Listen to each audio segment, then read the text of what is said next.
Chapter 1: The Intellectual Disability Patient. Ding. Host, will you claim the system reward? Ding. Host, will you claim the system reward? Ding. Will the goddamn host claim the system reward already? I completely ignored the mechanical voice in my head, raising my arms as I ran wildly around my 200 square meter bedroom, shouting, Autobots, transform! Beep beep beep beep. My luxuriously decorated room was filled with all sorts of toys like toy cars, transformers, Pikachu plushies, and water guns. A group of people in white lab coats stood at the door, along with a middle-aged man wearing an expensive suit. They all frowned as they watched me in the room. That middle-aged man, my father Lin Shandong, questioned Dr. Wang. Dr. Wang, how could my son have ended up like this? Dr. Wang explained, President Lin, due to the car accident, your son suffered brain damage, resulting in intellectual disability, commonly known as mental retardation. My father seemed reluctant to accept this fact and asked again, but my son was fine yesterday, how did he become mentally retarded overnight? Dr. Wang hesitated before saying, even with today's technology, much about the human brain remains inexplicable. We suspect young Master Lin has dissociative identity disorder, one personality with an intellectual disability, having the mental capacity of a 6-year-old, while the other is exceptionally brilliant, with an IQ that surpasses human limits.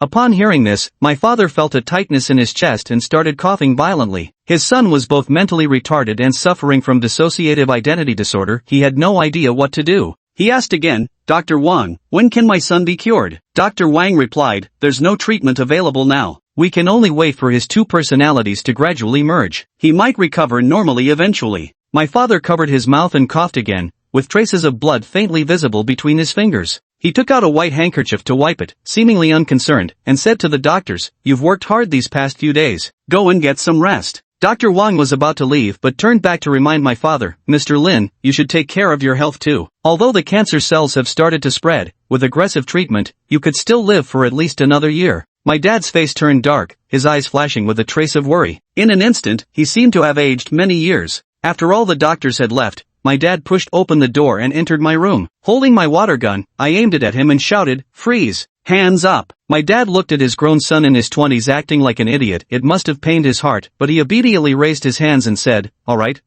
I won't move. I squirted water all over his face, squealing as I sprayed, bio, I'll shoot if you move, naya, then I crazily dashed off to play with my Pikachu plushie. My father squinted slightly as he wiped his face with a handkerchief, his heart heavy with sorrow. He was convinced my car accident wasn't an accident at all. As the CEO of multiple multinational corporations worth hundreds of billions, he'd frequently been targeted by assassins and kidnappers. Over the years of struggle, he'd made plenty of enemies too, so he suspected my crash was an act of retaliation. Besides, the world isn't like it used to be. Strange mutations keep happening out of nowhere. He'd personally witnessed tiny birds transform into pterodactyl-sized monsters that snatched pedestrians and dropped them from great heights, smashing them to pieces. Rumors spoke of blood moons hanging over foreign lands, raining crimson showers that turned people into flesh-eating, blood-drinking zombie monsters. Some regions of Dragon Country even had awakened superhumans, leading to the establishment of a supernatural management bureau. The world is chaotic anyway, and rich people like my dad are in even more danger. My dad said to me, son, Daddy can only be with you for 1 more year. I can take care of you temporarily, but not forever. You'll have to rely on yourself from now on. I paused my Pikachu impersonation, turned to look at him, and pretended to be deep in thought. My dad felt quite pleased, thinking that even though I'm mentally challenged, I still knew how to care for him. He added, but don't worry, Dad will definitely protect you this year and won't let anyone hurt you again. I blurted out, Dad, I want a feast. My dad said nothing, walked out of my room, and instructed the bodyguards in the hallway, protect the young master. The bodyguards nodded and said, yes, Mr. Lin, rest assured. Though I survived the car crash, even though I turned into an idiot, the perpetrator probably won't give up, so we need to be extra cautious. Night fell, dotted with stars. Our family estate is so huge that I heard the nanny and the gatekeeper broke up because of a long-distance relationship. Ding. May I ask, host, if you'd like to claim the system rewards? Ding. Damn it. Would you at least acknowledge me? The system's feeble voice came through. I sat on the bed, wrapped tightly in my little blanket, my eyes darting around in the darkness, thinking to myself, there's always some treacherous peasant trying to harm their emperor. Can't sleep, so bored, want to go out and play, but those black-clothed idiots at the door won't let me leave. Who's going to keep me company? At that moment, a black-clad figure stealthily infiltrated the manor, avoiding the patrol guards, and hooked an iron chain onto my windowsill, clearly an assassin coming to kill me. Ding! Danger warning! Someone is infiltrating through the windowsill. Host must leave the room immediately. Hearing this, I threw off the covers and, thumping down from the bed, went straight to open the window. The system shouted in my head, I told you to fucking run, not open the window. I glanced down and sure enough, someone was hanging from the rope outside the window. Our eyes met, and the assassin froze in shock. I pressed my finger to my lips in a hushing gesture and whispered, "Shh, stay quiet, come in quickly." Chapter 2 The Emotionless Assassin. The assassin was instantly dumbfounded, probably thinking to himself, I'm supposed to be an emotionless killer, and you dare treat me like this? But I'm his mission target, killing me would fetch him a hefty bounty. He's inwardly gleeful, thinking, hee, I'm about to strike it rich. I crooked my finger at him and said, stop talking. If those morons at the door notice you, we'll be in trouble. Come inside.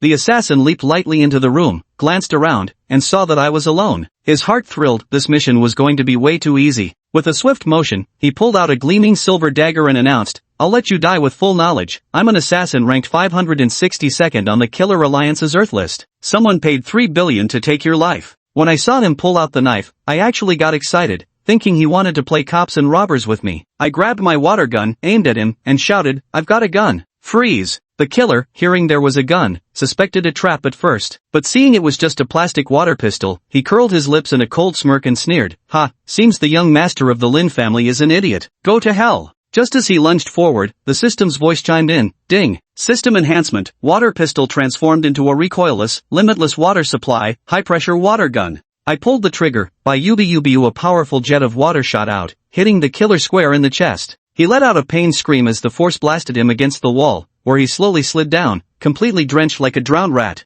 I was overjoyed, making sound effects with my mouth as I unleashed a torrent of water with my squirt gun. Holding the plastic toy, I sprayed the killer until he rolled wildly on the ground, thrashing like an eel dumped into boiling oil, utterly pathetic. I couldn't help but wonder, why was this hitman so fragile that even a plastic squirt gun could reduce him to this state? Stop, please stop squirting me, the killer pleaded desperately. Hearing his pitiful begging, I giggled with a gay laugh while keeping the water gun trained on him without pause. Until the sound of rushing footsteps came from outside, the commotion inside must have alerted the bodyguards. Young Master Lin, are you alright? What was that noise in there? A bodyguard called out worriedly from the doorway. Right then, the system prompted me to call the bodyguards in to catch the assassin, but I casually said, I'm fine, just playing with a water gun. Don't worry about it. The system was probably speechless. Hearing this, the bodyguards relaxed and even reminded me that it was getting late, suggesting resting early would help with my recovery. I snapped angrily, I'm not sick, you're the ones who are sick, morons. Then I ignored them completely. When I came to my senses, I noticed the killer on the ground had disappeared, must have seized the chance to escape. Just then, the system detected that the killer had hidden in the bathtub and even said I could do whatever I wanted.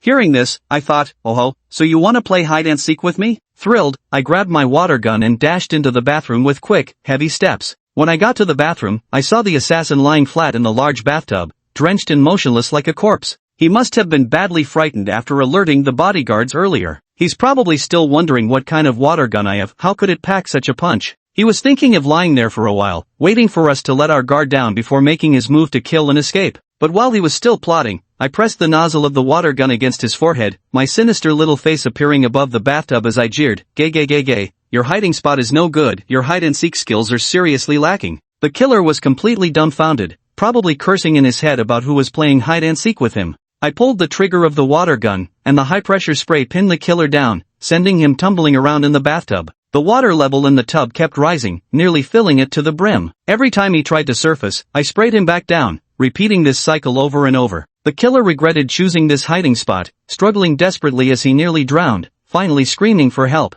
The bodyguards outside heard the commotion and rushed into the room in a flurry. They asked me what happened, and I said everything was fine. But the assassin was nearly breaking down, shouting that he was a professional killer. The bodyguards barged into the bathroom to find it flooded, with the assassin struggling weakly in the bathtub, while I occasionally squirted him with a water gun. However, after the bodyguards entered, the system-enhanced water gun lost its power and turned into an ordinary toy squirt gun. But the assassin was so traumatized that he flinched every time I pulled the trigger. Someone suddenly yelled, quick, restrain him first. Snapping to their senses, everyone rushed forward and pinned the assassin down. I pointed the toy water gun at the assassin's face and squirted him twice more, declaring, you're under arrest. The next morning, 5 or 6 beautiful maids attended to me as I got up. I soaked in a large pool while someone washed my hair, face, and even brushed my teeth for me. When the maid handed me mouthwash, I just swallowed it straight down. In the living room outside, my dad Lin Shangdong was watching a 100-inch TV broadcasting local news stories about happy village residents raising prize-winning pigs, a zoo tiger mutating and escaping,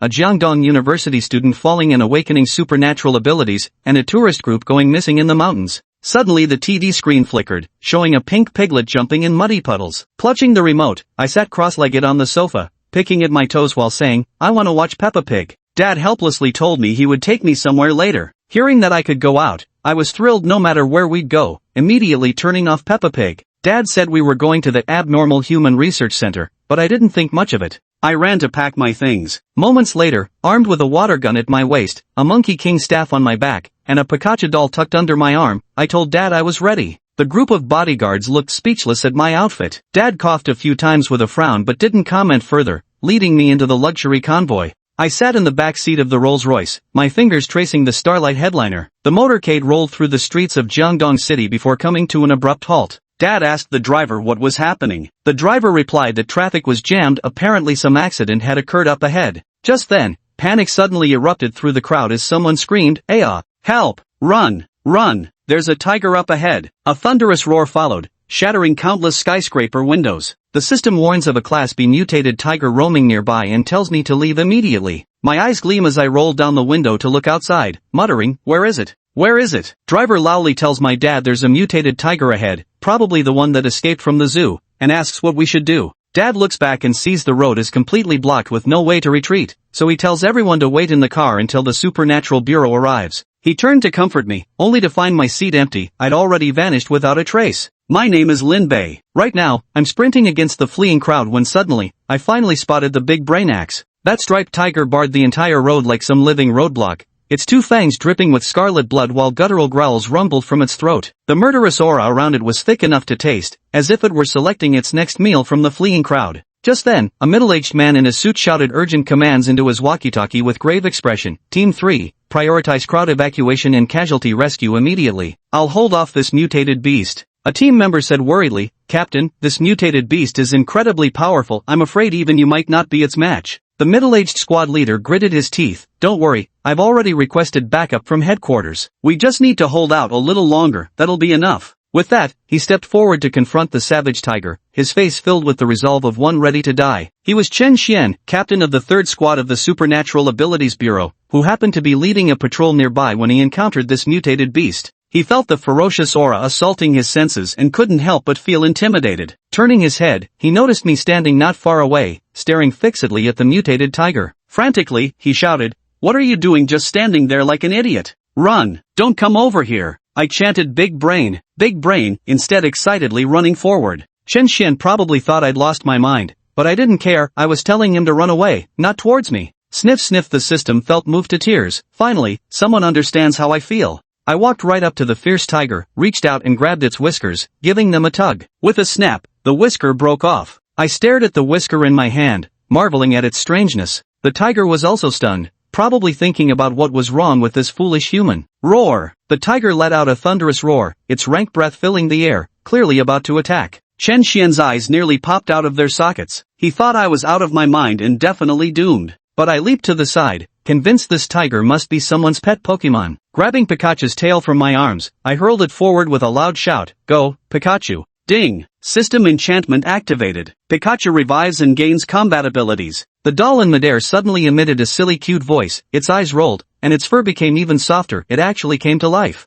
This, Chen Xian stared wide-eyed like a dumbfounded dog, unable to believe what he was seeing. Then, when the provoked tiger swiped its paw, Pikachu's fur bristled all over, its tail crackling with electricity. ZZZZZZT. A high-voltage bolt pierced through the air, carrying a scorching aura as it struck the tiger directly. The tiger trembled violently, its stripes scorched black by the electricity. The once king of beasts now resembled a Dalmatian. Boom! Its massive body collapsed to the ground, charred and smoking faintly, with a subtle aroma of roasted meat wafting through the air. Yay! Victory! I flashed a victory sign as Pikachu, having defeated the fierce tiger, leaped back into my arms and reverted to its plush toy form. Chen Xian looked at me, then at the charred carcass of the tiger, utterly dumbfounded. He marveled inwardly, astonished that I had taken down a mutated beast with nothing but a toy, something truly unbelievable. He wondered to himself whether I might be an awakener, and one with considerable talent at that. Approaching with a practiced smile, he asked, "Hello, I'm Chen Xian, captain of the 3rd Squad from the Supernatural Bureau. May I ask your name?" Reciting a memorized script with perfect timing, I declared, "Since you've asked with such sincerity, I'll mercifully enlighten you. To prevent the world from destruction, to uphold world peace, to embody love and truthful wickedness, the charming and delightful villain character is, your daddy. Chen Xian froze on the spot, an awkward aura permeating the bizarre atmosphere. Just then, my father Lin Xiangdong came rushing over in panic. Taking in the scene of devastation and the corpse with its distinctly barbecued tiger aroma, he anxiously asked, "Son, are you alright? Are you okay? Let me take a look at you." I pushed him away boldly. "I'm fine, that tiger was too weak, couldn't withstand a single blow, I took it down easily." Lin Xiangdong looked around, somewhat confused, wondering to himself, "You took it down? What exactly happened?" Chen Xian stepped forward and cleared his throat. "Ahem, could you possibly be Chairman Lin of the Lin Corporation?" "That'd be me," Lin Xiangdong replied. "Ah, I see." Chen Xian nodded, he'd seen the local tycoon on TV before. "I'm Chen Xian, captain of the Supernatural Bureau. I've long admired Mr. Lin's reputation. May I ask, is this your son?" "Yes. Has my son caused you any trouble?" Lin Xiangdong asked with slight apology in his voice. Chen Xian shook his head rapidly like a rattledrum. "Not at all. Your son is a great hero. He took down that mutated tiger and maintained peace in the area." "What? This?" Lin Xiangdong found it hard to believe. "But my son has intellectual disabilities, how could he possibly defeat a mutated beast?" Chen Xian pondered, having long suspected there was something wrong with my brain, now it seemed confirmed. "Mr. Lin, if I'm not mistaken, your son must also be an awakened." "This, really?" Lin Xiangdong felt both shocked and delighted. After all, awakened were exceedingly rare and possessed extraordinary abilities. If I were one, it would mean rising above ordinary human limitations. Chen Xian nodded. "I'm almost certain. Some awakened undergo physical mutations that affect their intellect. We've had precedents in our bureau." "But my son's intellectual disability was caused by a car accident," Lin Xiangdong said, utterly baffled. "This?" Chen Xian felt his face burning with embarrassment. "Ahem, some things I can't say for sure myself. How about coming to our bureau's research institute for a test? We'll find out then. What do you think, Mr. Lin?"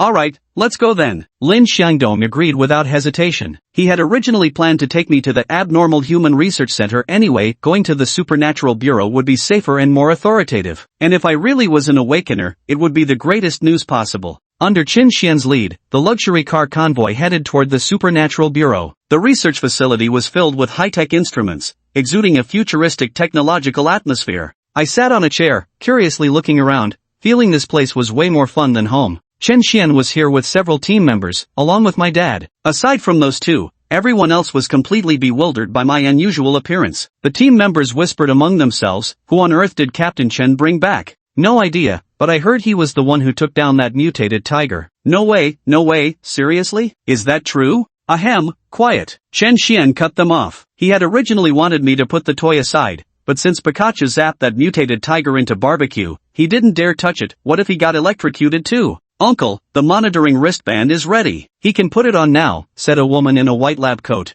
Chen Xian's weathered face scrunched up. "How many times have I told you? At the station, don't call me uncle, call me Captain Chen." "Oh, right. Got it, uncle," the girl replied agreeably. Chen Xian sighed helplessly. This girl was the lab technician, Shen Yurong, his actual niece by blood. Though she wore the standard lab coat, it couldn't conceal her striking figure. Her ample bosom strained against the fabric like two oversized melons, earning her the station's joking nickname Yorong's Big Assets. Many male officers couldn't help stealing discreet glances. Because of this matter, I'd been scolded by Captain Chen more times than I could count. That day, Shen Yurong came wobbling up to me, pulling out a sleek, high-tech silver bracelet and said, "Here, put it on your wrist." But my gaze was fixated on the giant melons right before my eyes. Without hesitation, I swiftly reached out and poked them, murmuring, "Not bad. SSS." Everyone around stared at this sudden development, collectively gasping in shock. Shen Yurong froze completely at the unexpected pressure against her chest. Chen Xian froze. The team members froze. Even Lin Xiangdong froze, silently marveling, "Truly my son."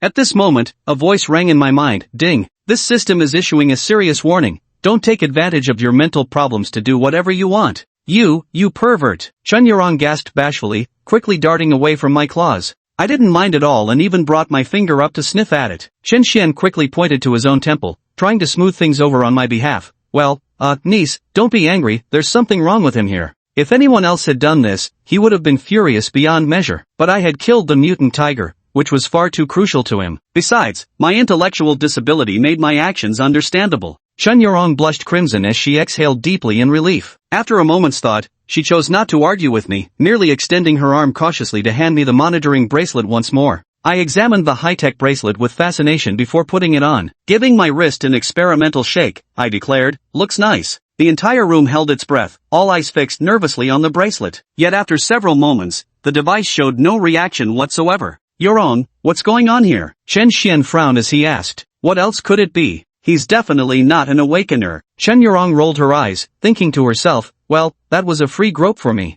The team members buzzed with chatter. "Look at him, doesn't seem like an awakener at all." Exactly, Captain Chen must have made a mistake. Ugh, what a waste, got all worked up for nothing. Chen Xian furrowed his brow, confusion clouding his mind. But I clearly saw him zap that mutated beast with Pikachu. How could he not be an awakener? Could it be that my Pikachu has awakened? In this world, only living creatures have undergone mutations and awakenings. I've never heard of stuffed toys awakening. Captain Chen, since my son isn't an awakened, I'll take him home now. Lin Xiangdong felt deeply disappointed. Just then, Chen Xian spoke up. "Wait a moment, Mr. Lin. I think it would be good to keep Lin Bei here for observation for a couple of days. Even if he isn't an awakened, we'll do our best to treat his condition." Lin Xiangdong considered this. The Paranormal Bureau had talented experts of all kinds, they might actually have a way to cure his illness. Besides, their equipment here was far more advanced than any other special human research center. Chen Xian persuaded further. "You can rest assured leaving Lin Bei with us. I guarantee this place is completely safe. I'll arrange for Yurong to take care of him.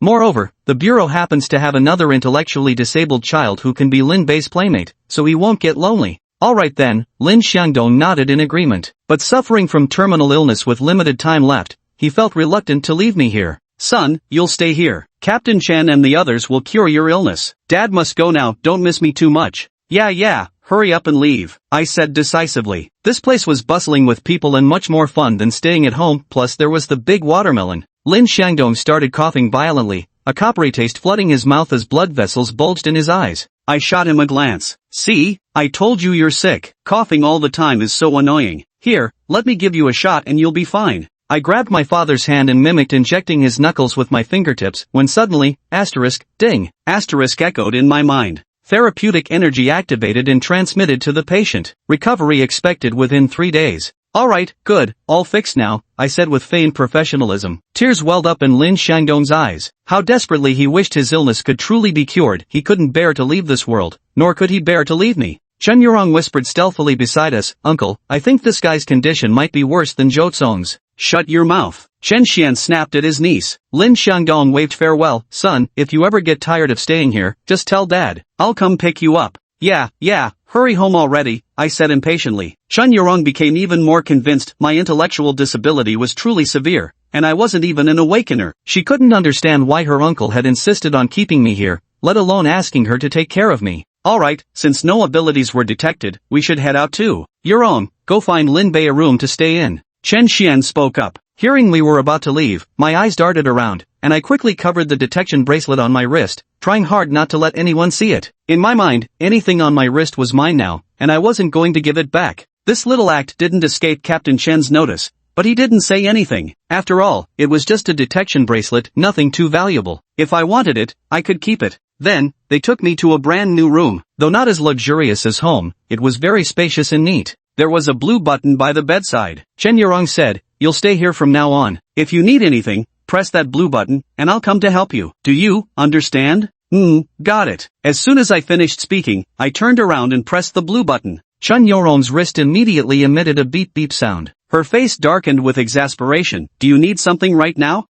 I want you to wash my feet for me," I said, sitting on the bed and lifting my 2 big feet. Chen Yurong nearly choked on her own spit. She turned to Chen Xian and said, "Uncle, look at this. When I'm at home, loads of people wash my feet for me." I said it as if it was the most natural thing in the world. Only then did Chen Xian remember that I was a top-tier rich second generation. Previously, my intellectual issues had made him overlook that fact. He said to Chen Yurong, "Well, niece, Lin Bei isn't helpless in daily life. He just lacks the initiative to take care of himself. Maybe, you could help him out just this once? Maybe things will get better in the future." Yurong, this is also part of your job responsibilities." Chen Xian interrupted her. Chen Yurong clenched her teeth and nodded in agreement. "Fine, I'll help him this one time." I was feeling absolutely fantastic, lounging comfortably on the soft bed while watching the beauty kneel to wash my feet, her melon-sized breasts squished out of shape against her chest. Chen Yurong took it seriously as part of her job, but she didn't say a single word throughout the whole process. She honestly had no idea how to communicate with me. After washing his feet, Shin Yurong silently carried the foot washing basin away, thinking he needed to leave this place as soon as possible. But just as she was about to exit the door, another series of beep sounds came from her wrist. Turning around, she saw that I had actually pressed the blue button again. Chun Yurong was nearly at her breaking point, practically roaring, "What do you want now?" Nothing, I just wanted to test if the button still works, I said with an innocent expression. After getting everything tidied up, I sprawled out on the bed, staring blankly at the ceiling, thoughts wandering aimlessly in my head. Then came a knock at the door, thud thud thud. Just then, a sudden knocking sound emerged. I jerked upright and asked, "Who is it?" A voice from outside the door replied, "Hello there, I'm Jo Song from the room next door. I'd like to make friends with you. I'm always quite hospitable," so I scrambled off the bed with a patter of footsteps and flung the door open right away. There stood a chubby guy outside, with greasy, unwashed hair and sleep crust in the corners of his eyes. What drew the most attention were his eyes, one looking straight ahead, the other drifting leftward, brimming with wisdom. The chubby young man chuckled foolishly, "He, you must be the new guy, huh? I'm Jo Song, nicknamed Big Brain. Came specially to check you out." Big Brain? I looked him up and down, left and right, front and back, sinking deep into doubt. After a long pause, my expression turned disappointed. "You better leave. My dad told me not to play with fools." I feel like you're insulting me?" Jo Song fell into deep thought, pondering for a long while, his expression growing increasingly aggrieved. "Who told you I'm an idiot? Just who leaked the news?" "Heh, caught you red-handed," I said smugly. Jo Song hurriedly explained, "It's just that my eyes mutated, pressing on my nerves and causing my IQ to drop temporarily. I'm really not an idiot." I gazed at him and nodded, indicating that my discerning eyes had already seen through all this. Thinking I understood, Jo Song grinned, "I brought some treats for you, snacks, drinks. Here are 6 nuclear bombs, heard they can boost brain power." "Oh, fine, come on in then." Given the snacks, I decided to humor him for a while. Jo Song walked into the room, his chubby face wearing a foolish grin. "Hee, did Chen Big Watermelon give you a physical checkup when you arrived?" "Chen Big Watermelon?" I thought about it and found it quite fitting. Yeah, she checked me, and I checked her too. Wow, that's amazing then. Chen Big Watermelon is a D rank awakened, and you actually got to examine her. Jo Song was utterly impressed, but I shook my head decisively. "No, she's not D rank, she's F rank." "Why?" "Because I've touched it," I confidently asserted. Though the two conversations were completely on different wavelengths, we still managed to enjoy chatting happily. In the office of the Special Abilities Bureau, Chen Xian and several team members stood before the desk, their backs straight and expressions respectful. A bespectacled middle-aged man ahead praised, "Captain Chen, you handled the mutated tiger incident quite well today." "Piece of cake, not worth mentioning," Chen Xian replied modestly, though his face was brimming with pride. The team members behind him silently complained, "Wonder who was the one terrified half to death over the walkie-talkie." Director Lee adjusted his glasses and abruptly changed the subject. "What about that missing tour group? Have you found them yet?" Well, Chen Xian hesitated guiltily, "Not yet." "And what about the heart-eating monster in your jurisdiction? Have you dealt with it?"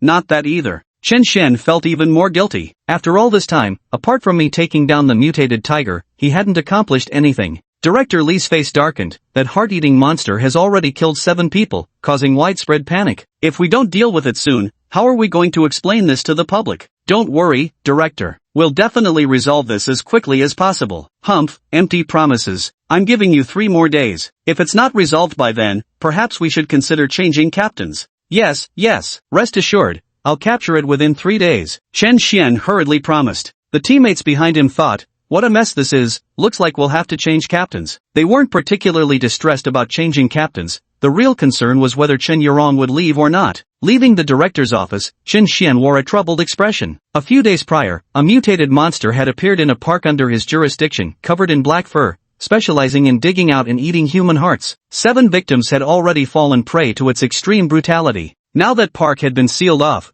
with no one daring to enter. Fortunately, the monster appeared to be rather lazy, treating the park as its own territory and never venturing out. Chen Xian analyzed that the black-furred monster's strength was roughly equivalent to a mutated tiger, making it likely beyond his capabilities to defeat. "Sigh, what should we do about this? Captain, why don't you just tell the truth? Report to higher-ups that we can't handle this and request support from another squad," a team member suggested. Chen Xian frowned, his weathered face creasing. "We've already requested support 12 times this month. If we ask again, where would I even hide my dignity?" The team members froze, thinking to themselves, "Do you even have any dignity left? It's already been 12 times, what's one more?" "Hey Captain, didn't Lin Bei just take down that mutant tiger today? And it was done so effortlessly. Why don't you ask him to deal with the black-furred monster too?" Another team member chimed in. Chen Xian's eyes flickered with thought. Today's test had confirmed he wasn't an awakener. Could it be because of his Pikachu? This suspicion had been gnawing at Chen Xian, so he decided to borrow Pikachu for a test. Come on, let's go find Lin Bei, he said.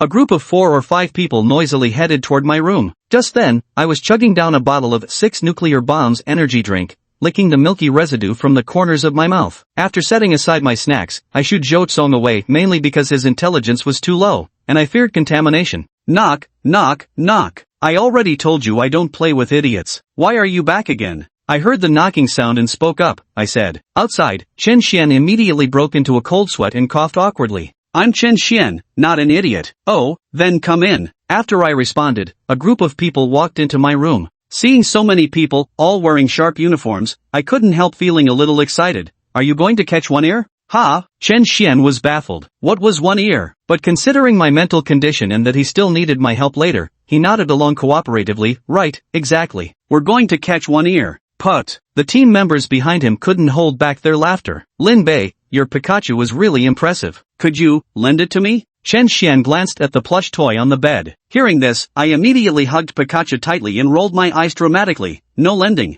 This. Chen Xian felt a headache coming on as he spoke up. We want to borrow your Pikachu to rid the people of a menace. When we succeed, you'll be the great hero of Jiangdong City. I think being a great hero is pretty nice, wearing a thoughtful expression, then mimic Pikachu's cries a few times, and I'll lend it to you. Chen Xian's face darkened. As the dignified captain of the Special Abilities Department, imitating Pikachu was far too childish, wasn't it? And with so many team members watching, how could he maintain his dignity as captain afterward? This absolutely couldn't happen. Turning over the thought in his mind, Chen Xian addressed his team. You all step outside first. Oh, right, Captain. The group responded in unison before quickly retreating outside and closing the door. Pika Pika Pikachu. Chen Xian forced himself to imitate Pikachu's cry, burning with shame while consoling himself that great men didn't sweat the small stuff. Ah ha ha ha ha. I laughed so hard on the bed that my legs kept kicking before suddenly sitting upright to declare, gotcha. Even if you made the sounds I wouldn't lend it, just messing with you. Ah, god damn it. Chen Xian nearly lost his mind. To think that Captain Chen, acclaimed for his wisdom, had today been fooled by some moron.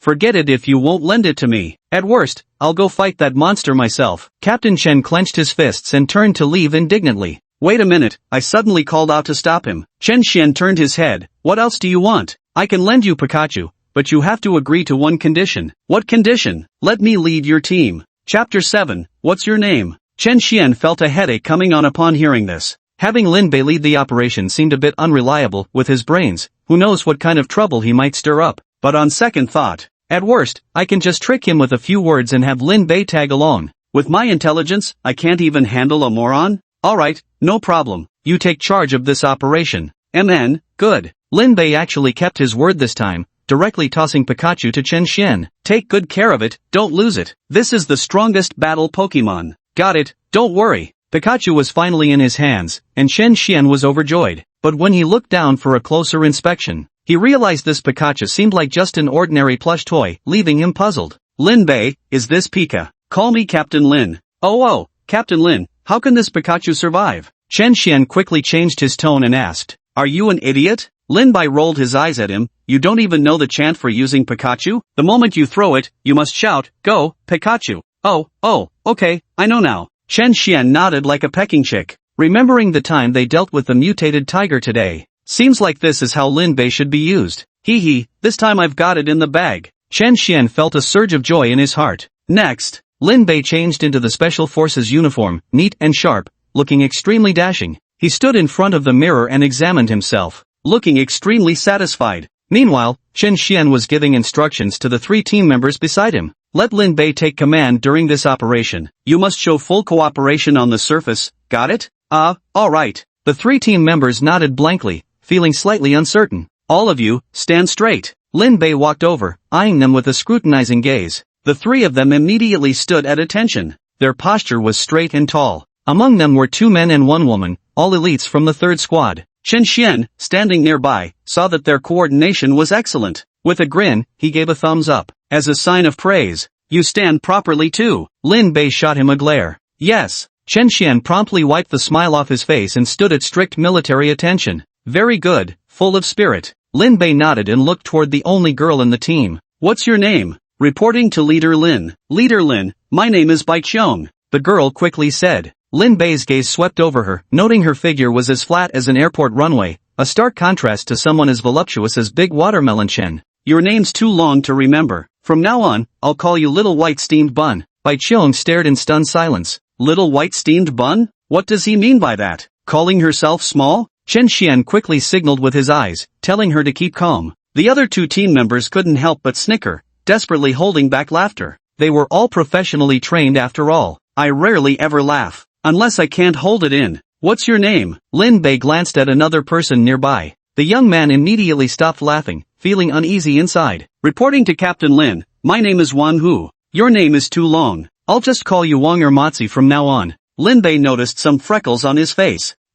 This. The young man felt this was slightly better than being called White Little Steamed Bun. That's acceptable. Lin Bei then turned to the third person. And you? What's your name? Reporting to Captain Lin, you can just call me whatever you like. He simply gave up struggling. Lin Bei glanced at his name tag. Dian Mingjun, not a bad name. We'll go with that. The crowd. Alright, Paw Patrol, move out. Lin Bei waved his hand grandly. Paw Patrol? The team members exchanged puzzled glances. What the hell is this now? The Paw Patrol squad assembled and boarded a black Mercedes-Benz van. Wang or Motzi was at the wheel. Chen Xian held Pikachu in his arms as he sat in the front passenger seat. They drove all the way to the incident site at Riverside Park. They were all nervous as they prepared to deal with the black-haired monster. Only Lin Bei appeared relaxed. Like a curious child, he kept looking left and right out the car windows, unable to sit still for even a moment. Sigh. Chen Xian sighed. He didn't know whether trusting Lin Bei this time was the right call. Subconsciously, he hugged his Pikachu a little tighter. About half an hour later, they arrived at Riverside Park. Inside, the dense woods were eerily silent, giving off an unsettling atmosphere. The perimeter was enclosed with barbed wire fences, layer upon layer, with guards standing watch in temporary sentry posts. Captain Chen, you're finally here. A young man rushed out from the guard post and quickly reported to the group. He was also an employee of the Supernatural Bureau. Please call me Captain Lin. Before Chen Xian could respond, Lin Bei was the first to correct him. The young man looked at Lin Bei, then at Chen Xian. Utterly bewildered, Chen Xian hastily smoothed things over. Let's not worry about that for now. Let's first report the situation to Captain Lin. Right. The young man nodded and said, that monster has been pretty quiet lately, no movements, hasn't come out. It should still be in the park, but we don't know the exact location. The surveillance equipment can't detect it at all. These mutated creatures all seem to possess some kind of magnetic field that indiscriminately interferes with electronic equipment, rendering them ineffective. And they seem to possess some kind of soul power even when injured by human-made firearms. Their limbs can regenerate, and they won't die even if blown to dust. So the only way to defeat them is with magic. Only awakened beings can truly kill them. Attention, Paw Patrol members, full force attack. Lin Bei shouted with burning passion. The team members had no choice but to brace themselves and agree, stepping nervously into the eerie park. Left standing there, the young man was completely dumbstruck. How could they not only change the captain, but also rename the entire team? What used to be just a park where grandmas did square dancing. It was eerily quiet. A faint stench lingered in the air, and the surrounding woods were gloomy and foreboding. A gust of wind blew by. The leaves rustled. Not even a bird could be seen. Chen Xian had witnessed that black-furred monster. It feasted on human hearts and was incomparably savage. This time, coming here, was entirely due to the courage his Pikachu had given him. He instinctively tightened his embrace. Where exactly is the monster? Lin Bei scanned his surroundings. Bai Qiong was equally on edge. It usually lurks in the jungle, she said nervously. Alright, Little White Steamed Bun, go lure it out for me, Lin Bei commanded. Me? Lure the monsters away? Little White Steamed Bun's eyes widened. Beside them, Wang Hu nodded enthusiastically, clearly enjoying the situation. Since Captain Lin ordered you to go, you'd better hurry up. Wang Motzi, you're coming along too. Lin Bei turned his gaze toward him. Wang Motzi. Regret churned in his heart. I shouldn't have engaged in this conversation. Chen Xian originally wanted to say something more, but now he didn't dare make a sound. Ahem. He cleared his throat softly and patted the Pikachu in his arms, giving the two a meaningful look. The implication was clear, they had Pikachu on their side. Let them go ahead with the lure. Well then. Chapter 8, The Black-Furred Monster. Little White Steamed Bun replied in agreement and entered the woods with gloomy Wang the pockmarked. There wasn't a proper path inside, just overgrown weeds and thorns. Every step was incredibly difficult. Little Manta finally understood why Lin Bei hadn't entered the woods himself, but to have myself lure. With their combined strength, luring the monster wouldn't pose much danger. Otherwise, they wouldn't have considered coming to eliminate it. Yet Bai Qiong's heart was filled with tension. The pungent stench in the air seemed to grow stronger. Flattened patches appeared in the weed piles, with giant footprints embedded in the nearby soil. Clearly some monster had been lurking here. But, where is it now? Bai Qiong was pondering when she suddenly felt warmth on her cheek. An unknown liquid dripped onto her face, sticky and foul-smelling. She wiped it with her hand. It felt like saliva, and within it were streaks of blood. No! Bai Qiong immediately realized something and felt utterly horrified. She quickly looked up. There hung an enormous monster, covered in black fur like a gorilla, upside down from a tree. Its two blood-red eyes glared at her with savage ferocity. Roar! A hoarse, eerie roar erupted from its mouth as foul-smelling saliva cascaded down like a waterfall. Holy shit! A black-furred monster! Bai Qiong let out a startled cry. But at that moment, the black-furred monster leapt down and charged straight toward her. Terror seized Bai Qiong's heart. This beast had no sense of martial honor. It actually launched a sneak attack. At the same time, his figure swiftly retreated backward. The black-furred monster was utterly frenzied. The moment it landed, without the slightest pause, its legs kicked violently like springs as it lunged sideways. Look out! Wang Hu used his own body to ram into the monster. With a bang, the monster was sent flying, but Wang Hu didn't fare much better either. He tumbled twice on the ground before managing to steady himself. Thank you for saving me, warrior. I must take my leave now. Bai Qiong clasped his hands in salute, and astonishingly, a pair of luminous wings unfurled behind him like a butterfly's. With a single flap of those wings, he propelled himself dozens of meters backward, vanished without a trace in an instant. This is the ability she awakened. Damn it, what a bunch of losers. Wang Hu couldn't help but curse. Turning his head, he saw the black-furred monster staring straight at him, clearly provoked. Roar! With a furious roar, the creature rose and pounced straight at Wang Hu. Time to leg it. Wang Hu didn't dare to linger, scrambling away in a panic. Outside the woods, Lin Bei stood with hands on hips, already hearing the furious roars of the monster drawing increasingly nearer. Chen Xian's eyes narrowed slightly, his tension growing by the minute. The trees rustled as if whispering secrets. Bai Qiong dashed out first, folding her luminous wings behind her back as she landed before the group. The monsters, they've appeared. Oh, Lin Bei, however, kept staring at her back, puzzling over the mystery of those wings from moments before. Can a little white bun really fly? At once. Wang Hu stumbled out in panic, his face filled with terror, having lost a shoe in his frantic escape. Quick, help! Chasing close behind him was the nearly 2-meter-tall, black-furred monster. Fierce and menacing, it leaped high, jumping a full 5 meters into the air. With a loud thud, it landed before the crowd, cracking the park pathway beneath its feet. TSK. How vicious. Lin Bei squinted one eye, studying with curious interest. Ding. System scan, Class B. Parasitic creature, extremely vicious. Host, proceed with caution. The black-furred monster with crimson pupils sized up the group. Two fangs continuously dripped saliva, betraying its excitement. That thing seems even dumber than Zhou Tsong. Lin Bei muttered to himself. Chen Xian and the others wore tense expressions, looking as if they were facing a formidable enemy. Exhale. Chen Xian took a deep breath, trying to steady his nerves. Because what comes next? Is his time to perform?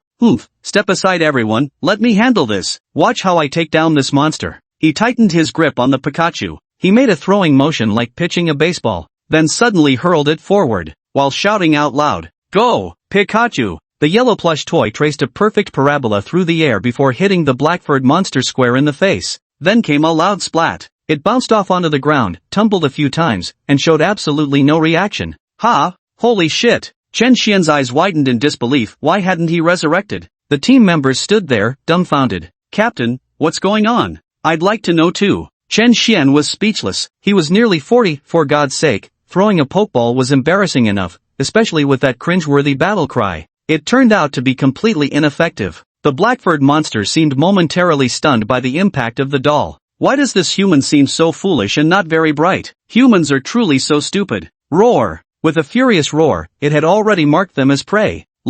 Captain Lin, why isn't Pikachu working? Did we get the chant wrong? You idiot, that's just a plush toy. How could you possibly think it would work against monsters? Are you brain dead? Lin Bei said with obvious disdain. Gah! Chen Xiong opened his mouth, wanting to cry but having no tears. Didn't you say Pikachu was the ultimate beast? It even fought that mutated tiger earlier. The team members all wore expressions like they'd swallowed flies, silently regretting ever trusting Lin Bei. He's got a screw loose, and I actually went along with letting him be team leader? Thinking back, it's kind of ridiculous. Completely unhinged. This is a monster, we should use the golden cudgel to beat it. After serious consideration, Lin Bei reached into his trouser leg, fumbled around, and pulled out a toy golden cudgel. This The crowd looked on in astonishment. Has Lin Bei lost his mind again? Wait, no. He never seemed to get better. Hurry, Bai Qiong, get Lin Bei to retreat first, let's leave this place now, Chen Xian quickly commanded. They were barely a match for the black-furred monsters to begin with, and now with Lin Bei as deadweight, they didn't even have the will to fight anymore. Their first thought was to retreat. Good. Bai Qiong furrowed her brows as the luminous wings at her back unfolded once more. But turning his head to look, he discovered Lin Bei was actually charging toward the monster, wielding a toy bat. Oh no! Even with her speed, it was already too late to intervene. The hairy black monster had a mocking glint in its eyes. He raised his massive palm and swung it toward Lin Bei. Oi, demon, taste old Lin's stick. Ding! System enchantment, golden cudgel grows thicker, longer, larger, transforming into demon dispelling staff. In Lin Bei's hand, the toy golden cudgel shimmered with radiance, continuously expanding and in the blink of an eye, grew as thick as a small tree, and golden light shimmered upon its surface, as if it truly were the divine needle that anchors the seas. Boom! Lin Bei swung the golden-hooked staff down upon the monster's shoulder. Grulul! The monster let out a piercing shriek as half its body sank into the mud. It was beaten into complete dazed confusion. The massive golden-hooked rod felt weightless in Lin Bei's hands as he swung it in a full arc, striking the monster square across its cheek yet again.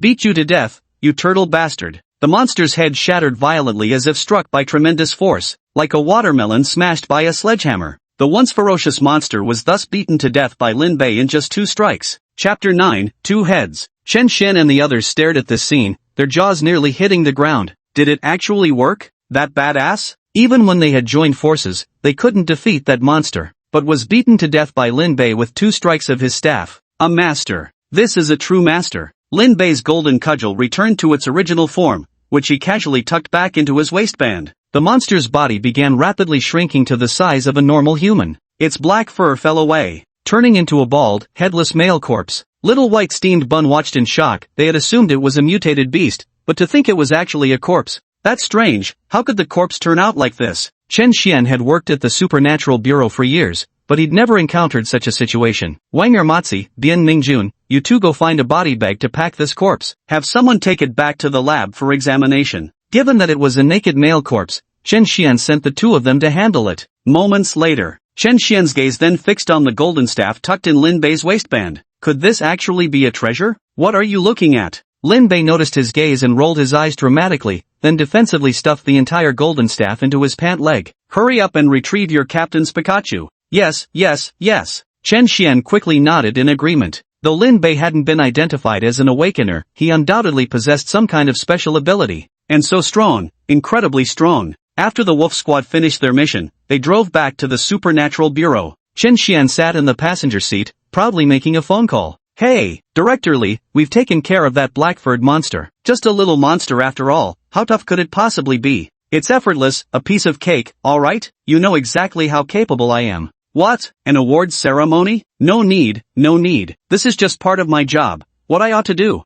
So, what time does the ceremony start? Lin Bei sat in the backseat of the car, sneakily eyeing the little white bun beside him. Then, out of curiosity, he reached out and began groping around its back haphazardly. Ah, why are you touching me? White little bun exclaimed, quickly jumping away. Where are your wings? Show them to me for a sec, Lin Bei said. That's my awakened ability, I can't lend it to you. White little bun replied. TCH, what a cheapskate. Lin Bei folded his arms and shot her a disdainful glance. Little White Steamed Bun was left speechless. She patiently explained. Awakened abilities are unique to each individual. Mine is insect-type awakening. I can manifest wings. One who has a beast-type awakening with reaction speeds 4 times that of normal people. Then there's Dian Mingjun, who has a plant-type awakening and can sustain himself through photosynthesis without eating or drinking. Nearby, Bian Mingjun chuckled playfully and, playing along with Bai Qiong, extended a finger that transformed into root-like tendrils. You all have awakened abilities? Lin Bei found it utterly fascinating.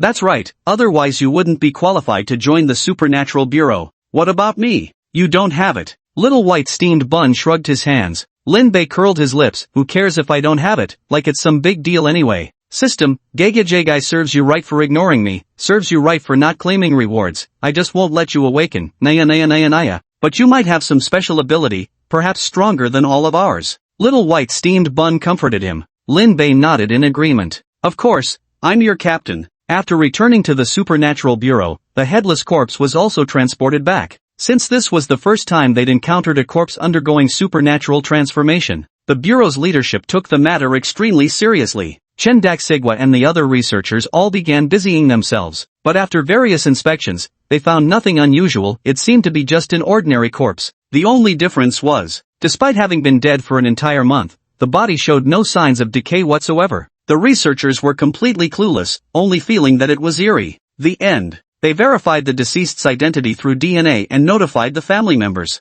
They intended to investigate the deceased's circumstances before death through the family. Before long, an elderly man promptly arrived, the deceased's father, approximately 60 years old, with an exceptionally peculiar appearance. The old man's back was severely hunched, as if he were carrying something on it. His frame was gaunt, practically skin and bones. He had dark skin, sunken eyes, and only a few sparse strands of hair left. His expression seemed somewhat dazed. Hello, my name is Zhang Ankong. The old man extended a shriveled hand. Chen Daxigwa perfunctorily shook it. Hello. We'd like to ask you some questions about your son's circumstances before his passing. What? My child is dead? Wah! The elderly man grew visibly distraught and couldn't help but collapse to the ground, weeping bitterly. Seeing this, Chen Xian and the others hurried over to console him. They bustled about serving tea and water, trying to soothe the old man's grief. Unfortunately, no useful clues were obtained regarding the deceased's past circumstances. They had served the old man quite attentively though. After the elder left, Chen Daxigwa suddenly felt his head grow dizzy, his back aching so badly he could barely straighten up, his entire frame hunching over slightly. Uncle, my back hurts so much. Is it too big, weighing it down? No. Chen Big Watermelon frowned, his face filled with exhaustion. Forget it, let's go give Lin Bei a checkup. The two arrived at the door of Lin Bei's room. They could hear two people playing and joking around inside. Clearly, Jotsong was there too. Autobots, transform. Do-do-do ketchunk boom. Watch this Barala Energy Hunala Magical Fairy Transformation. Gunala Dark God Ohuhu Dark Magic Transformation. They were having great fun. Chen the watermelon had grown accustomed to it. Pushing the door open, he shouted like a fussy nanny. You two, get your physicals done. Woohoo, taking off. Lin Bei kept waving around a toy plane as if he hadn't heard a thing. Jotsong, meanwhile, gave it a sidelong glance. With a look of wisdom in his eyes, he then asked in surprise. Big Watermelon Chen, why do you have two heads? Stop talking nonsense. Come get your temperature checked first. Big Watermelon Chen was thoroughly exasperated. Jotsong examined closely and said earnestly, seriously, I'm not lying. There's a human head riding on your back. Hiss. Chen Xian and the other gasped in unison. Why did this feel so unnervingly creepy? Chen Big Melon was feeling a bit dizzy when he suddenly got startled. You big idiot Joe, what nonsense are you talking about? I'm not. Jotsong scratched his head awkwardly, feeling wronged. Chen Xian looked thoughtful. Although Jotsong had been identified as an awakener after examination, he hadn't demonstrated any abilities so far. Moreover, he had become quite foolish, which was why he was kept here for observation. Ding! System scan complete. Jotsong is a C-grade Hellhound Soul Awakener. Talent, left eye of vision, can perceive all hidden demons and ghosts. Lin Bei heard the voice in his head and blurted out unconsciously while playing with the plane. Jotsong's ability is called the left vision pupil. It lets him see things invisible to humans. He. Chen Dishigua broke into a cold sweat instantly. Chapter 10, The Facial Tumor. Chen Yurong was terrified, and suddenly felt an intense itch on her neck, as if a large lump had grown there. She quickly took off her coat. Uncle, come over here and take a look for me. Okay. Chen Xian didn't dare delay and immediately pulled aside Chen Daxigwa's collar to look at the back of her neck. Lin Bei put down the toy plane and ran over in 2 steps, staring eagerly. There on the back of Chen Daxigwa's neck, indeed grew a fleshy lump. Yet what shocked was, the flesh lump actually bore faint outlines of human facial features, looking exactly like a face. Hiss. Chen Xian was so frightened that all his hair stood on end. Lin Bei, watching the spectacle with glee, remarked without concern, it actually grew 2 heads. I told you so. Your genius here never lies. Jotsong spread his hands, exceedingly proud. MHM. Lin Bei nodded. You're an honest kid. This captain commends you. Chen the watermelon was scared to death. Honesty, is that really the point here? Shouldn't we be more concerned about this thing growing on my neck? No way. I need to get checked out right now. The watermelon Chen rushed out of Lin Bei's room. Chen Xian was very concerned about his niece and quickly ran out after her. Woohoo! Take off. Lin Bei continued playing with his plane. The case of Chen's giant watermelon growing a human-face tumor was so horrifying that news quickly spread throughout the Supernatural Bureau. Everyone was extremely curious. Whoever could come, came. The research lab buzzed with frenetic activity. This is beyond incredible. After working at the Supernatural Bureau for so many years, I thought I'd seen everything. But this is genuinely a first. Could it possibly just be acne? Just happened to grow in the shape of a human face. Bullshit acne. Do you even have any common sense? I'm telling you, this is clearly a boil. People chattered away, including seasoned experts and senior professors, yet none had ever seen anything like it. No one could figure out what was going on. Through the instrument's observation, this facial tumor appeared to be an independent life form, with its nerves already connected to Chen Daxigwa's cervical spine, making it impossible to remove through conventional surgery. What do we do now? Chen Daxigwa noticed in just half an hour that the tumor had grown significantly larger. It almost seemed on the verge of coming to life. Director Lee adjusted his glasses. As the head of the Supernatural Bureau, essentially her immediate superior, he had to take responsibility for this matter. I suspect this growth is likely caused by some kind of abnormal mutation. Conventional methods won't work. In my opinion, maybe we should send Yuron to headquarters. The people at headquarters have seen all kinds of things. Perhaps they can deal with this. Chen Xian was extremely anxious, like an ant on a hot pan. Sending it to headquarters might not guarantee a solution, but it's better than sitting here waiting for death. Chen Daxigwa's pretty face turned pale, beads of cold sweat rolling down her forehead, as if she had contracted a terminal illness. Alright, then let's hurry to headquarters. Beep beep, beep beep. The watch on her wrist started beeping. No need to say more, it was Lin Bei pressing the button again. Chen Big Watermelon didn't have time to care about such things now. He casually turned off his wristwatch, preparing to head to headquarters. But within less than 10 seconds, hurried footsteps came running. Chen the Big Watermelon, didn't you say to ring the bell if there's trouble? Why hasn't anything happened now? Lin Bei frowned, wearing pink shorts with Peppa Pig patterns, and questioned accusingly. Jotsong held a pile of toys, acting like a lackey. Yeah, Chen Big Watermelon, the captain's calling you, and you dare not go? I'm not feeling well and need to go to headquarters. Don't listen to them, you can't go to headquarters. Lin Bei folded his arms. If she left, there'd be no one left to wash his feet. Chen Xian urgently pleaded with a sob in his voice. Lin Bei, please don't mess around. My niece's life is in danger right now.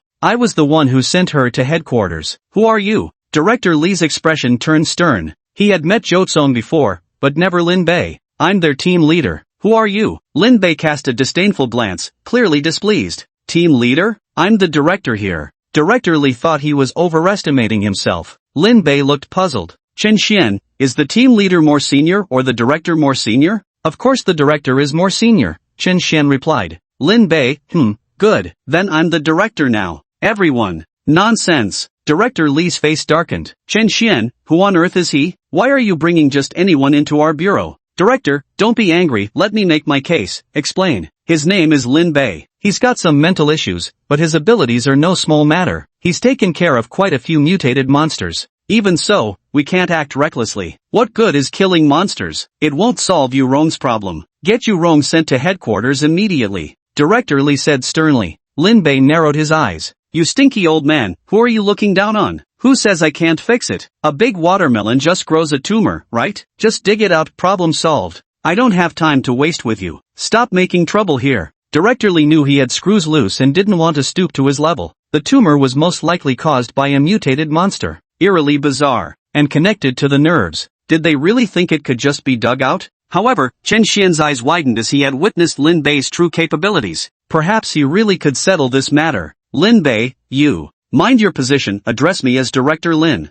Yes, Director Lin, can you really extract that tumor growing on your own? Is digging something out really that difficult? Lin Bei looked at them with utter disdain. Everyone exchanged glances, all thinking this didn't seem reliable. Especially Director Lee. Thought it was purely nonsense, wasting everyone's time. Chen Xian couldn't possibly believe his words, right? Then, niece, let Lin Bei give it a try, Chen Xian said. Chen Yurong felt her mind growing increasingly heavy, her delicate face deathly pale. She might not even make it to headquarters at this rate, so she agreed without hesitation. Big brain, hand me my sacred shovel. Lin Bei extended his hand sideways without turning his head. Will do. Jotsong tossed the toys from his arms onto the floor with a clatter. Among them were modeling clay, toy cars, transformers, and more. He rummaged around, picking through them. Eventually, he pulled out a beach shovel. It's like those plastic toys kids use to dig sand at the beach. The handle is yellow, and the scoop part is green. Captain, here's your magic shovel. Lin Bei took the shovel and swaggered forward. Big watermelon Chen, bend over first, hurry up.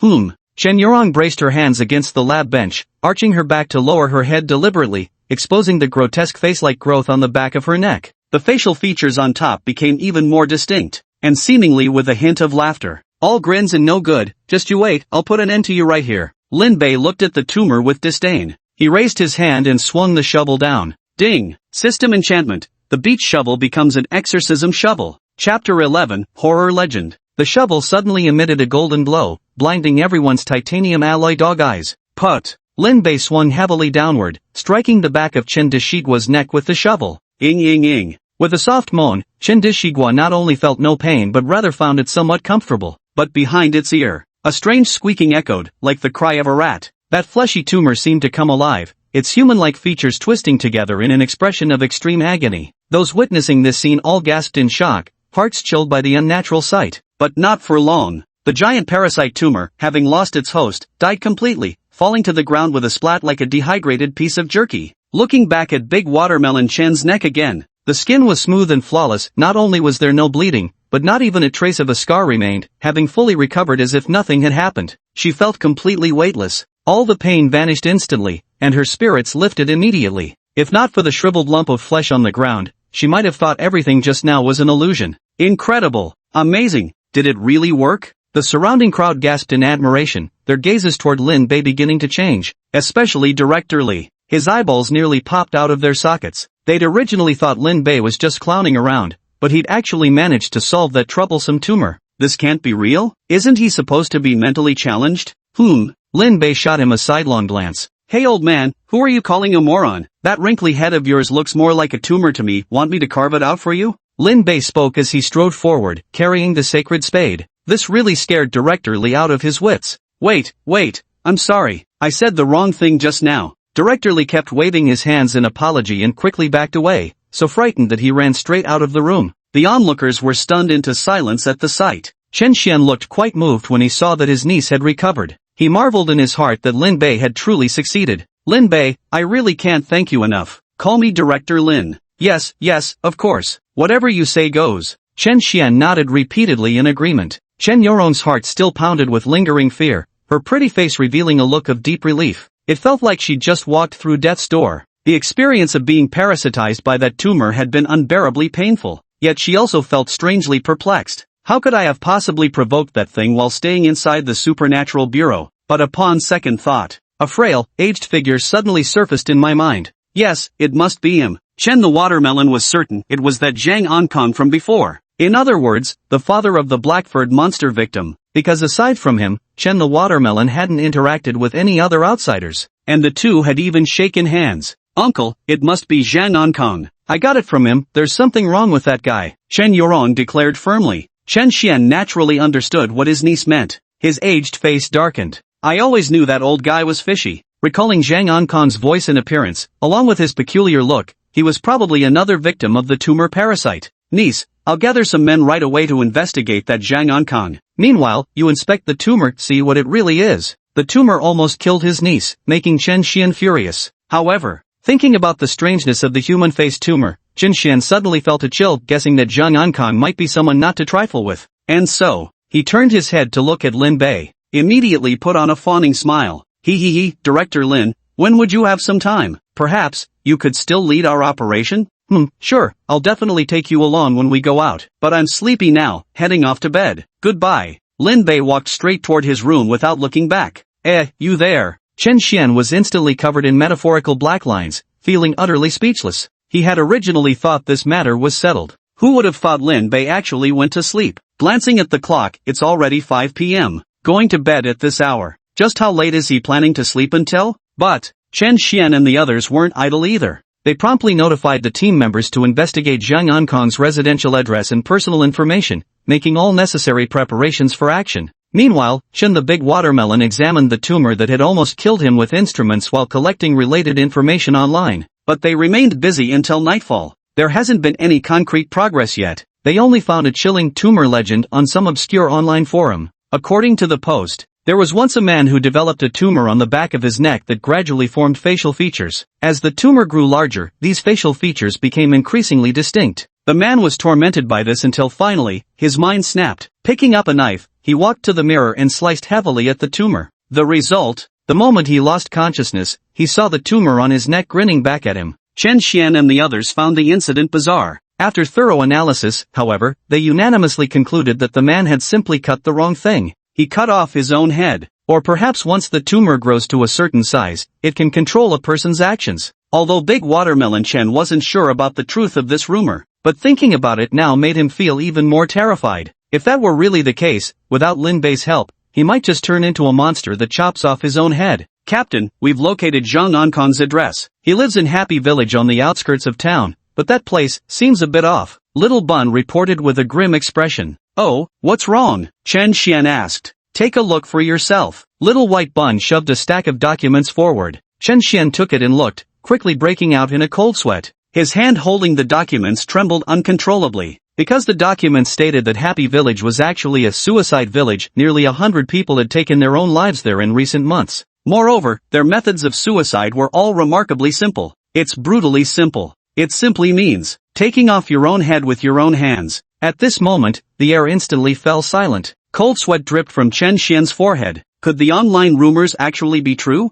This feels like something beyond my ability to handle. It's already exceeded my capabilities. This place is seriously creepy. I wonder what kind of monster that Zhang Ankon really is. Chen Xian had long felt there was something unusual about this matter, but he never expected it to be this terrifying. Captain Chen, should we still go? Bai Xiamanta tentatively asked. Chen Xian wiped the cold sweat from his forehead. So, has Lin Bei woken up yet? It's already late at night. I doubt he'll wake up now, said Little White Mantu. MHM. Chen Xian nodded. Let's not go. Meeting adjourned. Chapter 12 Sincere and Unpretentious. The next day, Chen Xian reported this matter to the bureau leadership. The leaders took it very seriously. Since it was Chen Xian who discovered the issue, it was simply handed over to him to resolve. Chen Xian felt miserable, because this matter was far too dangerous. And so, since early morning, he'd been lingering outside Lin Bei's bedroom door. Only after Chen Deshigua finished attending to Lin Bei's daily needs, he had just stepped into the room. At this moment, Lin Bei was squatting on the bed in his Peppa Pig underpants, clutching the remote control as he kept flipping through TV channels, completely ignoring Chen Xian who had just entered. He. Chen Xian let out an awkward chuckle and rubbed his hands together like a fly. Director Lin, shall we go? Ha, go where? Only then did Lin Bei turn his head. Chen Xian froze momentarily. Didn't we agree yesterday that you'd lead our operation after waking up? Did we? My brain's not great, I don't remember. Lin Bei shook his head and said, You. Chen Xian was left speechless, thinking to himself how could someone renege on their word so shamelessly. Moreover, Lin Bei used to be always eager to go out and play, but today was suddenly different. Lin Bei's eyes shifted craftily before he suddenly sighed. Look how many days I've been here, yet no one's bought me any clothes to wear. I've got nothing decent to go out in, and those few toys are all worn out from playing. What am I supposed to do? Chen Xian opened his mouth, immediately stunned. Of course, he understood Lin Bei's little scheme. This was clearly hinting at him. Is this guy genuinely dumb or just pretending to be? Chen Xian fell into deep doubts. He'd actually taken the opportunity to have them buy things for him. However, Chen Xian immediately put on a smiling face. He, no problem at all. Director Lin, as long as you lead us to success in this operation, we'll definitely buy the clothes, get the toys too, your satisfaction is guaranteed. Chen Xian patted his chest as a promise. Thinking clothes and toys couldn't cost much? Action is definitely what matters most. Alright, let's go. Lin Bei plopped off the bed and immediately started getting dressed. Feeling utterly delighted. Not only could I go out to play, but someone was also buying me clothes and toys. Talk about killing two birds with one stone. What a clever little rascal I am. The people were all geared up. Still the same elite team from last time, Little White Steamed Bun, Pockmarked Wang, and Bian Mingjun as the 3 squad members. The Woof Woof team sets off. Bai Qiong and the others were investigators of this incident, having a deeper understanding of Bliss Village. They knew it was no benevolent place, fraught with eerie occurrences everywhere. Named Happiness Village. In reality, it's a suicide village. Such a drastic contrast creates an indescribable feeling. Moreover, Happiness Village is situated in an extremely remote location, at the foot of a barren mountain in the suburbs of Jiangdong City. To be honest, it's not even under the jurisdiction of the Supernatural Ability Bureau. There isn't a single team responsible for that area. This leader is really something, just flapping his lips and sending us to this no man's land. Wang Hu grumbled as he drove, the unpaved muddy road making the ride unusually bumpy. Chen Xian quickly stepped in to mediate. Alright, if we pull this off, our team's status in the bureau will rise significantly. Then we'll see who dares to look down on us or say we're incompetent. Captain, weren't you the only one being looked down on before? Bian Mingjun turned his head to deliver the final blow. Hey, you! Chen Xian felt he was being dishonorable, always exposing his past misdeeds. Bai Qiong said firmly beside him. Reputation doesn't matter much. That tumor parasite attached itself to Yurong. I came to avenge her. Today we must drag that old man out. MHM. Chen Xian nodded repeatedly in strong agreement. See everyone? Our dear Bai Qiong here is the loyal one. You two grown men should take notes. Lin Bei ignored the group and turned to gaze out the car window. He was out for leisure. It was midsummer, the grass outside was emerald green, and the distant mountains layered peak upon peak, forming a pleasant scenery. For a city-bred rich kid like Lin Bei, this natural view held a unique charm. Before long, a flock of sheep appeared on the grass outside the window. 1 sheep, 2 sheep, 3 sheep, 4 sheep. Lin Bei pointed out the window and began counting sheep for fun. Chen Xian saw a flock of sheep appear. Knowing that Happy Village wasn't far ahead.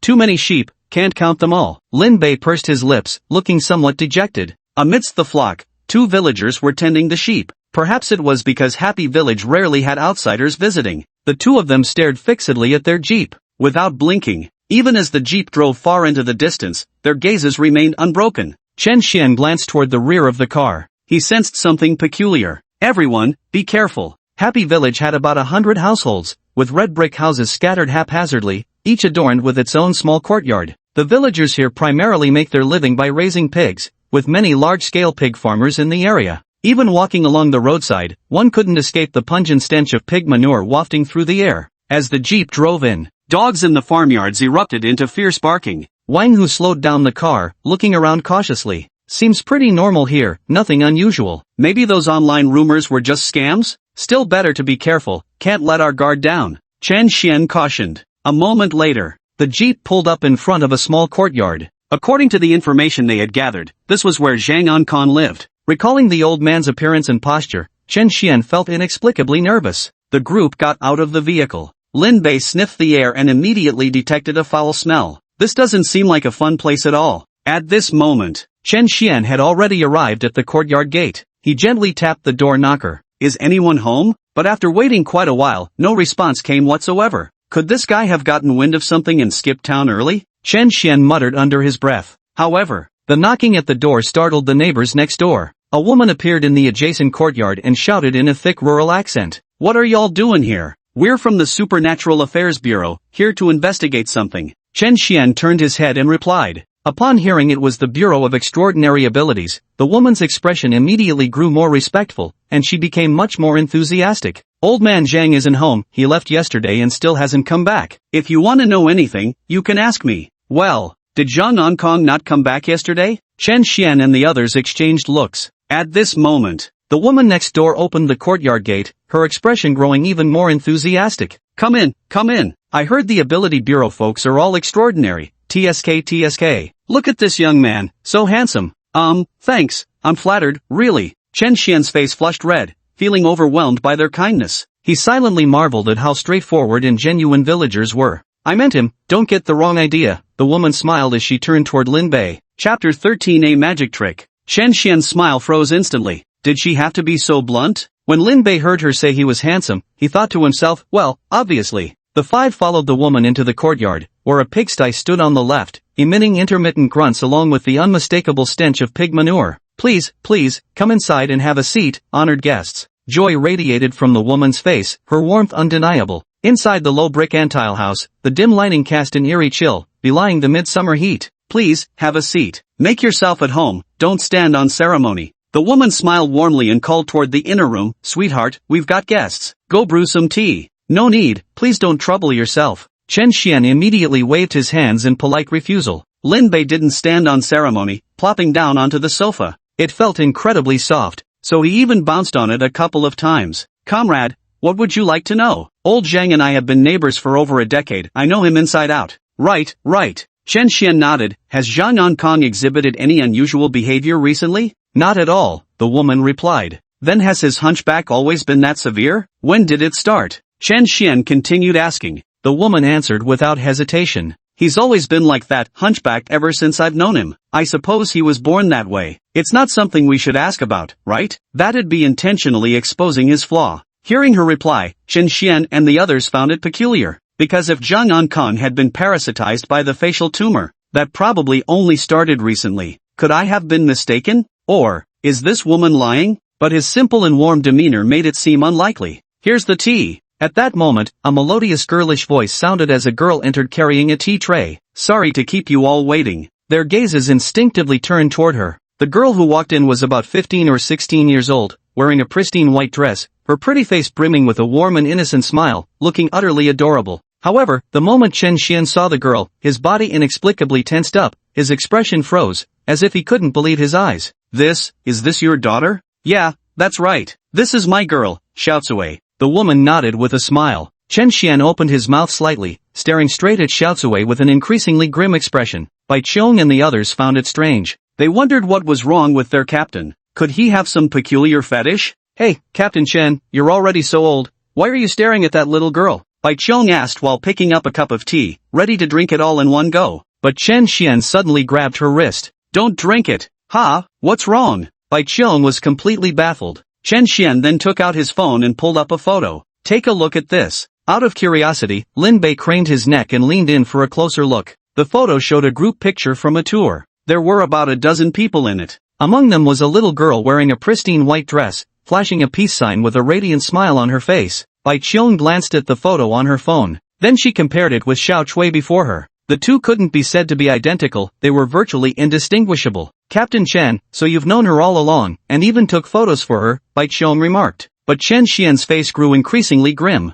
He nearly spat the words through clenched teeth. That's the missing tour group from last time. Ha! Except for Lin Bei, all the squad members froze. Their expressions looked like ducks being strangled by the neck. The missing members of the touring group. How could she appear here? Obviously. This woman has been lying all along. This matter is filled with strangeness everywhere. Yet, the woman and Xiaotsui continue to smile, as if wearing masks firmly fixed on their faces. Watching the smiles on their faces, a chill ran through the group. What kind of people are you? Chen Xian stood up abruptly, his eyes filled with wariness. He. The woman continued smiling. Look here now, no need to be so tense. How about the two of us perform a magic trick to lighten the mood? A magic trick? The group looked at each other in confusion. But the next moment, then a horrifying scene unfolded before their eyes. The woman and Xiaotsui wrapped their arms around their own heads, slowly beginning to rotate them. Creak, creak. Their heads spun a full 360 degrees. Then, right before everyone's eyes, they plucked their own heads clean off. Hiss. Chen Xian and the others' eyes widened in complete astonishment. Lin Bei meanwhile gave them both a thumbs up.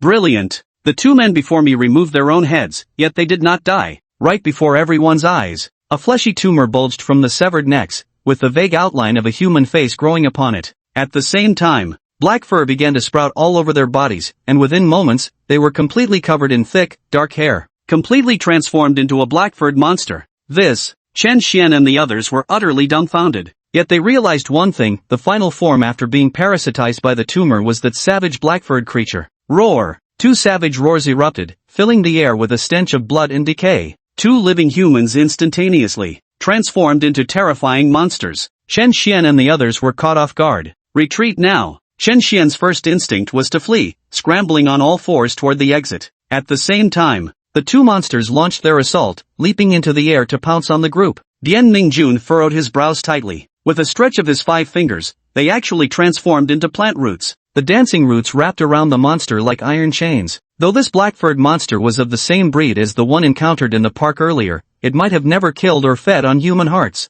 Its strength is far inferior to that one. Dian Mingjun's roots tightly entangled the two monsters. Like two big zonzi, rice dumplings. Hit them. Seeing his chance, Wang Hu leaped up and straddled the monster's shoulders. He unleashed a flurry of punches against the creature's head. Bai Qiong didn't hesitate either. Gritting her silver teeth, she rained blows upon another monster. The room instantly descended into chaos, with pots, pans, and crockery flying everywhere. Yet Lin Bei remained seated on the sofa, enjoying the spectacle. He clapped his hands spontaneously. That was truly a fantastic magic trick. Those two monsters were no match for the three of them, and were soon beaten into whimpering and howling before passing out. Phew! The trio gasped for breath, thoroughly exhausted. This village definitely has problems. Bai Qiong's delicate eyebrows furrowed tightly. The tumor has parasitized who knows how many people, the entire village might have turned into monsters. This matter needs to be reported to headquarters immediately.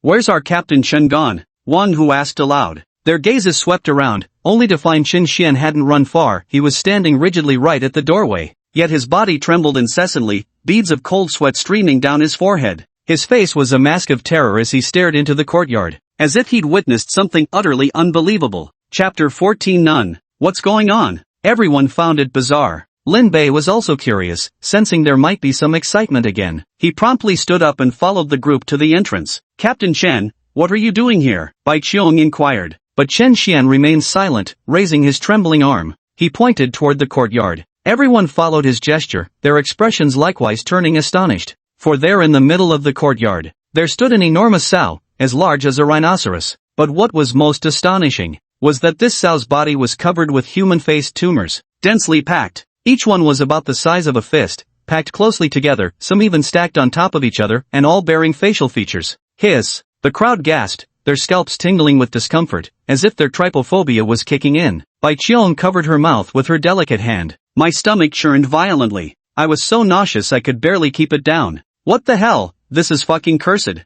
Roar! The massive sow let out a piercing shriek, its foul stench assaulting our noses before it kicked off with all four legs and charged straight toward us. Boom! Boom! With every step it took, the earth trembled, like a runaway train engine. What a huge pig this is! Lin Bei was amazed in his heart, seeing such a massive sow for the first time. At the same time, he dodged to the side. Meanwhile, Bai Qiong and the others moved swiftly, instantly dodging out of the way. Only Chen Xian stood rigid, his limbs frozen stiff, standing dumbfounded in place. Moreover, he was the primary target of this giant sow. Boom! Chen Xian was squarely hit, his body flung backward like a kite with its string cut, landing back inside the room with a loud thud. Damn! Lin Bei scratched his head. Looks like it's time to start the feast. The massive sow strutted about arrogantly, charging recklessly around the courtyard as it relentlessly pursued Bai Qiong and the others. Against such overwhelming power, all their offensive tactics proved useless, leaving them with no choice but to flee in disarray. Though the enormous sow was grossly overweight, but the speed was still quite fast. It left several people complaining bitterly. Help! Save me! Dian Mingjun shouted loudly. He awakened as a plant type, but his speed was a weakness. Soon enough, the giant sow caught up to him. Plop! Dian Mingjun got shoved by the giant sow and landed flat on his face like a dog eating dirt. The big sow knocked another person over, looking quite pleased with itself, continuing to search for the next target. Turning his head, he noticed a young man crouched on the ground, staring at him curiously, and pointing fingers at him. 1 lump, 2 lumps, 3 lumps, 4. Ugh, there's too many, counting them is so annoying. Ha! The giant sow glared furiously. How dare this human show no fear of her, and was even counting numbers? Its hind legs scraped the ground. It seemed to be gathering full momentum. Then, like an arrow released from a bow, it charged swiftly toward Lin Bei. Lin Bei, watch out! Bai Qiong and the others were frantic with worry. Because Lin Bei wasn't an awakener, his physical constitution was merely that of an ordinary person. If that sow were to ram into him, it would be equivalent to being hit by a car. Looking at Lin Bei, he was rather leisurely, slowly standing up and pulling a water gun from his waist, aiming it directly at the charging sow.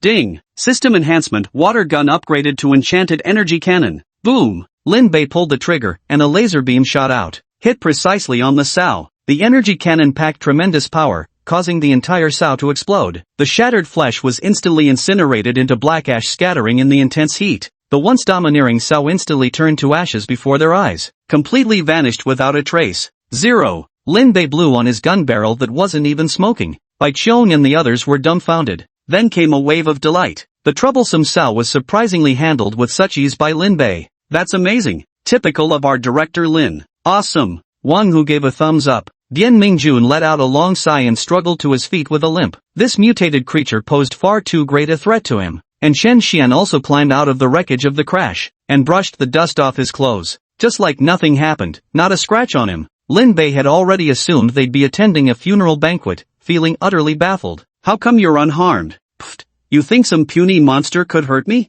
Chen Xian brushed the dust off his clothes. Bai Qiong stepped forward to explain. Captain Chen is an awakened beetle type, with the ability to harden his skin. His defense is very strong, to put it simply, he can take a beating. Oh, that's a bit disappointing. Lin Bei shrugged. Chen Xian continued to boast. Creatures mutated to this level pose no threat to me at all. I can't even be bothered to lift a finger against them. They should at least send someone stronger against me. Captain, is that why you've been lying on the ground playing dead all this time? Dian Mingjun exposed his dishonorable conduct. Before Chen Xian could even begin his boastful remarks, the sound of footsteps echoed from outside the courtyard. It was clear that many villagers were approaching this location. And yet, amidst them, low growls could faintly be heard. Chen Xian stopped dusting himself off, his face turning deathly pale again. Clearly, something had occurred to him. Captain, that stronger opponent you wanted might be here, Bien Mingjun said. But Chen Xian wasn't in the mood for jokes. Could all the villagers here have turned into monsters? Why don't you go out and check? Bai Qiong suggested. Chen Xian repeatedly shook his head. The monster is approaching the yard now, running away barely feels fast enough.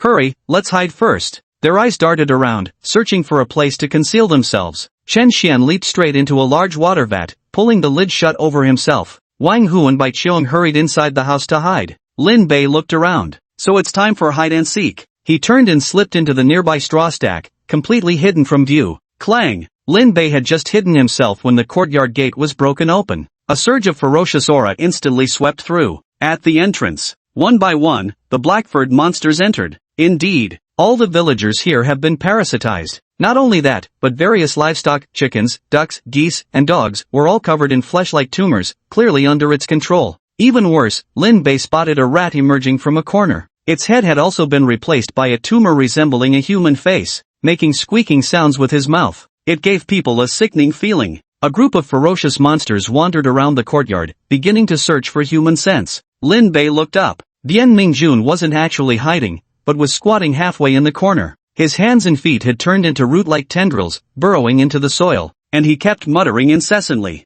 I am a blade of grass. I am a blade of grass. I am a blade of grass. I am a blade of grass. This is one of his abilities, called plant camouflage. It can temporarily conceal human presence, making him indistinguishable from plants in the eyes of low-level monsters. Indeed, several monsters passed by him. They didn't launch any attacks. It really seemed to treat it as just a blade of grass. Impressive. Lin Bei marveled inwardly at the wonder. But before long, a large black dog with a fleshy growth on its neck ambled over, and it seemed to have a pressing need to pee, heading straight for Bien Mingjun. Bien Mingjun's face darkened. A faint sense of foreboding crept over him. The next moment, he felt a weight on his shoulder as the big black dog's hind legs came to rest on him.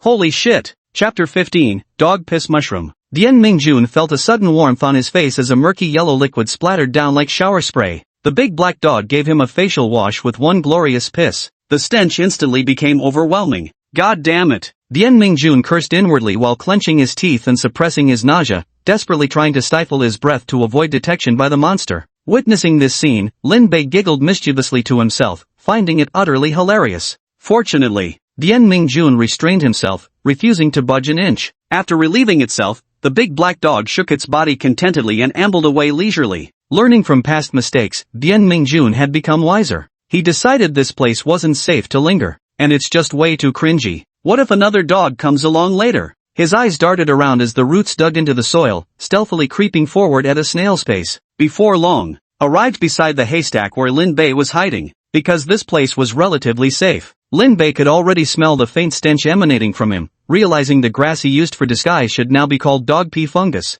Hey, you reek so bad, Bien Mingjun. These black-furred monsters, along with the parasitized livestock, were clearly lower-level creatures with rather limited intelligence. Fortunately, they hadn't discovered the team's hiding spot. Chen Xian and the others quietly breathed a sigh of relief. He thought to himself that once they left, he'd be safe. But just then, the monsters that had been wandering suddenly froze, then simultaneously turned toward the gate with a vaguely reverent posture, as if welcoming their boss. What's going on? Hidden in the haystack, Lin Bei's eyes darted around nervously. Beside him, Bien Mingjun also followed the monster's gaze and looked over. At this moment, a hunched and elderly figure appeared at the doorway, his back severely bent, skin dark and sunken eyes deep-set, with only a few strands of hair left. It was none other than their target, Zhang Ankang. Yet he looked completely different from before, his dark, aged face twisted with malice, sunken eyes brimming with fury as they darted around, as if ready to devour anyone in sight. Will he notice me? Bien Mingjun felt the least confident. Because his plant camouflage could only fool low-level monsters. When encountering intelligent ones, the disguise would fall apart. Fortunately, the haystacks blocked the view, making the target not too obvious. You can't see me. You can't see me. You can't see me. Bien Mingjun muttered under his breath. Perhaps his chant worked, as Zhang Ankang didn't even glance in this direction. Instead, he walked straight toward a large water vat. If Lin Bei remembered correctly, that should be where Chen Xian was hiding. 1 step, 2 steps. Zhang Ankang's footsteps were slow, but remarkably composed, getting closer and closer to the water vat. Perhaps Chen Xian inside sensed something, his body gave an involuntary tremble, causing the vat to shake twice in response. Zhang Ankang's withered hands grasped the wooden lid of the vat. He suddenly flipped it open. Surprised man. Inside, Chen Xian was seen tilting his head back, curled up at the bottom of the vat with a completely bewildered expression. Hello? Chen Xian forced a smile that looked more painful than tears. His brain had short-circuited completely. Snap! Zhang Ankang kicked the water vat to pieces, sending Chen Xian flying out amid the shattered fragments before crash-landing face-first into the dirt with a dog-eating crap splat. Heard you've been looking for me. Zhang Ankang's hoarse voice rang out as the corners of his mouth curled into a sinister smile. Tui, cough cough. Chen Xian choked on a mouthful of dust and waved his hands repeatedly, saying, No, I heard Happiness Village has rather difficult conditions. I came specifically to offer my condolences and see if there's anything you need. Good, then I want your life. Zhang Ankang bared his ferocious side, stepping forward to plant his foot firmly on Chen Xian's back. A dull thud sounded as the surrounding ground noticeably sank several inches. Clearly, the force was far from light. Had Chen Xian's skin not shimmered with an obsidian sheen, his awakened ability to harden his flesh, the outcome would have been dire. Guess this is where I'll meet my end. Damn it, I'm gonna fight you to the death. Chen Xian was stomped into a rage, adopting a desperate fighting stance. But Zhang Ankang stomped down again with another vicious kick. Plop! Dust rose in clouds around them as the ground cracked. Pft, cough, cough, cough. Chen Xian felt like all his internal organs had been rearranged, nearly vomiting a mouthful of blood. He realized this old man possessed monstrous strength. I'm completely outmatched, without even a sliver of opportunity to fight back. Are all the members of the Supernatural Ability Bureau this weak these days? Seems there's not a single capable fighter among them. Zhang Ankang revealed an amused smile. You, just what kind of person are you? Chen Xian asked with furrowed brows, sensing this guy wasn't your ordinary mutated monster. Zhang Ankang's expression was filled with disdain. You're not worthy of knowing who I am. Go to hell. As soon as the words fell, Chen Xian felt a gust of fierce wind descend upon his head, as if a hammer were striking down. Zhang Ankang raised his foot and stomped down again. At this critical moment, suddenly, over a dozen plant roots coiled around, trapping Zhang Ankang's leg mid-air. Captain, run! Dian Mingjun shouted urgently. If he didn't act now, Chen Xian would be crushed under Zhang Ankang's foot. There was no maintaining the dog piss mushroom disguise any longer. Chen Xian quickly rolled aside upon seeing this. Seeking death. Zhang Ankang looked displeased as he forcefully jerked his leg, as if possessed with boundless strength. Dian Mingjun's roots snapped completely. He was yanked so hard that he stumbled. The surrounding monsters spotted their target and pounced on him. Among them was a large black dog. Dian Mingjun's face turned pale with panic. With his balance already compromised, he couldn't even mount a proper defense. At this moment, two whooshing sounds erupted from inside the house as Bai Qiong and Wang Hu charged out. Seeing their teammates all exposing themselves, he could no longer hide either. The two fought off the monsters around Dian Mingjun and rescued him. Are you alright? Bai Qiong asked while supporting him. I can hold on for now. Dian Mingjun wore a grim expression. Trapped in a nest of monsters with the formidable Zhang Ankang nearby meant they were truly in dire straits. At this moment, Lin Bei was still lying in the haystack, looking rather conflicted. Why did everyone leave? Should I go out now? So annoying. Whatever, no one's found this spot yet. I'll just stay a bit longer. Stupidly good at hide and seek. Chen Xian stood up covered in dust, his face wearing an uncharacteristically serious expression. Bai Qiong, you're fast, find a chance to escape. I can still hold them off for a while with this old body of mine. No way. If we're escaping, you're coming with me. Bai Qiong said with a furrowed brow. Roar. The ferocious monsters around them roared wildly, charging at them in unison. Zhang Ankang folded his arms across his chest. A mocking smile played on his lips. He wore the expression of someone waiting to be entertained. Until he turned his head to look, only to accidentally discover a pair of eyes in the haystack, darting about wildly. Chapter 16, The Exile Organization. Zhang Ankang felt puzzled. Is there really someone there? Seeing their teammate beaten like this, and still not showing themselves, this guy is seriously cowardly. Zhang Ankang curled his lips into an amused smile as he walked step by step toward the straw stack. Lin Bei wasn't the least bit flustered by what he saw. If anything, he felt somewhat pleased. He thought to himself, finally they're about to find me, lying here has been so boring. Zhang Ankang walked up to the haystack, reaching out to grasp the straw. With one swift motion, he flung it aside. Straw flew and scattered in all directions. Through the gaps between the drifting strands, Zhang Ankang glimpsed a strikingly handsome face. Sure enough, there was someone else hiding here. Ha ha ha, though you found me, you're already dead. Lin Bei's lips curled into a smirk. He pulled out the water gun and pulled the trigger, aiming straight at Zhang Ankang's head. In an instant, a laser cannon shot forward, its scorching heat making the air reek of singed ozone. Zhang Ankang raised an eyebrow, but it was too late to dodge. Boom! A violent explosion roared in my ears, deafening in its intensity. The entire courtyard shuddered. The explosion caught Qin Xian and the others' attention, turning their heads to look. They saw Zhang Ankang's body half blown to pieces. Only half of his head remained, exposing white, bony teeth. Its appearance was truly terrifying. Got him? Hell yeah. Guess we'll have to count on Lin Bei. Their despairing faces lit up with renewed hope, because as long as they dealt with Zhang Ankang, the remaining black-furred monsters and those chickens, ducks, geese and dogs wouldn't pose any threat. But Lin Bei kept staring at Zhang Ankang, examining him from every angle. There's something strange in my heart. It felt like he had died, yet somehow didn't seem dead, because of that severed upper body. Still standing upright. You're celebrating too soon. A hoarse, low voice emerged from Zhang Ankang's throat, saturated with boundless fury and killing intent. Moments later, his broken body began healing at an astonishing speed, and transformed into a new form. His originally hunched body straightened up completely. From the hunch on his back, 2 more heads suddenly emerged. Both were transformed from fleshy tumors. Utterly monstrous. His veins bulged violently, with torrents of blood coursing through them as his muscles swelled continuously, transforming his frail body into a powerfully built physique. In the blink of an eye, a gaunt, emaciated old man had turned into a robust and muscular fellow. Lin Bei clicked his tongue in amazement at this sight. The old man transformed into a brawny man. It inexplicably reminded him of someone called Master Roshi. Amazing, but now was not the time for admiration, because this guy seemed really dangerous. He pulled the trigger on his water pistol again, firing a laser blast. But the 3-headed Zhang Ankang was already prepared. With a swift movement, he seemed to vanish into thin air. Clearly, his speed had surpassed what ordinary eyes could follow. Ha! Where did she go? Lin Bei stood frozen in place. This defied all comprehension. Watch out! Bai Qiong cried out urgently, her radiant wings unfurling as she charged toward Lin Bei, and grabbed his shoulders, quickly dodged away to the distance, turned his head to see Zhang Ankang already appearing from the side, and raised a fist to strike at him. Everything happened too fast, in the blink of an eye. Even the air split by Zhang Ankang's fist erupted with a series of sonic booms. Boom! Lin Bei was instantly sent flying by the overwhelming force of the punch. Had Bai Qiong not pulled him back in time, he would surely have met his end right then and there. His figure rapidly retreated through the air,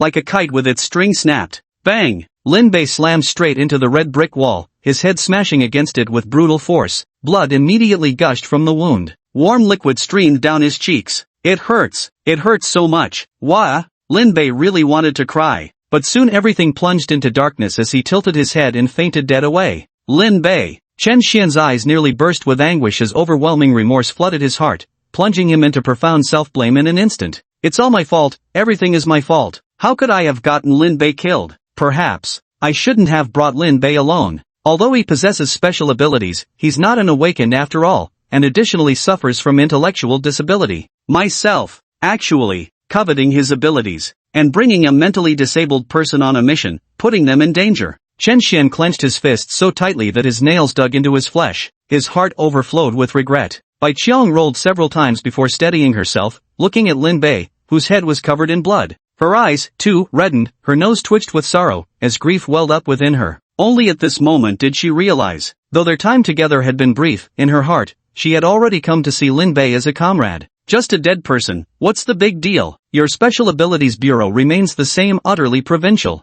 Zhang Ankang smirked mockingly, throwing out careless remarks. I'll kill you. Chen Xian, eyes bloodshot, charged at him recklessly, but Zhang Ankang just quietly watched him, like a moth to flame, then threw a punch. Boom! Chen Xian flew backward like a deflated soccer ball. Blame yourselves for this. Why did you have to come to our organization's experimental base of all places? Zhang Ankang wore the expression of someone who held all the cards. Organization? Experimental base? Are you from the Exile Organization? Dian Mingjun suddenly thought of something. Oh dear, how embarrassing, I accidentally let it slip. But it doesn't matter, since you won't be going anywhere anyway. Zhang Ankang spoke with mocking sarcasm. Dian Mingjun's mouth fell open. He knew exactly what the Exile Organization represented. After some people awakened supernatural abilities, their desires expanded uncontrollably. They began burning, killing, looting, kidnapping, assassinating, extorting the wealthy, discarding all rules as they considered themselves superior to ordinary humans. This led to the formation of an exile organization, the dark opposite of light, where humanity's most sinister and grotesque aspects reside.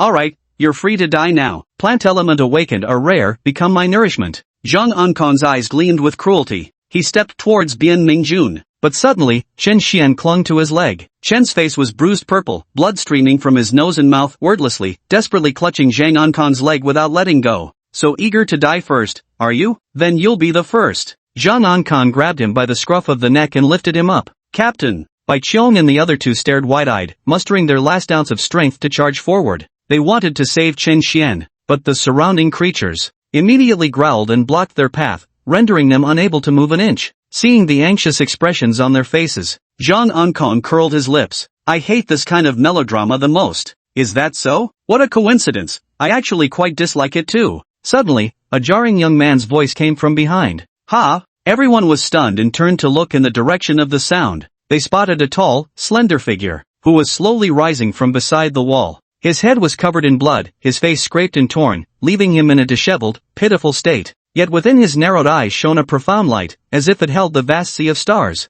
It still hurts so much. The young man rubbed his temples. Lin Bei, you're not dead yet? Wait, doesn't he seem different somehow? Bai Qiong and the others inexplicably felt a strange sensation. Chapter 17, Fierce Revival. Lin Bei got a knock on the head and suddenly became sharper. But the memories of these past days remained. Getting hit by a car. Turned into an idiot. Lin Bei chuckled softly, recalling that he seemed to have acquired a system. Ding! Hello, I'm the system, I'm here. Hello. Ding! Host, would you like to claim the system rewards? Claim. Sniffle. The host finally claimed the reward. The system is moved to tears. Ding! System reward, Beast Soul Awakening, Ferocity reawakens. No sooner had the words left his mouth. An overwhelming savage aura erupted from Lin Bei's body, and the wounds on his forehead and cheeks healed completely in 0.0001 seconds. Lin Bei's pupils suddenly contracted, actually turning into diamond shapes, like a beast about to slaughter. An overwhelming aura of ferocity erupted, making all the surrounding monsters tremble, especially that big black dog from earlier. His hind legs trembled as he pissed himself in terror again. Chen Xian and the others also felt a shudder in their hearts, a tremor that came from the depths of their souls. Everyone instinctively glanced over. Lin Bei, who had been wearing the monitoring bracelet all along, finally showed a reaction. Amidst the flashing red light, 3 letters actually appeared. SSS tier. T, triple S tier? Chen Xian and the others widened their eyes. Despite being veteran awakened, none of them had ever witnessed such a scene before. Since the global mutation began, we hadn't heard about someone of this caliber either. Is this for real? Zhang Ankang seemed unable to believe it, his previously arrogant expression now turning grave. How could this be? Must be putting on some act. With a cold snort, he raised his fist and struck toward him. Lin Bei stood his ground, showing no intention to dodge. The diamond-shaped pupils flashed with ferocity. Zhang Ankang's previously elusive speed now appeared 1,000 times slower in his eyes, like a slow-motion movie sequence. With a casual lift of his hand, Lin Bei effortlessly caught his fist. Like iron tongs, it didn't budge an inch. Zhang Ankang, sensing the overwhelming strength, panicked and tried to break free from that grasp, but no matter how hard he struggled, it was all in vain. Creak creak. At this moment, Lin Bei clenched his fingers, instantly crushing Zhang Ankang's hand bones into powder. Then he abruptly yanked. Zhang Ankang's entire arm was brutally torn off, scarlet blood spraying everywhere. Hiss. Chen Xian and the others behind him gasped in shock. Their speech became incoherent. How is this possible? Zhang Ankang's speed and strength far surpassed their limits. But under Lin Bei's control, he was like a helpless chick, completely at his mercy. Expressionless, Lin Bei raised his fist and struck straight at the opponent's chest. Boom! With a dull thud, Zhang Ankang's chest caved in as he was sent flying backward like he'd been hit by a cannonball. Before he could even crash land, Lin Bei's figure flashed, almost teleporting, reappearing right above him. Raising his leg, he stomped down hard. Boom! A mighty force struck, shaking the entire courtyard as if an earthquake had hit. The surrounding walls had already collapsed halfway. A deep crater appeared in the ground. Cracks spread everywhere like spider webs. At this moment, Zhang Ankang lay in the center of the pit like a lump of rotten mud, completely devoid of any ability to resist. His middle head seemed to retain a shred of consciousness, only now it was filled with sheer terror. This can't be. Zhang Ankang still couldn't believe that Lin Bei was actually a powerhouse of this level. But Lin Bei said nothing. He directly reached out, grabbed Zhang's head, and clenched his 5 fingers violently, crushing the skull as easily as one might squish a tomato. Warm blood mixed with brain matter resembling tofu pudding flowed down through the gaps between Lin Bei's fingers. But in his palm, a translucent red crystal appeared, about the size of a thumb's tip. Red light shimmered across its surface, as if some energy was slowly flowing into Lin Bei's body through his palm. Snap! The red crystal was completely consumed, shattering into powdery fragments that scattered with the wind and disappeared without a trace. Gulp! In the distance, Chen Xian and the other three instinctively swallowed hard. Their lips felt parched. Such a violent scene was something never witnessed before. Fear gripped the heart in terror. Lin Bei has become absolutely terrifying now. Captain, what is Lin Bei doing? Bai Qiang widened her beautiful eyes. He might be hunting. Captain Chen had seen his fair share of the world. Hunting? The four were perplexed. What does that mean? Some advanced awakened individuals have a food chain relationship among themselves. Just like big fish eat small fish, or cats eat mice, they can hunt to further their own revival. Chen Xian explained. Bai Qiang and the others seemed to grasp the concept somewhat. Advanced awakened individuals can devour the energy of lower-level awakened ones. Someone like Lin Bei, an SSS level, is probably at least tiger tier, with plenty of potential prey to hunt. Then, are we also within his hunting range? Bai Qiang grew a little worried. After all four of them were awakened too. Dian Mingjun wasn't particularly concerned. Hey, I'm a plant-based zombie, dude. Do I look like I eat vegetables to you? Yeah, don't worry. We're insect-type zombies. Judging by Lin Bei's appearance, he doesn't seem like the bug-eating type either. Chen Xian reassured them. Hearing his words, Bai Qiang felt relieved. But Wang Hu beside him froze in surprise. Wait, so should I leave? After Zhang Ankong died, all those facial tumors withered away one after another and eventually perished. Now only the five of them remained in the dilapidated courtyard. Lin Bei, are you okay? Seeing that he had absorbed the red crystal, Bai Qiang stepped forward and asked cautiously. Lin Bei's diamond-shaped pupils flickered before returning to normal. With a warm smile, I'm doing just fine. Under Lin Bei's gaze, Bai Qiang actually blushed. It's good that you're alright. Seeing this, the others also gathered around. Lin Bei, you're unbelievably strong. To think you're actually a triple S grade awakened. Dian Mingjun marveled. Yeah, I always knew there was something special about you. If this gets out, it'll probably shock the whole world. Wang Hu chimed in. Chen Xian, however, waved his hands repeatedly in protest. Don't go spreading rumors about this. This matter is of utmost importance. It'll definitely become our Dragon Nation's highest classified secret. We must report it through proper confidential channels. You're right. Wang Hu nodded in agreement. Nowadays there are so many awakened individuals worldwide, but Dragon Country only has 5 S-class. Their identities have become extraordinarily special, not governed by any authority. Occasionally feeling generous, he'll collaborate with the Supernatural Bureau, and usually enjoys numerous privileges. Moreover, Lin Bei is SSS class, way more badass than them. Of course, such identity needed to be kept confidential. Let's report about this village first. This is a testing ground for the exiled organization, and we even took out one of their members. If the Bureau finds out, they'll probably hold a 3-day commendation ceremony, Dian Mingjun said excitedly. Having narrowly escaped death, the group felt an indescribable joy in their hearts. Chen Xian also felt quite emotional. Yeah, this trip was really tough indeed. Let's go back. Oh wait, Lin Bei, is your brain really functioning properly now? As he spoke, he suddenly remembered this matter. The others also showed concern for him. Everyone stared at him intently. Facing the crowd's gaze, Lin Bei smiled faintly. You don't really think I'm a moron, do you? No, it's so great that you're better now. Bai Qiang repeatedly said. Lin Bei nodded. Transformers, transform. Vroom vroom vroom. He suddenly raised his arms and dashed straight toward the jeep outside the door. The 4 people stood there bewildered. What just happened? Chapter 18. The miser actually spends. Are you stupid again? Isn't this too sudden? The 4 of them were caught completely off guard. Hurry, get in the car. Let's take him back for Yurong to examine, see if he can still be saved. Chen Xian immediately shouted. The 4 of them got into the car and sped back to the Supernatural Ability Bureau. Inside the Research Institute, Lin Bei was once again covered in instruments, his darting eyes looking around restlessly. Everything appeared novel to him. All the core members of Squad 3 were present, their faces full of anticipation as they gazed at Chen Yurong. Uncle, Lin Bei hasn't changed at all, he's still the same as before. When will he recover? Big Watermelon Chen, I've already told you, I'm perfectly fine. Now it's my turn to check your body, right? Lin Bei immediately reached out to grab him, but Big Watermelon Chen seemed to have anticipated this and swiftly dodged with a sidestep.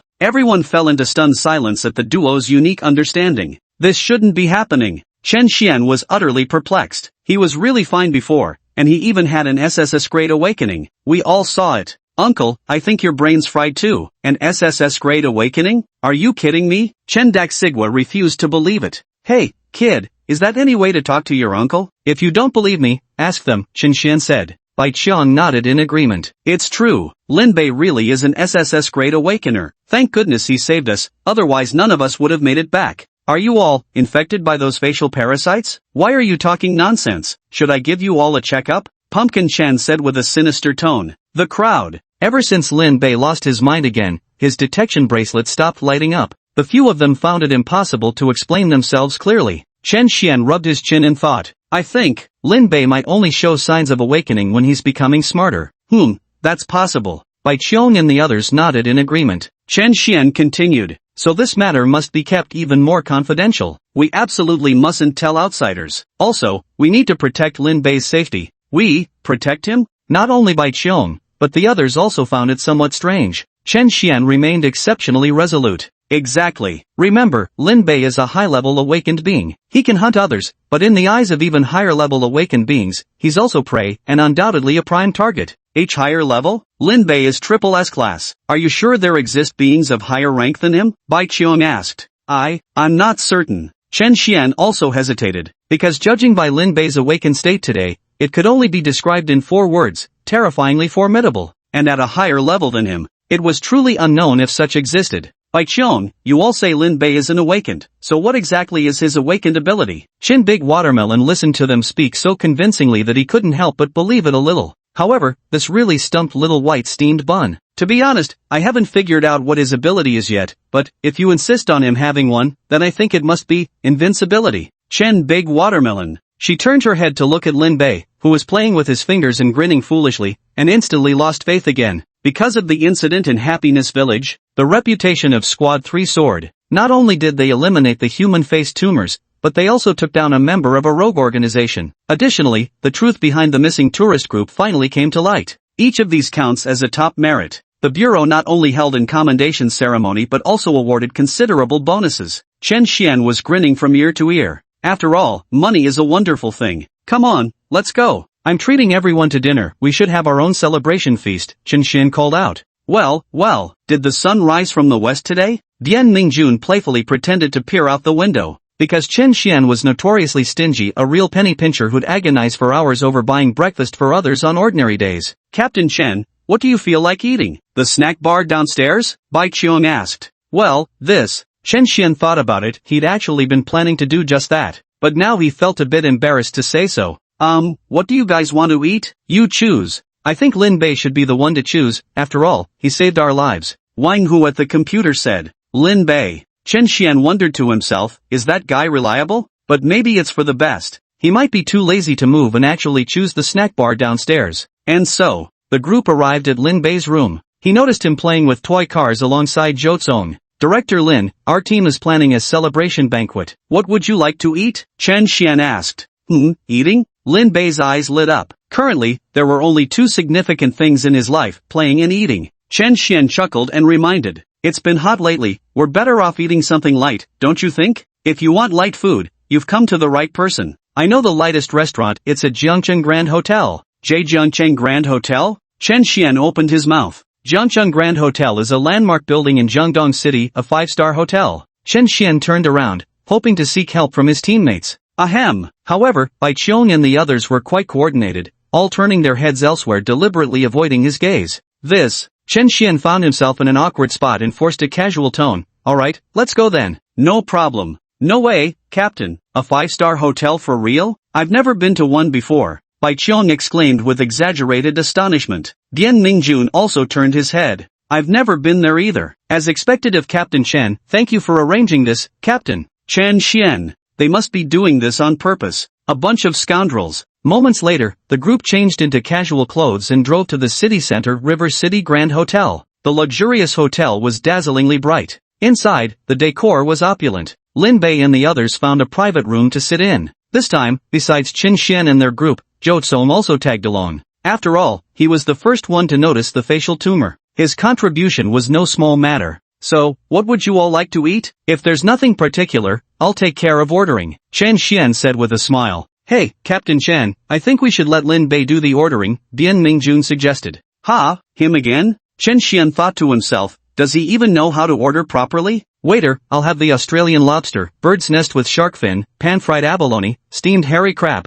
Something lighter for this one. Lin Bei smoothly rattled off the dish names and continued ordering. For this top-tier heir of wealthy parents, ordering food is coded in our DNA. just shooting one's mouth off like that. Chapter 19, quite the discriminating taste. Chen Xian's face turned ashen at that moment. Gotta say Lin Bei's menu choices seem a bit pricey. The others couldn't help but snicker. Captain Chen, you're not getting reluctant now, are you? Surely you're not worried about the money? Bai Qiong's voice dripped with sarcasm. At the critical moment. They were the most dependable teammates. But when it's not a critical moment, they're the most unreliable friends. Chen Xian cursed inwardly, but had to keep up appearances. Not at all. It's just small change. I'm not the least bit upset. Very well, sir. Please wait a moment. Your order will be ready shortly. The server saw Lin Bei finish ordering and respectfully collected the menu. A brilliant smile spread across her face. Chen Xian looked at her smiling face, his heart filled with bitterness. It's over. I'm broke. A moment later,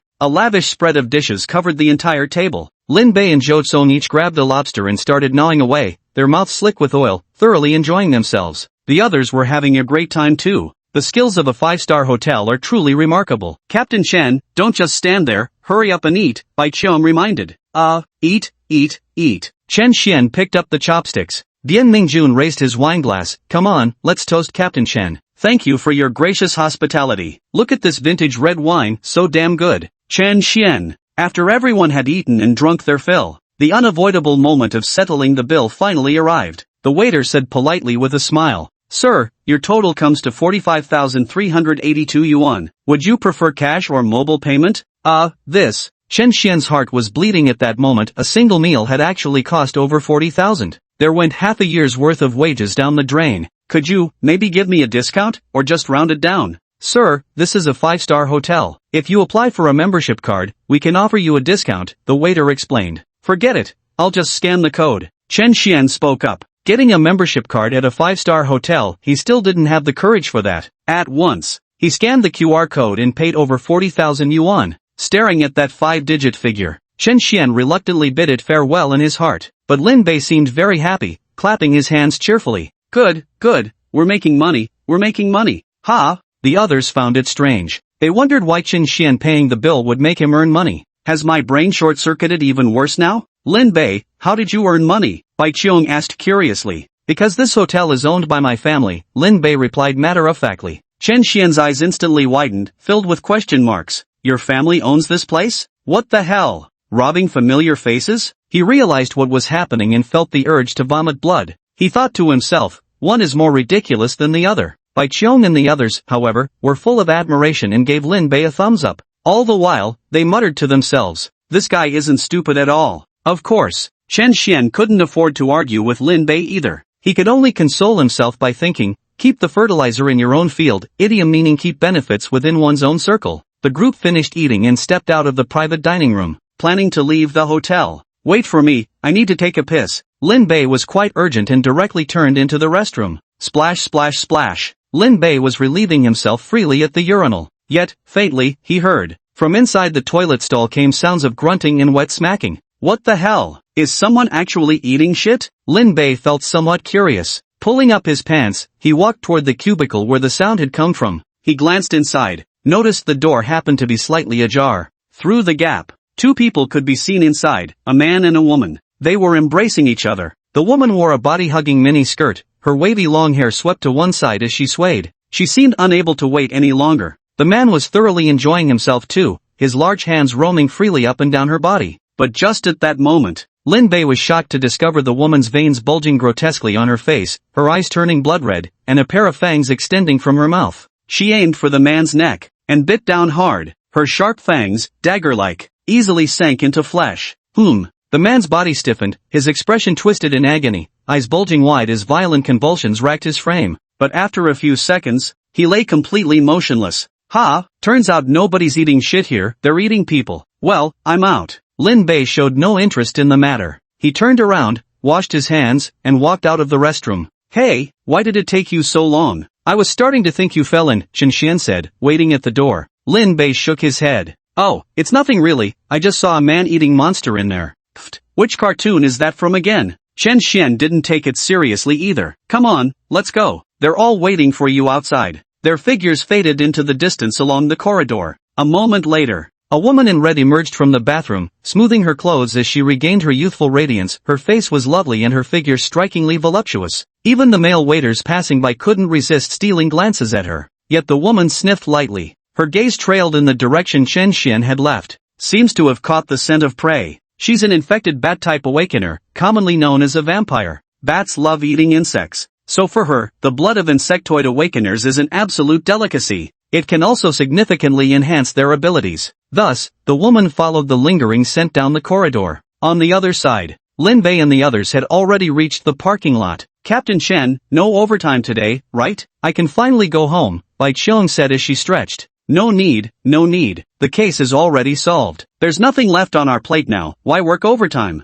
Chen Xian waved his hand dismissively. Today was quite enjoyable, though thinking about the 40,000 yuan he'd lost, still feeling a faint ache in his wallet. Hey handsome, sorry to bother you, could you tell me how to get to the subway station? Chen Xian and his friends were debating who would drop off whom first when a gentle voice suddenly interrupted. They all froze mid-action. Turning to look, he discovered it was a woman wearing a body-hugging skirt, with long wavy hair and a voluptuous bust that seemed ready to burst forth, her legs straight and alluring. Handsome guy, are you calling me? Chen Xian's eyes grew slightly glazed. The woman tossed her hair and smiled faintly, exuding an alluring charm. Yeah, I think you're really handsome.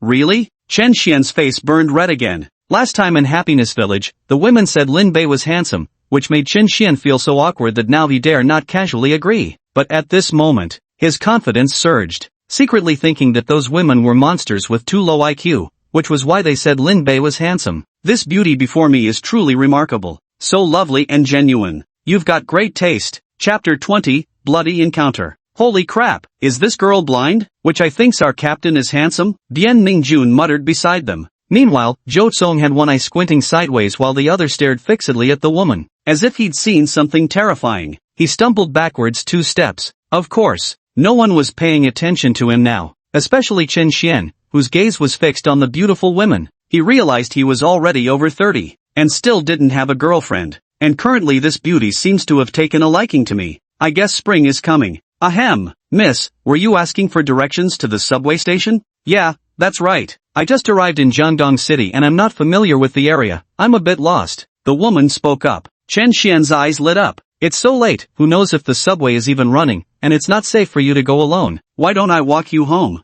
Ha? The woman blushed prettily, feigning reluctance. Oh, that would be too much trouble. No problem at all. It's my duty to serve the people. Don't worry, I'll make sure you get home safely. Chen Xian patted his chest as he spoke. The woman appeared bashful. Well then, it just so happens there's no one at my place. We can stop by my place for a drink before you leave. Hiss. Chen Xian drew in a sharp breath. His heart pounded wildly. This was practically an open declaration. That's exciting. Captain, aren't you going back to the station? Then who will take Zhou Tsong and Lin Bei back? Bai Qiong asked. Chen Xian said, you take them back first, then go home. Do me a favor? Oh, alright then. Bai Qiong had no choice but to agree. She thought to herself that if Chen Xian really found a girlfriend, it would be a good thing. She should show her support. Then we'll head off first. Bye. Chen Xian helped the woman into his car. He thought to himself that his trip today wasn't in vain. Who knew there'd be such a romantic encounter? The money spent on dinner was totally worth it. Under everyone's gaze, Chen Xian's car sped away in a puff of smoke. The others, all squeezed into Bai Qiong's car. Our captain is really something. Feels like he's valuing beauty over friendship. Wang Hu complained from the passenger seat.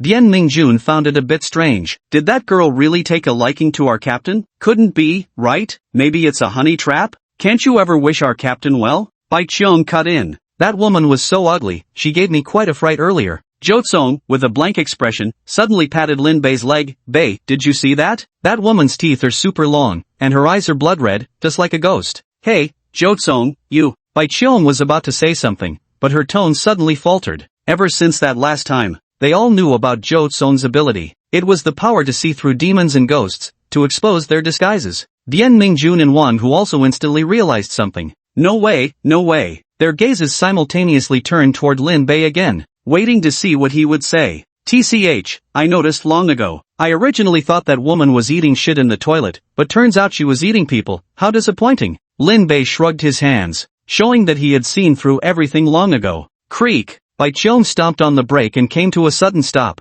Like a ghost. Eating people in the toilet? A chill ran down the spines of everyone present. A surge of cold dread pierced their hearts. What in the world was it? Could it be another mutated monster? But don't be too scared. I think it's just a vampire, Lin Bei tried to reassure them. Yet this only made them even more nervous. A vampire? Is that it? Quick, call the captain, Bai Qiong said urgently, immediately turning the car around to chase after where Qin Xian had gone. It's no use. The captain isn't picking up, Wang Hu said as he repeatedly pressed his phone. Oh no.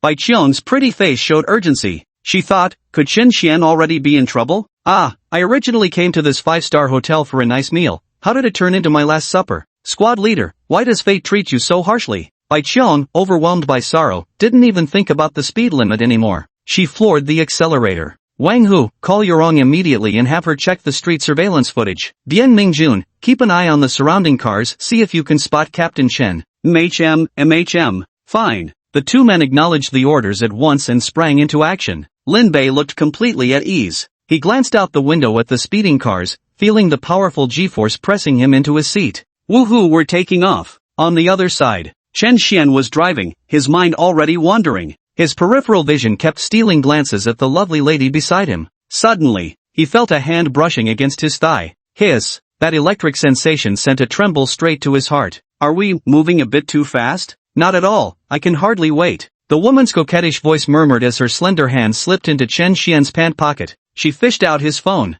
He directly shut it down and tossed it aside. Chen Xian of course didn't stop him. Thinking to himself, this guy really doesn't want to be disturbed. But seriously, what's the hurry? Chen Xian slammed on the brakes, stopping at the entrance of a residential complex. The surroundings were silent, devoid of any people. Only dim streetlights set the mood. Are we staying in the car? Chen Xian's lips felt parched. The woman smiled faintly. What's wrong? Isn't the car exciting enough? Exciting, very exciting. Chen Xian hastily responded. This is way too exciting. The woman licked her crimson lips, slowly leaning towards Chen Xian's neck. What an alluring scene before his eyes. Making his blood boil, he was about to get a nosebleed. But just as the two were about to make zero-distance contact, footsteps suddenly approached from outside the car. Knock. The sound of knocking on the car window followed. Ha! Both of them froze immediately. What's going on? Turning their heads, they saw 5 pairs of eyes of varying sizes staring intently at them through the window. One of them even had a squint. What are you two?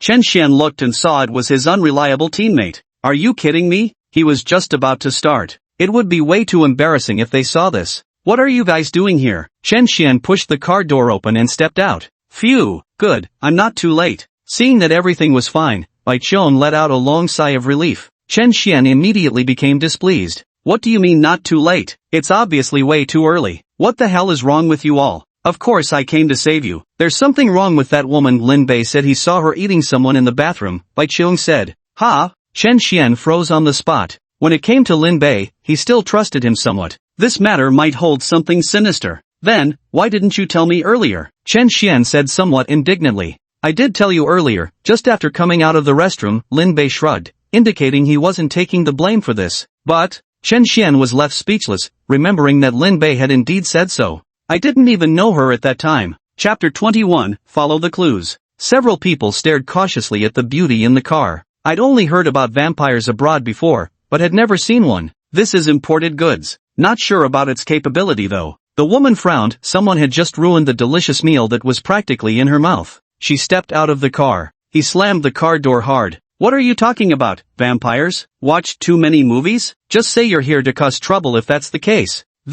Chen Xian was a bit confused. He'd rather believe it was his good looks that attracted the beautiful woman, not because she was a demon. Bai Qiong also furrowed her brow. Although she trusted Lin Bei, there really wasn't any concrete evidence yet. What if we got it wrong? Making such a blunder would be downright embarrassing. We're from the Supernatural Abilities Bureau. Come with us, we need to run some tests on you. TCH, if you don't want to take me home, just say so. I'll go back myself. The woman felt uneasy at heart. If she went to the Supernatural Bureau, a simple physical examination would expose everything. She had no choice but to use this excuse. With that, she turned to leave. Halt! Wang Hu let out a fierce shout and reached out to grab her arm. But the woman reacted with lightning speed, and not without considerable strength. She flung him off with ease.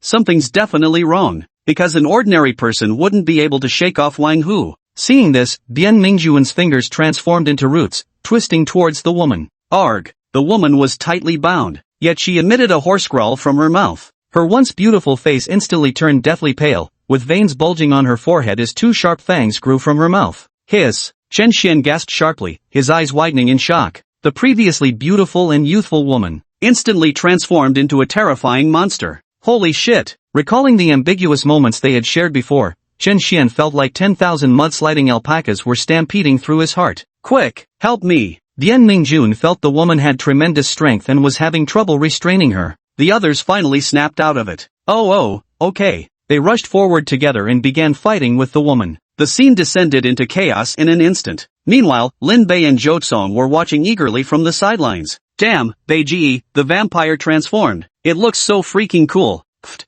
you think my Autobot transformation isn't cool? Lin Bei scoffed with disdain. Cool. Zhou Song said with a smile, since vampires have already appeared, when will werewolves show up? I love werewolves the most. Werewolves? Lin Bei's eyes shifted thoughtfully. He remembered the system had detected that Zhou Song was an awakened husky. Come to think of it, there might be some wolf genes in him. Werewolves could practically be considered his distant relatives. The battlefield was chaotic at the moment. The vampire possessed tremendous strength and agile movements. But after all, 2 fists are no match for 4 hands. Mainly because the woman wasn't of a high rank. A moment later, she was promptly knocked unconscious and subdued by Chen Xian and his companions. Phew, that wasn't easy. Chen Xian panted heavily, exhausted beyond measure. As he gazed at the beauty lying on the ground, sadness welled up in his heart. It's been ages since someone called me handsome. Turned out to be another monster. My life is so miserable. Captain Chen, you should really thank Lin Bei this time, otherwise you might have been eaten by that vampire. Bai Qiong said. Dian Mingjun also chimed in agreement. Captain, as the leader of the Supernatural Bureau's first team, falling for a monster's trap is somewhat unacceptable, don't you think? Well. Chen Xian's face flushed red. He thought to himself, after years of playing with eagles, today one finally pecked his eye. It's all because of being single for too long. Could we maybe discuss this when we get back to the station? Let's just say I sacrificed myself for justice, using my life as bait to successfully capture a vampire? That could work. How about throwing in a 5-star hotel too? Bai Qiong flashed a mischievous grin. Chen Xian wore a bitter expression on his weathered face. You're taking advantage of the situation. The end. The group brought the vampire back to the station, intending to let Qin Yurong study it. After all, they had only heard of vampires existing in foreign countries before. Now it has actually appeared in Dragon Country. This constitutes an invasive alien species, which is also a very serious matter. Also, how was the woman infected, and where is the source? How many more are there? They had to interrogate everyone thoroughly, to prevent any chaos that might cause public panic. Back at the station, a group of scholars and experts were also quite intrigued by the vampire, and tortured him all night long. The next day, the Supernatural Bureau remained as busy as ever. The higher-ups took the emergence of vampires very seriously. After all, these creatures were difficult to deal with and highly infectious, capable of causing human-to-human transmission. They had to be contained immediately. After last night's interrogation, the woman has confessed everything, Chen Xian said to several key team members in the meeting room. Of course, Lin Bei was present too.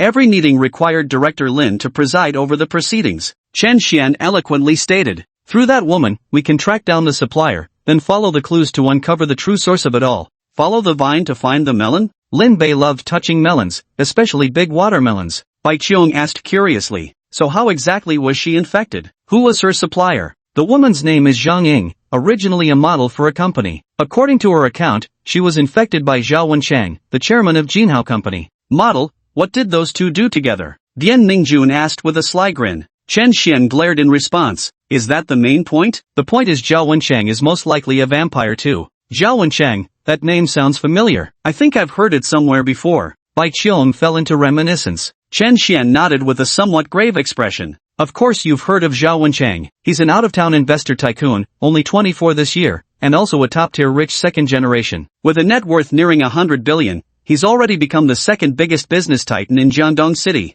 Oh, now I remember. He really is an impressive figure. So he's only second? Then who's number one? Bai Qiong asked curiously. Chen Xian looked toward Lin Bei. Of course it's Lin Bei's father, Lin Xiangdong. But, ever since Zhao Wenchang interfered, the Lin Group's assets have shrunk drastically, with daily losses in the hundreds of millions. I'm afraid they won't be able to hold on much longer.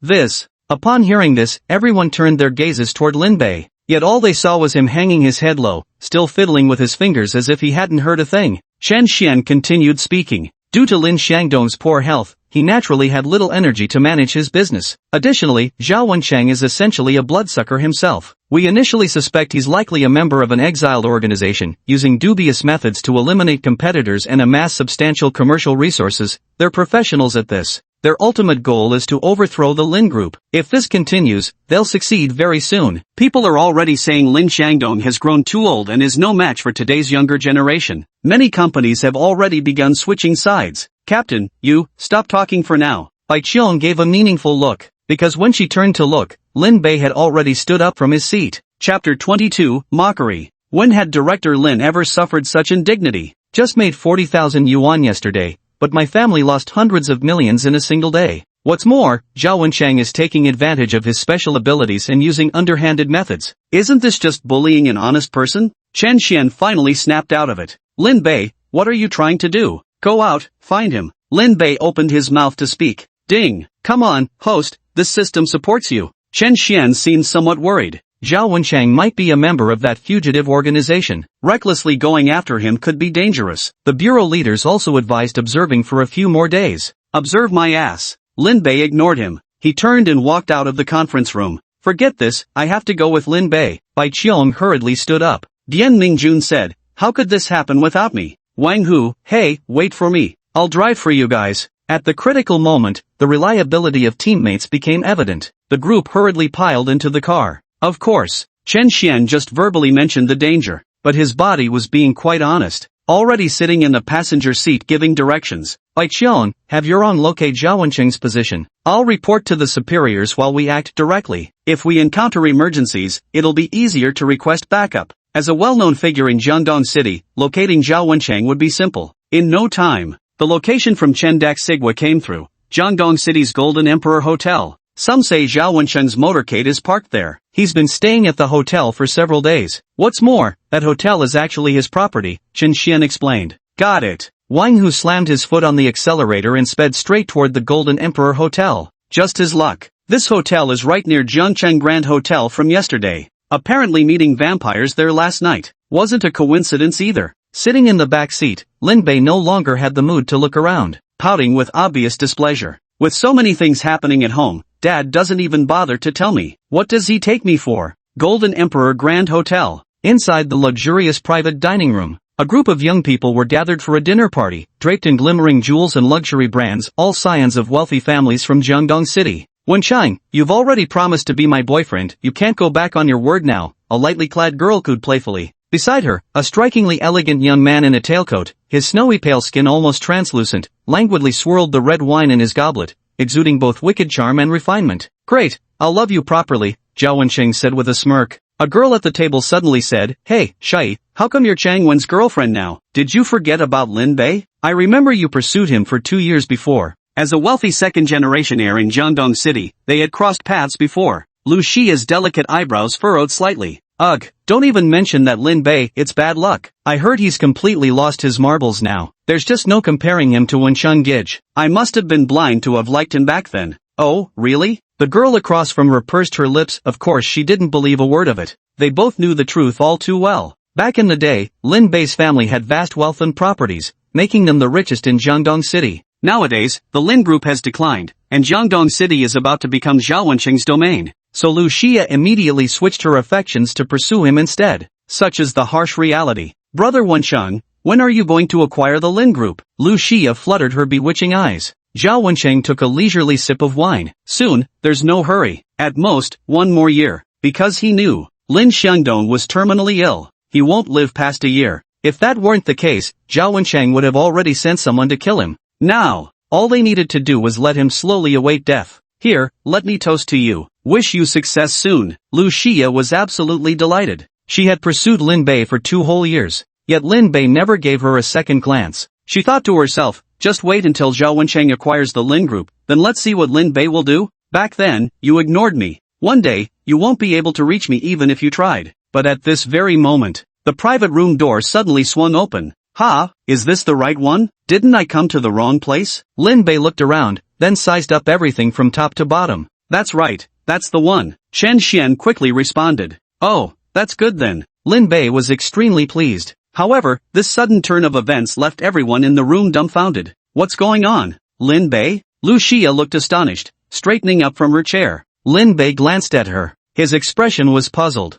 Who are you? Do I know you? You this. Lu Xia's expression instantly darkened. How dare he say he doesn't know me? However, she quickly realized something and felt relieved. Alright, you got hit by a car and had your brain scrambled. It makes sense you don't recognize me. Bah, you're the idiot, your whole family's idiots. Lin Bei rolled his eyes at her and said, You. Lu Xia's face turned ashen as she silently told herself not to stoop to his level. A young man stood up nearby, his expression full of disdain. Lin Bei, no one invited you to this gathering. What are you doing here? I'm here to find someone, looking for that, what's his name again? Lin Bei was puzzled. Zhao Wenchang, Chen Xian reminded him from the side. Oh right, him. Lin Bei suddenly understood. Which one is Zhao Wenchang? Ha! Lu Xia chuckled lightly. Seeing Lin Bei's appearance, he really did look utterly foolish. Look at you now, what business could you possibly have with my brother Wencheng? Are you even worthy? Well, because he's an infected monster, that's why I need to find him. Lin Bei stated bluntly. Put. The surrounding crowd couldn't hold back their laughter, bursting into roaring amusement. Infected monster? That's hilarious. Exactly, brother Wencheng is perfectly fine. How could he be a monster? Ha ha ha, I think Lin Bei's totally lost it, what a complete idiot. What a shame, he was once a prominent figure in our Jiangdong city. Is he jealous of our brother Wencheng now that he's down and out? Imagining him as some monster. Yeah, quite likely. Intellectual disability, their thinking isn't the same as normal people's. The crowd grew noisy, looking at Lin Bei as if he were an idiot. Meanwhile, Zhao Wencheng sat there, taking a leisurely sip of red wine, then watched everything with cold indifference. Chen Xian felt extremely irritated seeing them mock Lin Bei. Watch your words, I'm Chen Xian, captain of Squad 3 from the Supernatural Bureau. Oh, what's so special about the Supernatural Bureau? The crowd remained indifferent. Ordinary people might show some deference upon hearing about the Supernatural Bureau, but everyone present was a spoiled rich kid from wealthy, influential families who couldn't care less. How much can the Supernatural Bureau pay you in a month? Just tell us how much Lin Bei hired you for, we'll double it. Chapter 23, A Real Monster. Chen Xian's face darkened. To say you were hired for money is practically an insult. Am I really someone who cares about money? These people are really too arrogant, still unaware of their own perilous situation. Lin Bei, I suggest you get lost now. Out of respect for our past, I won't call the bodyguards to throw you out. Lu Xia smirked arrogantly, wrapping her arms around Zhao Wencheng's. With a sweet expression on her face, Lin Bei completely ignored her, instead casually pulling out his squirt gun, aiming directly at Zhao Wencheng. Everyone saw the squirt gun. Another burst of laughter. Ha ha ha, Lin Bei, what do you think you're doing? Oh my god, am I seeing this right? You're trying to shoot my brother Wencheng with a water pistol. Ha ha, no way, I'm dying of laughter, my stomach hurts. He must be genuinely stupid, I'm laughing so hard tears are coming out. Ha ha ha, even Zhao Wencheng himself couldn't help but chuckle. They were all just treating it as entertainment. Ding, system upgrade complete. The water gun has been loaded with purification holy water, monsters reveal yourselves. Lin Bei immediately pulled the trigger on the water gun. A stream of golden liquid sprayed out, hitting Zhao Wencheng directly in the face. Zzzzzt. Zhao Wencheng felt as if sulfuric acid had been splashed on him. His originally elegant smile faded as his skin began to rot. An excruciating pain tore through him. Arg! Zhao Wencheng's throat emitted a beast-like growl, the veins on his rotting face bulging as his eyes turned blood red, two sharp fangs extending outward. His expression was exceptionally ferocious, utterly terrifying. The once elegant young man transformed into a demonic monster in the blink of an eye. The loud laughter in the room ceased, leaving only Zhao Wencheng's pained growl, like a wild beast, ready to pounce on its prey. The rich kids were nearly scared witless, frozen in place with expressions of pure terror. What's going on? Is Wencheng really a monster? Oh my god, am I having a nightmare? Lin Bei was telling the truth. Damn, run for it. People scrambled up from their chairs in panic, instantly throwing the room into chaos. Lu Xia happened to be closest to Zhao Wencheng, because just moments ago, she had been clinging to his arm. Her face turned pale with shock, still unable to believe it. Wencheng, you. Before she could finish speaking, Zhao Wencheng grabbed her hair violently. Ah, help! Lu Xia finally regained consciousness at this moment. Lin Bei, save me, please, save me. Didn't you tell me to love you properly? Zhao Wencheng's voice was hoarse as he opened his bloodstained mouth wide and went for her neck. Snap! Half of Lu Xia's neck was bitten through. Blood instantly spurted out, splattering onto the pristine white walls, leaving behind glaring stains. Yet Zhao Wencheng continued gulping greedily, producing loud swallowing sounds. He had completely transformed into a bloodthirsty monster. Lin Bei stared at Lu Xia's gruesome corpse, without the slightest trace of mercy. Instead, the corners of his lips curled into a cold smirk. You laugh at me as a fool, while I laugh at your imminent death. Help! Lin Bei, save me! Aren't you from the Supernatural Bureau? A few rich second-generation heirs were trapped inside. There was no way left to escape. They had never witnessed such a bloody scene before, some even felt a sudden warmth in their trousers. Collapsed on the ground, they literally pissed themselves in terror. Now! Chen Xian couldn't allow the slaughter to continue, so he charged forward. Dian Mingjuan's fingers shifted, summoning more entwining roots. Bai Qiong and Wang Hu followed closely behind. But Zhao Wenshang was clearly far more formidable than the previous vampire. He turned and threw a punch, sending Chen Xian flying back, then lowered his head and took a bite. Sinking his teeth into the roots Dian Mingjun had coiled around him. Hiss! Dian Mingjun gasped sharply and quickly retracted the roots. Bai Qiong and Wang Hu were stunned at the sight. Why didn't they wrap around him? Shit, I knew I shouldn't have gone for it. Wang Hu gritted his steel-like teeth and wrapped both arms around Zhao Wensheng's waist. Meanwhile, Bai Qiong could only restrain one of his arms. Chen Xian directly lunged from the ground, firmly locking onto his legs. The three of them exerted their utmost effort. Only then could Zhao Wensheng be restrained. They stood frozen in stalemate for a moment. But Chen Xian soon couldn't hold on any longer, because Zhao Wensheng was inhumanly strong and seemed utterly tireless. Chen Xian could only shoot Lin Bei a pleading look for help.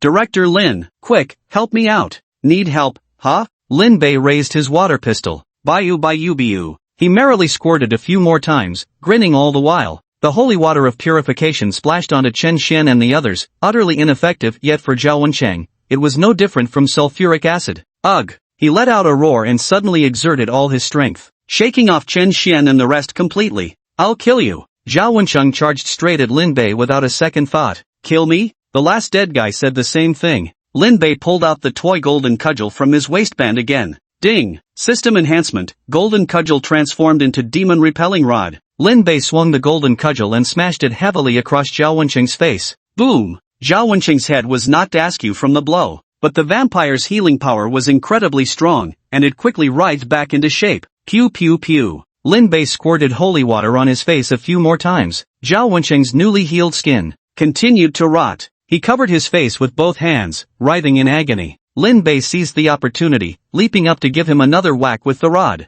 Then he followed up by spraying some water with the squirt gun. That settles it. Lin Bei hit him with a combo sequence. Holy water purification, exorcism rod. Holy water purification, exorcism rod. This cycle repeats indefinitely. For Zhao Wensheng, it was like being whipped with a leather belt soaked in ice water. Pain forced him to curl up on the ground, howling in agony. The onlooking Chen Xian and others were utterly dumbfounded, silently raising a thumbs up. Director Lin is truly impressive. That's just how strong he is. As Lin Bei whipped them into shape, Zhao Wensheng's screams grew increasingly faint. No matter how strong one's physique might be, it couldn't withstand such torment. Not long after, he promptly passed out cold. ZZZT. Lin Bei picked up the water gun again and squirted his face twice more. Seeing there was no reaction at all, it felt a bit boring. Only then did they put away the two divine artifacts. It's done. Damn impressive, Director Lin is the real deal. Chen Xian cheerfully ran forward, starting to lay on the flattery. Meanwhile, Bai Qiong angrily kicked Zhao Wensheng a couple more times in frustration.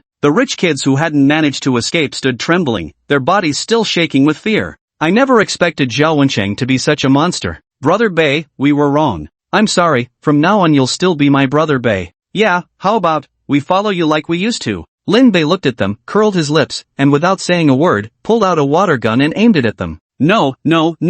Brother Bei, don't shoot. Sorry, we'll leave right now. The rich kids were terrified and quickly dodged away from the gun's line of fire. They fled in panic toward the private room's entrance. Lin Bei reholstered the water gun at his waistband. TCH, a bunch of cowards. Chapter 24, The Wise Right-Hand Man. Dian Mingjuan's forehead was drenched in cold sweat as he clutched his hand tightly, writhing in unbearable pain. Because on the tiger's mouth, there were 2 deep bite marks, which were still bleeding continuously. Hey, stop flattering and come help me already. Ha, what happened to you? Chen Xian hurried over. Seeing the tooth marks on his hand, his face immediately paled with fright. Holy shit, did Zhao Wensheng bite you? Bai Qiong frowned. Dian Mingjuan's face turned pale. Yeah, do you think I might become a vampire? Hard to say, really. Chen Xian frowned and thought, vampire infections are highly contagious. Then, what should we do? Dian Mingjun grew increasingly frightened. Wang Hu scratched his head. It should be fine, right? It's just a bite, and no blood was sucked. Let's just ask Lin Bei. Bai Qiong suggested. No matter what difficulties I encounter now, I always feel Lin Bei is more reliable. Lin Bei approached slowly. tilts head to scrutinize. Guess we should start the banquet. Don't. Dian Mingjun was terrified out of his wits. I don't want to die yet, you've got to save me. It's not like there's no solution, just eat some garlic and you'll be fine. Lin Bei pondered. Because in TV shows, garlic has the effect of repelling vampires. Eat garlic? Dian Mingjun froze for a moment. If I had just met Lin Bei on the first day, I definitely wouldn't have believed it. But lately, every seemingly absurd idea Lin Bei came up with had miraculously worked. I'll eat it right now. Dian Mingjun was absolutely convinced and immediately started eating garlic in the hotel. Ding! System alert, Dian Mingjun is not infected and doesn't need to eat garlic. No worries, I just wanted him to eat garlic. On their way back, the third squad sat in the car, having accomplished yet another great feat. Dian Mingjun had just eaten plenty of garlic. Now his face was glowing red, as if the pain from his wound had also subsided. After eating garlic, I actually feel much better. It seems I should listen to our director Lin after all. Hep. You. Bai Qiong pinched her nose with one hand while continuously fanning the air with the other. Would you just shut your mouth already? It absolutely reeks. Garlic wards off vampires, I'm just helping ward off evil spirits for you all. Dian Mingjun laughed. Chen Xian, I feel like kicking him out. Wang Hu, +1. The journey back was filled with joy. The leaders of the Supernatural Ability Bureau viewed Team 3 in an entirely new light. They had just extracted the lead through harsh interrogation the night before. The outcome emerged within 24 hours. It was resolved by Team 3. That's efficiency for you. With such teams in place, the public can rest much easier and place greater trust in the Bureau. The department leadership issued commendations. A press conference was also convened. Chen Xian was called to the stage to address the reporters, where he thoroughly showed off his skills. Chen Xian addressed the gathering, saying, "Respected leaders and journalist friends, good day. Solving so many major cases is certainly not my achievement alone. I merely used my life as bait to lure out vampires at midnight and successfully captured them. But perhaps we shouldn't dwell on that. Let me instead discuss the tourist group disappearance incident." Snap. In a dimly lit room, the young man turned off the television and leaned back on the sofa, his expression turning grim. Explain. What happened? My lord, I'm not entirely sure myself. The investigation is still ongoing for now. A trembling voice came from someone beside him. The young man's face darkened to the point of seeming ready to drip with gloom. He was indeed a member of the exiled organization, and moreover, a leader specifically in charge of the Jiangdong city area. Originally, everything was progressing smoothly. As a result, Xingfu village was eradicated, and Zhao Wenchang, who was on the verge of dominating the city's business landscape, was now captured by the Paranormal Bureau. Are the third team of the Paranormal Bureau really that strong? What's their situation? They have 2 insect awakeners, 1 plant awakener, all at B rank strength, plus 1 beast soul awakener, though we don't know the specifics, but their level isn't particularly high either. Is that all you've got? The young man's eyes widened, his expression one of utter disbelief. Because both Zhang Ankong and Zhao Wenchang are quite capable, especially Zhang Ankong, whose strength rivals that of an S-class awakener.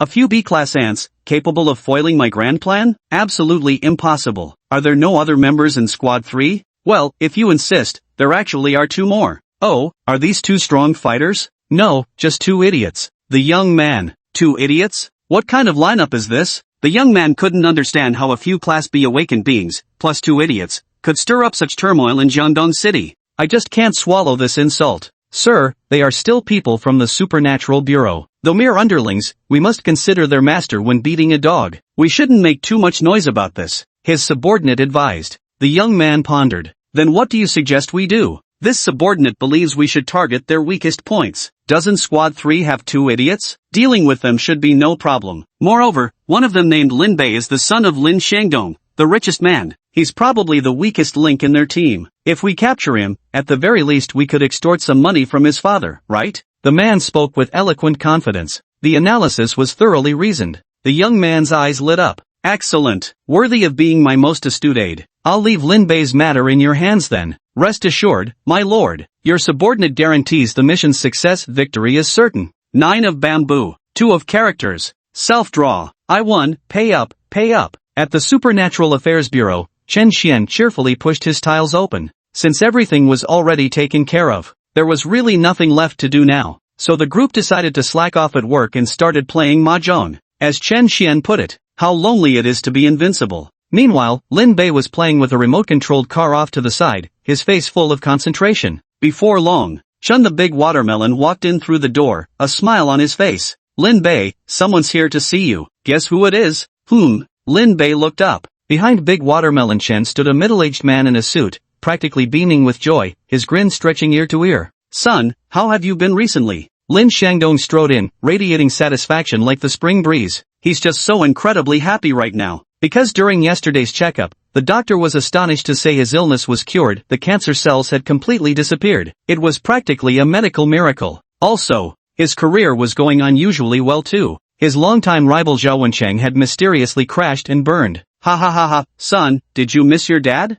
Now that you mention it. Lin Bei continued playing with the remote-controlled car. Lin Xiangdong was slightly taken aback, but didn't think much of it. Son, your dad came here to tell you two things, one good news and one bad news. Which do you want to hear first? Go ahead. Lin Bei wasn't interested. Ha ha ha ha. Lin Xiangdong laughed excitedly. After the doctor's examination, Dad's illness has been completely cured. Tell me, isn't this a medical miracle? Oh, and what's the good news? Lin Bei raised his head and asked. Okay. Lin Xiangdong was about to speak when suddenly something felt off. Chapter 25, Going Home. Hadn't he just delivered good news? Lin Xiangdong pondered in his heart. Chen Xian, who was playing mahjong nearby, pretended to be profound, indicating he had already seen through everything. President Lin, your illness was likely cured by Lin Bei, and your arch-enemy Zhao Wencheng was also personally eliminated by Lin Bei. Ha! Lin Xiangdong naturally didn't believe it. Captain Chen, you're not joking with me, are you? Of course not. Lin Bei is incredibly capable, he's helped us eliminate facial tumors and even killed vampires. Plus, he's a top-tier awakener himself, practically invincible. Chen Xian wore a proud expression, as if he were talking about himself. Of course, he didn't outright mention that Lin Bei was triple S rank, such matters were strictly confidential, and spreading the knowledge too widely wouldn't be wise. Lin Xiangdong was completely stunned. Ultra-high-level awakened being? An invincible existence? Are they talking about my son? If not for the fact that these words came from Chen Xian's mouth, Lin Xiangdong would have had his bodyguards beat him up. But, during the last test, you said Lin Bei wasn't an awakener. Maybe he hadn't awakened back then, or his situation is somewhat special. Just remember your son is invincible, that's all. Chen Xian stated firmly. Lin Xiangdong was immediately overjoyed to have the captain of the Supernatural Bureau declare him invincible. In his heart, this was an extremely high evaluation. Moreover, Lin Xiangdong was deeply moved. His eyes grew slightly moist. The son he thought needed caring for had actually been quietly supporting him all along. Not only cured the illness, but also eliminated a major competitor. Whoa son, Dad is so moved. Give me a hug. Get out of the way, you're blocking the signal for my remote control car. Lin Bei kept dodging repeatedly. It's mainly because Dad is being way too mushy for my taste, and he keeps interrupting me when I'm playing with my toys. So annoying. But Lin Xiangdong didn't mind, still brimming with pride in his heart. Because his son was just too incredible. Son, there's something else your dad needs to tell you, you've got to come home with me. What's the point of going back? Lin Bei raised an eyebrow. Even before the car accident, he'd been a man who disliked returning home, spending every night carousing outside, and remained unchanged to this day. Perhaps, ever since Lin Bei's mother mysteriously disappeared that day. He simply didn't want to go home anymore. Lin Xiangdong explained. Because your second aunt came from out of town, and she specifically wanted to see you at our place. Oh, both are bad news. Lin Bei muttered to himself. He never liked going home to begin with, let alone dealing with those elder relatives. But Lin Xiangdong continued. Your cousin Jiang Yi from your second aunt's family came along too. Cousin? Lin Bei's eyes widened. He decisively tossed aside the toy remote control. Let's go home. Lin Bei still remembered his cousin quite vividly. The two often played together in their hometown when they were kids. Lin Bei doted on his younger sister so much that he once bought an entire amusement park just for her. Only later,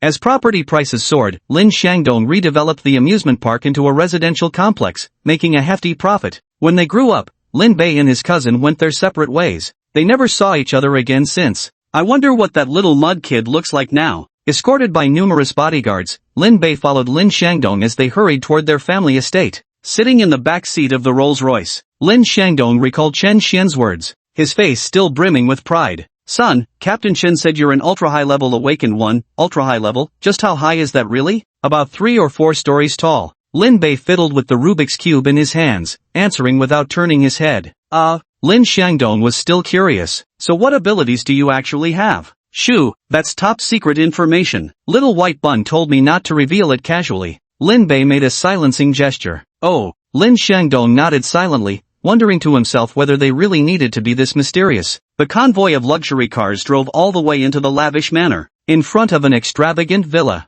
There stood a graceful young girl with a slender figure, fair skin, and twin ponytails. Her sparkling eyes curved into crescent moons when she smiled, making her look utterly adorable. Cousin, I'm out now. Zhang Yi waved at the Rolls-Royce. The bodyguard opened the car door, and Lin Bei stepped out. He sized Zhang Yi up from all angles, front, back, left, and right. I realized that girls really do blossom with age. The little mud pie who used to build dams in puddles had grown into a bona fide beauty. Yeah, you've grown taller, and you've grown up too. Xiao Bei, do you still remember me? Beside him stood a kindly-looking woman with a benevolent face. She asked this question. Seemed still a bit nervous. Lin Bei glanced sideways. He looked slightly dazed for a moment, because the woman bore a striking resemblance to his mother, with 7 parts likeness out of 10. Auntie, hey, I haven't seen my nephew in so long, I've missed you to death. The woman responded emphatically, couldn't help but hug Lin Bei, her eyes growing slightly moist. Lin Xiangdong was similarly filled with deep emotion. Alright now, let's continue this inside. It's windy out here. My eyes are getting all sandy. Inside the palace-like villa, the decor was even more luxurious. Back when Lin Xiangdong built this villa, it had cost a full 3 billion. Brother-in-law, is Bei doing alright now? Second aunt asked tentatively, since she knew about Lin Bei's car accident and had even come to visit. Lin Bei had been unconscious for several days and nights. He remained groggy most of the time. Physically he's fine, but there's some brain trauma. His mind isn't quite sharp at times, though the doctors said he'll gradually recover. Lin Xiangdong explained. Oh, second aunt nodded, her expression tinged with worry, because she could see it too. As soon as he entered the room, Lin Bei brought out a pile of toys, little plastic soldier figurines, mini racing cars, and so on, squatting on the floor to play with his cousin. But he didn't realize his cousin had already grown up. She didn't like playing with those anymore. Lin Xiangdong smiled. Shufan, but don't worry too much. Captain Chen from the Supernatural Affairs Bureau just said that Lin Bei is an ultra-high-level awakened individual, with incredibly strong abilities. He's the one who cured my illness. Ha! Aunt Shufan was instantly shocked, speechless. She knew Lin Xiangdong had been suffering from an incurable disease,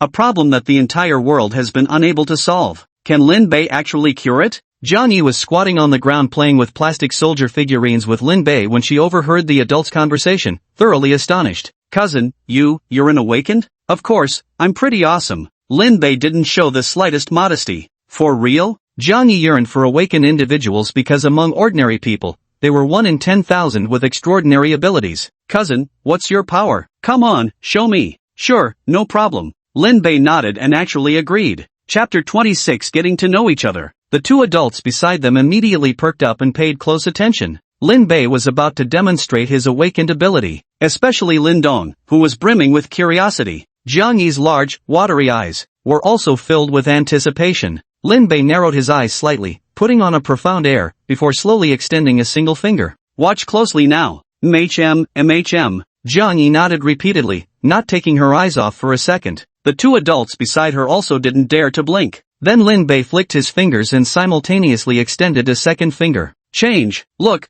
2 fingers. How's that? Impressive, right? Silence.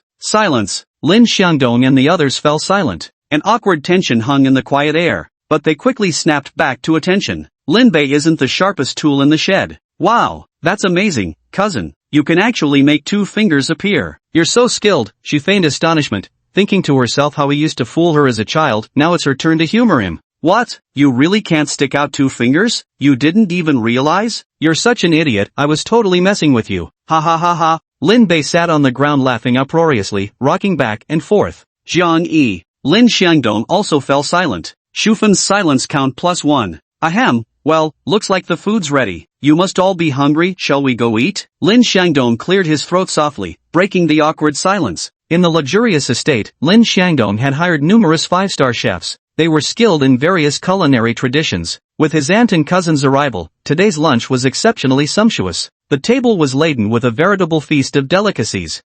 Delicious. This dish is absolutely wonderful. Zhang Yi's cheeks were puffed out as she kept stuffing food into her mouth. Lin Xiangdong chuckled and said, if you like it here, stay in Jiangdong for a few more days. Eat your fill at your uncle's place before you leave. He, I can't leave even if I want to now. I got accepted into Jiangdong University, and I'll need to report there in a couple of days. Zhang Yi smiled brightly, a hint of pride flashing across her pretty face. Because Jiangdong University. But this prestigious school boasts centuries of history. It ranks among the top few in the entire country. Oh, my niece is so impressive, she actually got into Jiangdong University. Lin Xiangdong was genuinely surprised. Second aunt nodded approvingly, that girl Jiang Yi, she's always been quite diligent with her studies. Yeah, son, look at your cousin, then look at you. Lin Xiangdong got too carried away for a moment and forgot that Lin Bei had mental issues. When he turned and saw Lin Bei staring at him, he quickly added, never mind, it's nothing, let's eat. Oh, Lin Bei ate in silence. A moment later, Lin Xiangdong then turned to Jiang Yi and spoke. Niece, getting into Jiangdong University is wonderful news. Your uncle will definitely give you full support. Thank you, uncle. All the residential areas near Jiangdong University were developed by me, including some villas. You're welcome to stay there if you like. I'll also assign a few chefs to cook specially for you. Your brother has quite a collection of supercars in his garage. Given his current IQ, he's pretty much done with sports cars. Feel free to pick a few for commuting to class. Lin Xiangdong spoke enthusiastically. Everything has been arranged for her, perfectly crafting her image as a young wealthy woman. But Jiang Yi repeatedly waved her hands and said, no need, really no need. I'll stay in the dormitory and eat in the cafeteria when I'm at school. I mainly want to experience the atmosphere of university life and don't want special treatment.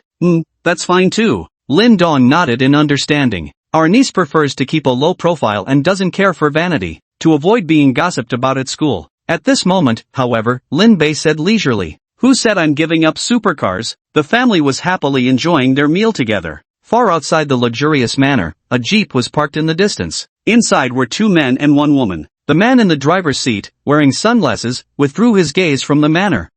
Lin Bei actually came home. Heaven's really helping us out. Brother Wang, I think the boss looks down on us, sending just the 3 of us to catch a retard. The lean man in the passenger seat grumbled discontentedly. The woman in the back seat had a slender figure and was dressed lightly. Still, you can't put it that way. Although Lin Bei is the weakest in Squad 3, plenty of people are watching his back. Clearly, these 3 were sent by the exiled organization. They had tailed him all the way from the supernatural bureau to the manor. And we've been staking out all morning. The man in sunglasses pondered. The boss said not to make any noise, just quietly nab Lin Bei and bring him back. This estate has quite a few bodyguards. If it comes to it, we'll have to wait until nightfall to make our move. Hey, hold on, Wang, look, a car's coming out. The skinny man in the passenger seat craned his neck so far it looked like a turtle sticking its head out of its shell. Oh, the 3 of them looked over together. They saw a supercar speeding out of the estate. In the passenger seat was a girl with twin ponytails, while the driver was none other than their target, Lin Bei.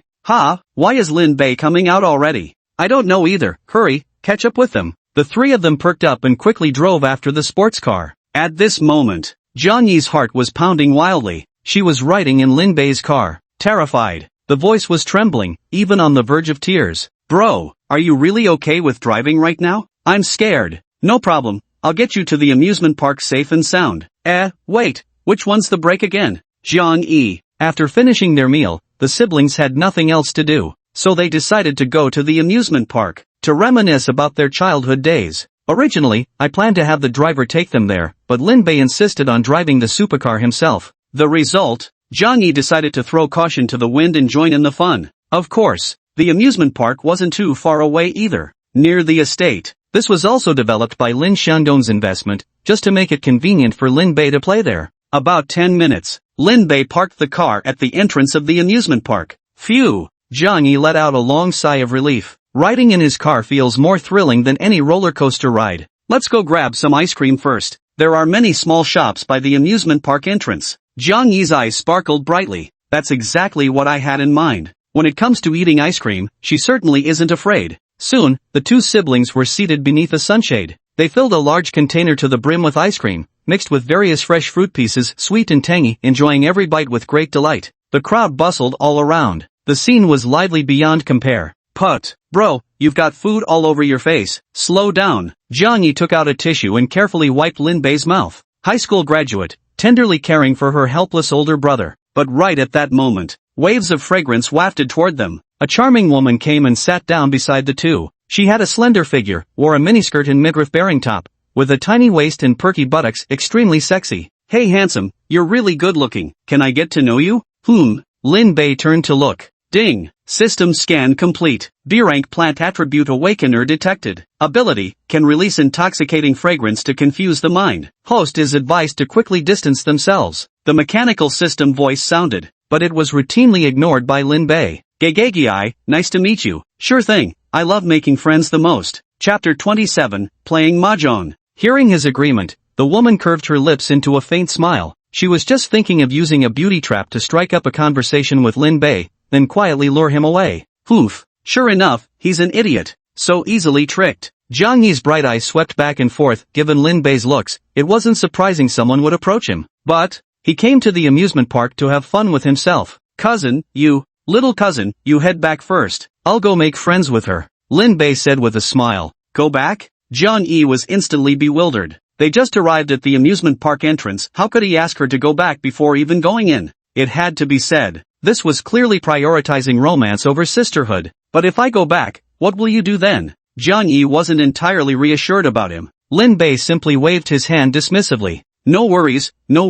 Hurry back home. If anyone asks, just say I went out with friends. Oh, alright then. Jiang Yi stood up, hesitant to leave with every step she took. Seeing that Lin Bei was indeed fine, she decided to go back alone. The woman nearby, witnessing this, became even more smug. He's already made all the arrangements for his funeral. Not a single thing needs to be worried about by himself. Walking right into the trap of his own accord, she planned to restrain Lin Bei first. With a sudden thought, a stream of gas emitted from her fingertips. This was her ability to bewitch people's minds. Ha, what a lovely fragrance. Lin Bei sniffed lightly with his nose. Ding! System detects hallucinogenic gas. Host has been automatically shielded. The woman's lips curled higher at the corners. Watching Lin Bei inhale the hallucinogenic gas, she knew he would soon be under her control. Come with me. The woman rose from her seat. Lin Bei's gaze swept over her, noting the crop top, miniskirt, and the perfectly rounded curve of her hips, so he slapped it without hesitation. Slap? You? The woman's eyes widened in shock. He actually smacked my ass? But with so many people around right now, she had no choice but to swallow her anger for the sake of her grand plan, stopping herself from erupting. Let him have this small advantage for now. Ding! This system is curious. How did it feel? Not bad, though it doesn't feel quite as good as Big Chen's watermelon. Lin Bei muttered to himself. The woman was instantly covered in a dark cloud of exasperation. Taking advantage of me is one thing, but claiming I'm worse than others? Really? What makes me inferior to others? Hurry up and come with me, she continued to relay the command. Where do you think you're going? Lin Bei stared at her and asked. Ha! The woman found it strange. Hadn't he been bewitched by her gas? That shouldn't be possible. Frowning, she released another wave of hallucinogenic gas. Lin Bei stared straight at her, as if nothing had happened. Why wasn't he affected? The woman couldn't make heads or tails of it. But on second thought, perhaps Lin Bei was mentally challenged to begin with, having no consciousness to begin with, so he couldn't be confused. She had no choice but to keep up the act. Come on, sister will take you somewhere else to play. Let's find a quieter place. Play what? Lin Bei asked. The woman's gaze turned seductive as she swayed her figure slightly. Whatever you want to play, big sister will play it with you. I want to. Lin Bei's gaze swept around, and soon he thought, I want to play with toys, off to play with toys. Because right next to the ice cream shop, there was a little toy stall. Without a second thought, Lin Bei dashed over, not even glancing at the woman again. This. The woman gritted her silver teeth and clenched her fists, instantly infuriated beyond measure. Am I really less entertaining than a toy? But for the sake of the mission, she had no choice but to endure. He walked straight to the stall and stood beside Lin Bei, watching the toys with him. On display were plastic pistols, water guns of various models, balloons in different shapes, and dolls, among other items. Lin Bei picked up an airplane model. He kept waving it back and forth in the air. Whoosh whoosh, take off. The woman couldn't take it anymore when she saw this. Whatever you like, we'll buy it, then I'll take you somewhere else to have fun. You're buying it for me? Buy. Want to buy them all? Buy them all. The woman clenched her fists and eagerly agreed. A member of an organization that had killed countless people was now behaving as if coaxing a child. That was truly undignified. But what she didn't realize, buying Lin Bei so many toys was her greatest mistake. Lin Bei giggled gleefully with his mouth stretched wide. He grabbed every toy that caught his fancy, holding a stuffed toy in her left arm and clutching 5 or 6 differently shaped balloons in her right hand. A plastic pistol was tucked into her waistband. She had indeed struck quite the haul. All right, all the toys are bought now. Will you come with me? The woman asked with a stern expression. Wait a moment. What else do you want to do? I need to pee. Woman. After half a day of fussing, Lin Bei was finally done. By now, the woman was utterly exhausted, both physically and mentally. I'm already feeling the urge to curse. Fortunately, Lin Bei finally followed behind her, heading towards the distant jeep, leaving the noisy crowd behind. The surroundings fell silent. You took so damn long to bring Lin Bei here, muttered the lean man in the passenger seat, craning his neck out the car window. Ding! System scan, Class B awakened, beast soul lineage, tortoise, ability, strong defensive capabilities. Hurry up and get him in the car while nobody's around, urged the sunglasses-wearing driver urgently. Ding. System scan, A-class awakened, mantis-type insect, ability, blade assault. Ding. Detected several individuals with ill intentions toward the host. This system suggests, never mind. You still think it's too slow? Next time you can go yourselves. I'm not doing it anymore. The woman looked indignant as she yanked open the car door, attempting to haul Lin Bei inside. But I never expected Lin Bei to be so proactive. He plopped himself down in the car without hesitation. Because he was holding 5 or 6 balloons, they piled up all over his body, exposing only a tiny head. Well, looks like a real idiot, walking right into the car. I told you this mission was too easy, hardly shows off my skills at all, the wiry man said, grinning widely. The sunglasses-wearing man also laughed. Xiao Wei, you even bought him so many toys, spoiling him rotten, aren't you? Cut the chatter. You think I wanted to buy them? Hurry up and ask him what we should do next, the woman snapped, clearly annoyed at the mention of it. The sunglasses-wearing man said, I finished asking long ago. The boss's orders were clear after catching Lin Bei, just call Team 3 immediately and see what those damn bugs are really capable of. Good, call them now. Let's make them sweat this out. The woman snarled viciously. At this moment, the man in sunglasses pulled out his phone and dialed Chen Xian from Team 3. There was a rustling sound from the other end. Hello? Who is it? I'm in the middle of a mahjong game. Is there something you need? If not, I'm gonna hang up. Chapter 28 A horrendous sight. Ouch. Still want to hang up on me? Don't you know I've got your people? The sunglasses-wearing man smirked. Lin Bei's been kidnapped by me. You'd better think twice. Lin Bei got kidnapped? Chen Xian had a second thought, who would dare kidnap even Lin Bei? Given Lin Bei's capabilities, wouldn't kidnapping him be suicidal? So he didn't take it seriously. Oh, just stay tied up for now then. I've got things to do, we'll talk later. Double Kong. Win. Clatter clatter, clatter clatter. Beep, beep, beep. Hearing the sounds through the phone, the sunglasses-wearing man's smile froze. What kind of situation was this? So, must be driving Team 3 crazy by now, huh? Ha ha ha ha. The wiry man beside him laughed. Humph, we can play with them slowly, the woman behind them said, crossing her arms. The man in sunglasses twitched at the corner of his mouth. Seems like we can't play anymore. Chen Xian said we should just leave them tied up for now. He doesn't care at all, he even scored a flower on the rack. Ha! Both of them looked surprised. Don't care? The man in sunglasses said, could it be, they don't value Lin Bei? That shouldn't be the case, doesn't seem like the Modifier Bureau's style at all. The woman was even more furious. After all her efforts and swallowing a bellyful of anger, she had finally managed to bring Lin Bei over. This is the outcome after all. He. Lin Bei amused himself with the balloon while letting out peals of laughter. The woman simply couldn't tolerate it any longer. No way, I've got to teach him a lesson. Since the Bureau of Supernatural Affairs doesn't care, I'll start by tearing off one of his arms. Swish! The woman groped around and unexpectedly pulled out a gleaming silver dagger. Hey, what are you doing? Are you trying to pop my balloon? Lin Bei turned his head, his face full of guarded suspicion. The woman's face flushed red with anger. Poke your balloon? Right now you're kidnapped by us. I'll start by taking off one of your arms. I'm being kidnapped? At this moment, Lin Bei seemed to have a sudden awakening. So he'd actually been kidnapped. What's the big deal? Thought she was gonna pop my balloon? So Lin Bei reached for his waist and drew his plastic toy gun. Freeze! Drop your weapons, you're surrounded. The two men ahead immediately darkened their expressions upon seeing this. They were already in a foul mood. They had no patience to humor him. Xiao Wei, cut out his tongue later, let's see how he keeps talking, the lean man snarled. I was thinking the same thing. A cruel expression crossed Xiao Wei's face. She had completely lost patience with Lin Bei. Of course, none of the three cared about his toy pistol in the slightest.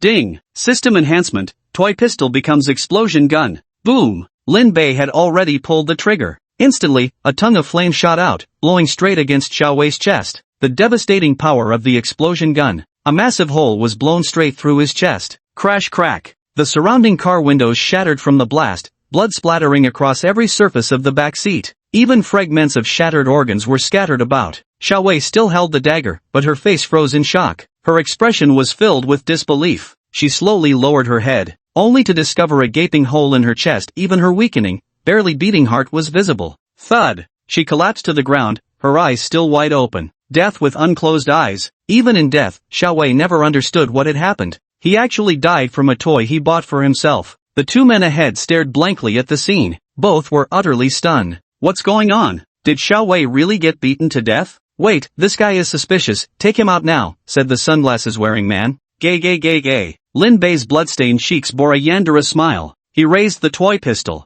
pulled the trigger again. Boom! Another gunshot rang out, blowing the entire car hood open. The man in sunglasses leapt into action, dodging outside the vehicle. The lean man's body emitted a green radiance, forming turtle shell-like plates that blocked the explosive gun's power. Ha! Lin Bei stared, realizing he couldn't actually injure him. Of course, it wasn't a big problem. Ding! System enhancement activated, toy pistol upgraded to explosive piercing gun. Lin Bei aimed at the lean man. He pulled the trigger once more. Boom! With a sharp crack, a streak of firelight pierced straight through the man's turtle shell defense, and exploded against his left shoulder. The formidable force blasted half his body to pieces. Only the other half remained somewhat intact. To abbreviate, the unbroken half. The man's eyes remained wide open as he fell, dead with unseeing eyes. What the hell is this? The sunglass-wearing man was on the verge of a breakdown. His scalp tingled with fright. A mere toy pistol wielded by Lin Bei actually possessed such terrifying power. And this was supposedly the weakest member of Squad 3? He just realized the intelligence was flawed.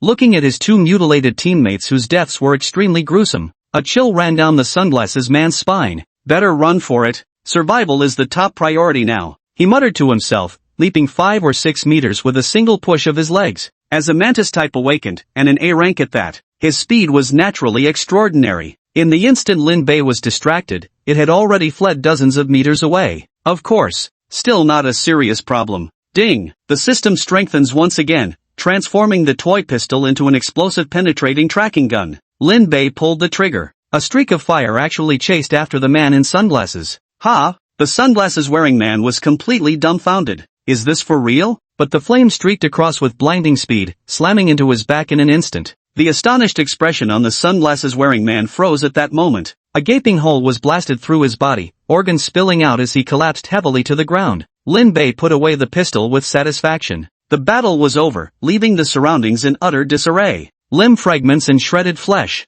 Blood flowed everywhere. The tremendous explosion naturally attracted the attention of the surrounding crowd. Ah, someone's dead. This is too gruesome. So disgusting. Whoa, I'm so scared. What should we do? What should we do? Hurry, call the police. Get the Special Abilities Bureau here. Soon. Team 3 received the emergency call reporting a homicide just outside the amusement park entrance. Coincidentally, that area fell under their jurisdiction. Now Chen Xian had to put his mahjong game on hold. Because of the murder case, they had to go investigate. Before long, Chen Xian then led the team to the scene. The scent of blood could be detected from a considerable distance away. A sizable crowd had gathered around the scene. They whispered among themselves, exchanging hushed conversations. Make way, please. Let us through. Chen Xian walked forward. A moment later, he then saw a young man holding a balloon in his right hand and hugging a panda plush toy with his left. Lin Bei, what are you doing here? I was kidnapped, Lin Bei said heavily. Chen Xian asked curiously. Where are the people who kidnapped you? Behind. Lin Bei pointed at the battlefield littered with debris. Chen Xian raised his eyes and quickly spotted the mangled corpses, severed limbs mixed with blood, a scene so gruesome it was unbearable to witness. Is this what they call being kidnapped? Chapter 29 Go home. Chen Xian had indeed received a phone call earlier, saying Lin Bei had been kidnapped. Now it seems, these corpses are theirs now. TSK, why on earth would you provoke him like that? Chen Xian thought to himself, then said to Lin Bei with a chuckle, no problem. We'll handle things here. Alright then, I'll head home to play with my cousin, Lin Bei said. Chen Xian hurriedly asked politely, do you need me to give you a ride home? No need, I drove my supercar here myself. Lin Bei pointed to the flashy supercar parked in the distance. He certainly wasn't showing off the car, but rather his ability to drive a supercar. Chen Xian gave him a thumbs up, expressing deep admiration. The incident at the amusement park gate quickly went viral online. Many people filmed short videos and posted them on Douyin. Reporters from Jiangdong TV also rushed to cover the story. Shocking. 2 men and 1 woman tragically died at the amusement park entrance. Was it a distortion of human nature or the collapse of morality? A loud explosion was heard at the amusement park entrance, leaving 2 men and 1 woman dead on the spot. The reasons behind it sparked deep reflection. Amusement park homicide, was it man-made disaster or an act of fate? Let's uncover the hidden truth together. Inside a dark room, a young man stared at the news report, nearly bursting with anger. The trusted aide standing beside him, at this moment, was also rendered speechless. Explain yourself, what is going on this time? The young man barely suppressed his anger. I really don't know either. The subordinate looked miserable. Previously, the young man was just about to call the man in sunglasses to ask about the progress of the matter. However, the call went through. The television broadcasted reports. Someone has died. Some phone calls end with the caller dying first. The young man's heart burned with unquenchable rage. Didn't you say Lin Bei was the weakest? Then why did all 3 men we sent end up dead? I reckon someone must be protecting him in the shadows. After all, Lin Bei is a moron, no way he could pull it off on his own, the subordinate analyzed earnestly. The young man thought for a moment and realized he made a great point. Could there really be anyone else daring enough to oppose us? Sir, judging by the devastation at the crime scene, they must have been through a fierce battle. Their opponents were no pushover. Humph, we can't give him any breathing room. Issue the dark bounty immediately, 1 billion for Lin Bei's head. Let's see if he can still protect himself then. The young man declared angrily, engaging in a heated confrontation with thin air. The dark bounty was no longer exclusive to fugitive organizations. Assassins from all over the world could now claim the mission. 10 billion? The subordinate's eyes widened at the news. Even he felt somewhat tempted. Maybe I should go myself. Lin Bei returned home. The news report followed soon after. His cousin Jiang Yi widened her eyes in shock. A tragedy occurred at the amusement park? Bro, where did you see it? I saw it. Lin Bei fiddled with his toy car, answering without looking up. Phew. Jiang Yi patted her chest. That was really scary. I just left. And then a murder happened. What a coincidence. Lin Bei raised his head. Are you still going to the amusement park? No way. Jiang Yi hastily shook her head. After what just happened, she didn't dare set foot there. Lin Bei leaned his head closer. So where should we go have fun? How about somewhere with lots of people? Jiang Yi checked her watch and saw it was only 3 p.m. It's still early. We could go out for a stroll. How about going shopping downtown? It's crowded and lively there, suggested Jiang Yi, feeling that downtown would be safer. Besides, as a girl, she always had a soft spot for shopping. Lin Bei nodded. Fine, as long as we're not staying home, anywhere will do. Having reached their agreement, the two prepared to head out again. Just before leaving, Lin Xiangdong even gave them $1 million in pocket money. Spend freely. Originally, Lin Xiangdong wanted to send some bodyguards to follow them, but Lin Bei decisively refused. He despised those black-clad morons. Evening fell. The bustling people of Jiangdong City finished their workday, making the city exceptionally vibrant. The streets were teeming with a constant flow of pedestrians, lively and crowded. Skyscrapers lined both sides. Bathed in the setting sun's glow, everything shimmered in golden splendor. The siblings licked the cotton candy in their hands. They entered a large shopping mall. Inside, it was spacious and bright, with various high-end shops and counters dazzling with jewels, some selling luxury watches, others dealing in gold, silver, and precious stones. Brother, look quickly, this pearl necklace is so beautiful. Jiang Yi's eyes sparkled brilliantly. Lin Bei wasn't the least bit interested. Because you can't play with a necklace. Though, you could disassemble the pearls to use as marbles for flicking.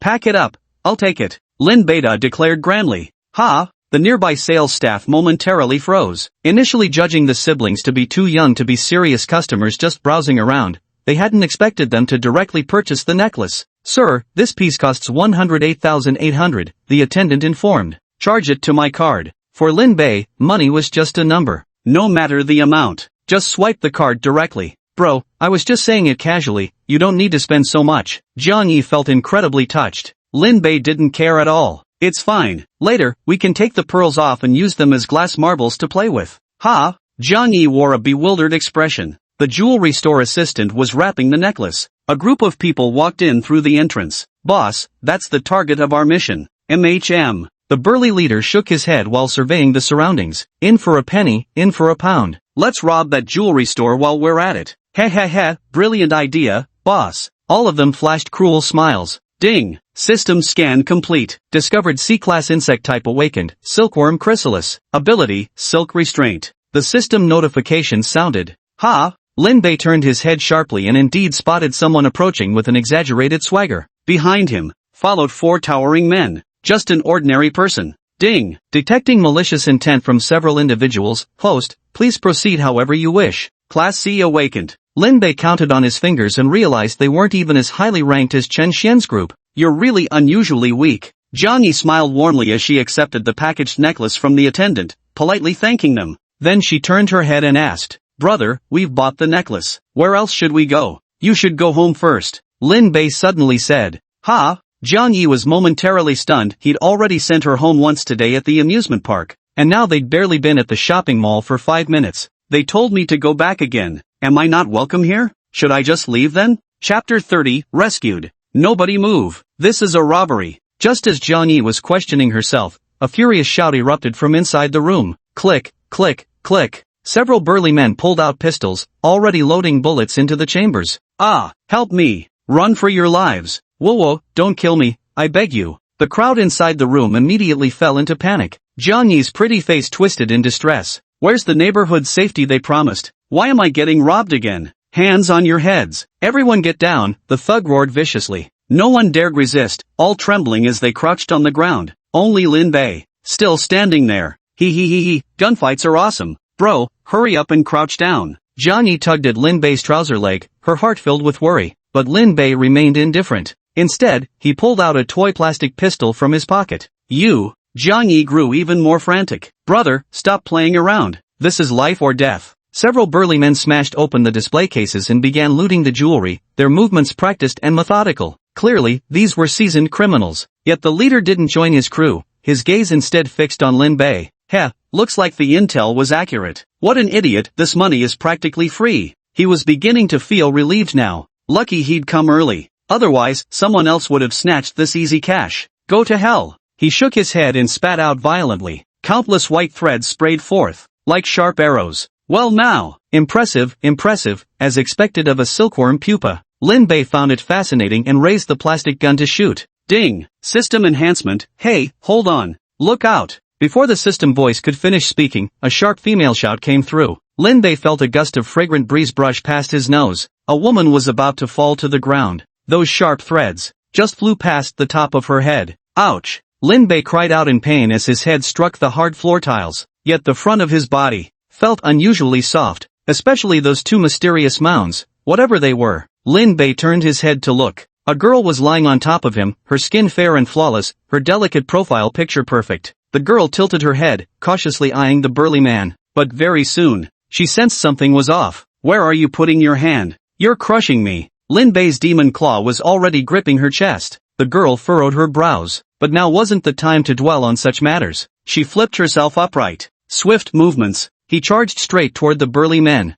Ha! Looking to die. The thugs mercilessly pulled their triggers. Bam! Bam! Bam! But all she did was sweep her arm out, and a wind blade came whirling forth, sending the bullets hurtling right back to where they came from. An instant. The shooters were struck by their own bullets and collapsed dead on the spot. And awakened? Ding! System scan complete. B-level beast soul awakened chicken. Ability, wind blade. A chicken? Lin Bei felt something was off. At this moment, the leading burly man furrowed his brows. What an unfortunate coincidence. They had actually encountered an awakened one. He opened his mouth again, spewing forth countless threads. But the girl was extremely fast. She swiftly dodged and stretched out her fingers, gripping the burly man's throat in one motion. Cough, cough, cough. Gag. The man nearly choked on his own threads until he retched. The next instant, the girl exerted force with her fingers. Crack. The burly man's neck snapped, twisting unnaturally as he slumped over dead. His level was too low, he stood no chance against the girl. Moreover, a faint red energy slowly flowed out from the big man's body and entered the girl's palm. Chickens eat silkworm pupae. Perfect professional match. She could devour the big man's soul power. The crowd around stared dumbfounded at the scene, clearly stunned by the girl's skills. So badass. She took care of those fierce bandits in just a few moves. Everyone, don't be afraid. I'm Yiling, captain of Squad 2 from the Supernatural Bureau. The criminals have been eliminated, you're safe now. Wow, someone from the Supernatural Bureau. No wonder, you're so amazing. Thank you, thank you. People thanked each other as they walked toward the door and left the crime scene. Lin Bei curled his lips in disdain, feeling somewhat disappointed. Didn't get to enjoy anything, and even tripped on a floor tile. Hey, I just saved your life. Not even gonna say thanks? Yiling crossed his arms and frowned at Lin Bei. Who asked you to save me? Lin Bei fired back. Yiling immediately bristled with indignation. You're really ungrateful, aren't you? If it weren't for me just now, you'd already be a goner. Humph, women only slow down my draw. Don't flatter yourself, Lin Bei scoffed. With just that gun of yours? Yiling looked at the plastic gun in his hand, utterly a child's toy. Even real guns can't kill an awakened. Who do you think you can shoot with that crap?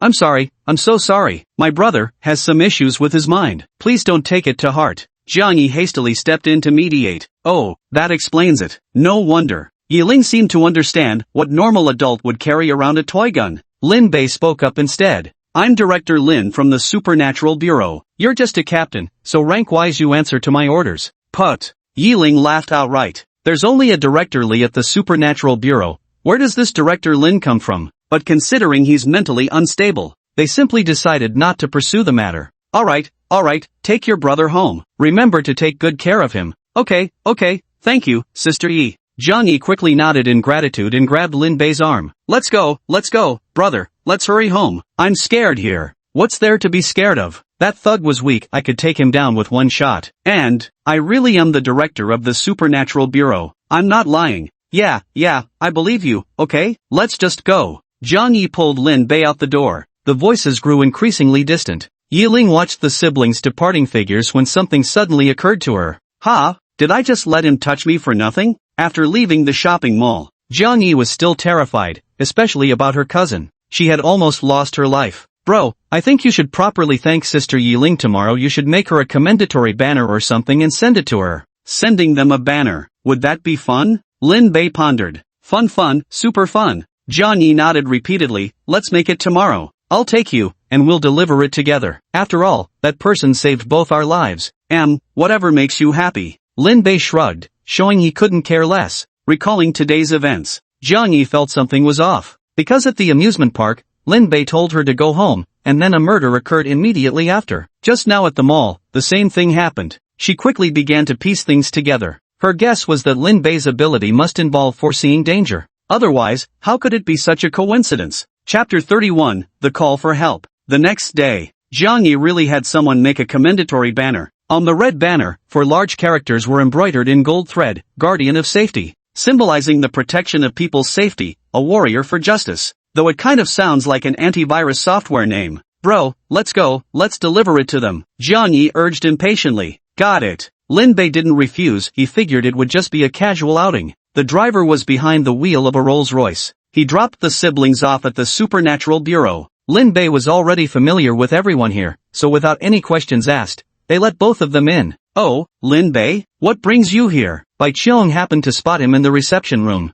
Nothing much, my sister's here to deliver an embroidered banner. Embroidered banner? Bai Qiong was instantly bewildered. Turning her head, she noticed a strikingly beautiful young girl indeed holding an embroidered banner in her hands. It read, Security Guard.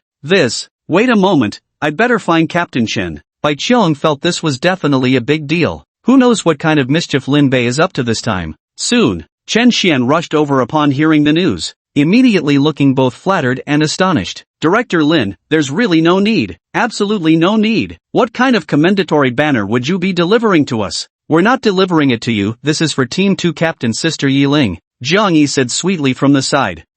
Chen Xian's face darkened slightly with embarrassment. As team captains, he and Yi Ling were equals competing against each other. There's even less need to give it to her, right? It's only right. Sister Yi Ling saved both my brother and me yesterday. Of course we should thank her. Jiang Yi spoke with solemn sincerity. Chen Xian and Bai Qiong immediately sensed something amiss upon hearing this. Yi Ling, you saved Lin Bei's life? The group exchanged doubtful glances, clearly skeptical. Because Yi Ling was just like them, a B-level awakened. They'd worked together for years. His strength is well understood. Even 10 Yi Ling wouldn't be a match for Lin Bei. So, how could she have saved Lin Bei's life? Something must be wrong here? No way. Jiang Yi briefly recounted the incident at the jewelry store from last night to them. Chen Xian seemed to understand suddenly. Lin Bei probably hadn't shown his true strength. But if you want to present the commendation banner, you'll have to wait since Yi Ling is out on a mission, Chen Xian said. Jiang Yi nodded. Alright, we'll wait then. I don't have anything else to do anyway. Come on, cousin, let me take you out to have some fun. Lin Bei was thoroughly familiar with this place. He led her to the room where he had previously lived. Inside were scattered toys, dolls, and even small amusement equipment like slides and toy trains. It was practically a miniature amusement park for children. How about it? This is my director's office, Lin Bei introduced. Okay. Jiang Yi nodded blankly. Yeah, you can fool around here as much as you want. Lin Bei jumped onto the large bed, pointing at the blue button on the headboard and said, if you need anything, just press this button. Smack! Lin Bei gave a demonstration by pressing it directly. Before long, the sound of hurried footsteps echoed from the doorway. Chen Daxia, dressed in a white lab coat and wearing round-rimmed glasses, hurriedly pushed the door open and walked in. Lin Bei, what's up? Nothing, just calling you over to hang out. Lin Bei shook his head and replied. Big Watermelon Chan was speechless. Didn't he just go home? After only 2 days of peace, how is he back already? I'm busy with scientific research now. When would I have time to play with you? Stingy. Lin Bei rolled his eyes dismissively. At that moment, a round half-head peeked through the doorframe, one eye squinting while the other fixed its gaze on Jiang Yi inside the room. Ha! What a stunning beauty has arrived. Zhou Chong came waddling in, his flabby flesh jiggling. I've come to play with you, he. Little sis, he's an idiot, let's not play with him. Seeing Zhou Chong staring straight at his sister with one eye, Lin Bei warned with full vigilance. Jiang Yi looked back and forth between them. Before coming to the Supernatural Bureau, she thought it would be an extremely serious place. I never expected it to be so lively inside. They were playing around in the rest area. Outside, Bai Qiong received an urgent call. Captain Chen, Squad 2 has encountered an A-level mutated gorilla and is requesting emergency backup immediately. Ha! Chen Xian beside him narrowed his eyes. In the past, it had always been him begging others for help. Sometimes even multiple times a day. One could say he had utterly no dignity left. Recently, their Squad 3 has cracked quite a few major cases. They're thriving and soaring.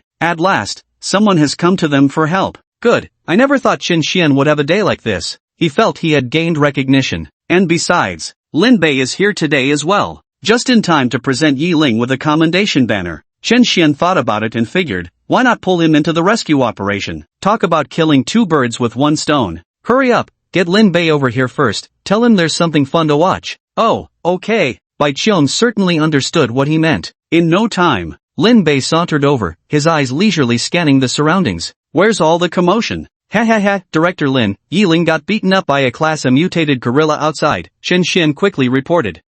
That's good. Lin Bei nodded thoughtfully. He's already imagining it. The scene of a giant gorilla violently beating up Yi Ling. Chen Xian has figured out how to communicate with him. She's begging for our help now, should we go check it out? Also, didn't you say you'd give him a commendation banner? Alright, let's go then. Lin Bei was feeling exhilarated. Everything else was secondary, the key was to go see how badly Yi Ling had gotten beaten up. And so, Chen Xian didn't dare delay either. He hurriedly followed Lin Bei out the door. This operation involved only the two of them because Chen Xian felt, bringing Bai Qiong and the others would be useless. Besides, it was a request for aid. This wasn't their own mission anyway. There was no need for the whole team to mobilize. Before leaving, Lin Bei said to his cousin, go home first, stop playing with that idiot Zhou, it'll lower your IQ. Give me the banner, I'll deliver it to Yi Ling for you.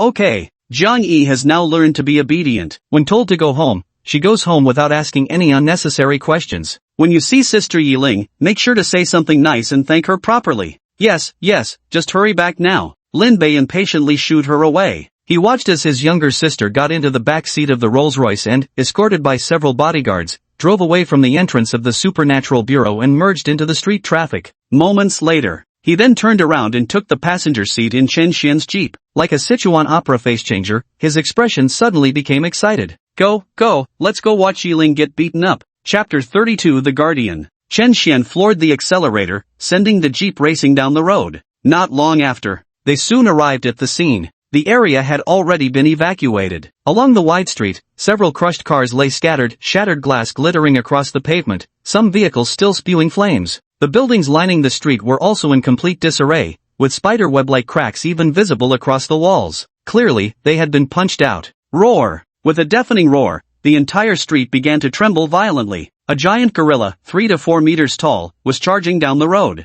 Its entire body was rippling with muscles, extraordinarily brawny. With one hand, it lifted a sedan car, then hurled it toward those trying to stop it. The movement was lightning fast. Wow, what a huge gorilla! Lin Bei stared wide-eyed ahead, sighing from the passenger seat of the jeep. As for the guy who got smashed by the gorilla, it turned out to be Yi Ling from Squad 2. Her uniform was torn to shreds, with cuts and scratches all over her body. Her pretty face was also covered in dust. She looked somewhat disheveled. Seeing the car slam toward her, she hastily rolled sideways to dodge. Snap! The small car crashed onto the cement road, tumbling several times with parts scattering in all directions. Captain, are you okay? A male team member quickly helped Yi Ling up. He too was covered in injuries. Roar! The gorilla roared, pounding its chest with thunderous blows as it menaced them. They watched the arrogant gorilla. Yi Ling's face showed urgent distress. I told you to call for reinforcements, didn't I? Why hasn't anyone arrived yet? We won't be able to hold out much longer like this. He should be here soon, right? I don't know either. The man was as restless as an ant on a hot pan, because the rest of his teammates were already severely injured and lying in the ruins. Now only the two of them remained capable of movement, barely able to hold his own against a gorilla. Which squad did you request for reinforcements? Yi Ling furrowed his brow and asked. The man quickly replied. Third squad here, Bai Qiong speaking. Third squad? Yi Ling muttered to himself, inexplicably feeling like something wasn't quite right. Moreover, are they seriously that inefficient? He still hasn't come. Actually, Lin Bei and Chen Xian had arrived long ago. They were currently observing the situation from a jeep parked at the rear. Even as they spoke, the gorilla wasn't about to give them a chance. Raised his fist, smashed towards the two. That immense force was like Mount Tai bearing down upon them. Quick, dodge! Yi Ling shouted sharply as she and her teammates lunged to the side. Boom! The gorilla's massive fist slammed into the ground, causing the concrete surface to collapse, sending debris flying as spiderweb cracks rapidly spread. Meanwhile, Yi Ling was buffeted by the shockwaves from the impact. Sent flying, rolled several times on the road before finally coming to a stop. She felt as if every bone in her body had come apart. Excruciating pain. His lungs heaved violently, like a broken bellows. She was just about to summon her last shred of strength, struggling to rise to her feet. But suddenly, two figures appeared above him. Ha! Yi Ling lay on the ground, squinting her eyes as she gazed upward because the sunlight was a bit too dazzling. Who are you? We're here to see you. Wait, no. We're here as reinforcements. Get up first. Chen Xian reached out his hand, pulled him up from the ground. At this moment, Yi Ling recognized him, feeling a surge of joy in his heart. Captain Chen, you finally arrived. Captain Yi, don't worry. Leave everything to me, I guarantee no problems. Chen Xian began to put on an act. Yet when Yi Ling turned her head, she noticed a young man staring straight at her, and he looked strangely familiar. Seems like I've seen you somewhere before. Lin Bei also gave her a once-over. She looked disheveled, covered in dust with messy hair and an utterly wretched appearance. Mother Yi Hen, you got beaten up pretty bad there. I almost didn't recognize you, Director. Ha, you. Yi Ling frowned. Mother Yi the chicken? Her awakened beast spirit was a chicken, so Lin Bei just blurted it out. You're the one from the jewelry store yesterday? Yi Ling recognized him immediately. Correct. Heard you got beaten up, so I came specifically to check on you, Lin Bei said. Yi Ling remembered, this guy had something wrong with his brain. Now, at this critical moment, no time to argue with him. Turned to look at Chen Xian. Captain Chen, where are your other team members? They're all at the bureau. Only the two of us came for the rescue. Chen Xian shrugged and said, just, the two of you? Yi Ling's mouth fell open. She knew Chen Xian's abilities, a B-grade insect type with nearly no combat prowess. Utterly pathetic. No match for the gorilla at all. Turning to glance at Lin Bei beside him, instantly felt even more speechless. Captain Chen, I called for reinforcements, why did you bring him along? Yi Ling was nearly going crazy. Chen Xian, however, waved his hand dismissively. With Director Lin here, dealing with a rank mutant beast is effortless. Director Lin? Yi Ling felt his worldview was on the verge of collapse. Who am I? Where am I? What am I supposed to do? She knew Lin Bei had mental issues. Could he have infected Chen Xian too? Woman, this time don't slow down my draw. Lin Bei reached into his pants pocket and rummaged around. He pulled out that plastic toy pistol that Yi Ling was all too familiar with, then strode toward the gorilla. Yi Ling slapped her forehead with her delicate hand, unable to bear watching any longer. He was utterly despairing in his heart. To hell with it. If I die, I die. The gorilla landed on all fours, its bulging forearm muscles rising like small mountains. Its crimson murderous eyes glared. He noticed someone approaching him. Don't move. Hands up. I advise you to surrender immediately, don't be ungrateful. Lin Bei raised his toy gun and aimed it directly at them. Ha, what the? Yi Ling stared at this scene, completely dumbfounded. The gorilla narrowed its crimson eyes. This foolish human actually dares to provoke me? It could endure no longer. He raised his massive fist and aimed it straight at Lin Bei, smashing down. Ding! System enhancement complete. Toy pistol upgraded to explosive gun. Boom! Lin Bei pulled the trigger. A raging torrent of flames immediately erupted with a deafening roar. The explosion erupted in a burst of flames. Half of the gorilla's arm was blown to smithereens. Bones and chunks of flesh scattered in every direction. Roar! The gorilla let out a pained roar, its face twisting into a savage grimace. You're too noisy. Lin Bei aimed at its head again and pulled the trigger of the toy gun once more.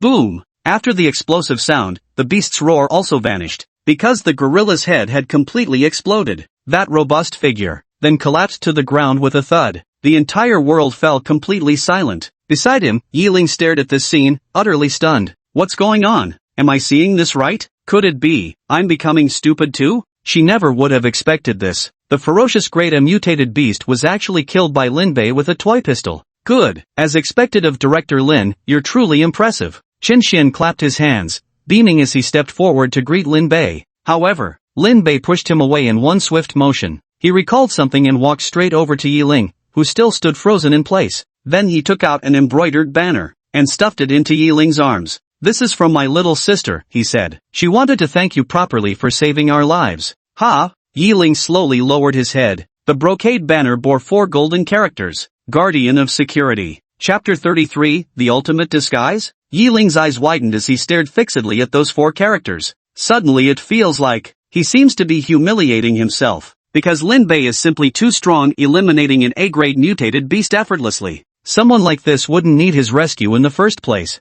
Yi Ling had already realized the gap between them. Originally, he thought Lin Bei was just an idiot. Yet now it seemed. But he wasn't just any ordinary idiot. "This banner, you really didn't need to give it to me, did you? I should be the one thanking you for your help," Yi Ling said. Lin Bei waved his hand. "My cousin gave it to you, so just take it. I'm tired of carrying it all the way here." "Oh, alright." Yi Ling nodded, feeling that he was exhausted from carrying it was the key point. Meanwhile, Chen Xian turned his head to look. Amid the charred flesh beside the gorilla corpse, a faint red glow flickered indistinctly. "Ha, what's that?" He hurried over and, without a second thought about the grotesque scene, plunged his hand into the mangled flesh, fishing out a glistening crimson crystal. "There's a soul crystal here." For him, this thing was extremely rare. "I remember last time. It was when Lin Bei took out one from Zhang Nankong's head after killing him, but Lin Bei absorbed it." Yi Ling quickly came over. "Wow, an A-grade mutated beast's soul crystal. So pure, what a shame, none of us can absorb it." "Yeah, that's right." Chen Xian also felt quite regretful, because both of them were too low level. Besides, one was the insect type and the other was a beast soul chicken, unable to absorb the soul power of a grade A gorilla. Such a good thing is useless to us. Probably only a highly advanced beast soul awakener could absorb it. Yi Ling said longingly, secretly wishing it had been from an insect-type creature instead. Highly advanced? Beast soul awakening? This sentence actually reminded Chen Xian, "Hey, Director Lin, why don't you give it a try?" Sure. Lin Bei just thought it would be fun and casually grabbed the spirit crystal. But in an instant, the red energy began to flow, slowly entering Lin Bei's body. In less than a breath's time, the soul crystal exhausted its energy, turning into a handful of powder. Lin Bei waved his hand to scatter it. "Fly away." The crushed fragments glimmered like stardust in the sunlight, scattering with the wind. As expected, Lin Bei can do it. Chen Xian murmured silently in his heart. But at this moment, Yi Ling was staring dumbfounded once again. Could he really absorb a grade A gorilla soul crystal? How is this possible? Don't tell me, you're an S-grade beast soul awakener? What rank is S? I have no idea. Whatever, Lin Bei said absent-mindedly. Don't tell me you really think I'm an idiot, Chen Xian quickly replied. Captain Yi, Lin Bei is indeed a high-level awakened one. Since you've already seen it, I must ask you to keep this matter confidential. Oh, I understand, please rest assured, Captain Chen. Yi Ling was well aware of the stakes involved. A beast hiding in the shadows makes for the perfect hunter. Once exposed to daylight, it becomes the prey. At once, a crowd rushed over to clean up the battlefield and rescue the wounded. They bustled about busily. Chen Xian drove the car, taking Lin Bei and Yi Ling back to the Supernatural Bureau. Back seat of the car. Yi Ling gazed at Lin Bei playing with his toy gun, her emotions still turbulent. Had today's events not occurred, she would never have imagined. This seemingly silly and foolish person before me was actually a high-level beast soul awakener. Could it be? Is this the ultimate disguise of a ferocious beast? In nature, numerous creatures excel at concealment. For instance, chameleons can blend seamlessly with their surroundings, while cheetahs crouch in the shade of trees to confuse their prey.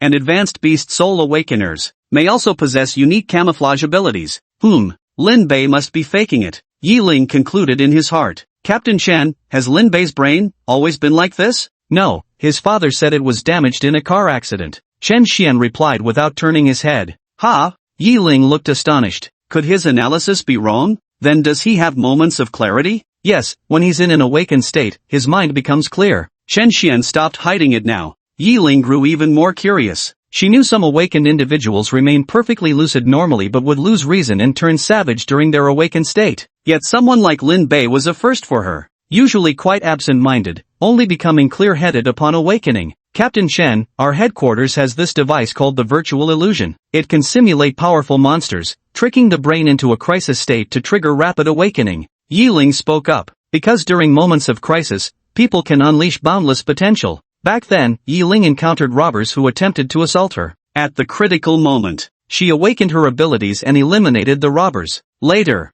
then she resolutely joined the Supernatural Bureau. Forget it, Captain Yi. I think Lin Bei is just fine as he is. Chen Xian understood exactly what Yi Ling meant. He wanted to use the device to stimulate Lin Bei, pushing him into an awakened state to keep him conscious. But Chen Xian didn't want to awaken what lay hidden deep within Lin Bei, because only those who have seen it know just how terrifying it was. At that moment, Lin Bei tore Zhang Ankang apart with his bare hands, then casually crushed his skull. The scene was horrifyingly brutal. Looking back now, I'm still terrified. Leaf Hen, aren't you supposed to devour insect types? Chen Xian is an insect type too. Why aren't you devouring him? Lin Bei turned his head and asked.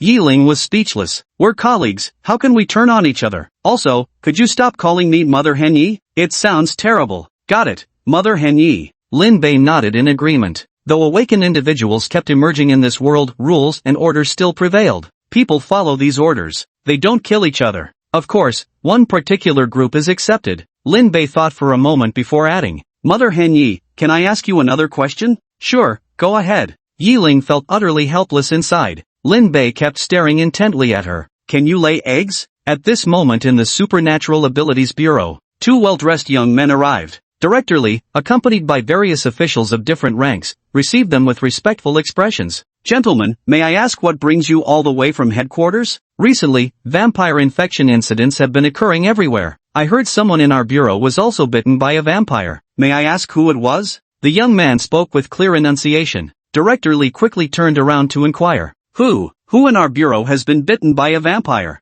I think it's me. Dian Mingjun timidly raised his hand. Because when he was searching for Zhao Wenchang with Lin Bei earlier, he had indeed been bitten by a vampire, shooting the breeze with people during idle times. Thus the matter was spread around. Today, headquarters sent two people specifically to inquire about this matter. So he was feeling uneasy inside. Comrade, there's no need to be nervous. I just want to ask how you managed to eliminate the infection after being bitten, the young man asked seriously. Dian Mingjun carefully recalled. Eating garlic. Chapter 34, Eating garlic. Eating garlic? The young man was clearly taken aback. Eating garlic can actually repel a vampire's infection? That's right. Eating garlic cured me the other day. Dian Mingjun stated with absolute certainty. After a moment's thought, the young man quickly turned to his companion. Hurry, call the Shin family and tell them to feed the family head garlic right now. Got it, Brother Chen. Another person quickly dialed the phone. A moment later. Brother Chen, the Shin family said they've already fed Old Master Shin 20 pounds of garlic,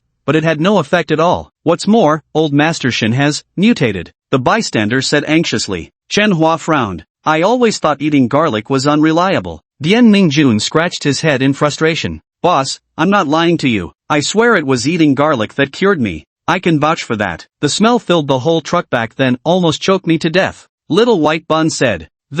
Chen Hua felt there was something fishy about this whole affair. Who told you about this garlic eating method? Boss Lin Bei. His remedies always work. Dian Mingjun remained utterly convinced. Director Li hastened to explain. Lin Bei, the one who cured that facial tumor last time, though he's a bit dim-witted, he does have some real skills. Chen Hua nodded. Apart from the vampire business, he'd come specifically for Lin Bei. He'd long heard about the man's extraordinary abilities. So I came to see for myself. Where is Lin Bei right now? He went out to help deal with a Class M mutant beast. Should I call Captain Chen to ask when they'll be back? As Bai Qiong reached for her phone, the conference room door was pushed open. We've returned victorious, ha ha ha ha. Chen Xian entered with boisterous laughter, but froze mid-chuckle upon seeing the room packed with leaders of all levels. The atmosphere became somewhat awkward. Ahem, greetings, distinguished leaders. Under the gaze of dozens of people, Chen Xian straightened his posture, but no one paid him any attention. Instead, they looked past him. They noticed Yi Ling and Lin Bei were also there. Director Li introduced softly. Those two leaders, the one holding the toy gun is Lin Bei. Oh, Chen Hua and the other man sized him up. It did seem rather odd for a grown man to be playing with a toy gun, but they were all people who had seen the world. He walked over with calm composure. Hello, I'm Chen Hua from the headquarters. Ding. System scan complete. A-class beast soul awakened, eagle. Ability, eagle eye. The system voice sounded. At that moment, the person next to Chen Hua also introduced himself. Hello, my name is Huang Ran, I'm from headquarters too. Ding. System scan, A-rank beast soul awakener detected. Hound type. Ability, tracking. Both individuals possessed beast soul lineages, one an eagle, the other a hound. Yi Ling, standing nearby, became visibly excited upon hearing this, as if he had just seen his idol. Surely, you must be the legendary flying eagle and running hound duo? I've heard so much about you. You flatter me, that would indeed be us. Huang Ran gave a slight nod as he spoke, his expression carrying a touch of pride. He was inwardly delighted. It seems my reputation as the soaring eagle and sprinting hound isn't undeserved. I do have some measure of fame. Soaring eagle and sprinting hound? Lin Bei found it rather amusing. He gave Yiling a push, sending him stumbling toward Huangran. Then you two should form a group. Call it the Ragtag Misfits Combo. Put. Beside them, Chen Xian struggled to suppress his laughter, his face turning crimson. But he was professionally trained. He wouldn't laugh so easily. The key point is, we really can't laugh right now. Because Huang Ran's face has turned dark. Thinking to himself, what the hell is this? Calling them clay chickens and pottery dogs sounds way too insulting, doesn't it? Yiling gritted her silver teeth. Hey, now's not the time for jokes. What? Want me to try another one? Turning the place upside down? Raising a ruckus? Even the chickens and dogs ascended to heaven. Everyone around them turned to stone. Chen Hua and Huang Ran were people from the headquarters. They didn't dare to offend them. Moreover, Chen Xian and the others only then realized that Lin Bei was quite cultured. He knew so many idioms and actually managed to use them all accurately. Director Li quickly intervened to smooth things over. Sorry, he's not right in the head, please don't take it to heart. Tumor head, you talking about who? Lin Bei eyed him sideways. No, I didn't mean you. Director Li dodged to the side. He couldn't afford to offend either party. Chen Hua remained calm and didn't pay it much attention. Mr. Lin, I heard you've removed facial tumors and even expelled vampires, which is why I specifically came to visit you. Oh, that's not a problem at all, Lin Bei said nonchalantly. Chen Hua and the other watched him, still somewhat doubtful. Huang Ran finally asked, are you really able to drive away a vampire? Easy peasy, piece of cake. Mr. Lin, I have a rather presumptuous request. Could you demonstrate your abilities for me? Chen Hua asked with utmost politeness. Lin Bei nodded. All right. Everyone listened attentively, their expressions turning serious. Many among them had witnessed Lin Bei removing the tumor from Chen Da's watermelon.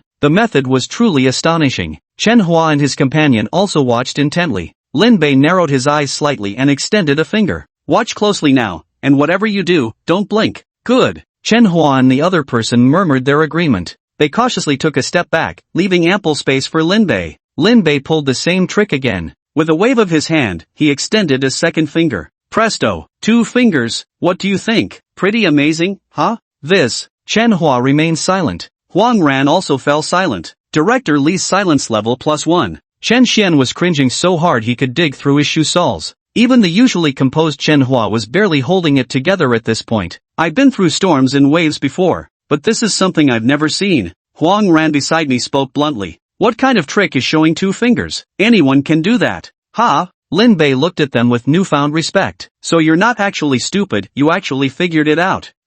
Huang Ran was on the verge of losing it. He had the urge to curse his ancestors in his heart. What the hell? What a damn mess. So all this time, he's been treating me like an idiot? Seeing the situation, Chen Xian had no choice but to step forward and explain. Gentlemen, please calm down. Lin Bei is always like this, playful and mischievous. But when it really matters, he's actually quite reliable. If you have any problems, you can always turn to him for help. Really? Chen Hua remained skeptical. I feel like I might have come here for nothing, wasting so much time. Huang Ran didn't waste any more words either. He went straight to the point and asked, then tell me, if someone has been bitten by a vampire now, how can they avoid getting infected? That's simple enough, just have him eat garlic. Lin Bei said with absolute certainty. Chapter 35, The Purifying Holy Garlic. Why are you still eating garlic? Are you kidding me? Huang Ran was on the verge of a breakdown. Old Master Shin has already eaten 20 pounds of garlic. It's completely useless. I don't care. He has to keep eating garlic, period.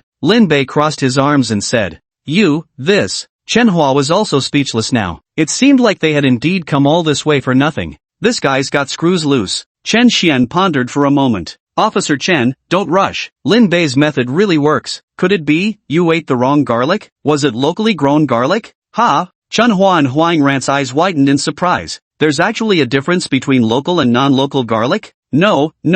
Chen Xian also realized something was off with his words. Anyway, he was certain Lin Bei's method would work, but he couldn't quite figure out how. Sir, how about, we invite Lin Bei to the scene to take a look? Take him to the Shin family? The two of them began to ponder. Is this reliable? Chen Xian, afraid that Lin Bei wouldn't go, turned and said to him, how about it? Director Lin, come take a look, a living person turning into a vampire. It's quite the spectacle. This is good. Lin Bei nodded. Chen Hua. But then again, with so much time already wasted, old Master Shin probably can't hold on much longer. At this point, we'll have to try desperate remedies for desperate diseases. Who knows, it might just work. Alright, no time to waste. Let's get going now, Chen Hua quickly said. Huang Ran's eyes widened, clearly not believing it in his heart. No way. Are you really taking him? The group set off from the supernatural office. Chen Hua drove the car, with Huang Ran sitting in the passenger seat. Lin Bei leaned back in the rear seat, with his babysitter Chen Xian beside him. Time was running short. Chen Hua sped down the road. If old Master Shen had truly undergone mutation, his family would be in grave danger. Huang Ran's face was equally etched with urgency. Through the rearview mirror, she saw Lin Bei with his neck craned back, mouth slightly open, already fast asleep. And sleeping quite soundly at that. The Shen family villa, located in the outskirts of Jiangdong City. At this moment, a small room filled with the pungent scent of garlic, and the clanking of chains echoed loudly. An elderly man was bound at the center.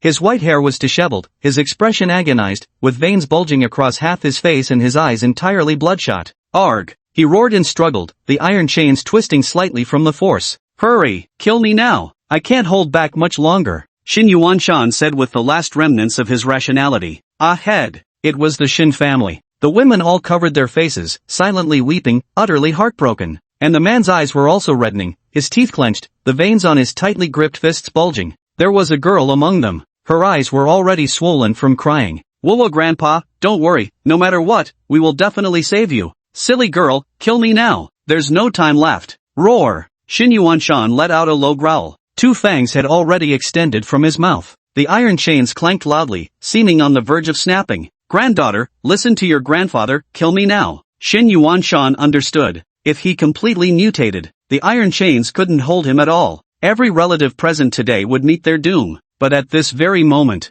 a servant came running in hastily, his face dripping with sweat. Young mistress, Officer Chan and his men have returned with reinforcements. Oh, Xin Yuwei turned her head and, sure enough, spotted 4 figures approaching behind the servant. 3 of them walked with hurried steps. Only one moved leisurely, slouching casually. Yawn. Lin Bei stretched lazily, let out a yawn, his face drowsy with sleep. Chen Hua was driving way too fast. He was a bit groggy. His nose twitched slightly as he caught a strong whiff of garlic in the air. Raising his eyes to look, he discovered an elderly man with a ferocious expression, bound by iron chains, struggling incessantly, the clattering sound echoing around. By his side, there were still 2 bags of garlic placed there, surrounded by scattered peeled garlic skins. Looks like you've been eating quite a bit, probably marinated all the way through by now. Xin Yuwei looked as though she had spotted her savior. Brother Chen, Brother Huang, have you found a way to save my grandfather? Well, Chen Hua felt somewhat guilty, since Lin Bei struck him as utterly unreliable. Anyway, we've brought someone here. He claims he can save your grandfather, you'd better ask him directly. Xin Yuwei looked at Lin Bei with tear-reddened eyes.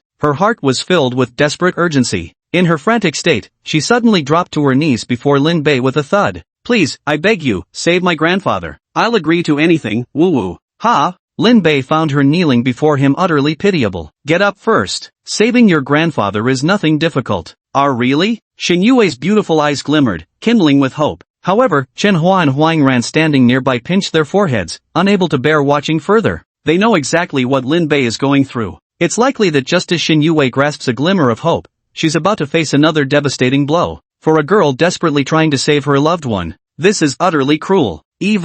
They all now hoped Lin Bei truly had the ability to rid Grandpa Shen of his infection. Xin Yuwei quickly asked, how can we save my grandfather? What preparations are needed? No need, just eating garlic will do. Lin Bei waved his hand dismissively. Ha, still eating garlic? Not only Xin Yuwei, but everyone else in the Shen family was stunned. He had already eaten 20 caddies just moments ago. Completely useless. Even Elder Shen, who had been struggling, paused for a moment at the mention of eating garlic. And you still want me to eat it? Damn it, if I eat any more I'm gonna puke. Chen Hua and the other covered their foreheads, unable to bear watching any longer. To think his illustrious reputation as a soaring eagle and galloping hound would be ruined by garlic. Lin Bei didn't care about any of that. Stepping forward, he casually picked up a clove of garlic from the bag. Oh dear, you're really turning into a vampire now. He gave old Master Shen a once-over, watching the spectacle with amusement since it was his first time seeing such a scene. But old Master Shen was already consumed by bloodlust. Baring its fangs, it lunged at Lin Bei, the iron chains around its body clanking violently from the struggle. Ding! System enhancement. The garlic in the host's hand has transformed into purifying sacred garlic. Splat! Seizing the moment, Lin Bei forcefully shoved the entire bulb of garlic into Xin Yuanshan's mouth. In an instant, A golden light sprayed from its mouth. Divinely pure. Shin Yuanshan immediately stopped struggling, stiffening in place as if choking, emitting muffled noises from his mouth. Soon, his entire body began to glow with a golden hue, like a small rising sun.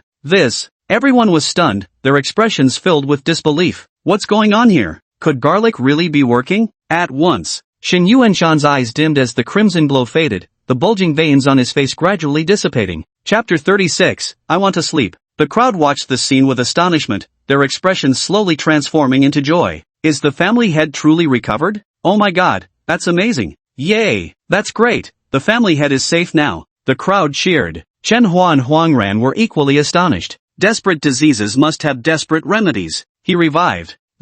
How did garlic actually work? Huang Ran scratched his head, utterly perplexed. Chen Hua sensed something. Wait, no. It's not that garlic worked. It's Lin Bei who made garlic work. My god, how can such an ability exist? Chen Hua was utterly astonished in his heart. Shin Yuanshan gradually returned to his normal appearance and stopped causing trouble. It all felt like a dream, as if a lifetime had passed. Shin Yuwei quickly ran forward, her delicate face filled with excitement. Grandpa, are you really okay now? This is wonderful. Blurg. Shin Yuanshan's stomach churned violently, and he immediately began vomiting. Because he had eaten way too much garlic just now. Hurry, undo these chains quickly. Shin Yuwei urgently cried out. The crowd around them snapped out of their daze and surged forward all at once, bustling about in a frantic flurry. Mr. Lin, I must apologize for misunderstanding you earlier. Please forgive me if I offended you in any way. Chen Hua said politely beside them. Huang Ran also gave a thumbs up. Bro, you're seriously amazing, I'm in awe. As long as you know it. Lin Bei folded his arms unapologetically. At this moment, Shin Yuanshan approached with his entourage. After being purified by the garlic, his complexion actually showed a rosy hue. His spirits seemed even better than before. I am Shin Yuanshan, and on behalf of my family, I thank you, kind sir, for saving this old man's life. HAAA. Lin Bei simply yawned without saying anything. The Shin family exchanged puzzled glances. This benefactor seems a bit strange. Shin Yuwei continued speaking. You saved my grandfather's life, and you saved our Shin family. If there's anything you need, please don't hesitate to tell me. I'll do everything in my power to help. I want to sleep. Lin Bei indeed felt somewhat drowsy.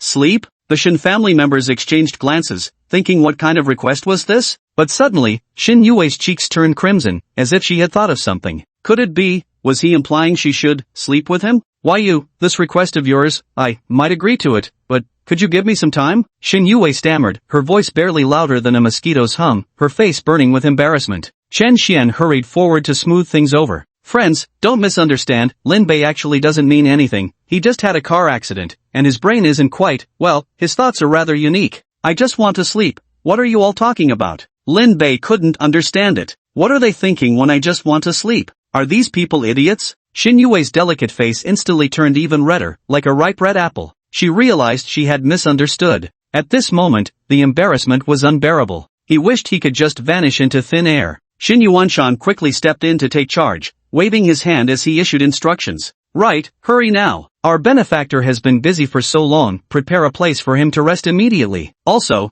tell the kitchen to prepare a feast. We must properly express our gratitude first. At once, Lin Bei found a place to sleep. Chen Hua and Huang Ran exchanged glances and had no choice but to stay there with him. The two of them had been busy all day. They were somewhat exhausted by now. He took the opportunity to rest for a while. By the time Lin Bei woke up, the Shin family's banquet was already prepared. Abalone, lobster, and all manner of exotic delicacies filled the entire grand table to overflowing. Lin Bei didn't stand on ceremony at all, grabbing the lobster and starting to gnaw at it without any regard for table manners. Of course, none of those present minded in the slightest. Especially Shin Yuanshan, who'd already learned about Lin Bei's background from his conversation with Chen Xian, the heir of Dongjiang City's richest family. That illustrious family background. The most elite rich second generation. Though he wasn't the sharpest tool in the shed, it wasn't anything too serious. Dear benefactor, please take your time eating. Allow this old man to reintroduce you. This is my granddaughter, Shin Yuwei. She currently studies at Jiangdong University with excellent grades, and I've heard she was even voted campus belle. You young people, communicate more easily. You should spend more time together.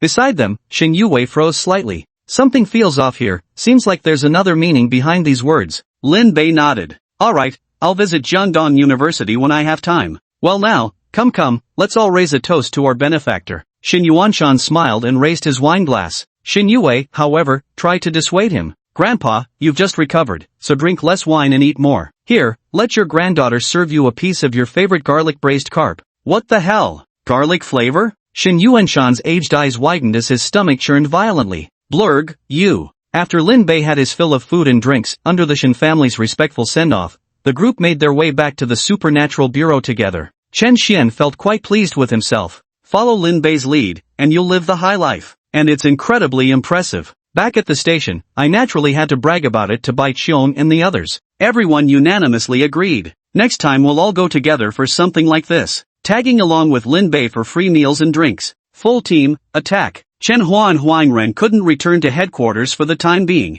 They had to stay behind to continue investigating Old Master Shen's biting incident, because only vampires of grade A or above possess the ability to infect others, so they absolutely had to locate the source of infection. Otherwise, creatures of this level would bring catastrophic destruction to a region, in the blink of an eye. Nightfall was already approaching. Let's go, brothers. It's patrol time. Let's head outside for a stroll. Chen Xian waved to Bai Qiong and the others. Their squad had daily patrol duties, which essentially meant driving around aimlessly. Under normal circumstances, nothing much ever happened. Before this, Lin Bei often went out with them to hang around. Today, he had slept well and eaten his fill, full of energy, so they went on patrol together. The five of them boarded a Mercedes-Benz business van and drove into the bustling streets. Under the night sky of Jiangdong City, skyscrapers stood tall, lights glittered brilliantly, presenting a scene of flourishing prosperity. The pedestrians on both sides were dressed stylishly, bustling about in an extremely lively atmosphere. Bai Qiong drove leisurely, idly making conversation. Hey, Captain Chen, did the two officers mention today how Old Master Shen got bitten by the vampire?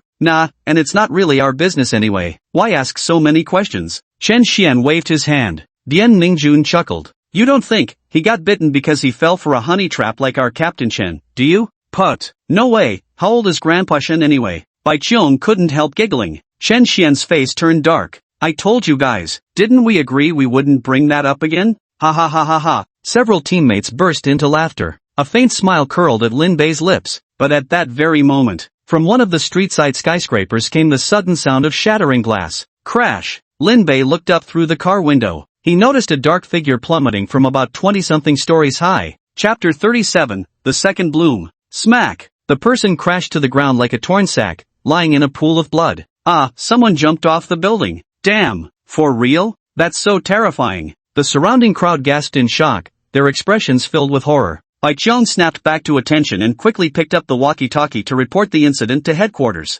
Reporting, there's a jumper on Central Road. Request immediate backup. Wait, he seems to be getting back up. Bai Qiong froze, the walkie-talkie still in hand. Because the person on the ground wasn't dead and was convulsing all over, slowly climbing back up. Oh, Lin Bei looked astonished. This person fell from nearly 100 meters high and could still stand up? Arg. With a low growl, the person's eyes turned completely red as two fangs extended from their mouth. A ferocious expression twisted his face into a grimace, as if ready to pounce on his next victim. Lin Bei and the others knew this thing all too well. Ding! System scan complete, Class C vampire infected entity. Ah, a monster. Run! Help! Stay away from me! The onlookers who had been watching the commotion dispersed in panic, utterly terrified. Chen Xian flung open the car door and rushed out. Hurry, ensure the safety of the civilians. Bai Qiong and the others hurriedly followed after him. Lin Bei also got out of the car, looking utterly relaxed. This Class C vampire wasn't even worth his effort. Just watching the show would suffice. Dian Ningjuan's roots were already coiling around the creature first. The others rushed forward, punching and kicking.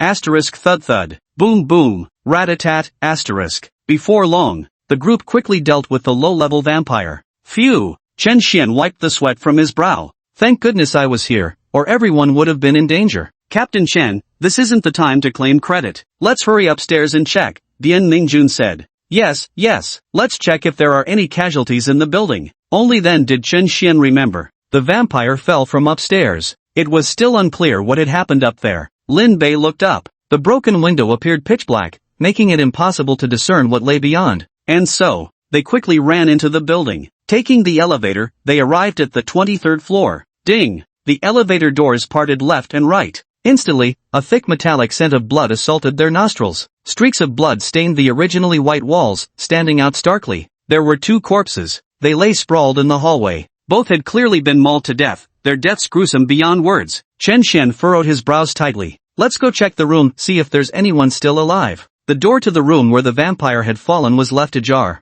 It appeared to be a small office space. The scene was chaotic, littered with signs of struggle and violent clashes. 2 more bodies in suits lay collapsed on the ground. The stench of blood filled the air. Whoa! A girl in office lady attire was curled up in a corner, crying in fright. There's a survivor. Chen Xian hurried over. Miss, don't be afraid. I'm from the Supernatural Bureau. Are you okay? Were you bitten? No, I wasn't bitten, but I'm so scared. The girl raised her head, her delicate features and exquisite beauty made her utterly pitiable. Lin Bei glanced at her. Ding! Class A vampire infected host detected. Host may proceed as desired. Oh ho! Lin Bei curled his lips, it was actually a vampire. Chen Xian saw that she was a beauty, a strong sense of justice. Little sister, don't be afraid. I'm here. Big bro's got your back. Whoa, thank you, thank you. After being helped up, the girl clung to Chen Xian's arm the entire time, seemingly too frightened to stand on her own, leaning limply against him. Chen Xian's arm brushed against 2 soft mounds.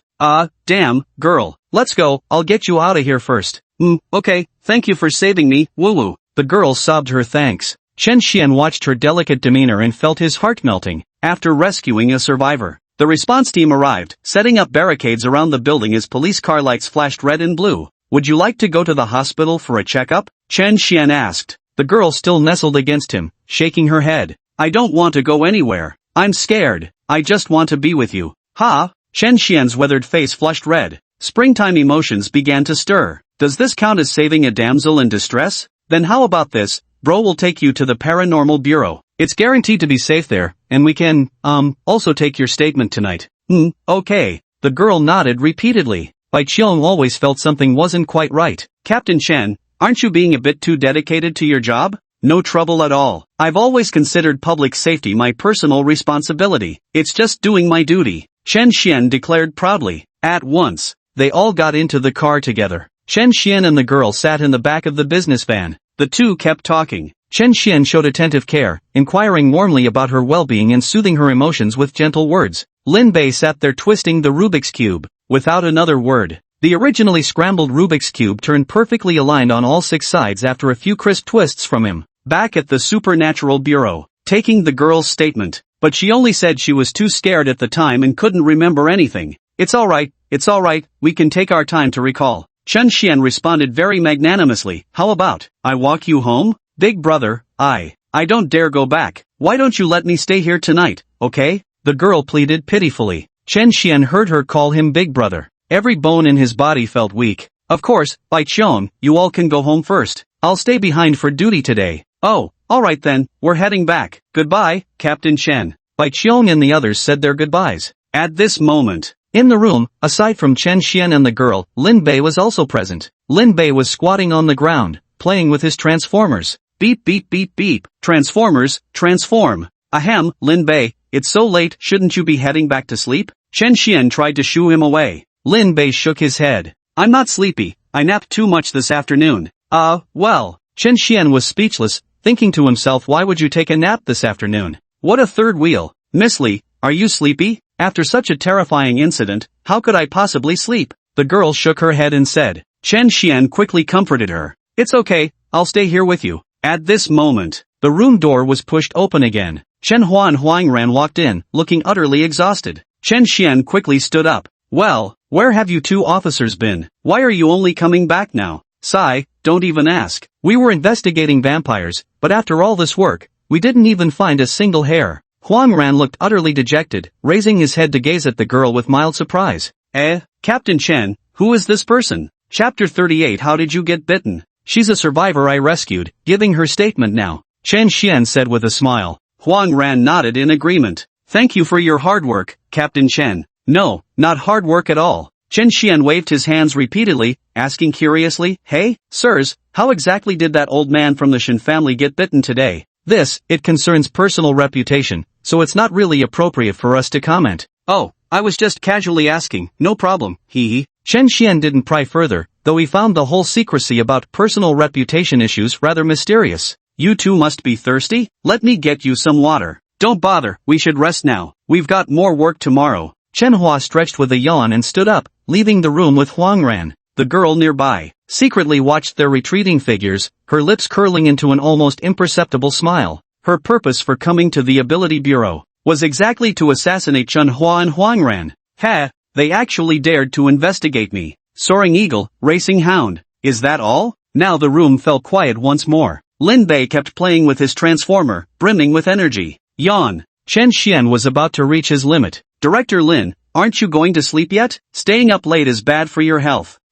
That's why I plan to pull an all-nighter. Lin Bei said seriously. Chen Xian was speechless. Director Lin, you really don't have to stay here with us. I want to watch the fun, said Lin Bei. Chen Xian felt puzzled, thinking the old man's mind had short-circuited again. What excitement is there here? You should hurry back and sleep, he said. No excitement here? Well, I'll just head back then. Don't come crying to me if something happens. Lin Bei stood up and said. Chen Xian repeatedly assured. Don't worry, I promise I won't call you. Oh, alright then. Lin Bei walked out of the room holding a transformer. Finally, only Chen Xian and the girl remained in the room. Finally got rid of them all. Chen Xian's scheme had succeeded. He turned his gaze to examine the girl. Noticing she was wearing professional office attire with black stockings and high heels, her legs perfectly straight. And what's more, there were torn holes in those stockings. It gave off a uniquely captivating charm. A man and a woman alone together, sharing the same room. The atmosphere seemed to have heated up considerably. Big brother, are you looking at me? The girl blushed subtly as she slowly moved closer. There was a hint of coy reluctance in her approach. Someone as beautiful as you is truly rare, huh? Chen Xian let out an awkward chuckle. The girl sat down beside him instead. Big brother, you're actually quite handsome, you know. Is that so? Chen Xian scratched his head. Finally, there's someone else who says I'm handsome. And she was the one I rescued from the crime scene. Surely this can't be another demon, can it? The hero saves the beauty, and she offers herself in return. That's a classic plotline. The girl's primary objective was to assassinate Chunhua and Huangran. But the blood of awakened insect-type cultivators remained an irresistible temptation for her. Might as well. First, eliminate Chen Xian. Then, the girl placed a hand on his thigh, her pretty face adopting a shy expression, radiant and captivating. Chen Xian felt as if struck by lightning. His body trembled involuntarily. Has sweet romance finally come around to me? Brother, I want. The girl's face slowly drew closer to his. Chen Xian could already smell the fragrance of her body. His heart pounded fiercely. He thought in secret, let the storm come even more fiercely. You can do whatever you want. Giggle giggle. The girl burst into silvery laughter, drawing closer and closer. At the same time, two sharp fangs extended outward. Snap! It charged straight for Chen Xian's neck, aiming to bite. Ha! Chen Xian's eyes widened instantly. A sharp stinging pain shot through him. It hurts so much. The girl also felt something unusual. This guy was actually a bit tough to chew. Because Chen Xian's ability was hardened skin, so it hadn't been a fatal blow. As Chen Xian quickly turned his head, a hideous face appeared right before his eyes. Holy shit, a monster! Driven by sheer terror, he sprang to his feet, breaking free from the girl's grip. Meanwhile, it suddenly clicked. God damn it, another demon creature. Help, Director Lin. Chen Xian immediately bolted out the door. Think you can run? Get back here. The girl reached out and grabbed his clothes. Rie up. Chen Xian yanked hard, tearing the fabric and exposing half his shoulder. He seized this opportunity. In a few strides, he was out the door. Oh no! The girl furrowed her brow, never expecting Chen Xian's defense to be so strong. She couldn't even kill him in one bite. Director Lin, save me, hurry and save me. In his most perilous moment, Chen Xian's first thought was to find Lin Bei. Fortunately, Lin Bei's room was very close. As soon as he opened the door, he saw the fleeing Chen Xian in a sorry state.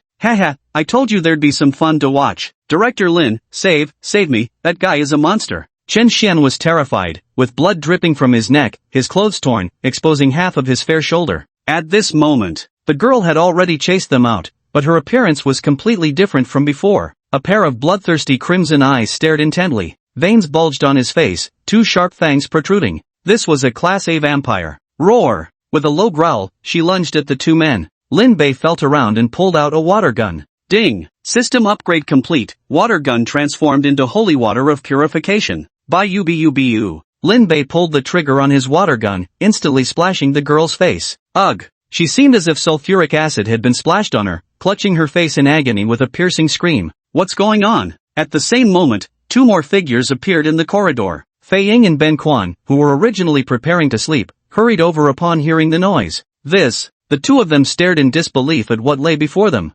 Vampire? He actually showed up in the Supernatural Bureau? After all, the two of them had spent the whole day searching. But upon second thought, I figured out what was going on. Attack! The two figures flashed forward, arriving before the vampire. Crackle, thud thud thud, rat-tat-tat. Chen Hua and Huang Ran were both A-level awakened individuals, more than capable of handling this vampire. After a thorough beating, the vampire was subdued. Phew! Seeing this, Qin Xian let out a long sigh of relief and finally began to calm down. Huang Ran couldn't help but marvel at the sight. I never expected to search all day only to find the vampire was right beside me. Yeah, probably it came specifically for us, Chen Hua analyzed. If she ambushes us while we're sleeping, the outcome is hard to predict. Sorry, sirs, this is my fault. I failed to verify properly before bringing them in. This vampire is extremely cunning. Chen Xian promptly admitted his mistake. Yes, this is truly problematic. Huang Ran turned to look and noticed her shoulder partially exposed, with bite marks visible on her neck, instantly guessing what had just happened. Now you should understand how old man Shen got bitten, right? Chapter 39, Hidden Motives Behind Unexpected Favors. Chen Xian froze momentarily. Who would have thought that even Grandpa Shen, at his age, got bitten because he couldn't resist beauty? Wait a minute. I've been bitten by a vampire. Now that the danger had passed, Chen Xian finally remembered this incident. What should we do? What should we do? What should I do if I've been bitten? Chen Xian immediately panicked and quickly looked at Lin Bei. Director Lin, I've been bitten by a vampire. You've got to help me. Didn't you just say you wouldn't come to me if something happened? Lin Bei looked at him. Chen Xian's face twisted in distress. Sorry, I admit I was wrong, alright? I really don't want to become a vampire. Am I gonna turn into one? Don't ask. The answer is always garlic. Lin Bei said. That's right. Chen Xian suddenly remembered, after being bitten, one must eat garlic. I'll go eat some immediately. Actually, the girl had only wanted to bite him to death, not turn him into a vampire. So Chen Xian wasn't infected at all. The next day, the people at the Supernatural Ability Bureau had all clocked in for work. They were thoroughly enjoying gossiping about last night's incident. No one could have imagined that a vampire would actually manage to infiltrate the Supernatural Affairs Bureau. Captain Chen, why do you smell so strongly of garlic? Bai Qiong asked. Ahem, because last night your captain fought bravely against a vampire and got injured, that's why I'm eating garlic. Chen Xian cleared his throat softly. Dian Mingjun giggled. Is this called valor in battle? I think it's more like scoring twice, isn't it? You. Chen Xian's face twisted in bitterness. This time it was truly impossible to conceal, because everyone in the whole bureau had heard about it. A lifetime of reputation, destroyed in an instant. Ultimately, there was no escape, he had to shoulder it all alone. Bai Qiong analyzed. Lust is a knife hanging overhead. Seems like Captain Chen has been single for too long, maybe getting a girlfriend would solve the problem. Dian Mingjun, the problem is he can't find one. Every time he tries, it's a monster. Lin Bei nodded in agreement. In that case, I hereby award you the title of Monster Slayer, the director declared. Ha ha ha ha ha ha. The entire room erupted in laughter. Only Qin Xian sat there gloomily, silently complaining about how sharp-tongued these people were. Finished off the vampire. It would indeed be a great achievement. Chen Hua and Huang Ran, having completed their mission, were also preparing to return to headquarters. Director Li, eager to curry favor with his superiors, proposed hosting a farewell banquet in their honor. It was also to celebrate the successful resolution of the case. Reward the subordinates in the department. Therefore, he plans to treat everyone in the entire bureau. Consider it a unit team-building activity. When this news came out, people cheered and erupted in excitement. It's always good when the boss treats everyone to dinner. That evening, Director Li even personally went to invite Lin Bei, being surprisingly warm toward him today.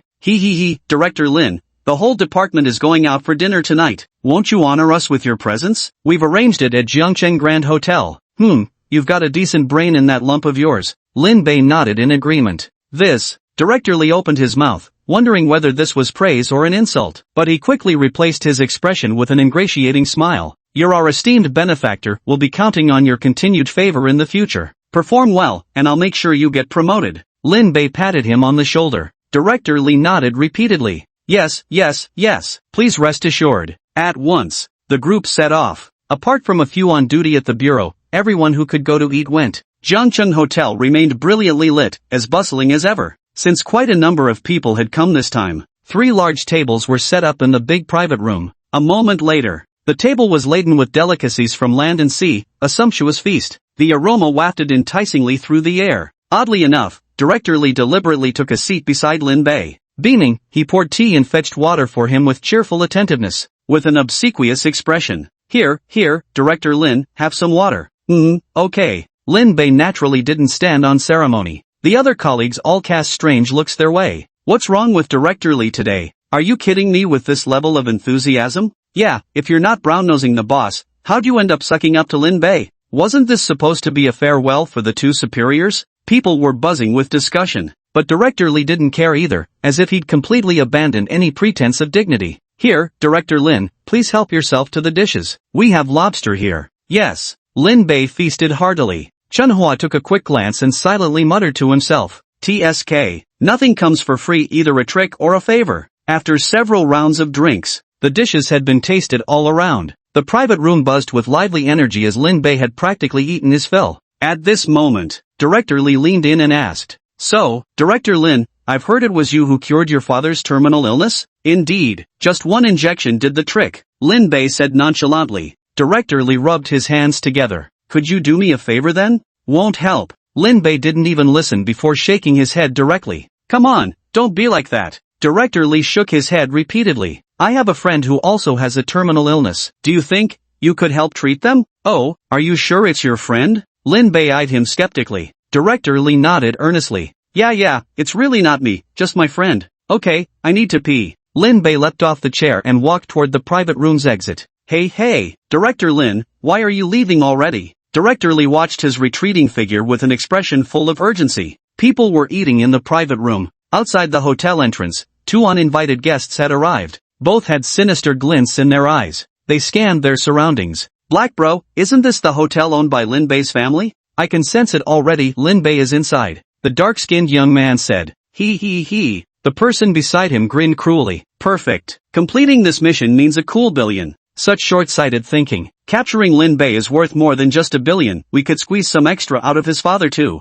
Big Black Brother pondered. "Brother Black is brilliant." The people beside him began bootlicking. Clearly, they were here to assassinate Lin Bei after receiving the dark bounty. The two planned to kidnap someone first for ransom, then kill the hostage to collect the bounty. Perfect. Shoo. Lin Bei was taking a loud piss in the restroom, but right outside the door, two men appeared, both wearing cruel smiles. "Humph, he's really here, and all alone too. Isn't this like finding money on the ground? Let's go get him." Big Black Bro smoothly slid a dagger from his sleeve and gripped it tightly in his hand. "Don't move." He pressed the dagger against Lin Bei's waist. "Ha? What the hell?" Lin Bei, mid-piss, turned around directly. The urine splattered all over both of them. "Holy shit, what the hell?" The two men cursed and jumped backward. Lin Bei sized them up. "Who are you guys?" "Ha, asking who we are? We're here to kidnap you. Better behave yourself and cooperate nicely," Big Black Brother said with a cold expression. Chapter 40, Welcome to Turn Yourself In. Ding. System scan complete. C-Class Insect Type Awakener, Locust. Ability, Leap.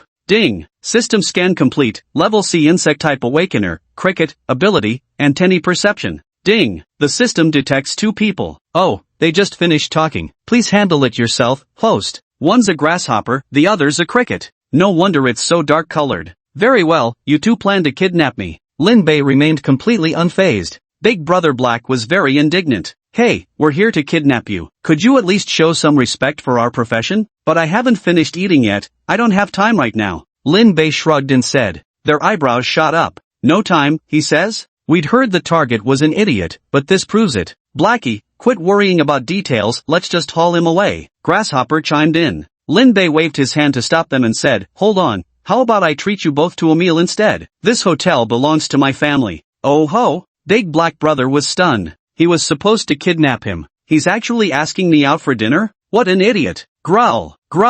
Big Black's stomach rumbled loudly, truly feeling rather hungry. Thinking this guy's a complete idiot anyway. Kidnapping him wouldn't be difficult at all. Might as well grab a meal while I'm at it. It is a 5-star hotel after all. "Sure, what are you treating us to?" Big Brother Hey asked with a smile. Lin Bei beckoned to them enthusiastically. "Come on, just follow me. No need to stand on ceremony." "Ha ha." The two of them chuckled softly. Might as well amuse themselves with the fool. At once, they followed Lin Bei out of the restroom and headed toward the room where the Supernatural Bureau was holding their dinner gathering. Well, this should be the place. Lin Bei pushed the door open and entered. Without suspicion, the two followed him inside. The private room was bustling with activity, packed with 3 large tables of people, some even wearing the Supernatural Bureau uniforms. "Hey, something feels a bit off here." Big Brother Dark stepped closer and immediately sensed something. His already dark face grew even darker. while Director Lee kept staring at the doorway, because the favor he just asked Lin Bei for still hadn't been agreed to.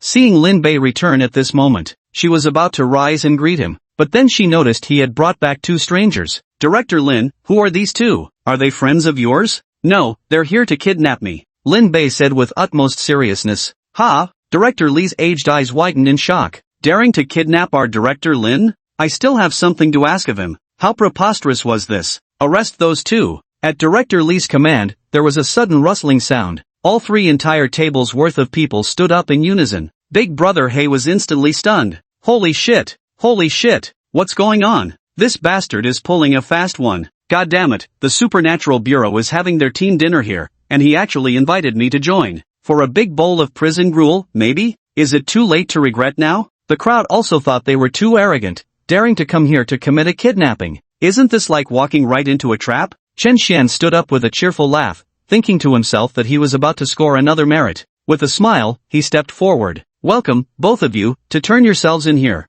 Wait, this isn't. The 2 froze in place, completely baffled. After this little episode, Lin Bei and the others continued with their dinner gathering. Hey, Director Lin, why do you always get kidnapped? Chen Xian asked curiously, as something similar had happened before. Lin Bei shook his head. I don't know either. You might have been targeted by someone. Chen Hua analyzed. Director Lee's eyes widened in disbelief. Who the hell has the guts to go after our Director Lin? It's hard to say. After a brief pause, Chen Hua continued, perhaps there's a bounty on you or something, attracting all these riffraff. Maybe after we return to headquarters, we can help investigate further. Excellent, excellent. I appreciate your efforts, both of you, Director Lee replied. You can tell he's dead set on sucking up to Lin Bei right now, practically to the point of shamelessness. Huang Ran smiled and said, no need to be polite, fighting crime is our duty. Besides, Lin Bei helped us plenty when we were hunting those vampires. After the dinner party ended, it was almost midnight. Lin Bei didn't go home but stayed another night at the Supernatural Research Bureau. Early the next morning, a Bentley slowly pulled up and stopped at the bureau's entrance. Director Lee had been waiting there for quite some time. Brother Wang, you finally arrived. Sigh. Brother Lee, you said someone can cure my illness, is this really reliable? Cough, cough. An old man leaned on his cane, his sallow face racked with persistent coughs. It's clearly already terminal. I'm not really sure about that, but if he's willing to help, it should be fine. Come on, let me take you to meet him first. Director Lee finished speaking. An elderly man entered the Supernatural Bureau with a face full of worry. All along the way, people greeted Director Lee with nods as they saw him. Hey, Yurong, has Lin Bei woken up yet? Director Lee grabbed her and asked. Chen the watermelon shook his head. Not yet, it's still early. Lin Bei probably won't wake up until 8 or 9. Director Lee checked his watch. It was only 7 o'clock. This guy stays up all night and sleeps all day. Let's wait a while longer. Brother Lee, if you ask me, maybe we should just drop it, Wang Yuan said. Because he knew his own situation, terminal illness at an advanced stage. He'd even finished taking his funeral portrait. He had completely given up hope. He didn't believe anyone could cure him. Director Lee waved his hand. Brother Wang, since things have already come to this point, you might as well treat this hopeless case as, well, just give him a try. Fine, alright then, Wang Yuan agreed. 2 more hours passed in his countdown to death. Until 9 o'clock, Lin Bei finally woke up. His room was filled with toys and snacks. He took out a can of 6 nuclear bombs and gulped it down in one go. Pure bliss. Knock, knock, knock. There was a knock at the door. Director Lin, are you in there? Director Lee's voice came from outside the door. Nope, Lin Bei shouted casually. Director Lee was left speechless. About what I mentioned to you yesterday, do you still remember? I don't remember. Lin Bei continued shouting. Don't.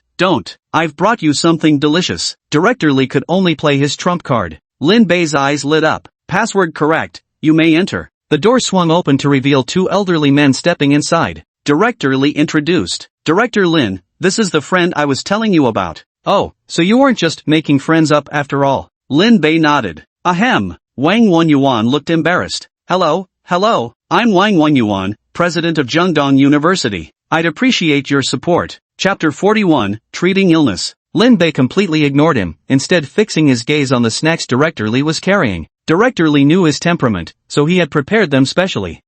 Director Lin, just a small token of my esteem, please accept it. Understanding. After receiving it, Lin Bei immediately opened it and started rummaging through. Inside were milk, cola, Oreos, and the classic spicy strips. Lin Bei tore open the spicy strip snack. He stuffed an entire strip snack into his mouth. Then he twisted open the cola to find it was still chilled ice-cold cola indeed. Gulp gulp gulp gulp. Burp. It was refreshing, body and soul exhilarated. Utterly satisfying. Director Lee and Wang Wenyuan watched intently without interrupting. Finally, after finishing his meal, Lin Bei turned his gaze toward Wang Wenyuan. You sick or something?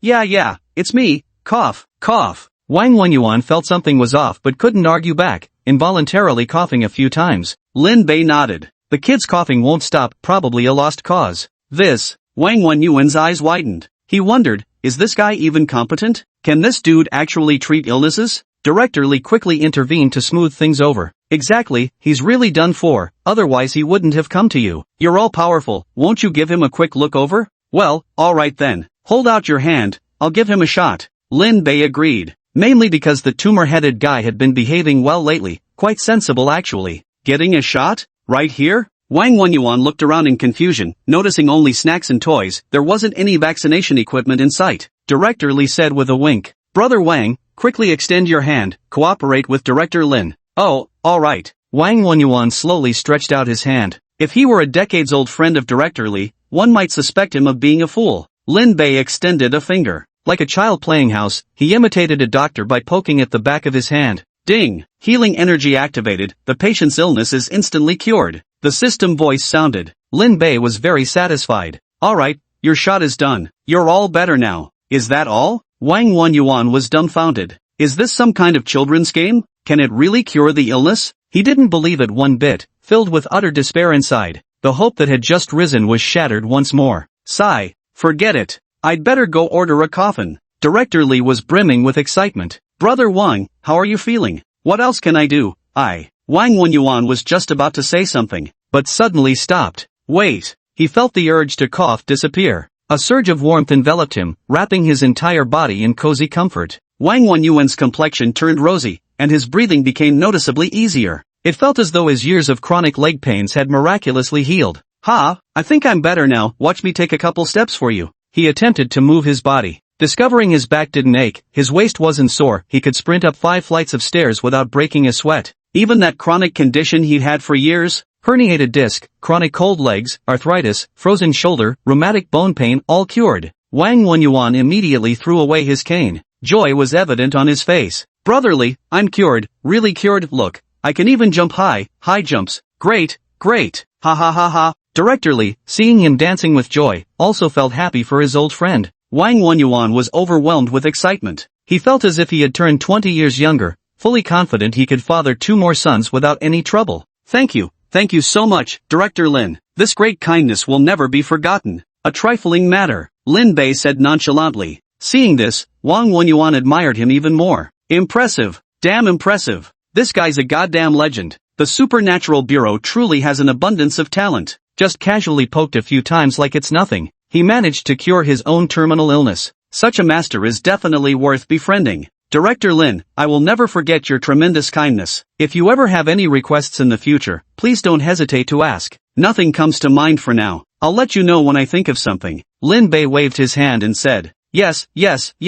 Wang Wenyuan nodded repeatedly, expressing endless gratitude. After quite some time had passed, just left the room with Director Lee. The room finally fell silent. This old man is such a drag, Lin Bei muttered. But soon, Director Lee saw Wang Wenyuan off, then came clattering back again, a face full of fawning smiles. Director Lin, are you available now? What request? Could you give me an injection too? Get lost. In the days that followed, nothing particularly noteworthy happened. Everything seemed so peaceful. But suddenly one day, a piece of news sent the entire Dragon Nation into a frenzy. This station reports, Li Tianming, an S-level beast soul awakener of Dragon Nation, has fallen in battle. Elder Li fought tirelessly for half a lifetime, safeguarding the peace of Dragon Nation. Though the departed are gone, the living remain. May peace reign supreme across both heaven and earth. Besides Li Tianming, those who fought and died alongside him included Gu Feiyu, Liao Wenba, Pan Lon, and other guardians, all of them A-level beast soul awakeners. According to analysis by relevant authorities, a newly awakened high-level beast soul practitioner is hunting across various locations, killing them. This individual is extremely powerful and highly dangerous. This station advises, all awakened beast soul practitioners are urged to exercise heightened vigilance and caution. If encountered, report the situation promptly to the local Supernatural Affairs Bureau.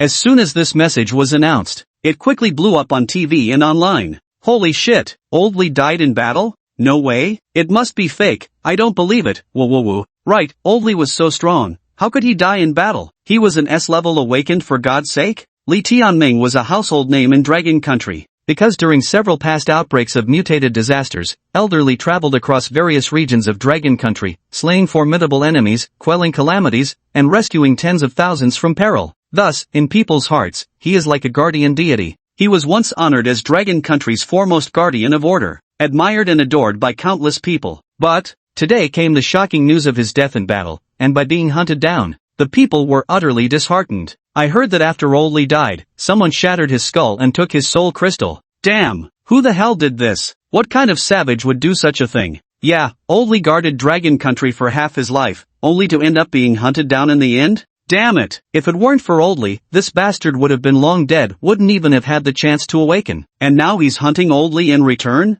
Ah, damn bastard. I can't take it anymore. Just what tier awakened is he? After killing so many of our protectors, is there really no one who can stop him? Fuck it. I don't care anymore. I'm gonna fight that bastard to the death. Everyone was furious. Snap. Lin Bei was in his 200 square meter bedroom at home, eating an apple while switching the TV channel to Peppa Pig. Bro, have you seen my white dress? Zhang Yi was packing her suitcase since Dongjian University had already started the semester, and she decided to move into the dorm. Chapter 42, Jiangdong University. Lin Bei casually pointed. Isn't it right there on the ground? Ha, that's my skirt? Zhang Yi looked down. She found the clothes were covered in streaks of marker ink, so much so that she couldn't even tell they were originally white. Damn. No need to ask, another masterpiece by the great artist Lin Bei. Alright, bro, I've packed up. Let's go. Mei Chem, let's go. Lin Bei tossed away the apple core. He hurried off to change clothes, because he planned to go with his cousin to Jiangdong University for some fun.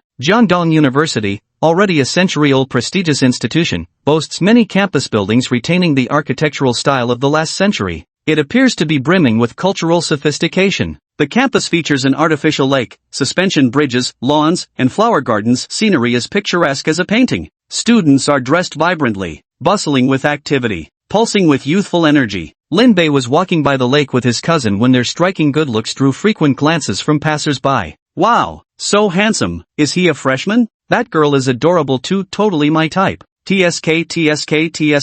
Looks like the campus heartthrob titles are in jeopardy. Hey, isn't that the campus belle Shin over there? Wow, it really is her. Can't believe we'd run into Shin, the campus belle. Today must be our lucky day. The crowd buzzed with whispers. Across from Lin Bei walked a slender, graceful girl. Hey, Lin Bei, what are you doing here? Xin Yue's beautiful eyes sparkled with surprise as she took the initiative to greet him. The surrounding crowd couldn't help but feel astonished at this sight. Ha, the campus belle Shin actually initiated a conversation with a guy? Is this for real? Am I seeing things? Damn, even the campus belle Shin can't resist a handsome guy's charm. Woo, I'm so jealous. When will campus belle Shin ever talk to me? Students around them were all secretly watching. Lin Bei sized him up and asked, Who are you? Put. Everyone around them was going crazy. How could he not recognize the stunning campus belle Shin?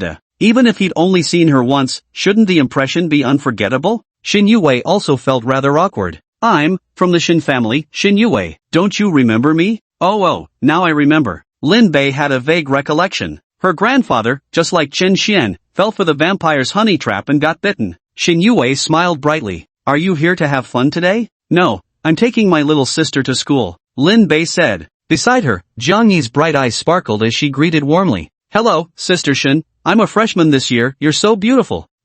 You're very pretty too. Xin Yue felt delighted by the compliment. Since we happen to meet here today by such a fateful coincidence, why don't I treat you to a meal? Right at the school canteen. Let's try what Jiangdong University's cafeteria has to offer. How about it? Yeah, sure, sounds good. Lin Bei nodded. He had no reason to refuse the offer of a meal. At once, Lin Bei walked toward the cafeteria flanked by two campus belle-level beauties. Watching them leave, the surrounding students collectively sighed with envious resentment. Damn, campus belle Shin actually took the initiative to buy someone a meal. My youth is over. Who is that guy anyway? The campus belle Shin is treating him to dinner? Who knows, but he's got some nerve showing up. If Dong finds out about this, that guy probably won't even make it past the school gates. Right? Dong's been chasing after campus belle Shin for ages and hasn't even gotten a whiff of attention. If he finds out about this, he'll be furious. Shoo, keep your voice down. In the cafeteria, clean and bright. It was lunchtime, and quite a few students had arrived. but every time someone passes by Lin Bei's table,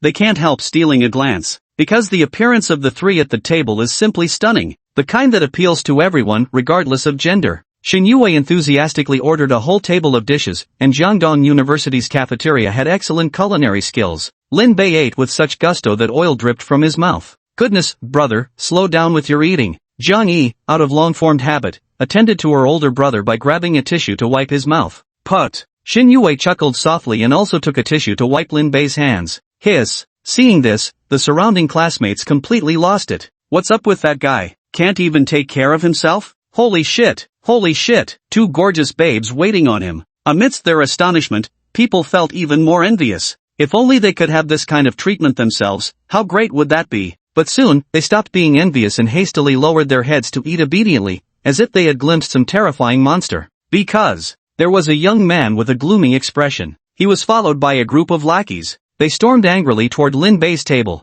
Shin Yue, I need an explanation from you, the leading young man said coldly. Shin Yue's expression changed when she saw him. Wang Dong, I'm just having dinner with a friend. What explanation do I owe you? Stop pestering me, we have nothing to do with each other. Oh, Wang Dong turned to size up Lin Bei. Shin Yue, this guy seems a bit off in the head. You wouldn't fall for some fool, would you? Tell me, what does he have that I don't? Wang Dong, whatever issues are between us, please don't take it out on my friends. Shin Yue looked displeased. Hearing someone speak about her brother like that, Jiang Yi naturally disagreed. My brother isn't stupid at all, he's better than you in every way, and by far. Yo-ho? The surrounding crowd widened their eyes in surprise. Wang Dong's lackeys behind him wore smug expressions. Holy shit, you must be a freshman, right? Do you even know who Brother Dong is? He's the student council president, Dean Jiangdong University's son, he could have you expelled in a snap here. Everyone answers to him, no one else matters. Lin Bei calmly took a sip of his drink, slurping loudly. What are these people even talking about? He thought.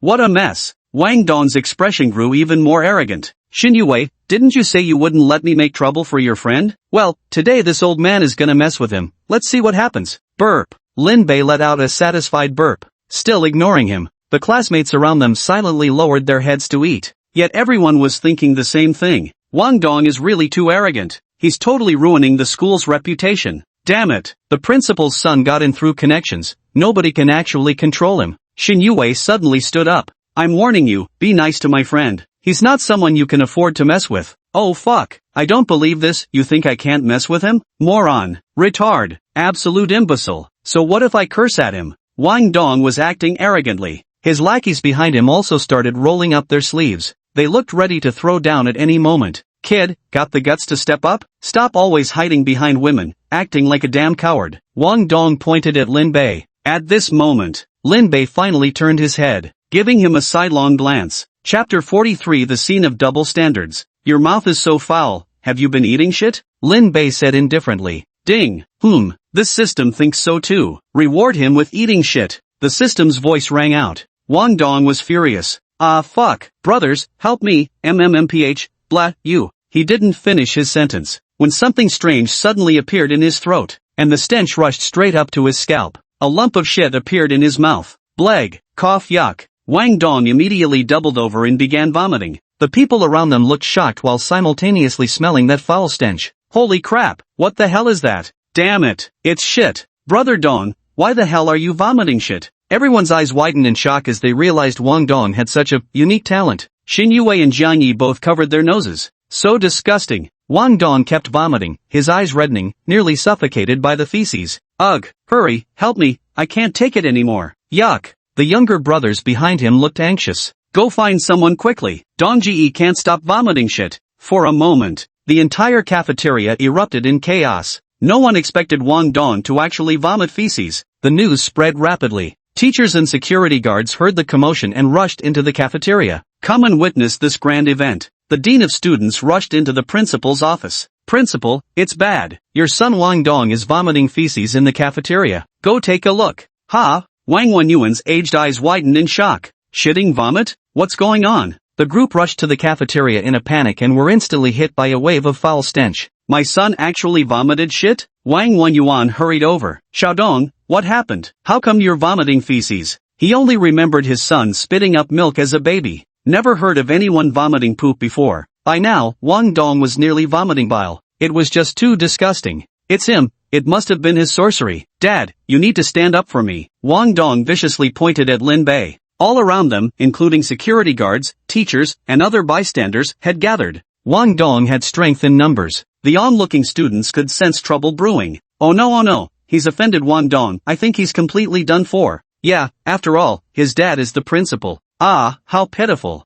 Xin Yue hastily said. Principal, there's a misunderstanding here. You can't just take Wang Dong's word for it. You think I don't see what's going on? Look what you did to my son. As Wang Wenyuan spoke, he suddenly turned his head. He froze on the spot. Ha! Wait, you are Director Lin? Wang Wenyuan immediately recognized Lin Bei. Lin Bei rolled his eyes. Oh, so you're the president of Jiangdong University. Dad, never mind who he is. Hurry up and help me get revenge. Wang Dong was itching with impatience. But just then, Wang Wenyuan raised his hand to strike. He smacked Wang Dong across the face. Whack! The sound was crisp and sharp. Wretched fool, you've got a death wish, daring to provoke Director Lin like this. Wang Wenyuan growled furiously. What? Wang Dong clutched his stinging face, completely bewildered. The people around also looked surprised. What's going on? The principal actually hit Wang Dong? Geez, don't you guys see it? Even the principal doesn't dare mess with him. Yeah, he just made Wang Dong vomit shit earlier. Maybe he's an awakened? Wang Wenyuan understood clearly. Lin Bei was truly a divine being. Just a few random pokes could cure his illness. Probably with a few more pokes, he could also end his life. He wouldn't dare provoke him. Wanted to live a few more years, after all. What are you dumbly staring for? Hurry up and apologize to Director Lin. Wang Wenyuan roared. But Wang Dong was utterly dumbfounded. Now he finally realized he had kicked an iron plate. I'm sorry. Please be magnanimous and forgive me, he pleaded. I think you're polluting the campus environment. You're expelled immediately. Lin Bei said with complete seriousness. Fired? Wang Dong looked completely bewildered, casting a pleading glance at his father. Yet Wang Wenyuan simply nodded. Yes. Director Lin is absolutely right. I'll have him dismissed immediately. Dad, you can't do this to me. I'm your own son. Woo. Wang Dong pleaded tearfully. Wang Wenyuan thought this made sense. You're right, I shouldn't fire my own son. Right, Dad? You love me the most. Well, that's why I'm cutting ties with you. You're no longer my son, consider yourself fired. Wang Wenyuan declared without hesitation. Put. Wang Dong nearly spat out blood in shock. Cutting off father-son relations? Is this even allowed? Wah, please don't do this. Give me another chance. Enough nonsense. Get out of here now, or I'll kick you out myself. Wang Wenyuan gave him a solid kick. Despite his freshly healed body, the force behind it was still substantial. The kick sent Wang Dong flying 2 to 3 meters backward. I'm leaving. Woo. Seeing he was about to kick again, Wang Dong scrambled out of the cafeteria. The lackeys who had been following him were now completely dumbfounded. Even Brother Dong got expelled. What am I supposed to do now? I apologize, we were blind to your greatness earlier. That's right, we had no other choice either. Please, give us another chance. One by one, the group begged for mercy and apologized. Wang Wenyuan glared with his aged eyes. Students like you are not welcome at Jiangdong University, all of you, get the hell out. Yes, we'll leave right away. The group of people walked out of the cafeteria dejectedly. Everyone who got admitted to Jiangdong University was an outstanding student. Academic performance can weed out the slackers, but it doesn't necessarily weed out the jerks. Wang Wenyuan put on a fawning smile. Director Lin, just as Yue said earlier, there was indeed some misunderstanding, but I guarantee such incidents will never happen again. No one will be allowed to pull strings behind the scenes. Everyone will be treated seriously and fairly with absolute impartiality. We'll resolutely oppose any form of privilege. I hope you won't take offense, Director Lin. It's fine. I'm just here to drop off my cousin at school. Lin Bei said calmly. Lin Director's cousin? Wang Wenyuan looked at Jiang Yi. Director Lin's cousin is like family to me. It's an honor to have you at Jiangdong University. You're welcome to stay in any dormitory and eat at any dining hall. Wait, come to think of it, we currently have an opening for student council president. How about letting her take the position? Ha! Jiang Yi widened her beautiful eyes in astonishment. Did he just make himself the president right after school started? The surrounding classmates were equally speechless in their hearts. Didn't he just talk about fairness and impartiality? No special privileges? Now they're just directly making someone the president? This is literally a massive double-standard show. Chapter 44 Meetings Galore. Given Jiang Yi's personality, having her immediately become the student council president was something she naturally wouldn't agree to. At once, Lin Bei and the others escorted him to the dormitory together, including the principal, the dean, various school officials, and even Shin, the campus belle, all followed along. This put both his roommates and the dormitory supervisor on edge. After all, it was their first time witnessing such a grand spectacle. Jiang Yi felt utterly speechless in her heart. Is it really that hard for me to keep a low profile? Afterwards, Lin Bei didn't return home, but was picked up by Chen Xian in his car, because there was major business to discuss with him. Ever since those two robbers turned themselves in last time, Chen Hua and Wang Hu promised to help Lin Bei investigate the kidnapping case. Flying Eagle and Running Hound proved highly efficient. Now returning to Jiangdong City with the results. Inside the Paranormal Abilities Bureau's meeting room, the room was packed at this moment. Aside from Team 3, most of those present were Beast Soul Awakeners, including Mother Hen Yi as well. Oh my, Director Lin, you're back. Please take your seat at the podium. Of course, Director Li wouldn't miss such an occasion. Lin Bei glanced around and noticed the seating arrangement for leadership on the stage. The seats were occupied by Chen Hua, Huang Ran, and Director Li respectively, with one empty spot next to them clearly reserved for him. Now, they really seemed to regard Lin Bei as their leader. But Lin Bei immediately turned away and sat down in the audience. I'm not going up there. It's like being put on public display. Alright, suit yourself. Director Li took his seat. The meeting began. Chen Hua began to speak. The investigation into Lin Bei's kidnapping is concluded. The rogue organization is behind it. They have a branch operation in Jiangdong City and issued a dark bounty for Lin Bei. Hiss. Those below gasped sharply. Dark bounty? That thing is like a rotten egg. Once it's out, flies from all directions will come swarming. No wonder. Holy crap, what nerve. They actually dared to put a bounty on our Director Lin's head. They're asking for death. Right, we must eradicate this exile organization's branch. Chen Xian and the others burned with righteous indignation. Chen Hua scanned the crowd below and continued speaking. Everyone, hold on. We've already located the exile organization's branch. It's right in the Jiangdong urban area. But what's more important is the second matter. What is it? Could there possibly be something more important than taking down the exile organization? The group was astonished. Huang Ran, why don't you explain this matter? Chen Hua glanced to the side and said. Huang Ran nodded, his face turning grave. I believe everyone has noticed that the majority of those seated here today are Beast Soul type awakened. Earlier, our Dragon Nation's S-Class Guardian, the revered elderly Tian Ming, was hunted down, and that hunter may already have arrived in Jiangdong City. Whoa! As soon as these words were spoken, an uproar erupted below. Horror flashed across every face. Old Li was an S-Class awakened, yet that person hunted him down. This clearly shows how high his rank is. He's at the very top of the food chain. Huang Ran continued. His name is Yin Fei, truly one of the most elite awakened. Unless something unexpected happens, everyone present here is within his hunting scope, and yes, that includes both me and Brother Chen. People exchanged glances, all feeling somewhat nervous. Only Qin Xian and Bai Qiong crossed their legs casually, not the slightest bit flustered. I'm not afraid, because I'm from the entomology department. Wait, I bet Director Lin isn't scared either? Turning his head to look, they noticed Lin Bei taking out melon seeds and potato chips, eating until his face was covered in crumbs, listening quietly to their storytelling, with great relish. Actually, Chen Xian wasn't sure either, because they still didn't know what level that Yin Fei was at. Huang Ran continued. Of course, there's no need for everyone to be afraid. I've brought secret weapons developed by headquarters. If we do encounter Yin Fei, we'll still have the power to fight. Oh, that's good then. The people below nodded, feeling much more at ease. Chen Hua continued speaking. Since Elderly was hunted by him, all citizens of Dragon Country are watching closely. Therefore, Yin Fei must be captured to stabilize public sentiment and minimize the negative impact. Everyone nodded, understanding the stakes involved. Because Yin Fei's influence is far too great, unless he faces consequences, there will undoubtedly be people who emulate his actions. When that time comes, chaos will reign supreme, and all order will crumble completely.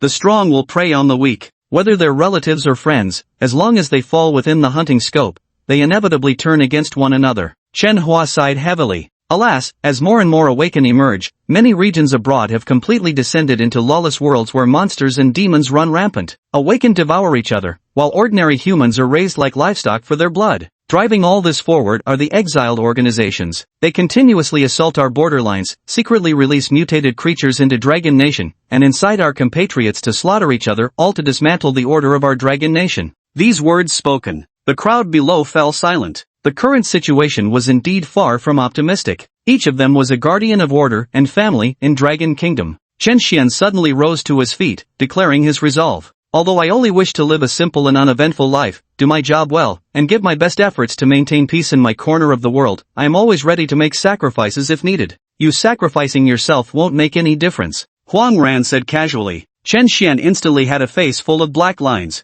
Big bro, can you give me a little face? Put. Bai Qiong covered her mouth to stifle a chuckle, then reached out to tug at Chen Xian's sleeve. Captain Chen, hurry up and sit down, don't disgrace our third squad now. Chen Xian sat down indignantly, looking quite awkward. On the stage, Chen Hua continued. Alright, that's all for today. Also, everyone should get ready, tonight we'll take collective action to first dismantle the hideout of the exiled organization. The meeting concluded at this point. People stood up and dispersed in a hubbub, all wearing solemn expressions. Only Lin Bei rubbed his hands together. He looked quite pleased. A large-scale operation, huh? All the teams from the Supernatural Bureau set out together. This is really getting lively. Let's go, Director Lin. The two officials have given us a special task plan, Bai Qiong said as she pulled Lin Bei out of the meeting room. Arriving at Squad 3's lounge, Lin Bei asked, what exactly will we be doing tonight? The mission assigned to us is extremely important. Chen Xian put on an exaggerated expression. Lin Bei eyed him skeptically.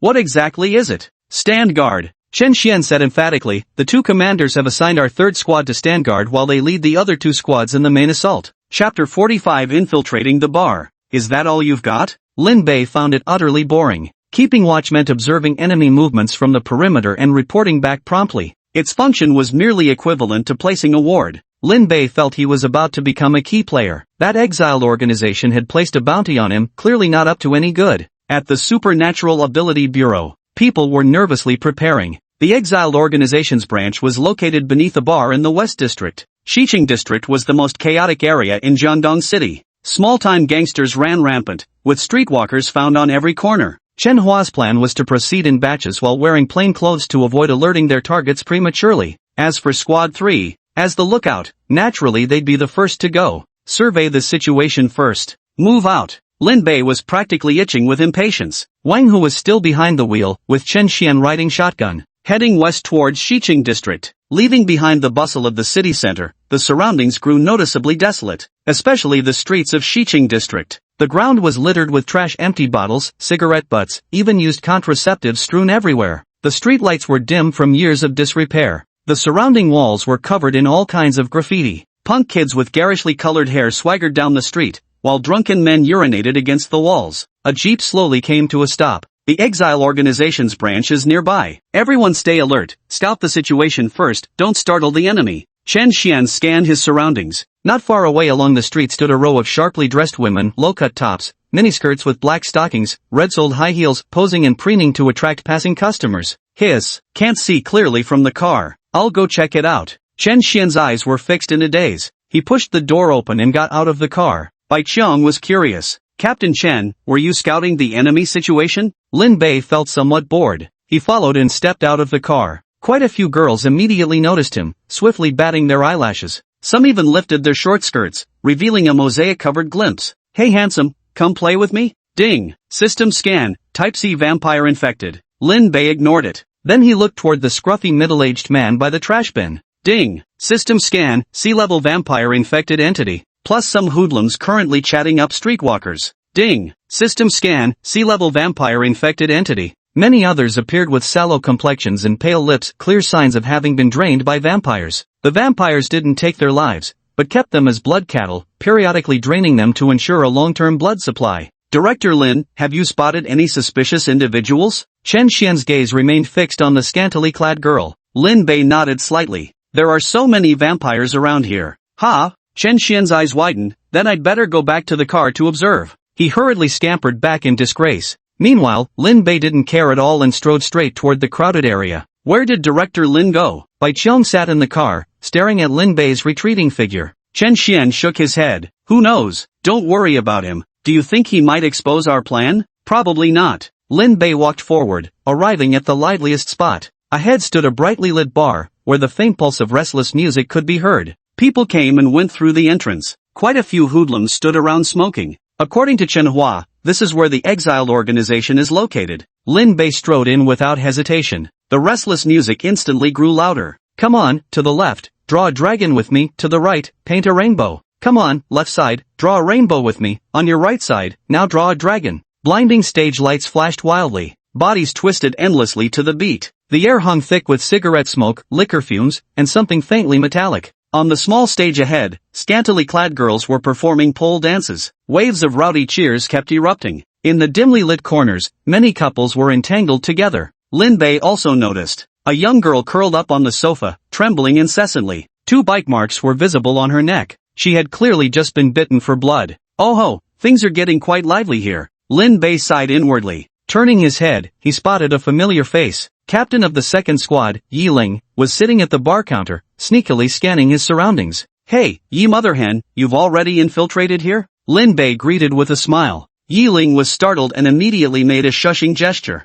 Shoo, don't make a sound, don't give me away. Fortunately, the music inside the room was quite loud. No one around could hear. Oh, have you found the target? Lin Bei asked in a hushed voice. Yi Ling shook his head. Not yet. Qin Ping still hasn't shown up. The guy's too cunning, no idea where he is. Qin Ping was that small-time leader of the exiled organization. Lin Bei pondered for a moment. Why are you so dumb? Just ask someone, wouldn't that solve it? No, don't. That would expose us. Yi Ling's delicate face showed anxiety. But Lin Bei completely ignored her and immediately turned to ask a glamorous woman beside him. Hey, do you know where Qin Ping is? I know that, she replied. The woman looked him up and down, realizing he was a handsome guy, and immediately boasted, I'm quite close with Brother Qin, we've even shared drinks together before. Oh, can you take me to find him? Lin Bei continued. The woman was after his good looks. Judging by your appearance, you must be here to seek shelter under Brother Qin's wing? This sister can help arrange an introduction for you.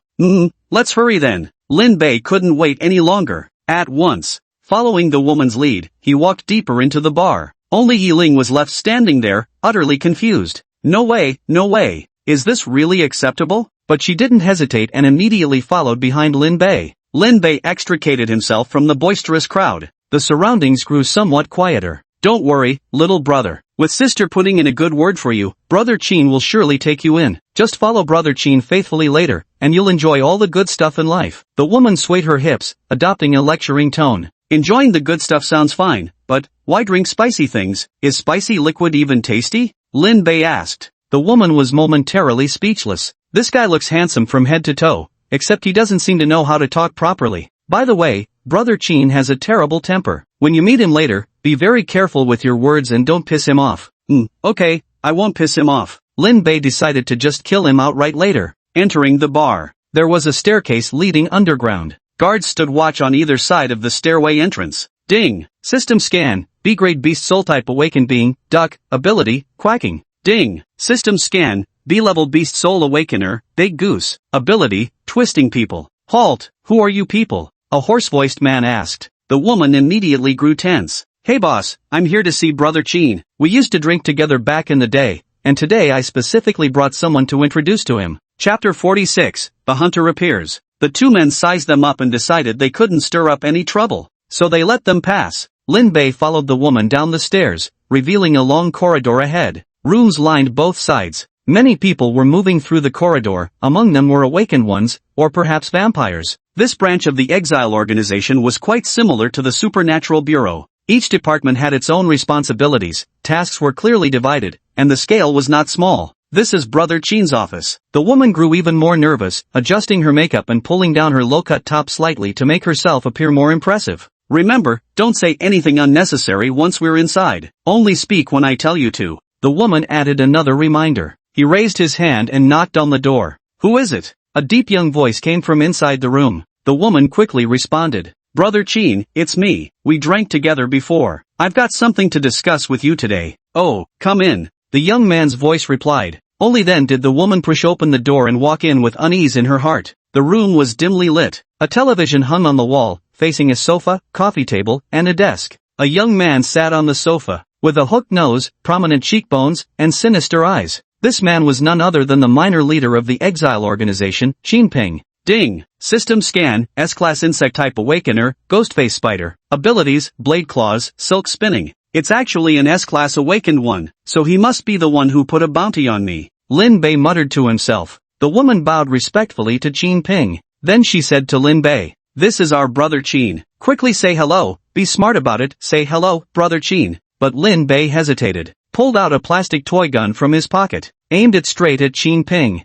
Ha! The woman was instantly dumbfounded, her face full of confusion. What are you doing? Can't you tell? Of course, I'm going to take him down. Lin Bei said matter-of-factly. The woman's mouth fell open as if she'd heard something utterly absurd. You're holding a toy gun, and you plan to take down who? Is this guy mentally challenged? She finally realized Lin Bei wasn't incapable of speech. There was something wrong with his brain. Brother Qin, I'm so sorry. This is all my fault. I'll take him away right now. Our apologies. Hold on. Qin Ping slowly raised his head. His underlings might not recognize Lin Bei, but he remembered clearly. The third squad of the Abnormal Abilities Bureau had a certified idiot. The weakest member of the team. Never expected him to come here voluntarily today, pointing that toy gun at him no less. Put. Ha ha ha, what an idiot. Are you here to feed yourself to the enemy? Die already. Lin Bei didn't waste words and immediately pulled the trigger. Ding. System upgrade activated. Toy pistol transformed into energy laser cannon.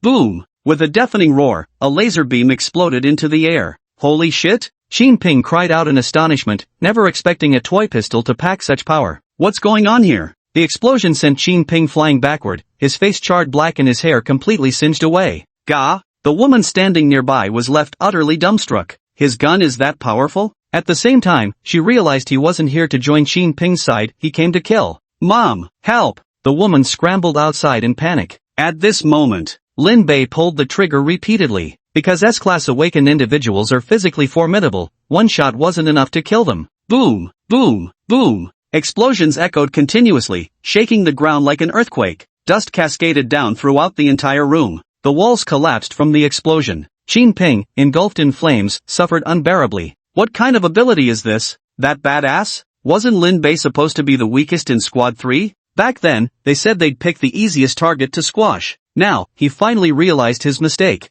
Bayubio boobiu. Lin Bei kept firing. The explosions left Qin Ping covered in wounds. Help, he immediately shouted. But by then, the sounds of fighting, even the screeches of vampires, could also be heard from outside. The Bureau of Supernatural Abilities was now fully engaged in action. The battle erupted completely. Boom! The room door shattered into fragments. Two figures burst in. It was Chen Hua and Huang Ran, the Flying Eagle and Hunting Hound duo. Lin Bei, are you okay? Both of them looked anxious, knowing Qin Ping's level wasn't low. But when they saw the scene inside the room, they were instantly dumbfounded. He. Lin Bei giggled nonstop like a little demon, continuously pulling the trigger as the barrage of fire rained down relentlessly on Qin Ping. Explosions erupted one after another. Qin Ping was utterly miserable. A moment later, he collapsed face-first onto the ground with a thud, his entire body charred black as coal. Not a single hair remained, everything had been blasted away. His eyes glazed over as his body convulsed uncontrollably, completely devoid of any ability to resist. Save me, don't kill me. He had already begun pleading for help from Chen Hua and Huang Ran. The two stood dumbfounded. They had anticipated a fierce battle. Yet Lin Bei resolved it effortlessly. This ability is way too overpowered, isn't it? Director Lin, leave him alive. He's an S-class awakener and the leader of a rogue organization, he probably knows a lot of classified information. Huang Ran quickly interjected. Baiyu. Lin Bei pulled the trigger again, but this time, it shot out a plastic bullet. The system enhancement has already expired. The plastic bullet still struck Qin Ping's head, bouncing off the cracked ground with a dull thud. Great. I didn't expect it to go so smoothly. If I'd known, I wouldn't have made so many plans, they were completely unnecessary. Chen Hua exclaimed excitedly. But right at this moment, a sudden surge of fierce aura swept through, followed by several hysterical screams echoing from the corridor outside. Then complete silence fell. This abrupt silence carried an eerie quality. What's going on? Has the battle ended so quickly? That shouldn't be. Chen Hua and Huang Ran frowned, feeling something was very strange. Although the people from the Special Abilities Bureau had the advantage, but it's impossible to have eliminated all those mutated creatures and awakened beings so quickly. Let's go, take a look outside. Chen Hua and Huang Ran hurriedly rushed out the door. Lin Bei felt. Looks like there's going to be some excitement again. And so, following closely behind as they stepped outside, but very quickly realized. The corridor was littered with bodies sprawled in all directions, not just members of the rogue organization, but Bureau of Special Abilities personnel as well. Everyone was dead. Pools of blood formed one after another, like a slaughterhouse in the realm of Azura. The scene was utterly gruesome.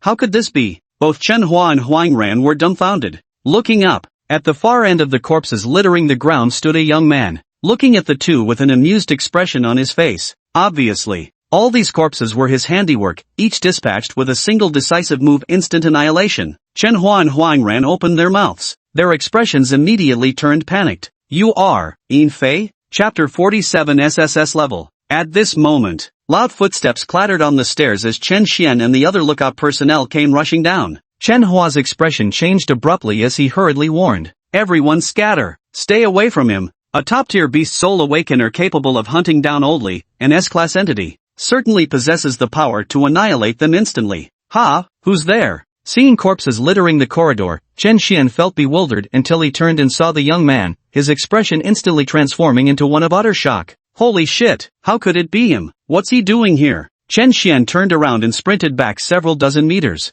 His mind reeled with shock. The others who had come to support also hastily scattered in retreat. As if avoiding a plague god, Yin Fei stood alone at the center. For a moment, no one dared approach him. A look of wild arrogance spread across his face. Ding! System scan complete. SSS ranked Beast Soul Awakener, Stormrage Bear, possesses the perfect fusion of strength and speed. Ding! This time, host really needs to be careful. Please handle it with caution. SSS level? Lin Bei cracked his knuckles. This time there was a bit too much to investigate. The level is a bit too high. Xin Ping, charred black as coal, walked out weakly. Ha ha ha, bet you didn't expect this. He's already joined our exile organization. We're going to destroy all existing order and establish new rules. Is the Jiangdong City Special Abilities Bureau this week? Not even a single S-class operative? How utterly disappointing. Yin Fei swept his gaze across the crowd. Because hunting low-level awakened no longer brought him significant improvement. He preferred to hunt advanced ones. Chen Hua and Huang Ran's breathing grew heavier, for Yin Fei's intimidating presence was truly overwhelming, as though facing a natural predator.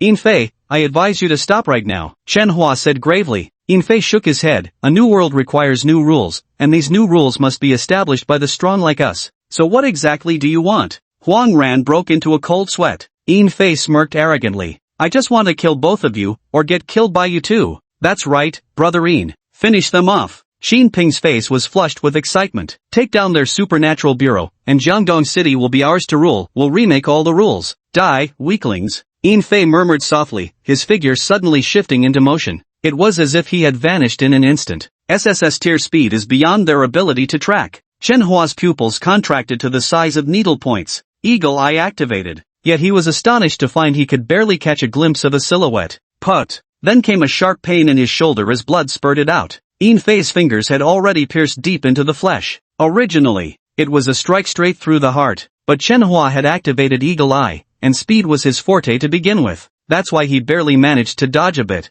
This couldn't be. He was utterly shocked in his heart, because when fighting against S-class awakeners in the past, Chen Hua could withstand a move or two. There had never been such a huge gap between him and Yin Fei. What level are you exactly? You're not worthy to know. Yin Fei spoke. The next strike intended to take his life. The surrounding crowd hadn't even processed what was happening yet. Ding! System enhancement. Toy pistol transformed into explosive piercing tracking gun. Boom! Fierce flames erupted, instantly bursting into a raging inferno. The entire corridor's ceiling was blown off. More than half collapsed. He raised his head, even gazing up at the starry sky. Yin Fei was engulfed by the explosion. His clothes were torn, and his face was scorched with several bloody wounds. What was that? Yin Fei turned his gaze toward Lin Bei holding the toy gun, yet even with his top-tier beast soul's keen senses, he couldn't detect the slightest trace of aura from him. An insignificant ant like you actually managed to hurt me? Amazing, truly amazing, as expected of Director Lin. Chen Xian and the others seemed to see a glimmer of hope.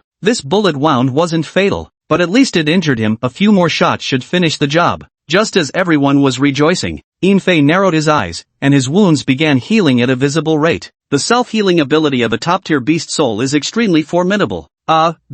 He recovered that quickly? Isn't that just too outrageous? It's over, it's really over. Chen Hua was likewise dumbfounded, because he now knew for certain this guy was absolutely, positively way beyond S-class. No wonder, he could hunt down Oldly and all those other A-rank awakened. Brother Chen, we're screwed today. How did such a freak show up? Huang Ran said with despair. Chen Hua remained relatively calm. It seems, we'll have to try the secret weapon. Maybe there's still a glimmer of hope. At this moment, Yin Fei was wounded by Lin Bei, seething with humiliation and rage. It felt like being bitten by an insect. Die. Yin Fei changed targets, charging straight toward Lin Bei. Chen Hua held a silver metal sphere in his hand, the secret weapon created by headquarters. It was crafted using more than 10 A-grade mutated beast soul crystals, making it an ultra-powerful bomb. Its destructive force is equivalent to more than 10 A-grade mutated beasts self-destructing simultaneously. powerful enough to kill even an S-grade or SS-grade awakened. Chen Hua activated his eagle eye. No time for hesitation. He hurled it straight at Yin Fei. Retreat now. At the same time, he grabbed Lin Bei and Huang Ran, swiftly pulling them backward. Beep, beep, beep, beep, beep, beep, beep. Boom. After the red dot on the silver metal sphere blinked, it instantly shattered. Like a crack of thunder. The sound was deafening. A surge of intense energy erupted forth. Wherever the shockwave passed, everything was reduced to ashes. A small mushroom cloud rose into the sky. The underground corridors were utterly engulfed by raging flames. Vanished in an instant. Completely disappeared. Turned into a massive crater. Around it lay chaotic streets and graffiti-covered buildings. A chilly night wind whistled through the air. Thick clouds of dust began to disperse. Chen Xian and the others were covered in dust. Fortunately, they'd taken shelter far enough away, otherwise they'd have been swallowed by the explosion too. Yet their gazes remained tense. All eyes were fixed intently on the explosion's epicenter. How is it going? Has Yin Fei died or what? He should be done for by now. But at that very moment, a fierce and ruthless aura emanated from within.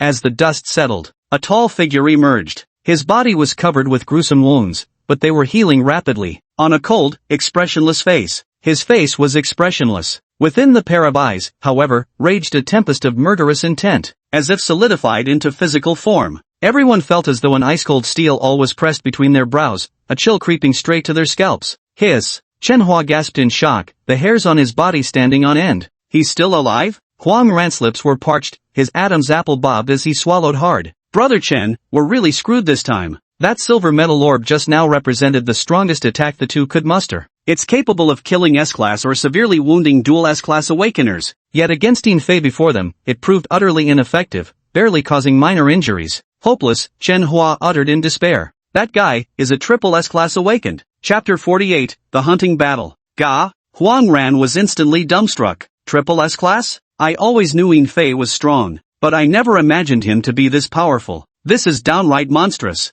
The spectators nearby were also gaping, their mouths wide enough to fit an entire egg. Is this for real? Are there really triple S rank awakeners? It's over, everything's over. Oh God, someone save me. They were utterly despaired. Because the triple S rank was already a legendary existence. Yin Fei was simply too strong. Only Qin Xian and the others still held onto a sliver of hope, their gazes turning towards Lin Bei. They knew it. Lin Bei was also a top-tier beast soul awakener, perhaps capable of putting up a fight against Yin Fei. Lin Bei glanced around and shook his head. We can't win this fight, let's get out of here quick. Put. Chen Xian nearly spat out blood in frustration. He thought to himself. Don't. Director Lin, where could we possibly escape to now? If they all flee from the Supernatural Bureau, what about the ordinary citizens? Jiangdong City will surely descend into chaos. Therefore, even if it means throwing eggs at stones or moths darting into flames, we cannot retreat half a step. Insects, trying to escape? Yin Fei sneered, some innate differences are things you'll never erase in this lifetime. Just shut up. Lin Bei raised his toy gun and shot at him again, but Yin Fei was already prepared. He raised his hand and threw a punch. A top-tier beast soul awakened warrior, his strength was overwhelmingly immense. Boom! Yin Fei's fist actually shattered the exploding spear. The intense fist wind extinguished all the flames. Ha! Lin Bei was just about to pull the trigger for the second shot. Yet, to his surprise, Yin Fei's figure had already vanished. He had unleashed his maximum speed. The next second, he materialized right in front of Lin Bei. Oh no! Chen Hua and the others wore expressions of horror. Boom! Yin Fei threw a punch, hitting Lin Bei squarely in the stomach. That tremendous force sent him flying like a cannonball. With a thunderous crash, a wall was shattered, slowly sliding down. The toy gun in hand also slipped and fell to the ground. Ha! This! Chen Xian was also dumbfounded. It seems Director Lin can't hold on much longer. It hurts. Ow ow ow. It hurts so much. While Lin Bei lay on the ground crying. I'll kill you first today. Yin Fei stepped forward. Everyone witnessed this scene, their hearts pounding with extreme tension. Director Lin. He wouldn't really die here, would he? Your ability is genuinely rather peculiar. Yin Fei glanced down at the toy pistol on the ground and muttered quietly under his breath. But, it's all over now. He lifted his foot and brought it down hard on the toy pistol. Crack! The plastic toy gun instantly shattered into pieces. Ha! Lin Bei stopped crying and stared blankly at the crushed toy. He stepped on my toy? He actually crushed my toy? Thud! Thud! Thud! Thud! Thud! Lin Bei's heartbeat began to accelerate, and deep within his soul, it felt as if something was stirring, ready to burst forth. Lin Bei. Director Lin. Chen Hua and the others saw that Yin Fei was about to deliver a killing blow. can't help but charge forward. Yet at this moment, an eerie sensation arises. As if something is awakening. The ferocious aura grows increasingly dense, carrying overwhelming pressure like Mount Tai bearing down. Everyone present felt a shudder in their hearts. Their souls began to tremble. It was a fear rooted deep within their genes. Of course, even Yin Fei was no exception. What's going on here? As a top-tier beast soul awakener, he actually felt a sense of dread. His beast instincts screamed that intense danger was approaching. One wrong move and you will fall into the abyss. This is impossible. I'm already the highest level awakened, at the absolute top of the food chain. I am invincible. Yin Fei kept comforting himself, but that bone-chilling aura continued radiating from Lin Bei's body. Ding! Detected host approaching awakening state. Boohoo host has returned to normal. The system is moved to tears. The moment the system's voice faded, Lin Bei's wristband flashed with red light, revealing 3 letters, SSS. Beast Soul Awakening. Ferocious Rebirth. The savage aura surged like a tidal wave, engulfing everyone. People held their breath in shock, staring dumbfounded at the unbelievable scene. Another Triple S class awakened? Good heavens, Lin Bei, am I seeing this right? Is this an illusion? Chen Xian was overwhelmed with excitement, even feeling on the verge of tears. He's here, he's here. He finally came. The pinch hitter is online. At this moment, Lin Bei staggered to his feet. His eyes held a newfound clarity, completely different from before. He gave Yin Fei another once-over from head to toe. Suddenly, a faint smirk of disdain appeared on his face. Is that all you've got? You? Yin Fei felt he was looking down on him. Being Triple S rank didn't make him any superior. Humph, fine then. Hunting you down will give me quite the power boost. Finally, a worthy opponent. Yin Fei suddenly launched his attack, swinging his fist toward him. Lin Bei didn't even try to dodge. Instead, he threw an equally powerful punch in return. It was a complete head-on collision. Boom! Both were Triple S rank awakened individuals, their strength terrifyingly formidable. The moment their fists collided, it was like 2 small mountains crashing together. The violent shockwaves sent tremors through the air as the ground beneath them cratered underfoot. Too strong. Chen Xian and the others shielded their heads while scrambling further back, desperate to escape the periphery of this devastating impact. Crunch! The sound of Yin Fei's arm bones cracking could be heard, now bent at an unnatural angle. His eyebrows furrowed, enduring the agony. Looking at Lin Bei again, he was completely unharmed. How is this possible? Shock surged through his heart.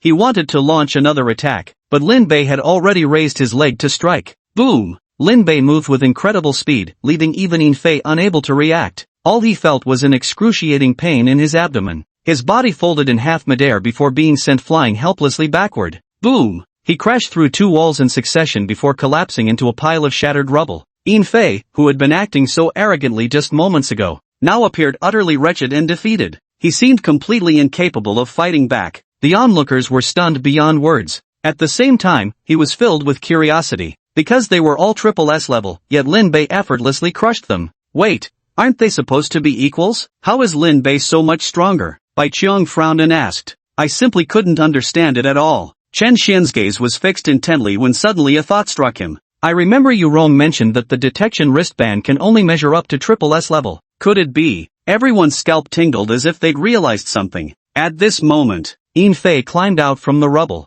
His arm bones cracked and popped as they slowly mended. Impossible. There's no way I could lose to you. His face was twisted with fury. He refused to accept this reality. Winds howled around him as he charged toward Lin Bei once more. He had already unleashed his full power. Lin Bei's pupils suddenly contracted, actually transforming into diamond shapes. At this moment, the scene within his vision seemed frozen. Even the rippling airflow and floating specks of dust appeared pressed on pause, instantly becoming absolutely motionless. Meanwhile, Yin Fei's previously elusive movements now crawled as slowly as a snail's pace. Lin Bei swung his fist forward. It struck his face effortlessly. Boom! To the spectators, it seemed Yin Fei had barely approached. In an instant, he was sent flying backward.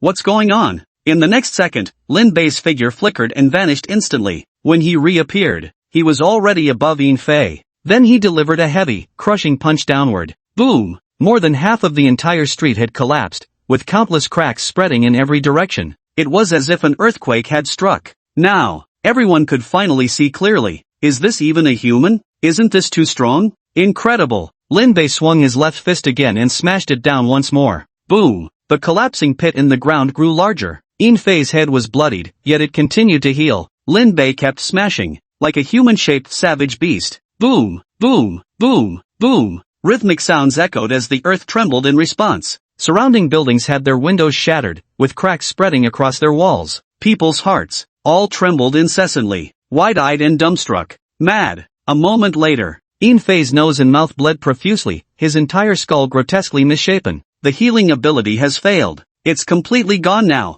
Lin Bei raised his hand once more, prepared to end his life. Why?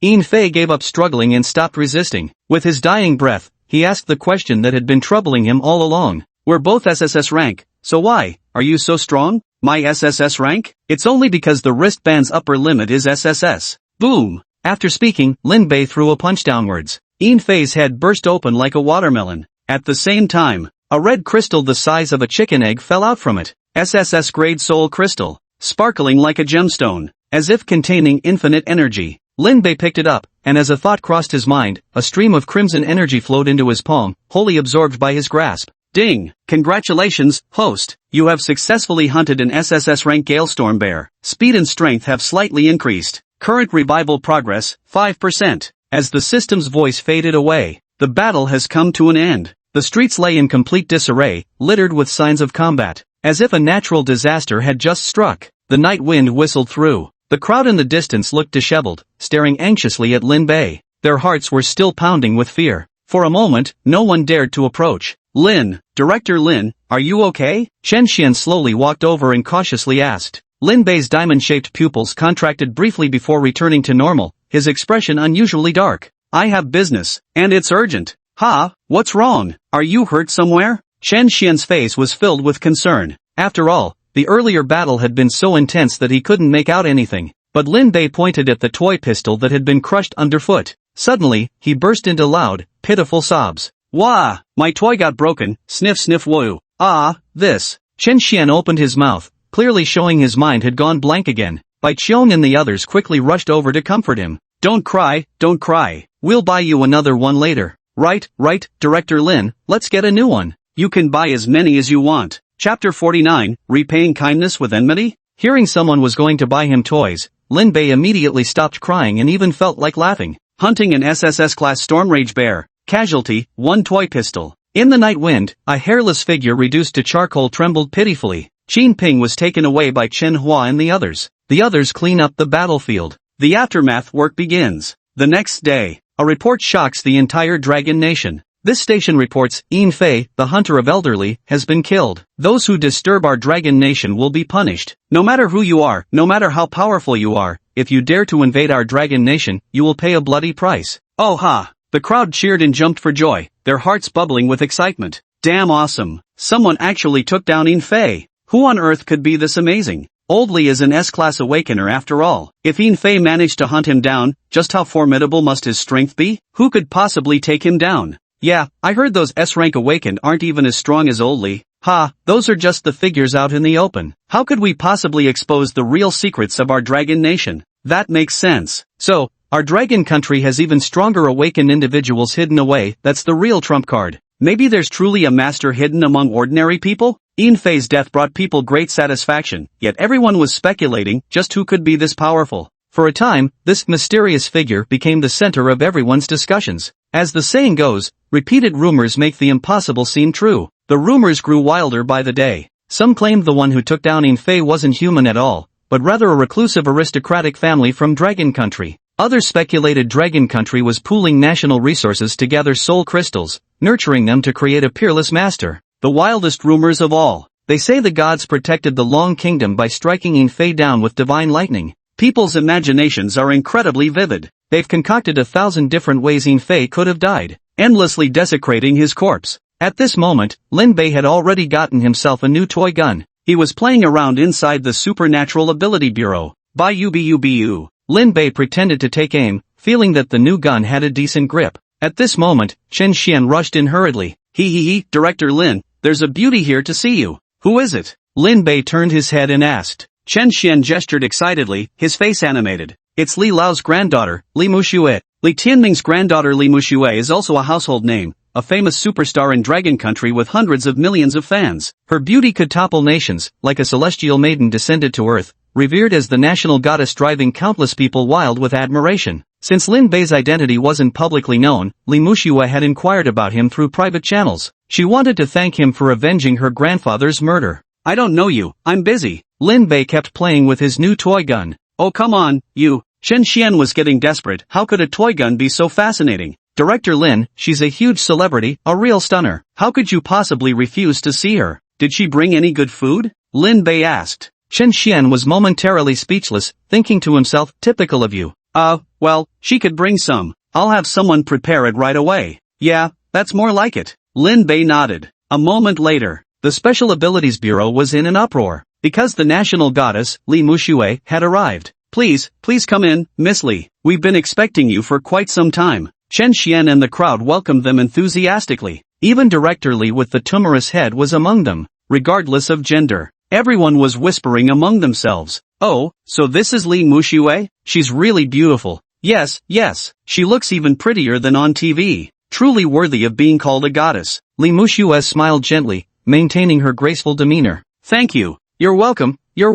Chen Xian was overjoyed a national goddess actually spoke to him. Oh my god, was this a dream? At once, surrounded by a crowd, Li Muxue arrived at the third team's lounge. Director Lin, look who's come to see you. Chen Xian hurriedly said. Lin Bei turned his gaze. Amidst the crowd stood a girl with a slender figure, skin like creamy jade, and exquisitely perfect features without a single flaw. Her starry eyes held traces of melancholy, appearing heartbreakingly pitiful. Such beauty, like a fairy maiden from a painting, truly possesses looks that could topple cities and overthrow nations. Where's the food? Lin Bei asked right away. Put. Chen Xian and the others nearly coughed up blood upon facing such a beauty. Director Lin still remembered to eat. I brought them. They're all for you. Chen Xian carried over 2 large bags of snacks. Lin Bei opened them to inspect the goods, nodded in satisfaction. Not bad. Hello, may I ask if you're Mr. Lin? Li Muxue stepped forward, her beautiful eyes appraising Lin Bei. She shared an exceptionally deep bond with her grandfather, Li Tianming. After her grandfather was killed, Li Muxue was utterly heartbroken and fainted several times from grief. This left her looking rather haggard lately. She hated Yin Fei with all her heart. Grandpa was such a good man, but he killed him, so she secretly swore an oath, whoever avenged Grandpa, she would marry him body and soul, willingly be his servant, serve him for life. Are you looking for me? Lin Bei asked. Li Muxue nodded. Yes, I came to thank you for avenging my grandfather. There's no need for thanks. I killed him for revenge too. Lin Bei's eyes took on a reminiscent expression. Are you here for revenge too? Li Muxue found it strange. Could it be that this person's loved ones were also killed by Yin Fei? May I ask, who exactly are you avenging? My toy pistol. Lin Bei said resentfully. This. Li Muxue was baffled. Avenging a toy gun? What the hell is going on? Chen Xian hurriedly explained in a soft and gentle tone. Miss Li, our director Lin has some issues with his brain, and his thoughts are rather peculiar. Please don't take offense. Oh, Li Muxue suddenly understood, having long sensed that something was off about him. So he's a bit simple-minded. But, could he really kill Yin Fei like this? Yin Fei was a master even stronger than his own grandfather. Standing beside Lin Bei, there really wasn't the slightest oppressive aura one would expect from a top-tier beast soul warrior. Li Muxue started to feel conflicted. Should she still fulfill the vow she made back then? She gritted her teeth. Finally, she made her decision. No matter what, by killing Yin Fei, you've avenged my grandfather. To repay you, would you like me to be your girlfriend? Finished speaking, Li Muxue shyly lowered her head, her delicate face blushing like a ripe apple. Countless people had confessed their love to her, yet this was the first time she had ever confessed to someone else. Whoa! Chen Xian and the others instantly turned to stone upon hearing this. What's going on?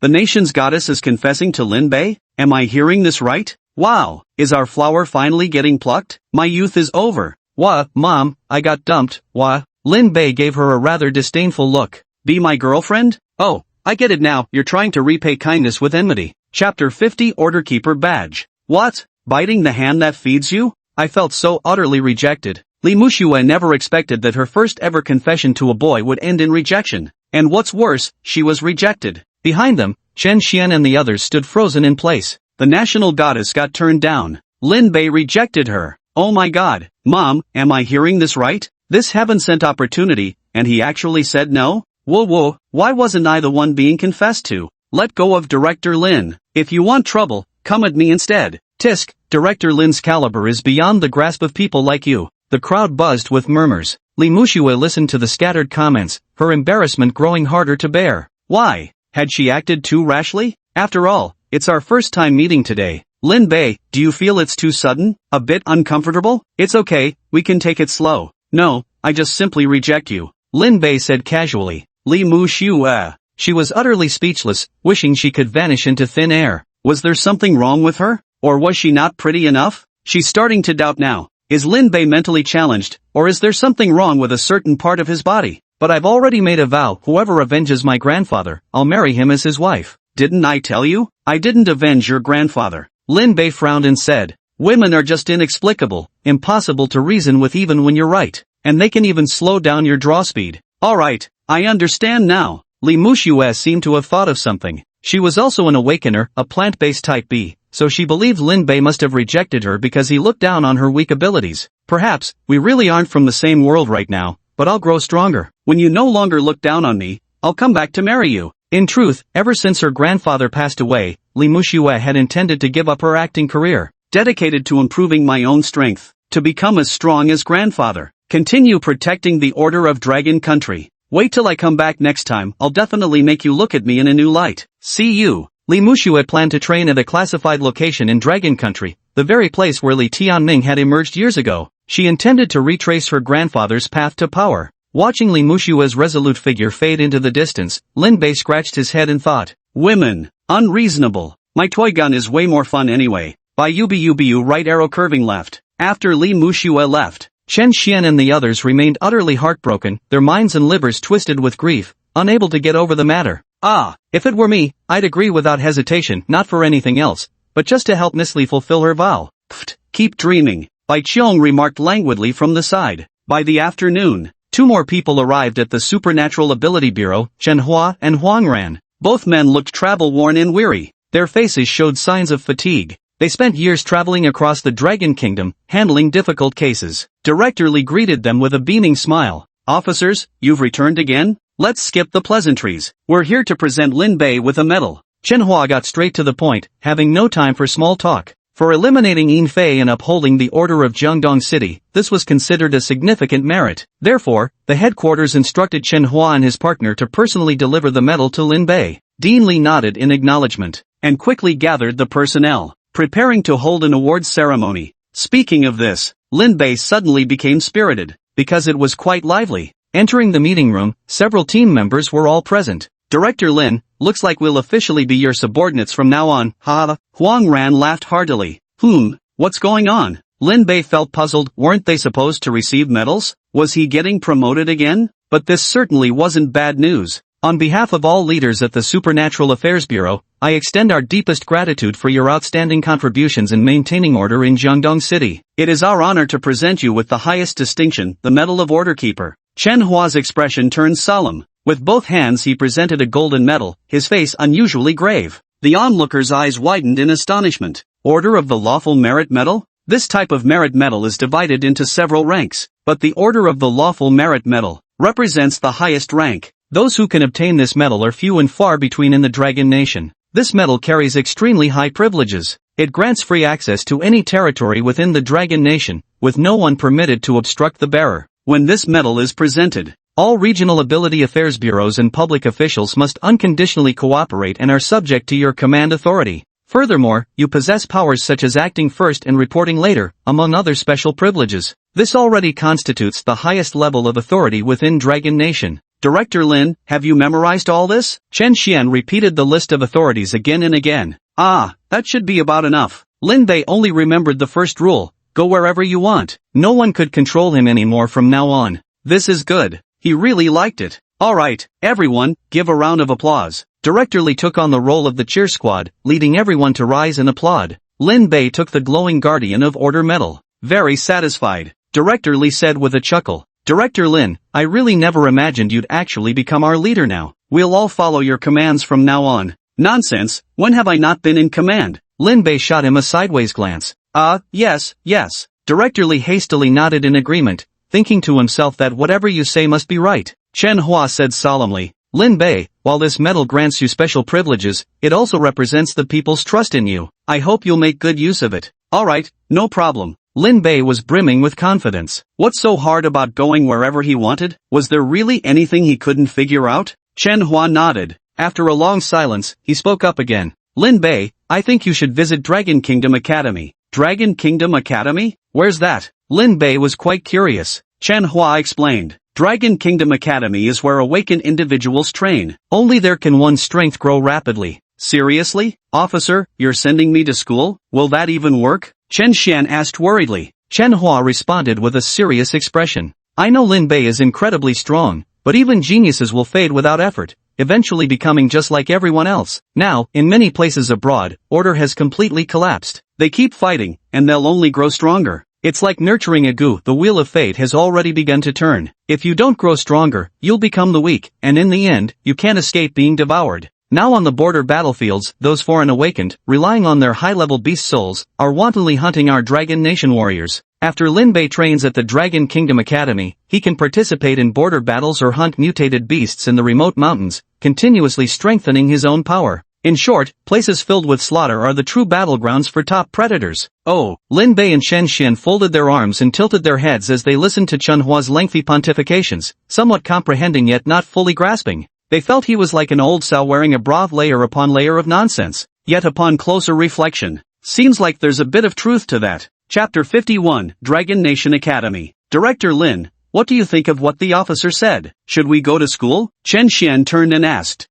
My cousin has already gone to school, so I should go too. School sounds like fun anyway, Lin Bei pondered and replied. A faint smile appeared on Chen Hua's face. The enrollment examination for Dragon Nation Academy is extremely strict, but for you, we can skip the assessment process. You'll be directly admitted through special recruitment. I've even prepared the admission letter for you. Oh, Lin Bei was somewhat surprised. It seemed Chen Hua had come fully prepared. Chen Hua produced an admission letter. It was marked special admission with all procedures properly documented and stamped by the highest authority in Dragon Country. Only the name field remained blank. Come on now, just sign here and you can skip the exams, straight to school you go. Good. Lin Bei picked up the pen and scrawled his name crookedly.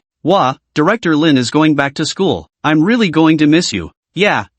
Make sure to visit often when you have time. You're leaving so suddenly, how could you? Chen Xian and the others expressed their reluctance to part, but the most reluctant one had to be his old father, Lin Xiangdong. With Lin Bei leaving this time, who knew how long it would be before they could meet again, although he usually didn't come home anyway. Dragon Nation Academy was the dream destination for countless awakened individuals, admitting only awakened with combat capabilities. The entrance examinations were extremely strict, leaving many desperate to squeeze in but unable to do so no matter how hard they tried. Many of Dragon Nation's most powerful order keepers had graduated from there. This symbolizes an honor. Lin Xiangdong believed that if his son could attend school there, he would surely have a bright future. Even though it pained him to part, he was still willing to let him go. A few days later, a group of people escorted Lin Bei to school, including Fei Ying, Ben Quan, Chen Xian, and others, as well as his father Lin Xiangdong, all followed along. The distance between Dragon Kingdom Academy and Jiangdong City wasn't too far, requiring about 3 hours by car. This place didn't fall under the jurisdiction of any province or city. It was a completely independent zone. Or rather, Dragon Nation Academy itself resembled a small city, occupying an extremely vast area with absolutely everything one could need inside. Look, we're almost there. Huang Ran pointed ahead while driving. Lin Bei craned his neck to look. There stood a majestic gate over 10 meters high, adorned with intricate carvings of flowers, birds, fish, and insects, a truly magnificent sight. Above the gate fluttered 4 elegantly written characters. Dragon Nation Academy. Stepping through that gate seemed like entering an entirely new world. Not bad at all. Lin Bei nodded in approval. It looked far better than his cousin's Jiangdong University. The motorcade came to a stop at the entrance. Everyone got out of the car, and the guards saluted Chen Hua one after another upon seeing him. Chen Hua stepped forward. After communicating with them for a while, he then said to Lin Bei, "Okay, you can go in now." Okay. Lin Bei couldn't wait any longer. But Lin Xiangdong stepped forward, his face full of reluctance, his eyes slightly reddened. "Son, let me walk you in so you won't get lost." "No need, you should head back now." Lin Bei waved his hand dismissively. Lin Xiangdong pressed his lips together and nodded, then pulled out a bank card from his pocket. "Alright then, I won't see you out. There's 100 million in this card, your living expenses for this month. Don't skimp on yourself out there. If it's not enough, just call me." "That's enough, that should do it." Lin Bei took the bank card. "You should head back now." "Alright then, I'm off," Lin Xiangdong said. Chen Xian and Bai Qiong, along with the others, waved goodbye to Lin Bei. Director Lin, go for it. Study hard and improve every day. Make sure to stay safe. Don't get lost now. Lin Bei walked through the academy gates, where bustling buildings lined the streets. Pedestrians hurried past, all heading in the same direction. Some teenagers, around 14 or 15 years old, were even being led by their parents, who knows what they were up to. Only Lin Bei appeared leisurely, calmly surveying his surroundings. He. He kept laughing under his breath. Everything looked fascinating to him. Thought this place was just perfect. Soon, a square appeared ahead, with the sound of thuds echoing through the air. A crowd had gathered around the source of the noise, bustling and lively.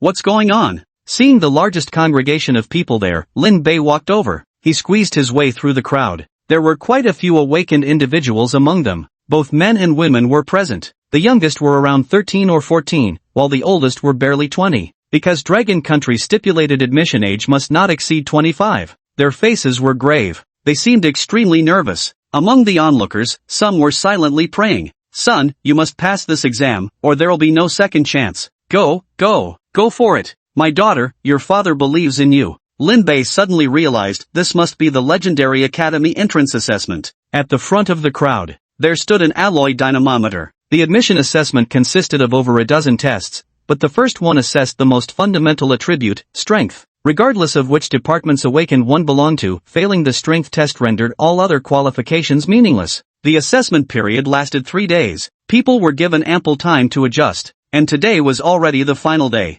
Beside the hefty alloy force gauge sat a middle-aged bearded man in an academy instructor's uniform, looking thoroughly lethargic. Are there any more left to test? Hurry up, if you can punch over 500 kilograms, you'll pass the first requirement. I'll do it. A young man mustered up his courage and stepped before the strength tester. The gazes of those around instantly focused on him. Do you think he can really do it? It doesn't seem like it'll work. Yeah, probably pointless. Huff. The young man took a deep breath, gathered all his strength, and threw a heavy punch. Boom! A loud thud sounded as the force meter's value began changing, continuously rising. At last, it stopped at a certain value, 501 kilograms. Oh ha! The young man cheered excitedly, having surpassed the passing mark by just 1 kilogram to qualify. He turned and hugged his girlfriend who had come to support him during the test. Tears of joy streamed down his face. My love, I did it. I really did it. Hey, young man, keep showing off your affection and your results will be invalid. Hurry up and come register. The bearded male teacher pulled out a form. Only those who passed the strength test were qualified to register and proceed to the next assessment. Yawn. Anyone else? If no one's coming, I'm packing up. The bearded teacher yawned, his eyes dripping with sleepiness. As soon as he finished speaking, then another young man stepped forward. This person seemed extremely nervous, with sweat beading on his forehead and his arms trembling slightly. Is he seriously this nervous? Yeah, no way he's gonna pass this. Clearly feeling guilty. The surrounding crowd began whispering again. The bearded male teacher urged impatiently. Hurry up, don't waste my time. Okay. The young man walked up to the strength tester. Ha, take this. With a furious roar, he swung his fist and struck the machine. Red numbers flickered across the display. It stopped at a certain value. 250 kilograms. Chapter 52, this batch of freshmen are all monsters. Ha ha ha ha ha. The people around couldn't help but burst into laughter. That's an auspicious number. Just 250? That's way too weak. Exactly, even worse than me. The bearded teacher impatiently waved his hand. Hurry up, get out of here. With skills like these, you should go home and raise pigs instead of taking exams. Wah. The young man covered his face and wept, utterly humiliated. He wished he could vanish into thin air and quickly scurried away in shame. The bearded male teacher continued his loud announcements. Is there anyone else who wants to take the assessment? Next victim, please. This. Everyone exchanged glances, none daring to step forward. Because those who truly had the skills. The exams were finished a couple days ago. Most of those remaining are just here trying their luck. They lack confidence. Afraid of embarrassing themselves like the last guy did. Everyone wanted to wait and see how things would unfold. Let me do it. It's my turn to take a swing. Suddenly, an eager voice rang out from the crowd. Lin Bei swaggered forward with confidence. All eyes immediately focused on him. This feels right, not a hint of nervousness. I'm not so sure. His demeanor doesn't seem like a strong person. I don't think he can do it either. The bearded teacher raised an eyebrow, detecting no trace of awakened aura from Lin Bei. Kid, you need at least 500 kilograms punching power to pass. Yeah, got it. No problem at all. Lin Bei strode confidently to the strength tester. Everyone focused their attention on him, as it was rare to see someone so completely unfazed. This raised their expectations slightly. Huff, huff. Lin Bei exhaled onto his fist twice, then fixed his intense gaze on the punching machine. He stared at it for quite a while, as if brewing something up, making everyone around hold their breath, sensing they were witnessing a true master at work. HEIR! Lin Bei also roared loudly, raising his fist and punching forward. Crack! Only the sound of cracking knuckles could be heard. Lin Bei quickly withdrew his hand, covering his fist with the other. Ow, ouch ouch ouch. That really hurts. What the hell is that? So damn hard? Looking again at the value on the dynamometer, it flickered twice before instantly locking in place. 40 kilograms. This, put, ha ha ha ha ha. People burst out laughing when they saw this. Ha, 40 kilograms, just 40 kilograms, oh my god, dying of laughter. Ha, is this guy here to be funny? Absolutely, this is too hilarious. For a moment, the crowd burst into uncontrollable laughter. The bearded male teacher's face darkened. He could still mock earlier, but facing this 40 kilograms challenge left him utterly speechless. Hey kid, are you here to mess with me? Go home already. I don't want to see you around. Hearing this, the previously failed examinees couldn't help but gloat with schadenfreude. There are actually people like him taking the exam. What do I have to fear? Exactly. My 250 isn't the lowest score anymore. We should thank this brother, he's here to save the show. I don't feel embarrassed at all now. Meishem, thanks, thank you. Lin Bei, upon hearing the bearded man's and the crowd's taunts, showed not the slightest hint of urgency on his face. He reached into his pocket and fumbled around. Then, he pulled out an admission letter. It was written there. Special admission, exempt from entrance examination. I don't want to go home. I have to go to school, Lin Bei said holding the notice. Ha! The bearded male teacher instantly perked up upon seeing the notice, his eyes widening in surprise. This, special admission? He was now certain Lin Bei was just messing with Thailand bought him. You took special admission just to take an exam? Hey, I got the admission letter but won't go in just for fun, Lin Bei said excitedly, dancing around. You guys keep taking the exam, I'm leaving now. Watching Lin Bei's retreating figure, the examinees who had mocked him earlier were petrified on the spot. Their faces turned shades of green and purple. He was admitted without taking the exam? Is there really such a thing? What the F? This is just devastating. At this moment, the principal's office was bathed in bright light. Faint noises from the playground outside could be heard. A middle-aged man sat behind the desk, none other than the renowned principal of Dragon Nation Academy, Zhang Hongda. How is this year's student recruitment going? Principal Zhang, today is already the last day, and so far, everything's gone smoothly. A stout middle-aged man at the front spoke, he was the director in charge of admissions. Zhang Hongda nodded. Were there any students admitted through special enrollment this year? There are, 4 in total. Director Zhao said. Oh, Zhang Hongda abruptly sat upright. Because in previous years, having even one specially admitted student was considered many, yet this year there are actually 4. Who are these people? Hurry up and show me the documents. Yes, Principal. Director Zhao turned on the adjacent projector, and a document clearly appeared on the projection screen. There was a photograph on it. He was a boy of about 13 or 14 years old, with delicate features, a slightly chubby baby face, and a small dimple. He looked harmless, just like the boy next door. Headmaster, this is the first one. His name is Zhang Tian, and he possesses unknown energy within him. He's usually lucid, but when he awakens, he enters an uncontrollable frenzy. He once accidentally destroyed half a city and is known as the boy with a demon inside him. Yikes, that's tricky. Zhang Hongda felt a headache coming on. Keep a close eye on this kid. Don't let him destroy the academy. Yes, you can rest assured. Director Zhao replied in agreement. He continued advancing the slideshow, revealing another document. This time, the person in the photo had a gaunt face, sagging skin, narrow, squinting eyes, and sported a thin mustache that curved outward like the Chinese character 8. He looked extremely shady. This is the second one, Huang Kai. As a Class B insect type awakened, he instantly killed 3 S-class mutated beasts, no one knows exactly how. His true strength remains unknown. Oh, not bad, not bad. Zhang Hongda felt this person was quite the talent. After finishing the introduction, Director Zhao switched to another document. This time, it was a girl. In the photo, she slightly hunched her shoulders with a pair of deadfish eyes, expressionless, yet somehow giving off an eerie vibe. Even just looking at the photo sends shivers down one's spine. The third one, Ji Yunqing, is a special type spirit class awakener with a unique constitution, the misfortune spirit conduit. This person is naturally frail and plagued by malevolent spirits. It's said countless spirits congregate around her, capable of indiscriminately devouring any soul energy, known as the girl who carries countless evil spirits. Zhang Hongdo's face darkened slightly. I really don't know what to say anymore.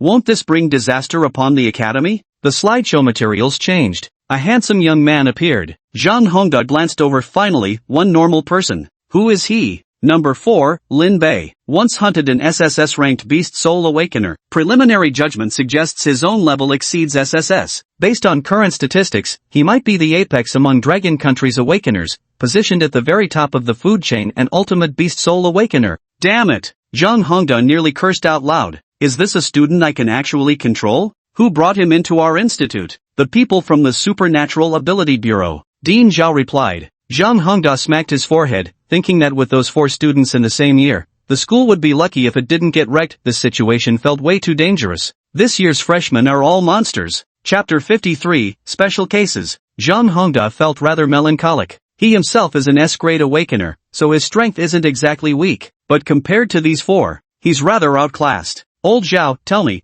what can we possibly teach them? Aren't they just here to sabotage us? We could teach college culture, humanistic sentiments, Director Zhao suggested. Zhang Hongda thought about it. He was right. We're lacking in capabilities. Guess we'll have to rely on nostalgia then. At the very least, even if it's just telling a couple jokes, we've got to keep them calm. Whatever we do, don't let them stir up trouble at the academy. What if someone gets hurt? Even damaging the flowers and greenery would be bad. Old Zhao, we should find a chance to go talk with them together. Yeah, no problem. Director Zhao nodded and said. Lin Bei at this moment was still wandering around the campus. He arrived at a small playground where the surroundings remained bustling and lively. Yet around the flower bed, there was an oddly vacant patch of space. Only one person remained there, bent over with their rear in the air, head buried among the blossoms as if searching for something. The surrounding crowd avoided this figure as if shunning a plague carrier, their eyes filled with apprehension. Even passers-by would detour to keep their distance. What are you doing? Lin Bei, feeling curious, walked over and plopped himself down on the edge of the flower bed. Hey,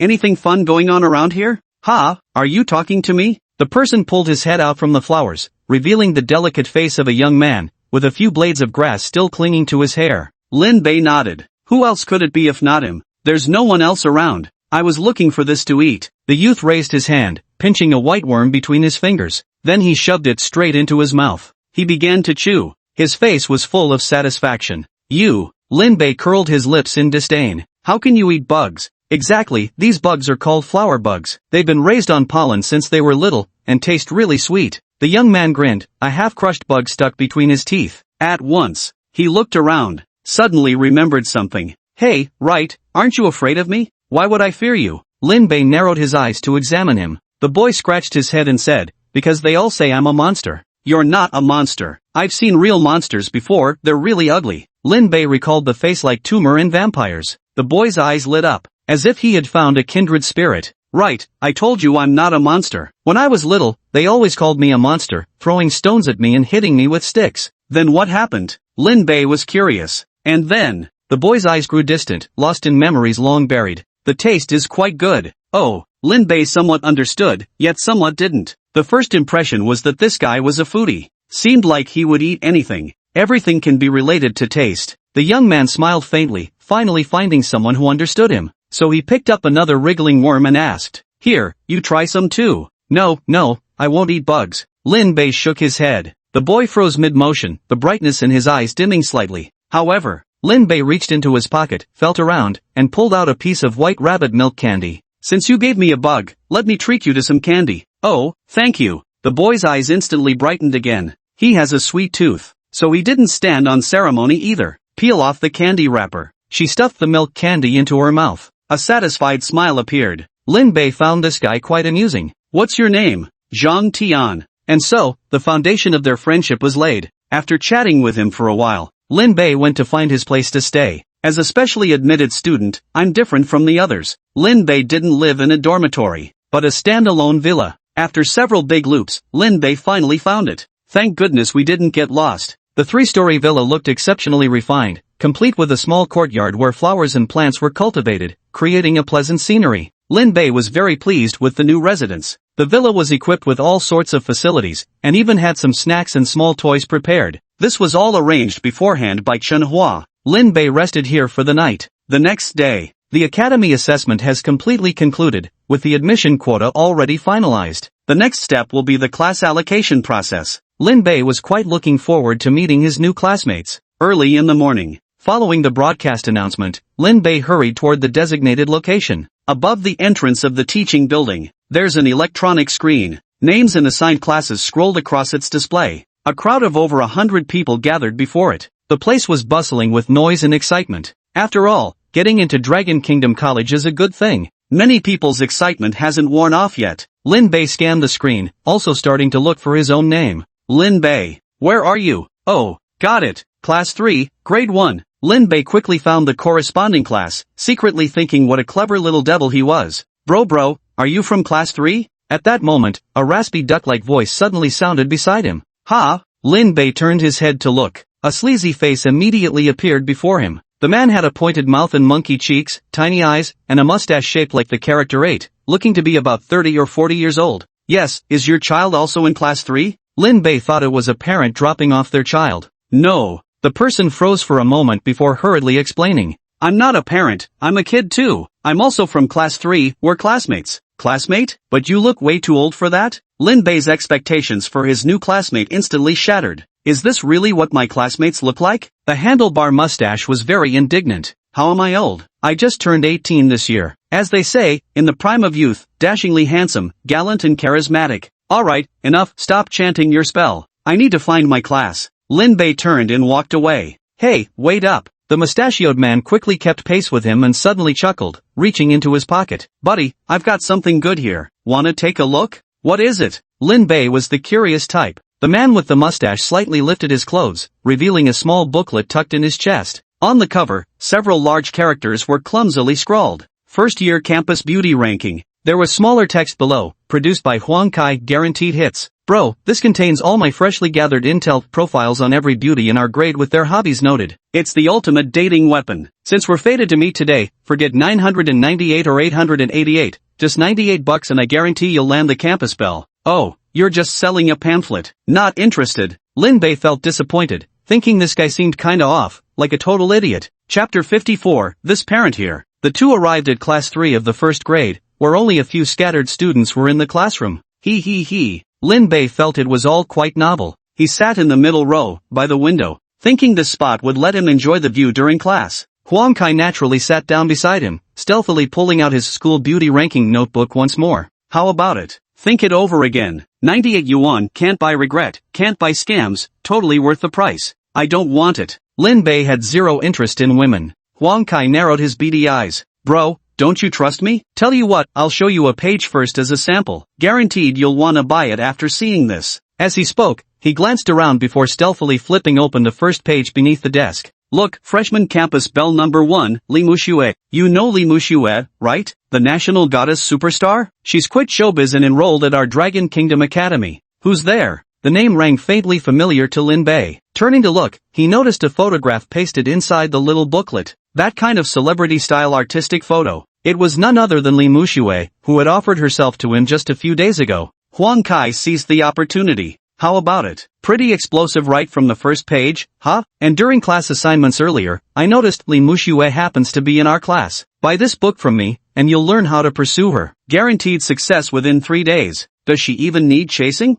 Pay to learn? Are you crazy? Lin Bei's not doing this losing business. As the two were chatting, students gradually filled the classroom one after another, nearly filling all the seats. The classroom buzzed with chatter. Everyone felt a bit exhilarated in this new environment. After all, everyone present here was an awakened one. They can communicate and interact with each other. Outside the academy, such opportunities simply didn't exist. But suddenly, a girl walked in through the door. The people in the room seemed to have reached an unspoken agreement, instantly falling silent. They all stared blankly. Because this girl was simply too beautiful, and quite famous, everyone recognized her. It was none other than the nation's goddess, Li Muxue. Wow, it really is her. I thought it might just be someone with the same name. Damn, Li Muxue is absolutely stunning in person, truly worthy of being my goddess. Holy crap, Mom, I'm classmates with a celebrity now. Your boys made it big, sniff. Sigh, where will she sit? Wonder if there's any chance I could be her desk neighbor. Oh my god, I can't even imagine what it would feel like to sit beside the goddess.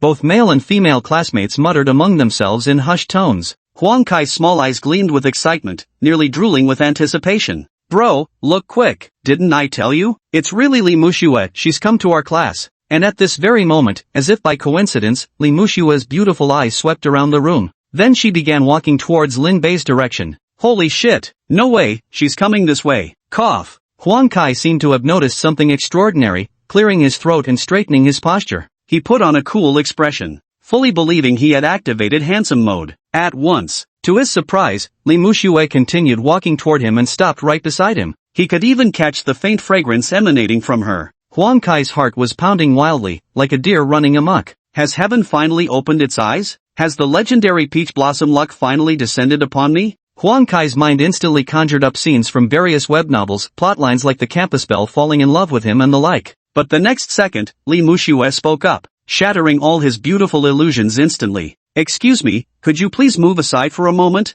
The hell? A thunderous explosion erupted in Huang Kai's mind, as if struck by lightning. Those same 4 words kept echoing incessantly in his ears. This parent, long, the goddess actually thought I was a parent? Lin Bei turned his head, feeling he'd finally reached an agreement with Li Muqing. See, I told you you look old, just like a parent. Put. Huang Kai clutched his chest, feeling the urge to vomit blood. It felt like he'd suffered severe internal injuries. Critical hit of 10,000 damage. I thought peach blossom luck had arrived, only to realize it was a heavenly tribulation. But he still persisted in explaining. I'm not a parent, I'm a child. We're classmates. Oh, classmate, could you please move aside? Li Muxue's gaze remained fixed on Lin Bei. She never so much as glanced at Huang Kai. Gnashing his teeth, Huang Kai faced the goddess. Still couldn't refuse. Alright. He slowly stood up and stiffly walked to the back row, sat down like a puppet, then watched helplessly as Li Muqing and Lin Bei seated themselves together.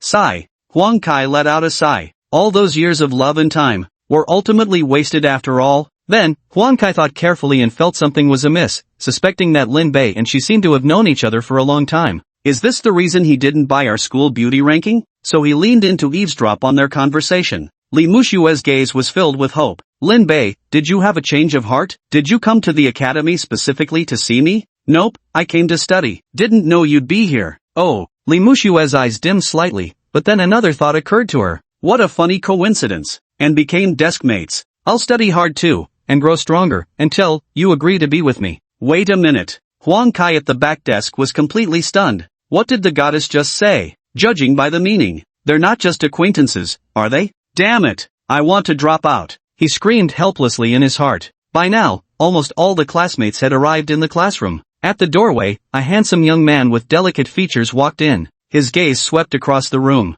He noticed there were no empty seats left beside Lin Bei, so he grinned at him, then sat alone in the far left corner of the classroom's last row. Moments later, another slightly chubby, balding middle-aged man walked in. The students saw him. Complete silence fell. Hello everyone, I'm Director Zhao from the college, and I'll also be your course instructor from now on. Hello, Dean. Hello, Teacher Zhao. The students greeted enthusiastically. Lin Bei heard him call him Director Zhao, also a director, which technically made them peers. Director Zhao checked the time. The chubby-faced man grinned. Ha ha, is everyone here? First of all, boom. At this moment, the door was pushed open again. Director Zhao's words caught in his throat mid-sentence. At the same time, everyone felt a sudden chill, as if the classroom temperature had instantly dropped 2 degrees. They exchanged alarmed glances, about to speak when, but as he turned his gaze toward the doorway, an abrupt silence fell. Silence. Even his movements froze. There, in the doorway, stood a girl, her shoulders slightly hunched, with dull, lifeless eyes, disheveled hair, and an expression of utter blankness, carrying an eerie and chilling aura.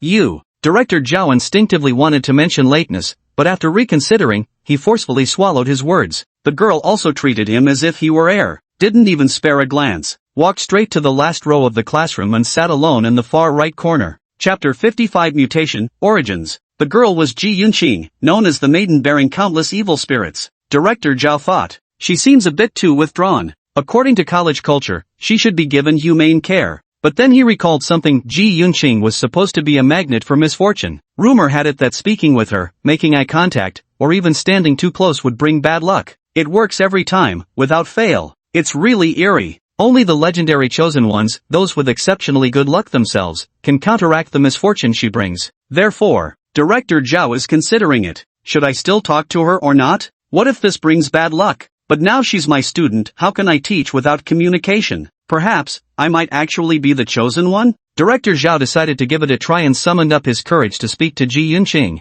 Yunqing, I'm aware of your situation, but I hope you can feel the warmth here at Longwei Academy and successfully become part of this big family. The classroom was utterly silent. Ji Yunqing kept his head bowed after taking his seat and never uttered a word. After finishing his words, Director Zhao looked nervous, glancing around up and down, left and right. But it seemed nothing bad was happening. He immediately felt a surge of joy. Seems the rumor about the misfortune-attracting spirit was exaggerated. Or perhaps, I'm the legendary chosen one? Absolutely. Director Zhao felt utterly pleased with himself. But right at that moment, an ominous creaking sound suddenly came from above, like something was about to snap. Director Zhao looked up. The ceiling fan was plummeting down, slamming squarely into his face. Crack! Director Zhao let out a cry of pain as he was knocked to the ground. Director Zhao, are you okay? Teacher, are you alright? Hurry, come help! The students quickly rushed over, moving the broken fan away and helping Director Zhao to his feet. Put! Ha! Lin Bei slapped his thigh in delight from his seat. Finally, some entertainment to watch. School is really fun. Ouch, that hurts. It hurts. Director Zhao clutched his head. His heart was filled with astonishment. It seems that the misfortune-attracting spirit is real. Whoever talks to her gets unlucky. How am I supposed to teach this student? I told them I wouldn't come, but the principal forced me to. Sigh. You'll never hear the end of this. I'm fine, everyone please return to your seats. Director Zhao said through clenched teeth, suppressing his pain. Only his gaze kept darting nervously, not daring to look Ji Yunqing in the eye. Alright, let's begin class. Since it's the first day of school, I'll just chat casually with everyone today. Director Zhao said while standing at the podium. However, the students below were all staring at Director Zhao, covering their mouths as if trying hard not to laugh, but due to class reasons, had to desperately hold back laughter. Because Director Zhao was already bald, and now that the ceiling fan had just smashed onto his head, there was a huge bump right in the middle of his Mediterranean area. The sight was too glorious. It's hard to believe. I can't hold it in much longer. I never had professional training. The moment I see him I just burst out laughing. The students began whispering among themselves. Director Zhao's face darkened. Ahem. Everyone, be serious. We're having class here. Yes. The students straightened their postures slightly, all closing their mouths as they pretended to be serious. But when someone genuinely wants to laugh, even if they hold back their lips, the joy still spills out through their eyes. Director Zhao sighed, but quickly pulled himself together. Everyone, shift your focus and pay attention to my lecture. Stop staring at my appearance. At once, Director Zhao began his lecture in earnest. Today's topic is mutation, origins. Global mutations roughly began 20 years ago. That year saw frequent disasters, mudslides, tsunamis, locust plagues, viruses, and extreme weather phenomena, but at the time, no one realized these were the precursors to worldwide mutation. At first, the appearance of the first mutated beast was dismissed as an extreme anomaly until things spiraled out of control. Hordes of mutated creatures emerged, relentlessly destroying human cities, and humanity's reliance on thermal weapons proved utterly futile. One can only imagine the sheer despair that gripped mankind at that time. At this critical moment, a human finally awakened. It was none other than Li Tianming, elderly, then in the prime of his life. With an explosive surge of power, he traveled across Dragon Nation, rescuing its people from peril. Speaking of this, we must take a moment to remember. I'm sure you've all heard old man Li Tianming has already passed away, hunted down by other awakened. However, that person has since been dealt with and paid the price they deserved. Upon hearing this, Li Mushua, seated in her chair, felt her beautiful eyes moisten with tears once again. Glancing back at Lin Bei, finding him still listening to the story with great interest, as if he wasn't being talked about, Director Zhao continued speaking. Of course, every person has both good and evil sides. Just as there are upholders of order like elderly, there are also those who disrupt order. Wielding their awakened abilities, they commit arson, murder, and robbery wherever they go, acting with utter lawlessness. As time progressed, they formed sizable organizations known as the Exiles. Today, many nations have completely fallen, becoming lands of chaos. Our dragon country is one of the few remaining peaceful places, still preserving ancient traditions and civilization. However, with growing internal and external threats, we now stand on the brink of collapse. So, I'd like to extend my gratitude to all of you here. Thank you for joining the ranks of the Order upholders. No one can say for certain what the world will become, but each of you seated here represents a new hope. The rise and fall of a nation is the responsibility of every citizen. May our legacy endure, with the torch of hope never extinguished. The future is undecided, it is yours to shape. The students listened with rising emotions, erupting into fervent applause. It had to be said. Director Zhao's lectures are very thorough. That's just like putting braziers on a sow, layer upon layer of them. Just at this moment, a sinister face appeared at the rear classroom window. Let me see what's going on. Principal Zhang was truly uneasy, so he came over specifically to check. Lin Bei and the other three were assigned to the same class, taught personally by Director Zhao. It was all arranged by him. Zhang Hongda scanned his surroundings with cautious eyes, like a scout surveying enemy movements. Yet the class atmosphere remained perfectly harmonious, seemingly devoid of issues. His gaze fell on Zhang Tian, who sat there meekly without stirring. Observing Lin Bei, nothing strange seemed to be happening. Phew, that's a relief. But when he looked at Director Zhao, he suddenly showed an astonished expression. Ha, what's going on? How did a bump grow on your head? Chapter 56 The Miserable Principal. No way, no way. Old Zhao didn't get beaten up by students, did he? Zhang Hongda started imagining scenarios in his mind.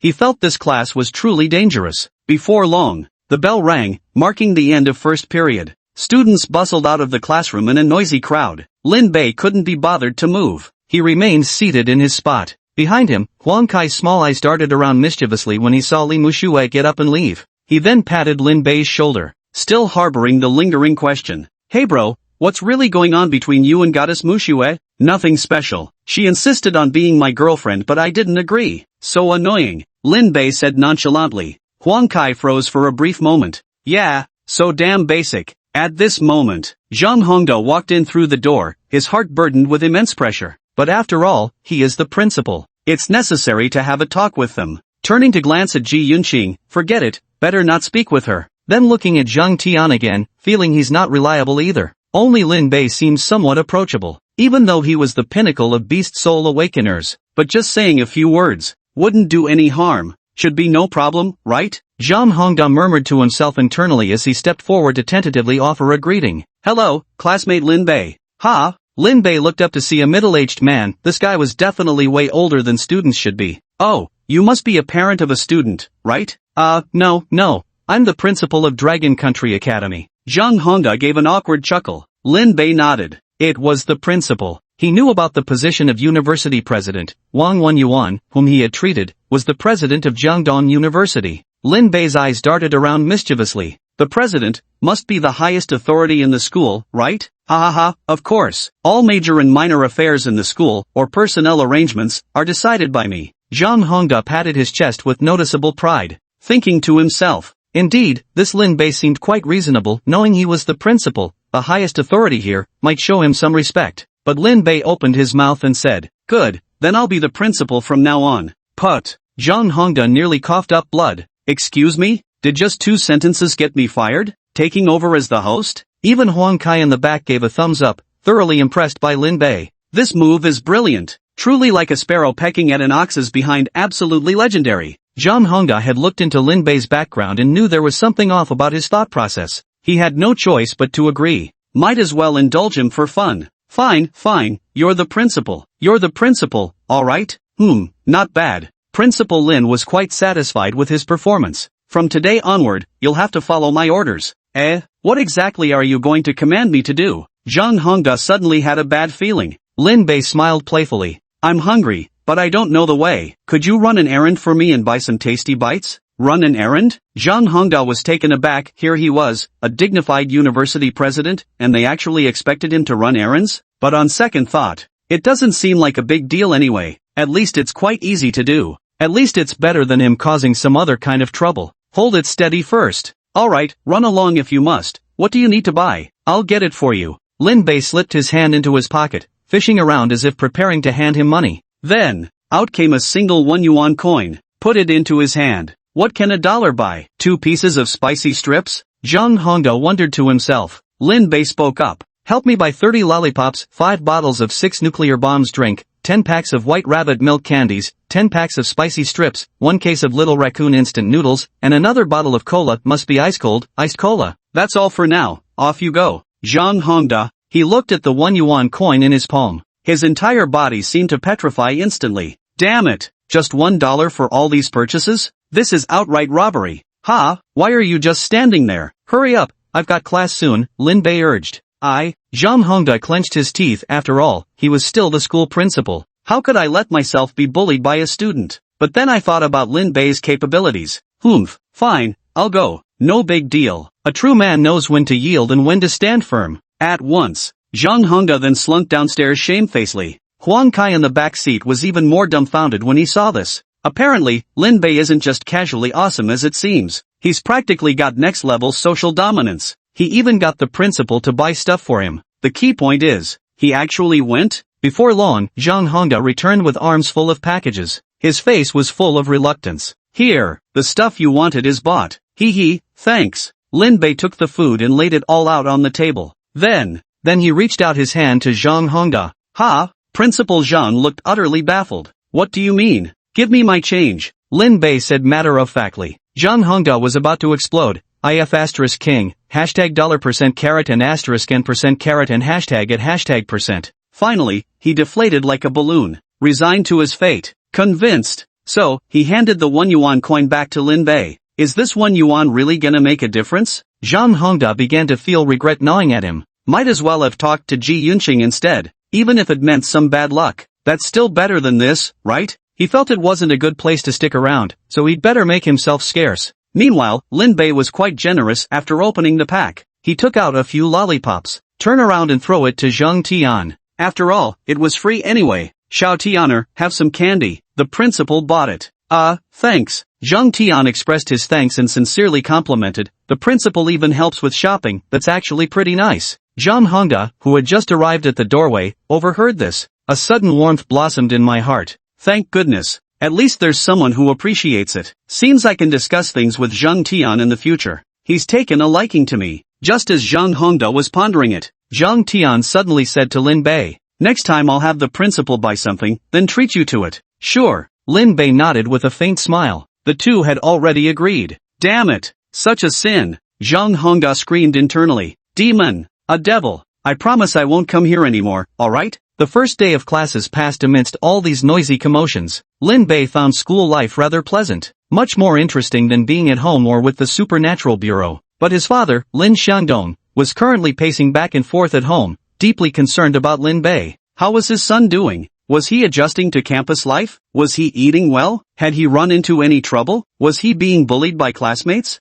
And so, he dialed the number of Chen Xian from the Supernatural Ability Bureau. Time to fish for some insider information. Hello, Captain Chen, it's Lin Xiangdong. Oh, Director Lin. Hello, what can I do for you? Chen Xian asked casually. Lin Xiangdong continued. Oh, nothing much. Just wanted to ask if there's any news about my son Lin Bei. How's he doing at school? Ha, don't you worry. We've been keeping an eye on him the whole time. Your son has already become the school principal. Ha! Chapter 57 Practical Class. Principal Zhang was utterly frustrated. On the very first day of the new semester, someone had already usurped his authority. What's worse, they sent him running errands to buy snacks. His dignity was completely trampled. Principal Zhang refused to accept this. As the prestigious headmaster of a school, he felt it was necessary to restore his dignity, properly teach them a lesson, and regain his lost face. But, what exactly should he teach them? Zhang Hongda pondered silently. When it comes to his own capabilities, he definitely falls short.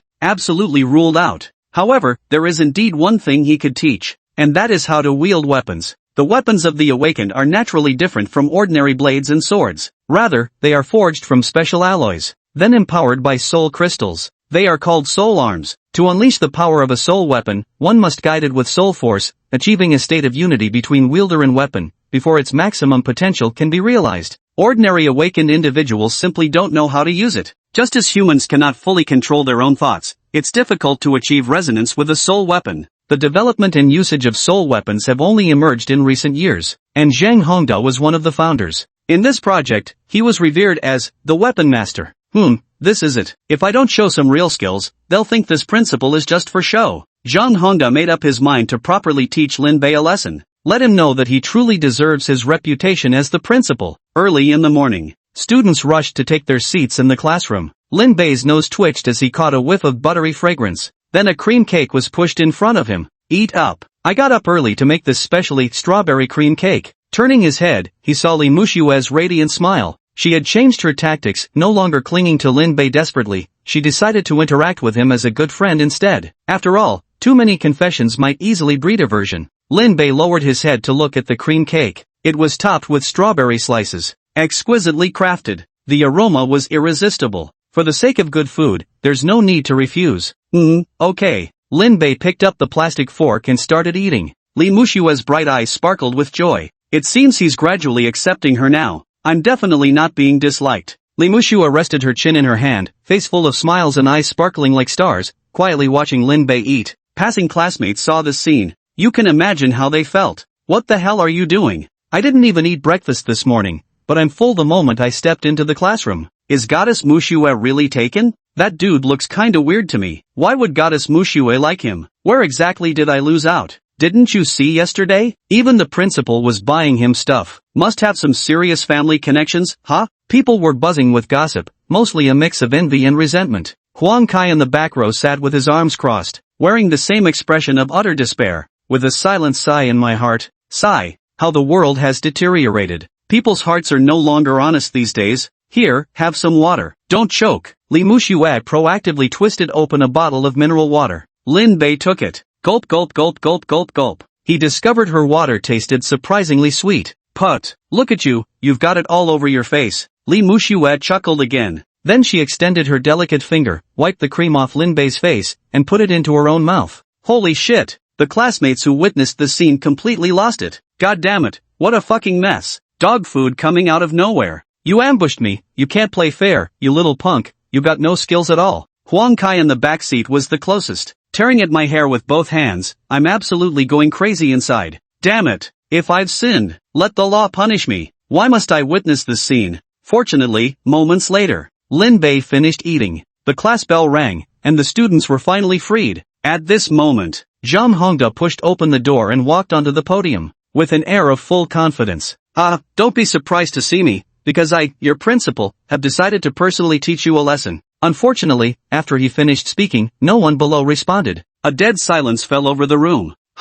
What's going on? Zhang Hongda wondered inwardly, shouldn't there be applause right about now? Could it be that his position as principal really carried no weight anymore? He took a closer look around. The students all looked dejected, as if they'd suffered some shock. Class, you all seem rather unhappy today? The students below still didn't respond. They indicated they didn't want to speak. Too much dog food stuffing me. Ahem. Zhang Hongda gave a light cough, feeling quite awkward. Really not much dignity at all. But it doesn't matter. He believed the upcoming teaching content would surely restore his dignity and revive the principal's authority. Students, today we won't be studying theory, we're going for hands-on practice. Oh, indeed. As soon as these words were spoken, some students below finally began to perk up. Under normal circumstances, the first few days of school are all theory, with practical classes coming later. Practical training starts today? The students were surprised. Zhang Hongda was quite pleased with their reaction. Having laid the first groundwork, he now sought to further elevate the atmosphere. That's right, and this is Dragon Kingdom's most advanced practical course. The instructors capable of teaching you this can truly be counted on one hand. Namely, how to wield the soul weapons. Whoa! As soon as these words were spoken, the classroom immediately erupted in an uproar. The classroom atmosphere became lively.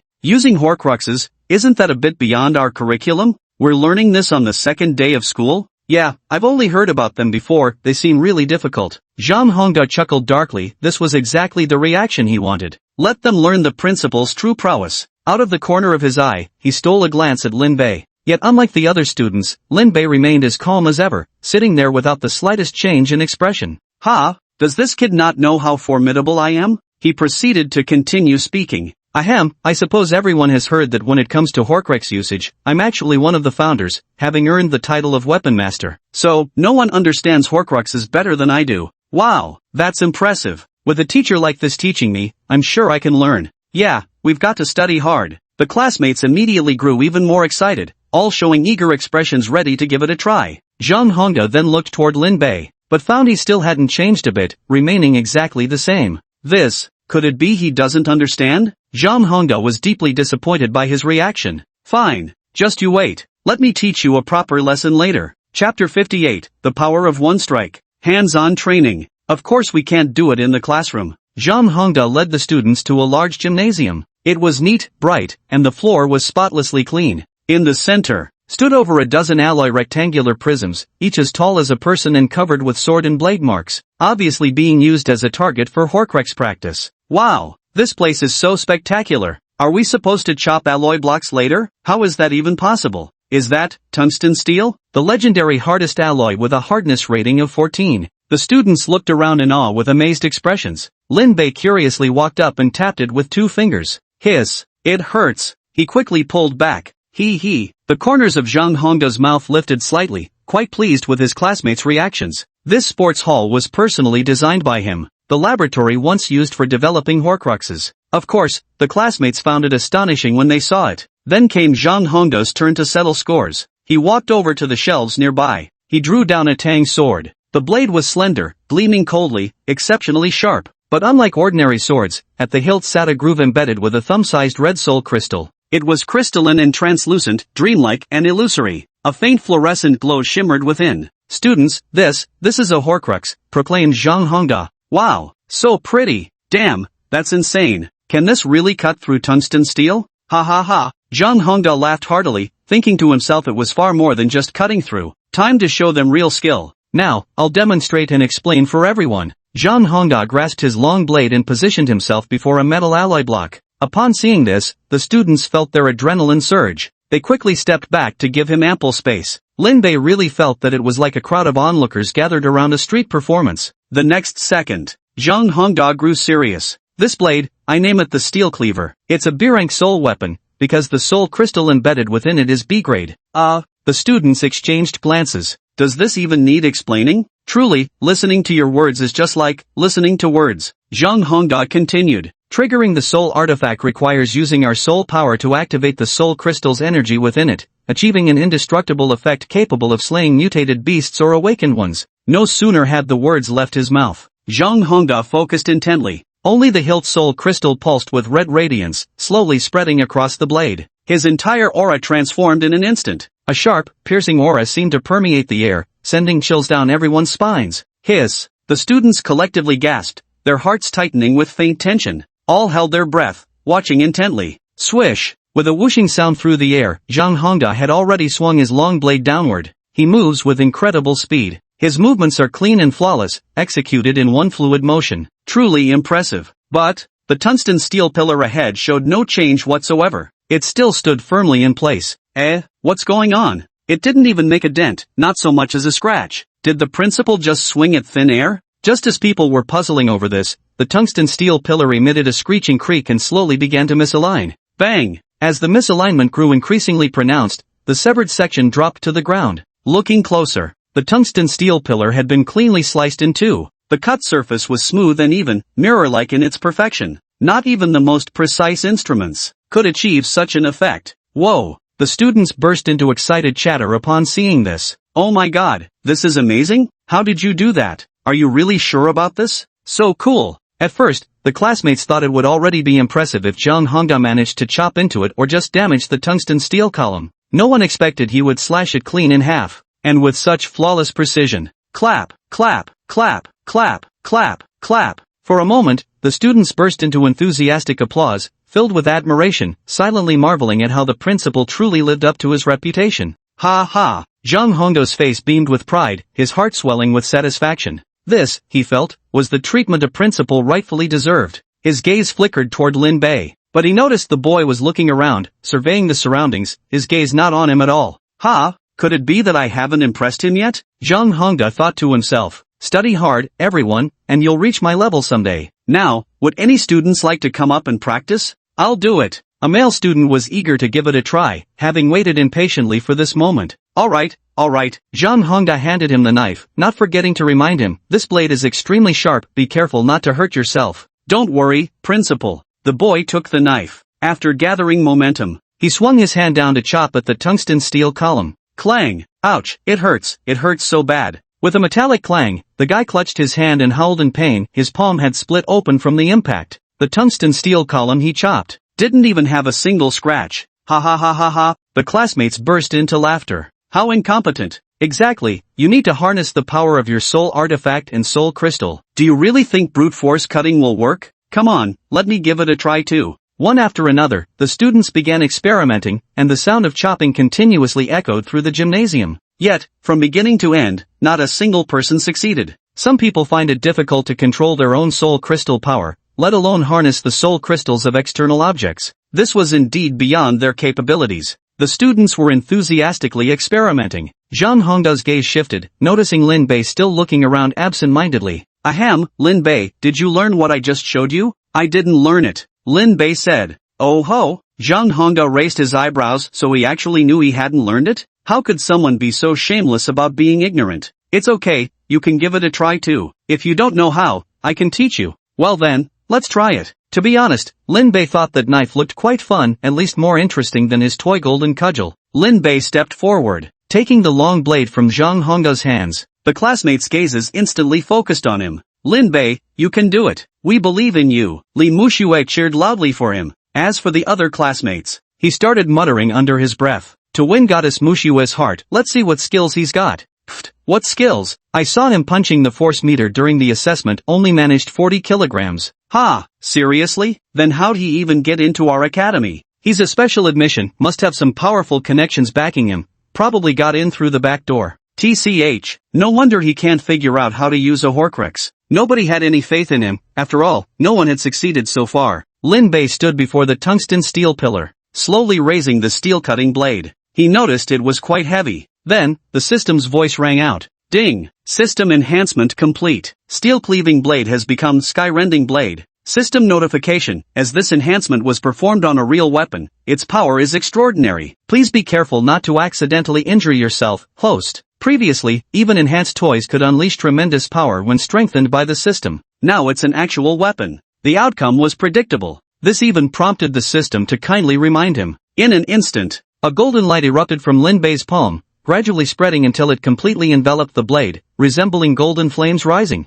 An intense sharpness immediately permeated the air, as if space itself had frozen solid. It felt like being pricked by needles, sending chills through the entire body. The students felt their scalps tingle with fear. A sudden sense of dread welled up in their hearts. Yet the blazing golden light continued to rise unabated, shining like a little sun. Lin Bei gripped the long blade as if it were a flame, its sharp edge reaching its utmost limit. Slash! He swung down with tremendous force. The sound of the blade's edge slicing through the air was accompanied by mournful wails from the atmosphere, with nothing capable of blocking its path. The long saber surged forth like an enraged dragon emerging from the sea. Utter devastation. Everything it passed through was reduced to ashes. Buzz! As if a dragon's roar had exploded through the air. The tungsten steel column was directly pulverized into dust. Not only that, but blazing swordlight surged forth, sweeping away all obstacles as over a dozen tungsten steel columns behind were shattered in succession. Boom! The entire gymnasium trembled. Under the sharp aura, the floor was torn up and pulverized into dust, falling in a flurry. On the wall ahead, a long gash had been torn through it, with cracks spreading relentlessly,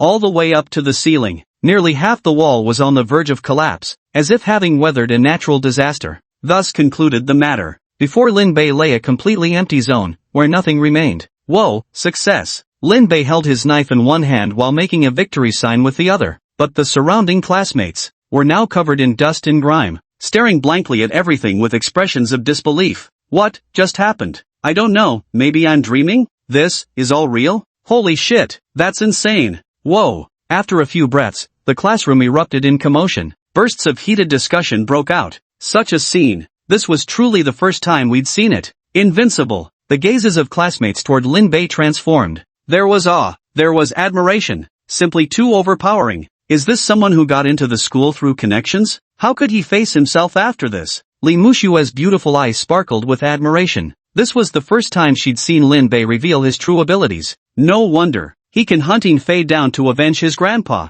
That slash just now was seriously badass. Truly worthy of being the man she vowed her life to. Meanwhile, Zhang Hongda beside him was also dumbfounded. Only 3 questions occupied his mind. Who am I? Where am I? What am I supposed to do? He realized he might have misunderstood Lin Bei somewhat. That's an ultimate beast soul awakened. The pinnacle existence in Dragon Nation. Perhaps through innate talent alone, one could activate soul artifacts refined over countless years. Damn, who needs teaching anyway? Zhang Hongda was utterly frustrated. The principal's majestic demeanor had failed to make an impact. Suddenly, a small piece of broken ceiling tile fell and hit him on the head. Zhang Hongda looked up and down, then left and right. Suddenly, I realized another serious problem. Damn it, my sports stadium. Wah, everything's ruined. The students' excitement gradually subsided, their hearts still reeling from the shock of Lin Bei's earlier slash. Yet they also felt deeply inspired, determined to redouble their training efforts in the future. Principal Zhang, are we still training today? One student asked.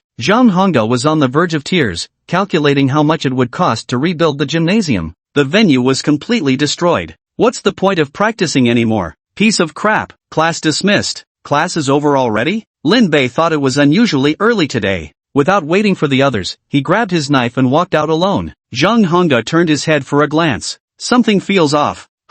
Wait a minute. Damn it. Why'd they swipe my knife too? Chapter 59, Principal Lin's Consolation. There's no way Lin Bei is returning that knife. I earned it fair and square, why should I return it? The next day, Lin Bei still arrived at the classroom early as usual. On the desk sat a freshly baked box of cookies and a steaming cup of milk tea. Li Muxue sat beside him. Her eyes curved into crescent moons as she looked at him. Good morning, try my cooking today.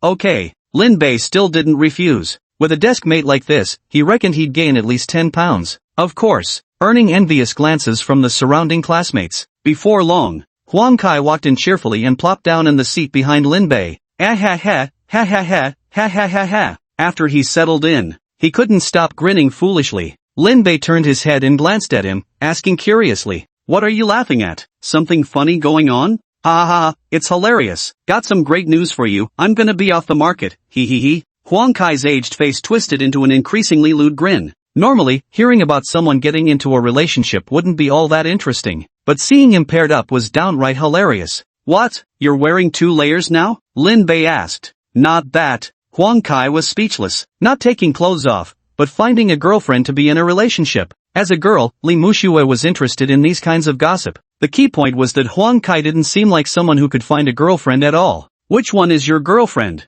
It's a girl from the class next door, really pretty. I wrote her a love letter last night and left it on her desk this morning. She'll probably ask me out after class. Huang Kai's face was beaming with sweetness, already daydreaming about the scene when they go on a date together. Li Muxue felt that something was off. Can you really call this getting a girlfriend? It's more like a confession, whether she'll agree or not is still up in the air. Pfft, with my dashing good looks, handsome charm, and debonair grace, how could she possibly say no? Just wait and see after class, there's bound to be a stunning beauty coming to our classroom to ask me out. Huang Kai was brimming with confidence. Oh, alright then. The two of them, Lin Bei, pretended to believe it. Before long, the class bell rang, and Director Zhao stepped onto the podium. He began the day's lesson. Alright, class, today we'll be covering the classification of demonic creatures. Demonic creatures are broadly divided into 2 major categories, parasitic type and assault type. The parasitic type category is further subdivided into 3 subcategories, vampires, zombie monsters, and parasites.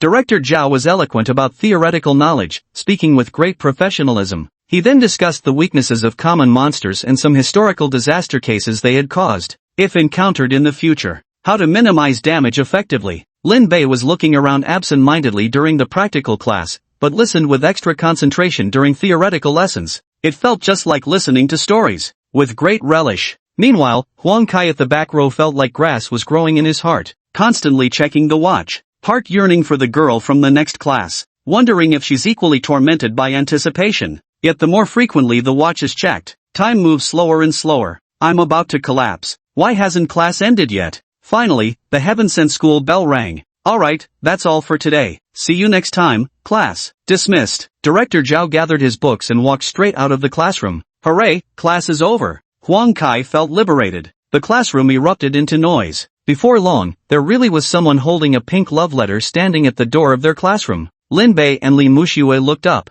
To their surprise, it was a burly man towering 7 feet tall, with broad shoulders and a back like a tiger, his chest hair practically creeping up to his face. His appearance was exceptionally rough. Lin Bei turned his head and asked, so this is your girlfriend? She's really curvy, isn't she? No. Huang Kai was also baffled. She wasn't like this yesterday? Did I put the love letter on the wrong desk? A burly man stood at the doorway, glaring fiercely at Huang Kai. You ugly bastard dare confess to my girlfriend? Go home and take a piss to see your own reflection. Stop being disgusting, alright? You fucking ugly bastard. So that's how it is. She's already taken. This is her boyfriend. Holy crap. Huang Kai immediately took offense. Principal Lin, did you hear that? How dare someone like him call me ugly? Lin Bei leaned in close to Huang Kai, scrutinizing him carefully. Then he said leisurely, well, I think this matter shouldn't be entirely blamed on him. Huang Kai, what's going on? Why are you defending an outsider? The big man sneered with disdain. Ugly freak, ugly freak. What's wrong with calling you ugly? Go eat shit.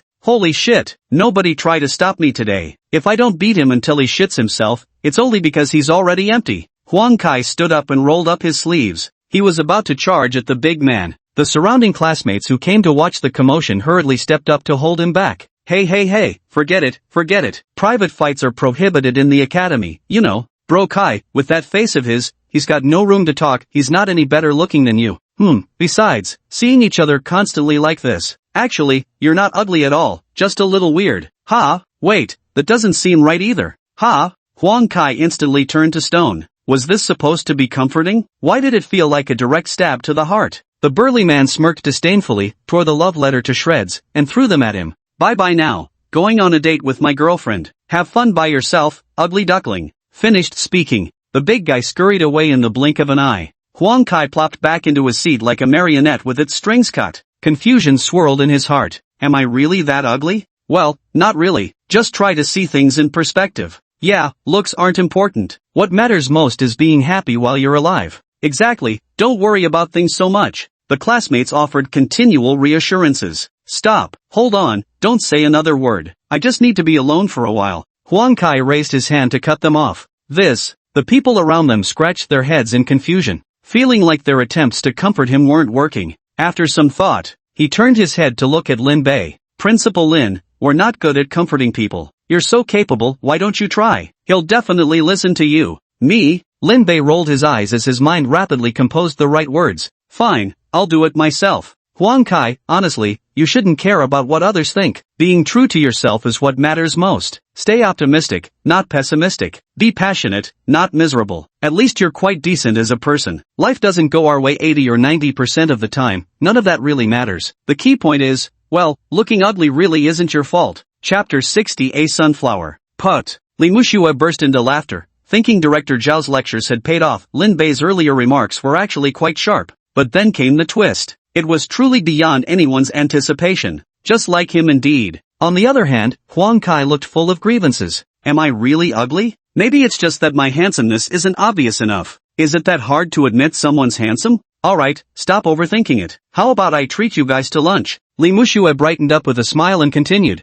I know a restaurant on campus where all the chefs are awakened beings. Their food is absolutely delicious. Oh, Huang Kai immediately perked up with interest. Feeling like Goddess Muxue is still the best. She actually invited me to dinner. Actually, Li Muxue mainly wanted to find Lin Bei, but was afraid he wouldn't go if she asked him alone, so she had to bring Huang Kai along to mask her intentions. Indeed, Lin Bei nodded. Have all the awakened ones become chefs now? I really ought to go see this for myself. By noon, the three of them left the classroom together, heading deeper into the academy. That restaurant seemed to be in an extremely remote location. They walked for a long time, yet still hadn't reached their destination. Eventually, even forests appeared around them, a deserted area where traces of human presence completely vanished. I'm telling you, Goddess Muxue, is there really a restaurant here? You didn't lead us the wrong way, did you? Huang Kai asked doubtfully. Li Muxue was also somewhat puzzled. I heard there was a restaurant here too, but I don't know the specifics, though, we probably didn't take a wrong turn. Then who told you about it?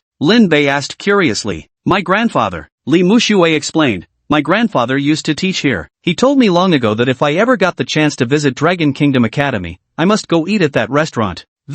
Huang Kai was speechless. Li Muxue's grandfather, Li Tianming Old Manly. Big sister, how long ago was that ancient history? After all this time, the restaurant he mentioned must have gone out of business by now, right? It probably didn't. Let's keep looking. Li Muxue chimed in. At once, the three of them followed the forest path ahead, walking steadily deeper into the woods. They had lunched together. It felt like going on a wilderness adventure, but they hadn't walked far. At the end of the path, they actually found a house with bright large windows and a neat, clean exterior. Damn, there really is a restaurant here. Huang Kai looked astonished, wondering who would actually come eat at a place like this. The three of them walked closer to check. The door indeed had a crooked wooden sign hanging on it. It read, Three Delicacies Restaurant. That's right, this is the place. Li Muxue's bright eyes shimmered. Huang Kai found it quite remarkable. This was where elderly had come to dine all those years ago. And now, against all odds, it was still in business. This place has been a well-established business for many years. Lin Bei couldn't care less about that.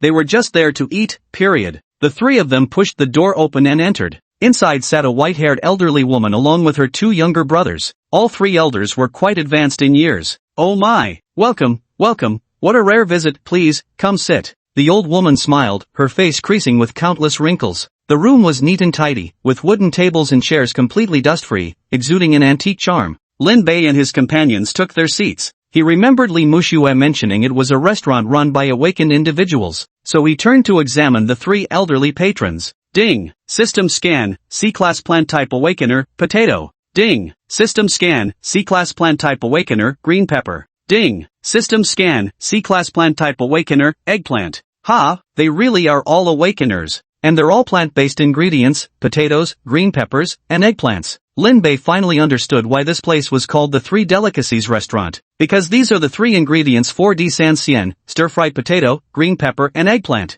Granny, please give me a plate of di san xian then, Lin Bei said. No problem, my specialty dish. The old woman chuckled and called out to those behind her, second brother, third brother, make the guests some di san xian, stir-fried 3 veg. Coming right up, please wait a moment. The two old men replied in unison. She ran off to the kitchen. Li Muxue scanned the surroundings before speaking to the elderly woman. Hello, ma'am, my name is Li Muxue. Did you happen to know my grandfather, Li Tianming? Oh dear. The old woman's eyes widened. Of course I know him. That Tianming boy used to love my cooking. So you're his granddaughter, eh? TSK, you've grown so big already. How time flies. Speaking of old acquaintances. The old lady sighed repeatedly, lamenting how swiftly time had passed. Her aged eyes kept sizing up Li Muxue. Lin Bei's eyes shifted thoughtfully. He remembered Director Zhao mentioning during the lecture that Li Tianming was among the first batch of awakened individuals. Granny, then you must be one of the first awakened people too? Aha, yes indeed. But alas, I don't have much talent. Just running a small restaurant to get by. The old woman chuckled self-deprecatingly. Coming through, watch your back now. As they were talking, a loud announcement came from behind them. The old man placed a plate of stir-fried potatoes, eggplants, and peppers on the table. In an instant, the aroma was mouth-watering. It truly was a culinary delight. The old woman served them bowls of rice. Young man, eat more. Thank you. Li Muxue expressed her thanks. The three of them ate heartily, with Lin Bei getting rice grains all over his face. Truly worthy of the name Three Delicacies. Delicious. The old woman looked at them with a sigh, seemingly lost in memories of the past. Back then, Tianming was just like you all, full of fighting spirit. Ah, what a pity. The last time I saw him was 10 years ago. Who knew that would be our final meeting? Li Muxue stopped eating upon hearing this. Suddenly, she felt her nose sting with emotion. Remembering how her grandfather used to sit right here having meals, her beautiful eyes grew misty before she began sobbing quietly. Warm tears trailed down her face, dropping uncontrollably onto the dining table. Lin Bei chewed on his rice, mumbling evasively to change the subject. Granny, the dishes you make smell amazing. Is this part of your awakened abilities? Botanical abilities aren't just for cooking, the most powerful part is plant perception. The old woman's expression suddenly turned mysterious. Oh, Lin Bei was curious. He considered plant-based abilities to be quite special. Dian Mingjun had once trained in plant camouflage, but unfortunately ended up being sprayed by a big black dog like a toadstool in dog pee. What on earth is plant perception? Plant perception is... The old woman stopped mid-sentence, suddenly closed her eyes, and stretched out both hands with palms facing upward, as if sensing something. The three immediately turned their gaze toward her, and Li Muxue stopped crying in an instant. Because the old woman's aura had shifted. A serene, fresh, and natural presence radiated from her. With plant perception, one can detect energy even from an incredibly vast distance, spanning tens of thousands of miles. The old woman said with closed eyes. Li Muxue looked astonished. 10,000 miles? That far? Wouldn't that mean it could cover the entire world? Huang Kai narrowed his small eyes, suddenly feeling there was more to this old woman than met the eye. After all, they were among the first batch of awakened ones. She might have some hidden tricks up her sleeve. A master. This is a real master. Lin Bei gave them a thorough once-over, unable to suppress his curiosity any longer. Granny, have you sensed the energy from thousands of miles away now? What exactly is it? The sun in the sky. The old man suddenly opened his eyes, pointing towards the sky. Lin Bei fell silent for a long moment, as if a crow had flown over his head. His heart was filled with disappointment. The sun. Solar energy, huh?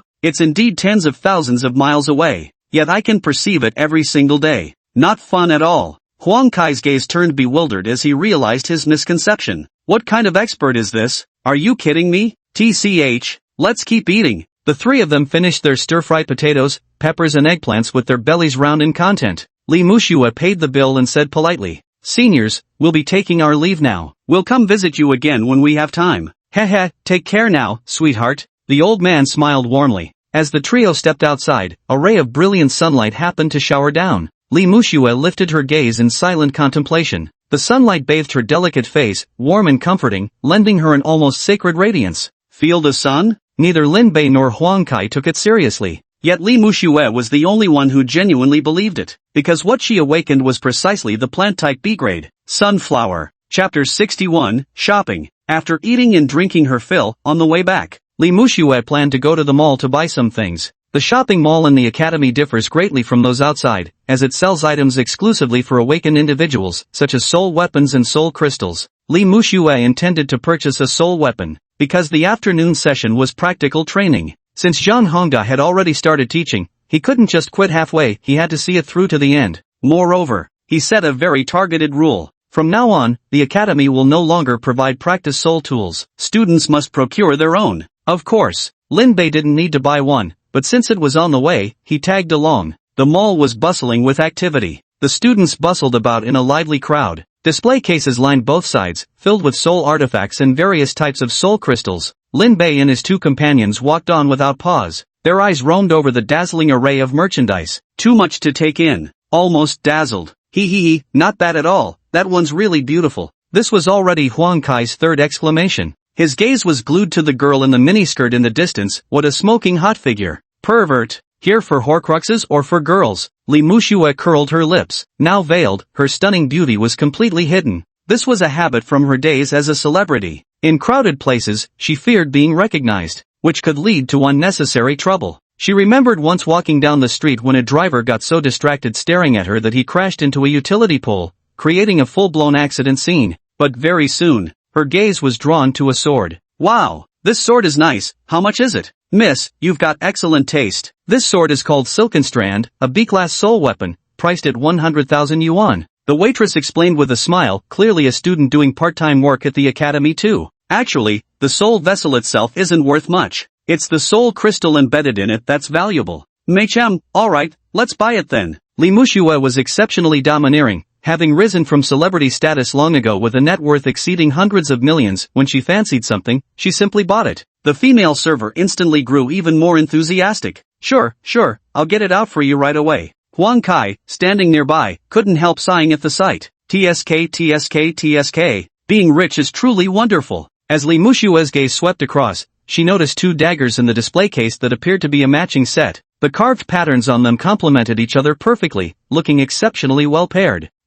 Miss, what are those daggers? Oh my, these daggers are no ordinary blades. The one on the left is called Playful, and the one on the right is called Blue Moon. They symbolize the deep friendship between companions. Playful Blue Moon, if we're brothers, come stab me, the server explained. Although Li Muxue didn't quite understand what it meant, she felt it must be something impressive. Moreover, the daggers genuinely looked very exquisite. How much? The total price for both daggers is 200,000. Alright, I'll take them. Li Muxue finalized it directly. SSS. How domineering. Huang Kai marveled again, this was truly a rich woman. The waiter brought out the dagger. Li Muxue weighed one in each hand, finding them quite substantial. She then took out Playboy from among them, thinking this one would suit Lin Bei. Here, this dagger is for you. For me? Although Lin Bei already had one soul weapon, he wasn't about to refuse another. Scratching his head, he said, but, I can't just take something from you for free. I have to give you money for it. No, really don't. Li Muxue's words trailed off mid-sentence. Then she saw Lin Bei feeling around in his pocket before pulling out a 1 yuan coin and presenting it to her. This. Alright then I'll take it. Li Muxue pocketed the coin, thinking it could serve as a lucky charm. Lin Bei nodded and said, alright, keep the change, the rest is yours. Yes. Li Muxue nodded repeatedly in agreement, thinking to herself, how generous you are. Huang Kai beside him silently admired. Lin Bei's $1 coin sure holds incredible value. First he had Principal Zhan buy a bunch of food, now he's purchased Li Muxue's soul artifact. However, Lin Bei treats Li Muxue quite decently after all. Because I didn't ask for the change. Huang Kai suddenly felt a pang of sadness in his heart, always feeling like the two of them were just showing off their love. Sigh. How sad. I wrote a love letter to confess my feelings this morning, only to end up facing the girl's boyfriend. My attempt failed miserably, and I was even called an ugly creep. But Huang Kai believed. Love requires growing stronger with each setback. Love demands unwavering persistence. He had to continue his pursuit of true love. Now seems to be a perfect opportunity, because there are so many girls in the mall. Time to try chatting one up. Huang Kai is a man of action. His beady eyes immediately started scanning the crowd. As luck would have it, he noticed someone was staring right at him. A brief glance revealed. For a moment, their eyes locked in mutual gaze. Huang Kai noticed she was indeed a girl, slightly chubby, but with delicate features that weren't bad at all. This was no time to be picky. Getting a girlfriend was what mattered most. And so, he began making exaggerated winks and expressions at the plump girl, sending out his love signals. Put. The chubby girl actually burst out laughing at his antics, then turned to her friend beside her and said, "Hey, look over there, what a total goofball, Huang Kai." After finishing their shopping, the three of them each went their separate ways, taking a break to prepare for the upcoming practical class. 2 p.m. Principal Zhang stood with his hands on his hips in a small playground. Several alloy stakes were placed beside him, waiting for classmates to gather. The sun was blazing so intensely that it hurt to keep one's eyes open. Its scorching rays burned against the skin. Such conditions were hardly ideal for practicing spirit tool activation. It prevents students from focusing, but there's really no other choice. Because the indoor gymnasium was split into a condemned building by someone's single slash and is currently under reconstruction. Soon after, students arrive at the gathering spot one after another, and they would all greet with a "Good morning, principal." "Ah, good." Zhang Hongda nodded with a smile. Yet his gaze remained fixed on the distance. Wondering why Lin Bei hasn't shown up yet, he contemplated whether he could take advantage of today's opportunity to get his blade steel cutter back. Until almost all the classmates had gathered. Only then did Lin Bei's figure leisurely come strolling over. Principal Zhang immediately rushed forward to meet him. "You finally come. Is something the matter?" Lin Bei shot him a sideways glance. "Well, he. Zhang Hongda gave an awkward chuckle, rubbing his hands together as he said, "You see, our institute's funding is rather limited. We've spent quite a bit recently renovating the gymnasium, and we're not even collecting tuition from you all. So, about that sword of mine, when are you going to return it?" "Sword? What sword? Since when did you have a sword?" Lin Bei looked utterly bewildered. Chapter 62, The Wish-Fulfilling Divine Blade. Zhang Hongda's eyes widened, feeling utterly speechless. Looks like he isn't planning to give it. He sized up Lin Bei carefully and indeed found his hands empty. "Didn't you bring any weapons?" "I've got it." Lin Bei reached into his pocket and quickly pulled something out. Zhang Hongda looked, it was actually a water gun. "Damn it! What kind of weapon is this?" "It's just that the weather was too hot." Lin Bei wanted to play with a water gun for a while. He stealthily glanced at Zhang Hongda. "Didn't you bring any weapons?" "I didn't bring anything. I really didn't bring anything." Zhang Hongda repeatedly waved his hands. Lin Bei nodded. "Oh, coming to class without bringing anything seems like you're not very dedicated as a teacher." "Damn it, Zhang Hongda was at a loss for words. Ding! The host's shamelessness has already attained 30% of this system's brilliance. Next, all the students had arrived. Zhang Hongda began the class, explaining some details about using soul artifacts before demonstrating them once more. "Alright, practice on your own for now. I'll come check on you later." "Okay, don't worry, teacher." The students responded in agreement and began practicing on their own. Zhang Hongda thought it was unbearably hot today. "I don't want to stay here. Mainly because there are 2 watermelons in the office, chilling on ice, and they won't stay cold for long. So I'll go back and eat the watermelon first. I'll come down later to check." As soon as Zhang Hongda left, some students started slacking off, but most of them worked hard, sweating buckets in the scorching heat as they chopped away at the alloy posts with a sharp cracking sound, diligently practicing. But if we're talking about completely giving up practice, there are also a few. They were Lin Bei, Zhang Tian, Huang Kai, and Ji Yunqing, especially Zhang Tian. He had already disappeared to who knows where before the principal even left, but not long after. He came back carrying 2 watermelons, walking up to Lin Bei. Bei Ge, let me treat you to some watermelon. It's super sweet and chilled too." "Yeah, sure." On a scorching day like this, eating some chilled watermelon is truly refreshing. Lin Bei and his companions simply sat on the ground and began eating without ceremony. Cool and refreshing, icy and delightful. "Hey, right, where did this watermelon come from?" Lin Bei asked curiously. Zhang Tian crunched into the watermelon, answering without looking up. "Took it from the principal's office." "Yeah, nicely done," Lin Bei affirmed with great conviction. With Huang Kai's shameless personality, of course he wouldn't miss out either, quickly coming over to share the chilled watermelon. Only Ji Yunqing stood far away, hiding in the shade of a poplar tree. She leaned forward slightly, her long hair fluffy and disheveled. Her dull, fish-like eyes stared fixedly at the crowd, eyes filled with melancholy. Yet there seemed to be a faint trace of envy toward them. The students who diligently practiced Horcruxes, now utterly exhausted. Under the scorching sun, one must quell their restlessness, hold their breath, and focus, continuously chopping at the alloy stakes. The crucial point is that there's no progress at all. Instead, the flesh between thumb and forefinger aches from the impact, drenched in sweat and utterly out of breath.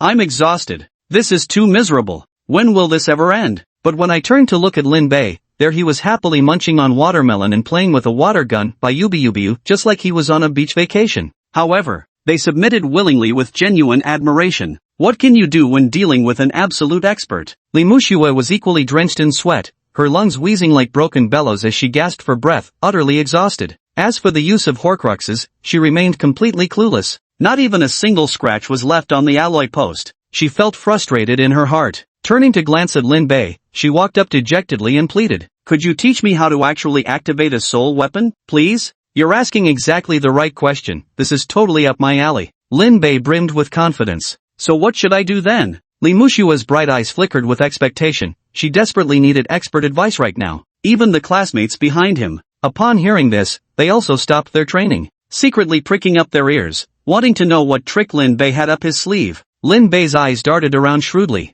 To activate the soul artifact, you'll need an incantation. Incantation? What incantation? Li Muxue was hearing about this for the first time. Lin Bei suddenly seemed to have thought of something. Right, the chant is one sword cuts all, the divine sword of Rui. Just shout it loudly when you swing your sword. Really? Li Muxue found it very strange. Even the classmates at the back were quietly discussing it. Why does it need a chant? Exactly, the principal never taught us that. Could the principal be withholding secrets? I think it's fake, right? Just shouting some mantra works? Let's see what Goddess Muxue has to say about it. Finally, Li Muxue naturally believed Lin Bei. After all, there was no harm in giving it a try. She steadied her breathing. Returning to the alloy stake, she positioned herself before it. Her classmates watched intently, eager to see whether she could truly succeed. Li Muxue raised her verdant silk sword with both hands. She slowly closed her eyes, and began to sense with her heart. At this moment, the blazing sunlight poured over her, giving her an almost holy radiance. The sword of blue strands in hand was also gilded with golden light. Sever with a single stroke, divine sword of freedom. She shouted loudly in her melodious voice. He swung his sword down with great force. Swish! Whether it was the power of faith or something else, the Qingzi sword actually sank into the alloy pillar, slicing a notch through it. Li Muxue opened her eyes. Her expression instantly turned to one of joyful surprise. Oh my god, I really did it. This strike may not be as impressive as Zhang Hongda slicing through an alloy pillar or Lin Bei directly cleaving the gymnasium into a condemned building. But for Li Muxue, it was already a tremendous improvement.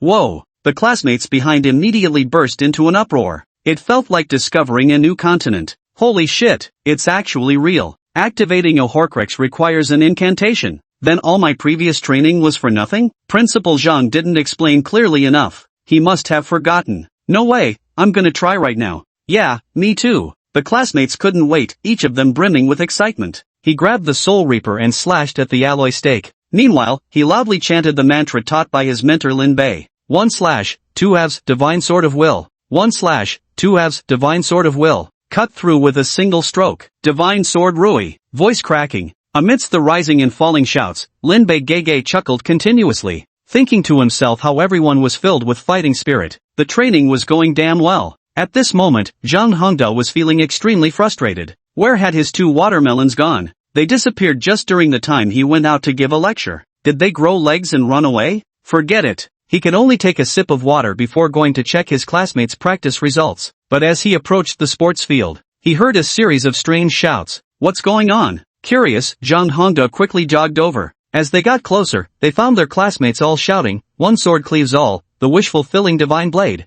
Their faces flushed red, veins bulging on their necks, their voices hoarse from yelling, yet they kept shouting, like complete idiots. The cries rose and fell in waves, the scene utterly chaotic. Zhang Hongda froze where he stood. What the hell are these people? Chapter 63 Hunting Grounds. Everybody stop right now. Zhang Hongda roared furiously, what the hell are you all doing? Ha! The classmates were all astonished. What kind of question is that? Isn't this obviously practicing Horcruxes? Exactly, the mantra Lin Bei taught us works really well. I feel like I'm almost succeeding.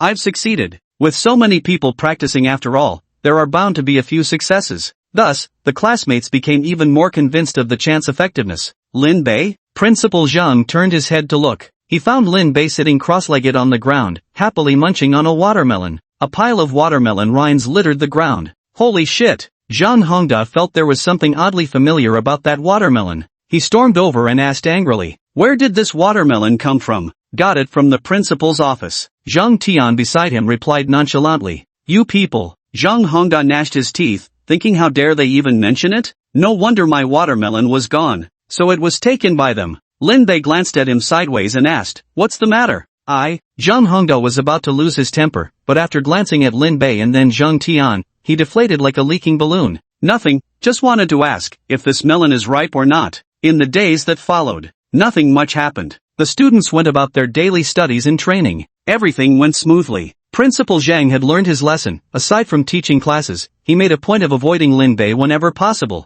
If you can't beat them, avoid them. Under the guidance of numerous teachers, the students mastered all the basic knowledge. But when it comes to the core method for awakened individuals to enhance their strength, it still boils down to absorbing soul crystals. So now, we come to the most distinctive feature of Dragon Country Academy. Hunting time. The academy specially built a hunting ground to enhance students' strength. Moreover, it periodically releases mutated creatures into it. Letting students battle these mutants not only improves their combat skills but also allows them to obtain soul crystals. Upon hearing this news, the students, I'm feeling extremely excited. For this hunt, preparations started a full week in advance. Truth be told, most of these students had never actually seen a mutated monster before. Just thinking about having to fight one, feeling both nervous and excited. Of course, Lin Bei had nothing special to prepare. As usual, he wandered around the academy with Huang Kai and Zhang Tian, went to the mall to buy some snacks and toys, and occasionally had stir-fried eggplant, potato, and pepper with Li Muxue.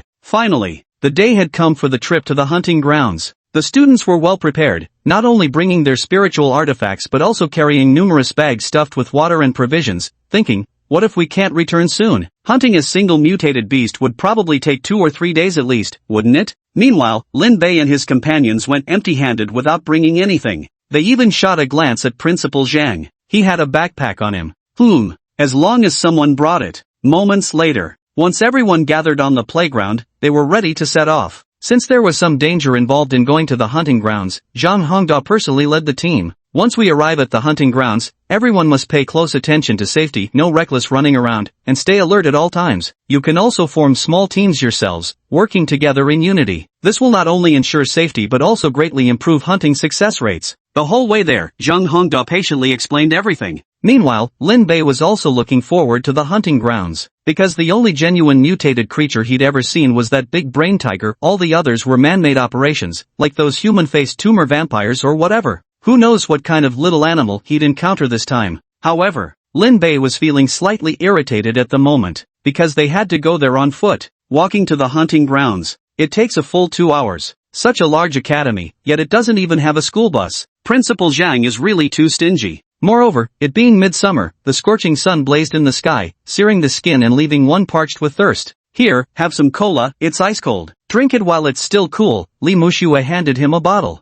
Lin Bei didn't stand on ceremony, taking it and twisting the cap open immediately. Gulp, gulp, gulp, gulp. Burp. Comfortable. Students walked in groups, bustling and chatting cheerfully, expressing their excitement to one another. Except for one girl with disheveled hair, far from the crowd, walking alone in silence. She always seemed to be by herself. Lin Bei suddenly remembered something. It was the fact that whenever he got close to Ji Yunqing, he would feel a chill, which was quite refreshing. Lin Bei raised an eyebrow. What a great way to beat the heat. He immediately turned to look at Ji Yunqing. Ji Yunqing was highly perceptive and immediately noticed that gaze, turning her head to look as well. But the moment their eyes met, Ji Yunqing swiftly turned her head away and quickened her pace, striding forward. TCH, how stingy, won't even let me enjoy the air conditioning for a bit. Lin Bei muttered with a pout. Finally, after walking for 2 hours, they arrived at the hunting grounds. Before them, lay a vast expanse of primeval forest. Within it stood towering ancient trees with luxuriant foliage and massive trunks, some having lived for centuries. A cool breeze blew by. Leaves rustled in the wind, faintly mingled with the cries of unknown beasts. All the classmates fell silent. A tinge of nervousness suddenly crept into our hearts.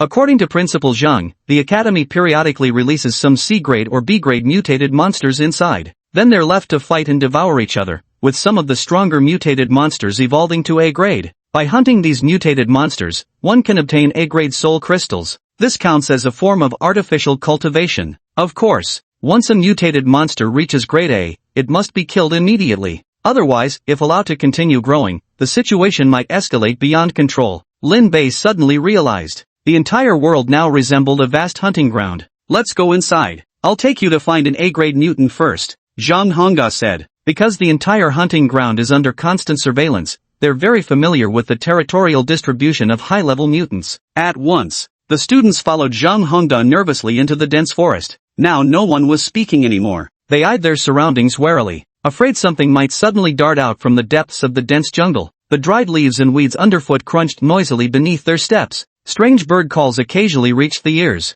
The air remained damp and sultry. Lin Bei fanned himself with one hand while his eyes kept darting around. This deep mountain forest felt quite novel. Hey, look over there, there's a huge footprint. Huang Kai pointed ahead with wide eyes. Oh, Lin Bei hurried over with loud steps and crouched down for a closer look. He indeed discovered a big footprint. It was as big as a wash basin. Moreover, judging by the depth of the footprint, it must have been an absolute behemoth. Chapter 64, The Body of Misfortune. Zhang Hongda grinned. Can any student identify what type of mutant this footprint belongs to? Analyzing which mutant's territory this is based on surrounding traces and the environment is one of their regular theoretical lessons. The students quickly gathered around. Wow, such a huge footprint, could it be Godzilla? Put. Ha, are you joking? Godzilla's footprint would be way bigger than this, so, this must be baby Godzilla. Alright, that's enough. Have you all watched too many sci-fi movies? Actually, I think it might be King Kong's footprint? The classmates kept chattering away,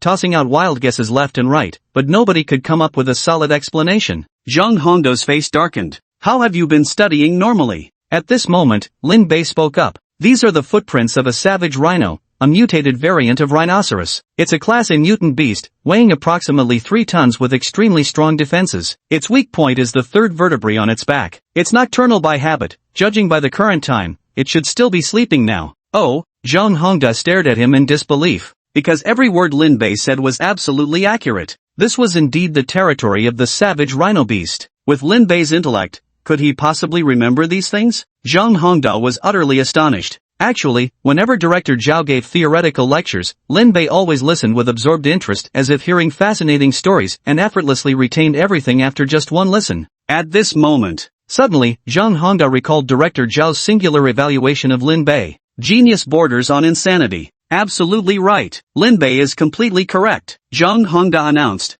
Ha! The stunned gazes of classmates immediately focused on Lin Bei. That's just too overpowered? Truly worthy of being called an expert, not only strong in ability but also formidable in theory. Exactly, and even predicted that the mutant beasts were asleep. Simply amazing. This is like a little cow flying on a plane. Unbelievable levels of awesome. Ding! Congratulations, host, you've learned to answer before being asked. 6666666. Reset to 0. At once. Under Zhang Hongda's leadership, the group followed the trail of the savage rhinoceros beast. All along the way, broken trees began to appear, along with the remains of other mutated beasts, clearly marking the signs of battle. Obviously, these carcasses were all trophies of the savage rhinoceros beast. The trees began to thin out. An open space appeared ahead. Several massive granite boulders lay piled there, and a faint bloody scent already hung in the air. Amidst the rocks crouched a gigantic beast, pretending to be like a rock too. Its eyes were tightly shut, breathing heavily through its nostrils, its belly rising and falling steadily, clearly fast asleep.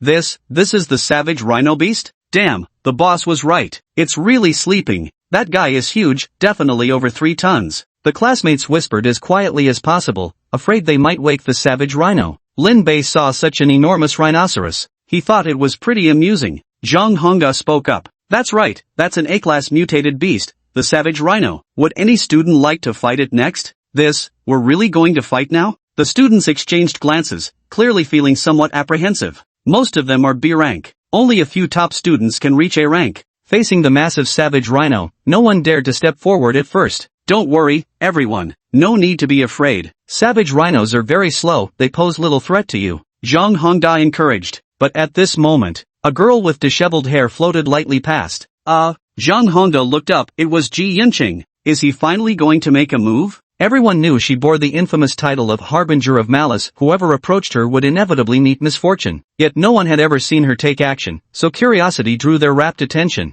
Ji Yunqing's dead fish eyes stared fixedly at the savage rhino beast, her face completely expressionless. Yet her classmates all seemed to sense it. The surrounding temperature dropped. So refreshing. Lin Bei felt utterly pleased. Suddenly, a sinister wind howled through the jungle, carrying faint echoes of wolves howling and ghosts wailing. As the sounds grew more intense, several dark vengeful spirits unexpectedly sprang forth from Ji Yunqing's back, claws bared as they pounced toward the savage rhino beast. Those spirits shrieked, frenzied and violent. In an instant, the brute rhino sensed danger, awakening abruptly from its slumber with crimson eyes wide open, emitting uneasy roars from its maw. But it was too late. It had awakened. And in the same moment, it died. The wraiths burrowed into the giant rhino's body and began gnawing at its soul. The beast seemed to suffer immense agony. It screeched and howled without cease. Like the sound of slaughtered pigs, its cries echoed endlessly through the forest. Hiss! The students gasped in astonishment. That's too savage. The savage rhino beasts didn't stand a chance. Is this really Ji Yunqing? Sure enough, within a breath's time, the savage rhino beast's eyes dimmed, its massive body thudded to the ground, and several vengeful spirits emerged before returning to Ji Yunqing's body. One wondered, had another tormented soul now been added to the burden she carried? Cough, impressive, truly impressive. Even Zhang Hongda was left utterly astonished. But I had to pretend to stay calm. See, classmates, this is how you hunt mutated creatures. From now on, you're free to move around and find suitable targets to hunt. Of course, it's best to form small groups for safety. Zhang Hongda had just told them to find their own hunting targets. Suddenly, another eerie gust of wind swept through. Countless wailing spirits cried out. Ha! People were startled and turned their gaze toward Ji Yunqing in the distance. She was seen crouching on the ground, her hands pressed firmly against the earth. His eyes were tightly shut, as if sensing something. 100 demons, night parade. Countless vengeful spirits flowed along Ji Yunqing's arm, plunged into the ground, then scattered with howls, frantically darting in all directions. The entire forest was enveloped in an eerie aura that made one's hair stand on end, sending a chill straight to the core. But before long, aberrant creatures from all directions began howling with hysterical screams. Those sounds of agony were incessant, rising and falling in waves. The forest seemed to transform into the Nine Nether Hell. Hiss! The students gasped, already understanding what Ji Yunqing was doing, because Principal Zhang had just finished announcing free hunting. She had already taken action. Kill all the mutated monsters in the forest. Indeed, before long, those screams ceased, and the entire forest returned to silence. Now it was completely quiet. An eerie silence. Ji Yunqing recalled all the resentful spirits and slowly rose from the ground. Hunt complete. At that moment, the walkie-talkie on Zhang Hongda's shoulder crackled to life. The terrified voice of a monitoring operator came through. Principal Zhang, all the mutant creatures in the hunting grounds, mysteriously died in an instant just now. Alright, I understand. No need to worry too much. And, you're all on leave now. Go home and rest. Zhang Hongda hung up directly. If all the mutant creatures are already dead, what's the damn point of monitoring anymore? It's done. Feels like another early dismissal day. The students exchanged glances. Pervert. They had originally come loaded with supplies, planning to hunt here for 2 or 3 days, but just one skill from them wiped out the entire map. Before they even got started, it was already over. This AoE damage is just too insane. He's practically a bug-level existence. Lin Bei was also quite curious, walking leisurely over to Ji Yunqing's side. He scrutinized her from head to toe. Could there really be a ghost on her? Stay away from me. Ji Yunqing frowned and said coldly. Lin Bei looked astonished.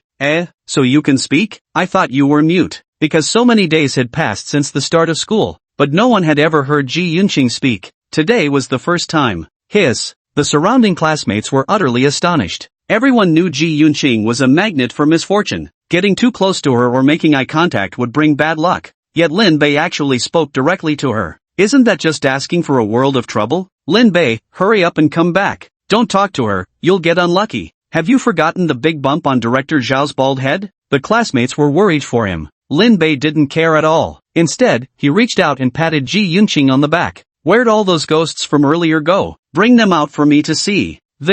All the classmates held their breath, not daring to even exhale loudly. Lin Bei actually touched Ji Yunqing. Isn't he doomed to suffer terrible misfortune? Ji Yunqing's body trembled. Her pupils contracted to needle-like slits. Since childhood, she had neither friends nor family. For over a decade, she'd spoken to others fewer than 10 times, remaining utterly alone throughout. And Lin Bei actually touched her body. One could imagine how that must have felt. Ding! This system's protection repels misfortune. Ha! Why are you looking at me like that? But it's really cool around you. Lin Bei smiled faintly, feeling quite pleased. Including Ji Yunqing, everyone else was shocked. What's going on? Lin Bei doesn't seem to be unlucky at all? Could it be? Is he the legendary chosen one? Everyone observed Lin Bei and noticed he remained full of energy, completely unaffected. I heard the chosen one can ward off bad luck. I'll go give it a try myself. Huang Kai, bold as ever, strode forward without hesitation. He walked over to Ji Yunqing and wiggled his body. Indeed. Still, nothing happened.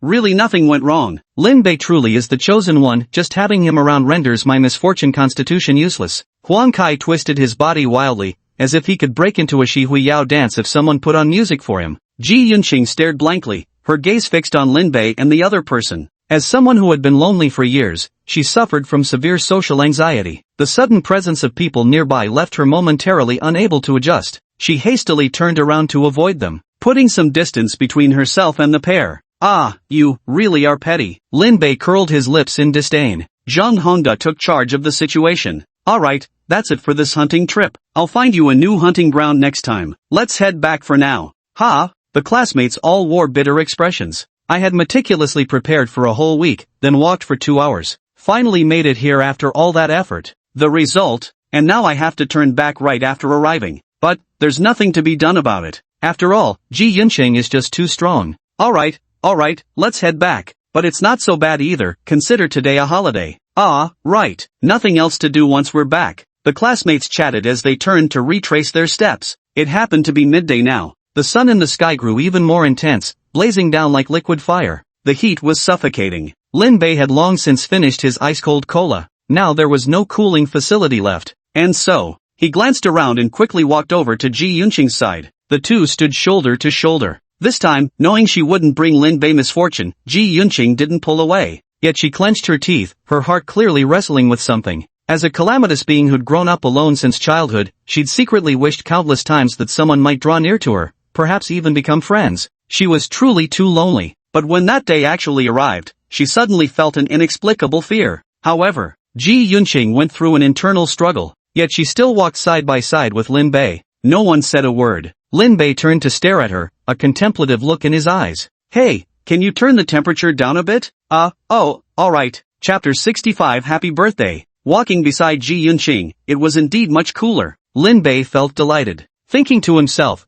this air-conditioned friend is definitely a keeper. At least it'll definitely be submitted before November 7th. Huang Kai peeked with his small eyes and slowly moved closer. Anyway, with Bei Lin here, we won't have bad luck. Might as well enjoy the free air conditioning. Heh, how could you leave me out of such good fun?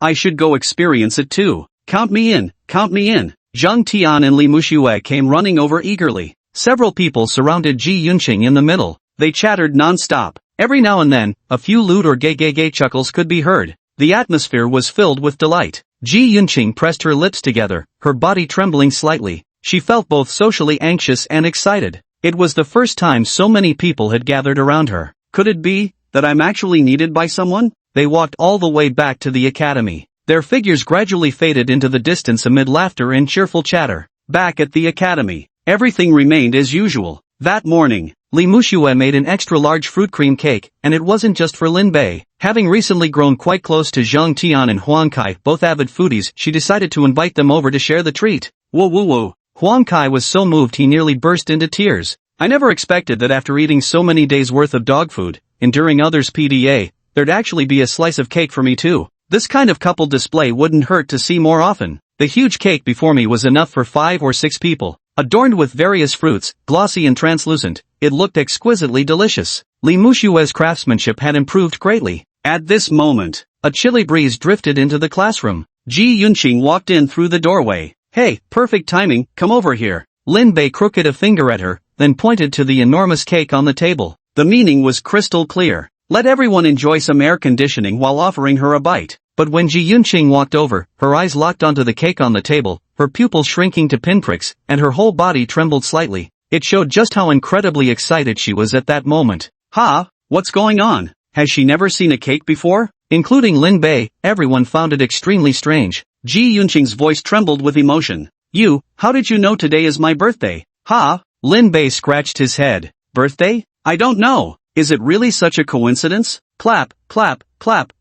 Huang Kai beside me reacted quickly enough, already starting to applaud and sing the happy birthday song, climbing up the ladder when it's offered. It fits perfectly without any sense of incongruity. Happy birthday to you, happy birthday to you, happy birthday to you, happy birthday to you. Li Muxue also immediately caught on. Yes, happy birthday. She immediately started clapping along and joined in singing. A former big star. Singing was her profession. Her voice was clear and bright, like a lark's, absolutely beautiful. The commotion here immediately attracted other students. Wow, they're celebrating Ji Yunqing's birthday. This is so heartwarming. You even prepared such a big cake, how wonderful. The classmates also felt that Lin Bei and the others had put thought into it, and were deeply moved. So they all clapped along together. They began singing the happy birthday song. For a moment, everyone clapped and hummed together, creating an exceptionally cozy atmosphere in the classroom. Ji Yunqing slightly parted her lips. Her gaze swept across the surrounding crowd. For someone who had been lonely since childhood, when had she ever experienced such a scene? She didn't even dare to think about it. To think she would have this day.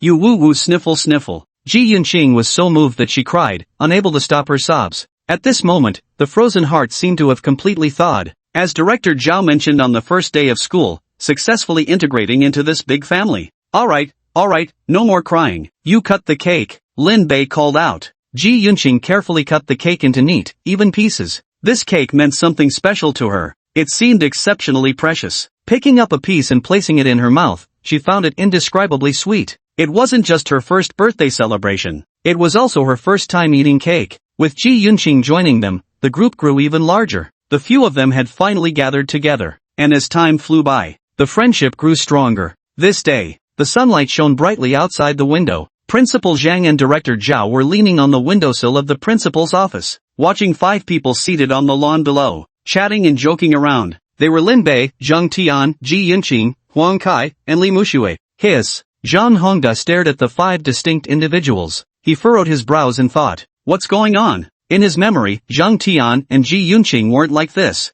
They used to be rather aloof, never speaks to anyone, but now, has already blossomed into smiles. Changed. Everything has changed. The persona has totally collapsed. Yet all of this seems to have started when he met Lin Bei. Zhang Hongda suddenly reconsidered. It appears he finally understands why the Supernatural Ability Bureau sent him to this academy. Originally, these people all have some degree of personality flaws, but after getting to know each other, they didn't seem quite as obvious anymore. Principal, you still owe the students a hunting ground session. With the new batch of mutated creatures not being cultivated fast enough, what should we do? Director Zhao asked with concern. The most distinctive hunting hour in the academy was cancelled by Ji Yunqing. Humph. Zhang Hongda snorted coldly, seemingly having already made up his mind. I plan to take them to a real battlefield. Can't you instantly clear the whole dungeon? Then show me how you'll instantly clear another one? Director Zhao's face showed shock. Principal, isn't it too dangerous?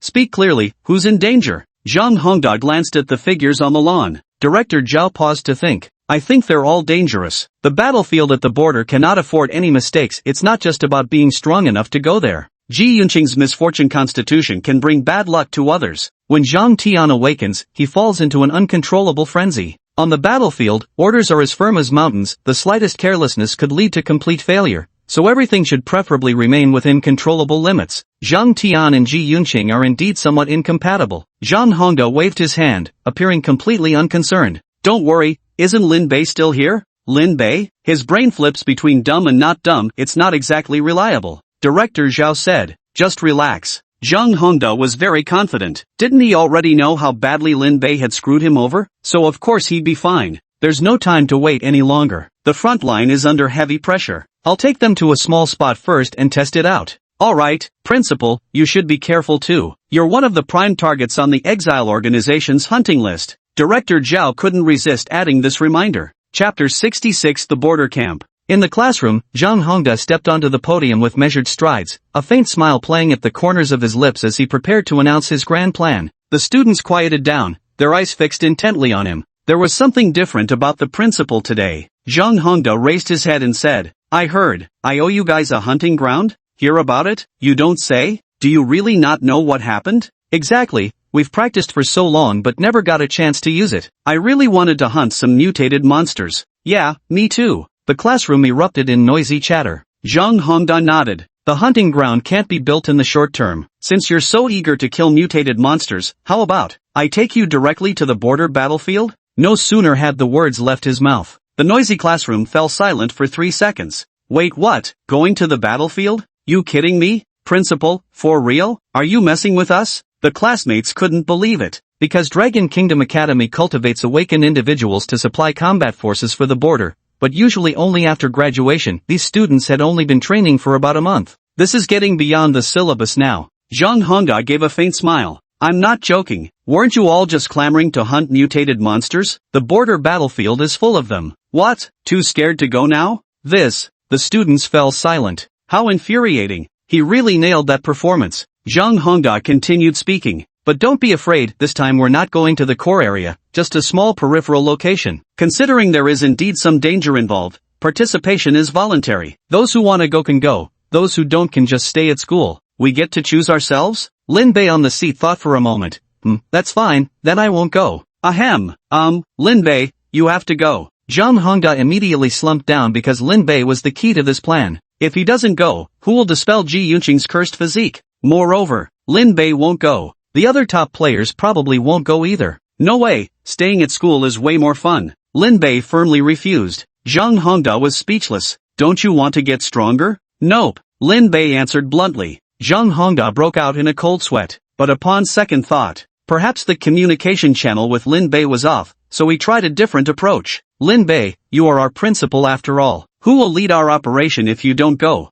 That's more like it, password correct. Lin Bei nodded with a smile. The other students began murmuring among themselves. Some went, others didn't. Most who dared participate in this operation were A-rank awakened, with at least some self-preservation abilities. Of course, there were also B-ranks. Li Muxue was one of them. She decided to follow Lin Bei, clinging to his coattails, preparing good meals for the group, essentially playing the role of a little nanny. During battles, grabbing some leftovers for myself could still help improve my strength. After careful consideration by the classmates, more than a dozen people decided to go to the border battlefield. This matter was finally settled. The distance to the border was quite far, so the mode of transportation this time was a transport helicopter. On this day, after completing preparations, people began boarding the helicopter one after another. There were already over 20 people seated. Not only were there freshmen from Lin Bei's class, but also some senior students who had graduated. They happened to be heading to the border battlefield, so they went together along the way. People wore grave expressions,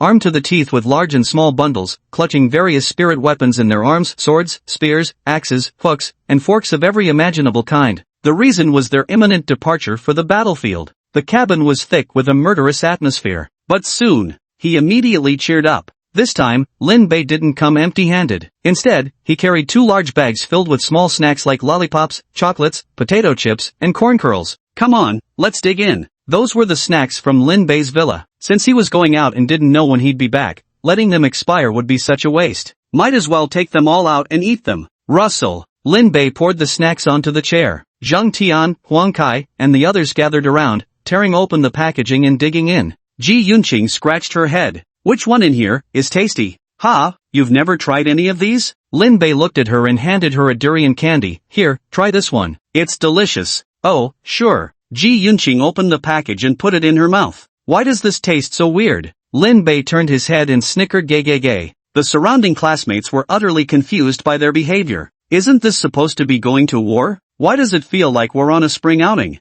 I looked around left and right. I definitely didn't board the wrong plane. Zhang Hongda glanced around, indicating he'd long grown accustomed to it. Besides, he thought this was quite good. The closer their relationship, the more at ease he felt. Better than having them fight. Otherwise, we won't be going anywhere. As the propeller roared, the helicopter slowly took off. Woohoo! Lin Bei happily pressed against the window to enjoy the scenery. He had only ever flown on his family's private jet before. This was his first time in a transport helicopter. It felt refreshingly novel. In any case, the moment Lin Bei boarded the aircraft, all trace of solemnity vanished. Instead, it felt more like embarking on a leisurely trip. About 3 hours later, Lin Bei noticed the clouds in the sky had grown heavy, casting a grayish haze all around. The sunlight was blocked, and the surroundings darkened. The helicopter had already begun its descent. Zhang Hongda spoke. Students, we've arrived at the border camp. This area frequently suffers from mutant creature attacks, but they're usually small-scale, so there's no need to be overly concerned. After the helicopter landed, Zhang Hongda led the group out. The wind outside was quite strong. It tore through Lin Bei's hair. He squinted and looked around. This was clearly some kind of camp. Moreover, there stood a circle of people dressed in combat uniforms, obviously here to greet them. Ha, old Zhang. Long time no see, never thought you'd personally lead the team this time. A square-faced middle-aged man laughed heartily as he stepped forward and shook Zhang Hongda's hand. They have a close relationship. Zhang Hongda patted him on the shoulder. Old Su, I came specifically to see you. Cut it out. I don't deserve such courtesy. But since you're here at the right time, I'm short-staffed right now. How are the students you brought this time? Any with strong leadership or exceptional combat skills? Old Su's eyes gleamed with expectation. Lin Bei pricked up his ears. Wasn't that someone calling him? Might as well just announce my ID number and be done with it. He sauntered forward leisurely. were you looking for me? I'm the one who always leads the operations and never fails. Zhang Hongda broke out in a cold sweat, feeling that speaking up now would be a bit inappropriate, downright awkward, in fact. But before he could explain, old Su burst into hearty laughter. Good, very good. This young man is full of confidence. Our dragon nation needs confident young people like him. Zhang Hongda was taken aback, thinking to himself, is he merely confident? Just wait till you see his social prowess in action. Chapter 67, Heaven Within Hell. Indeed. Lin Bei sized him up as he asked, you must be the highest ranking officer here? That's right. I'm Su Jiangwo, the supreme commander of this border outpost, old Su replied with a laugh. Nodding, Lin Bei said, guess that makes us colleagues then. From now on, I'll take command. You can go take a rest. Su Jiangwo's eyes widened. The people around also looked at each other in confusion. This young man seems rather arrogant. A newborn calf isn't afraid of tigers. Cough. Zhang Hongda quickly mediated. Alright, let's go inside to talk. Whatever situation you've got here, we'll hear about it first. Right. Lao Su promptly nodded, as several monitoring stations outside were under attack and he was desperately short of hands to reinforce them. The group entered a conference room. At the front was a large screen. The display shows the surrounding map. It's a detailed 3D rendering. You can see over a dozen markers outside the campsite. Those are monitoring stations, primarily used to detect massive mutant creatures in the perimeter and track their movements, whether they might launch attacks on the checkpoint and so on. Ever since yesterday, all 4 perimeter monitoring stations have been attacked by mutant monsters simultaneously. Especially monitoring station number 2, there were even traces of the exiled organization discovered. The situation is critical now. Every station is requesting reinforcements, but we're already stretched thin. Old Zhang, you've got to help us out. Su Jiangwo spoke rapidly. Zhang Hongda raised an eyebrow. Talk about starting with a bang. But all 4 locations needed reinforcements at the same time. He had to split the students into groups for action now. Report. Outpost 2 has been attacked by the Exile Organization, and we've lost all communication signals. A soldier rushed in, drenched in sweat. Old Su's face darkened upon hearing the news. Anger surged in his heart. God damn it. The Exile Organization must have noticed we were under attack by mutated monsters and decided to raid us in the chaos. Then I'll divide the students into 4 groups. I'll personally lead one team to deal with the Exile Organization while the other 3 groups handle the mutated monsters. Zhang Hongda quickly formulated the plan. Mutants may be fierce, but they're not even 1/10,000th as treacherous as the human heart. The Exile Organization is actually the toughest to deal with. As an S-Class awakened, Zhang Hongda is preparing to take action personally and catch them off guard. But Lin Bei beside him just waved his hand dismissively. Hey, you go fight the mutated monsters, I'll look for the Exile Organization. Su Jiangwo raised an eyebrow at the remark. This guy really isn't just confident, he's downright arrogant. A freshly graduated student. You dare to go look for the Exile Organization now? The soldiers around exchanged glances, thinking it unreliable to have him go as reinforcement. This is a matter of life and death. No joke. I might end up offering no help at all, just delivering myself as cannon fodder. Yet no one could have anticipated. Zhang Hongda, however, nodded and readily agreed. This is good.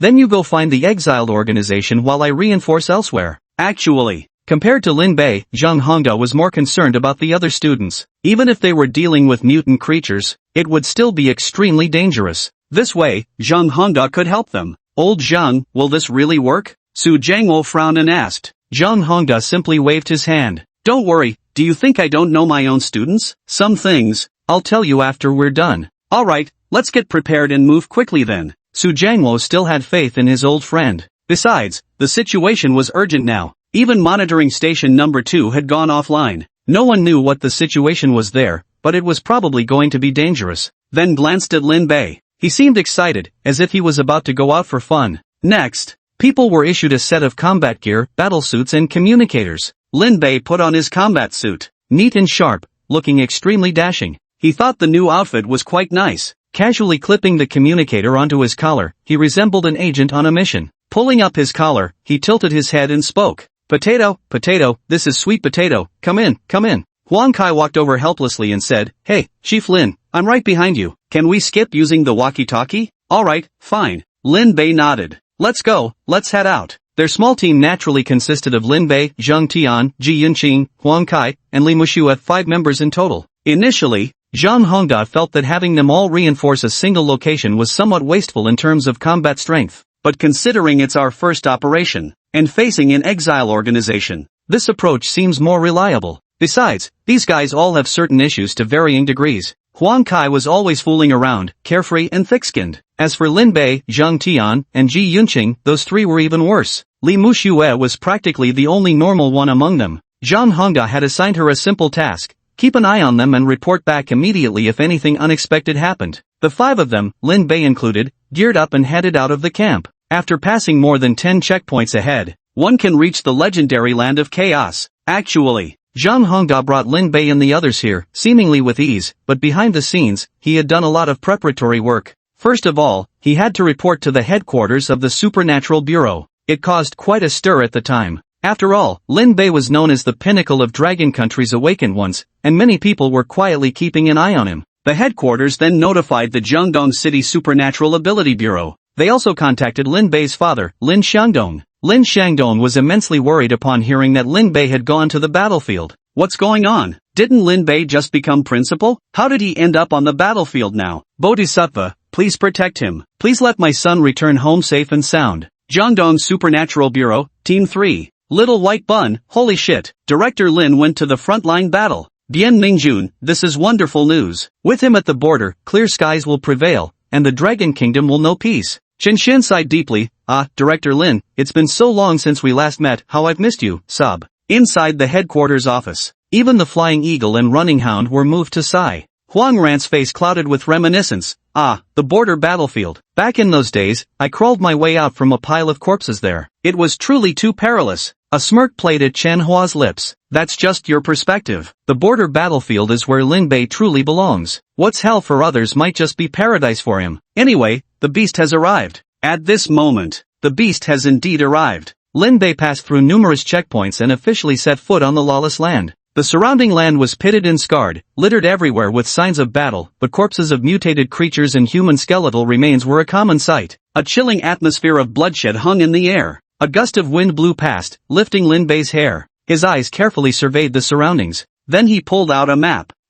Where exactly are we supposed to be reinforcing? Chapter 68, Reinforcements. The others quickly gathered around to help check the map. Zhang Tian said, monitoring station number 2, we should go left. Huang Kai, bro, you're looking at station number 4. Did you even finish kindergarten? Can't you read numbers? Zhang Tian, no. I never actually went to school. Ji Yunqing, if you follow number 4 downwards, it shouldn't be far. Huang Kai, wait. Numbers 5 and 6 are below us. We should be looking upwards instead. Li Muxue stared at them with a completely baffled expression. Her heart burned with growing anxiety. If this continues like this, no need for reinforcements. You can just go collect the bodies. At this moment, at monitoring station 2, the roars of demonic creatures echoed. Over 20 mutated spiders were gathered in a group. These spiders are known for their sharp claws and are called razor claw spiders, a B-grade mutant. But these spiders seemed to be under someone's control. Forming a circle, they kept hissing. Yet they didn't rush to attack.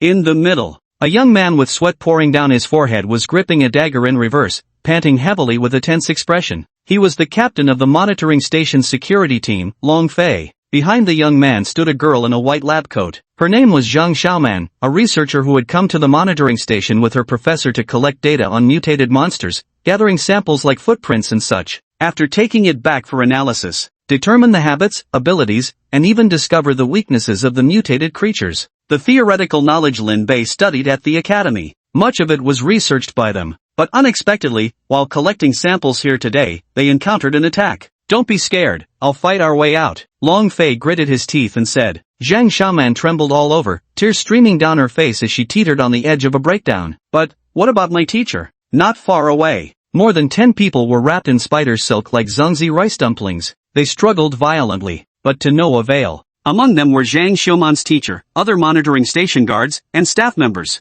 We can't worry about them now, survival comes first. Long Fei's eyes darted around, sensing hope was slim. Long Fei, I actually admire you. Why not join our exile organization? Amid the swarm of mutated spiders stood a woman in red. She was from the exile organization, known as the Spider Queen, an A-rank awakened insect handler capable of controlling and breeding mutated spiders. By the woman's side, there was also a tall, burly man with blonde hair and blue eyes, clearly a foreigner. His physique was extraordinarily robust, like a small mountain. Grade A insect system awakened, codename, Ant ability, possesses superhuman strength, brute force creates miracles. Both of them were ranked A level. But with their remarkable talents, They could even manage to kill weaker S-level opponents by crossing ranks. Their strength was truly formidable. The old scholar, now trussed up like a dumpling in spider silk, wore an expression of indignant fury. A scholar prefers death to humiliation. If you have the guts, kill me now. Oh, Dr. Lee, you're thinking way too highly of yourself. The spider woman said flippantly, weren't you planning to study my mutated spiders? It just so happens if you are about to reproduce, I'll have them lay their eggs inside you. Consider yourself their breeding vessel. These words spoken, the bound captives paled in unison. Because those spiders required human hosts to incubate the next generation, their eggs could only develop within human bodies. And this process is excruciatingly painful. Those being laid with eggs wished they were dead. The mere thought of having eggs deposited inside them drove people to instant suicidal urges. But they were bound too tightly to act. You can't even die if you wanted to. Very good. The foreign strongman next to him gave a thumbs up, a wicked smile creeping across his face. He enjoyed seeing expressions of agony or terror. Shaman, run. At that moment, Long Fei darted forward, charging straight at one of the spiders. The sole weapon dagger in his hand activated. A faint halo enveloped the blade. Swish! The gleaming edge sliced through the air, splitting the spider's head wide open. Green blood sprayed out in an arc. As an A-level awakened, Long Fei had no trouble killing a B-level spider. Run! Don't worry about me! Long Fei roared at Zhang Xiaoman. Zhang Xiaoman burst into tears and immediately ran out through the gap in the spider encirclement. But Long Fei didn't flee. He resolutely turned around to face the remaining spiders. Countless spiderwebs surged toward him like razor-sharp blades. Long Fei twisted and leaped, struggling to evade while secretly seeking an opportunity to strike again. TSK, TSK, TSK. The Guardians of Dragon Country are truly outstanding, willing to risk their lives to cover their teammates' escape, and even killed one of my little spiders. The red-clad spider woman clicked her tongue, her expression showing complete indifference. The burly man beside her smiled faintly as his figure suddenly moved. He swung his fist directly at Long Fei. His strength was tremendous. The fist struck like cannonballs, generating sonic booms with each impact. Boom! This punch landed squarely on Long Fei's abdomen. Blood spewed from his mouth as his body was sent flying backward. He tumbled several times across the ground before finally coming to a stop. Long Fei clenched his teeth tightly, straining with all his might for a few more struggles. What a shame I can never stand again. You're trash. The burly man wore an extremely disdainful expression. Turning his gaze, he noticed Zhang Xiaoman was still running away. What a pity. She was running too slowly. A mutated spider sprang out, spewing silk that instantly entangled her calf. Plop! Zhang Xiaoman fell flat on the ground. The spider silk then rapidly retracted, forcibly dragging her back, and dangling in mid-air. Ha ha ha ha! The burly man looked at her wretched state with a wicked grin, and reached out to grab her collar. You! Zhang Xiaoman completely broke down. She understood all too well what this man intended to do to her. Members of the exile organization. They followed no order whatsoever and had no morals to speak of, acting solely on their own whims without restraint. Hurry up! You've got 1 minute to finish this. We've got other business to attend to, the red-clad spider woman urged impatiently. The burly man frowned. 1 minute didn't seem enough. Better hurry up then. But just then, a burst of conversation suddenly came from the distance. Are we in the right place? This should be it. No mistake, Chief Lin. Check the map again if you don't believe me. Ha, why does the map look different now? You're holding it upside down. Turn it right side up. Oh, okay. This is the place. My vengeful spirit sensed life here long ago. You felt it but didn't say anything sooner? Damn it. The sound of several people grumbling immediately drew attention their way. People turned to look in the direction of the noise. They spotted 5 figures approaching, and they all looked quite young, except for Huang Kai. Soon, Lin Bei looked up. He also spotted the spiders over here, the woman in red, the burly man, and a group of people tied up like rice dumplings. This is the place. Finally found it. Who are you? The burly man glanced over and suddenly furrowed his brows. What did he say? Lin Bei couldn't understand a word. Ji Yunqing analyzed, I think it's a foreign language. Zhang Tian, what's a foreign language? How much per pound? Huang Kai, come on, can't you tell? It's obviously a foreign language. Although these 4 individuals were quite capable, they truly formed a group with limited cultural literacy. None of them had much schooling. Lin Bei looked at Huang Kai. Then can you speak foreign languages? Of course I can. Is there anything I can't do? Huang Kai patted his chest and continued, watch closely, I'm going to go have a little chat with him. Spider-Woman and the others watched them whispering, growing even more confused. Where'd this oddball come from? What the hell are they studying? Even the injured Long Fei slowly rose from the ground. He found the group rather peculiar. Ever since their arrival, the originally tense and solemn atmosphere had completely dissipated, as if the entire scene had abruptly shifted tones. Under the collective gaze of the crowd, Huang Kai swaggered forward with an air of arrogance. Ahem. He cleared his throat and declared, "Listen up, you foreign bastard across the way. I'm about to speak your language." What the fuck? Holy shit. Fuck you. Chapter 69, The Divine Weapon is Drawn.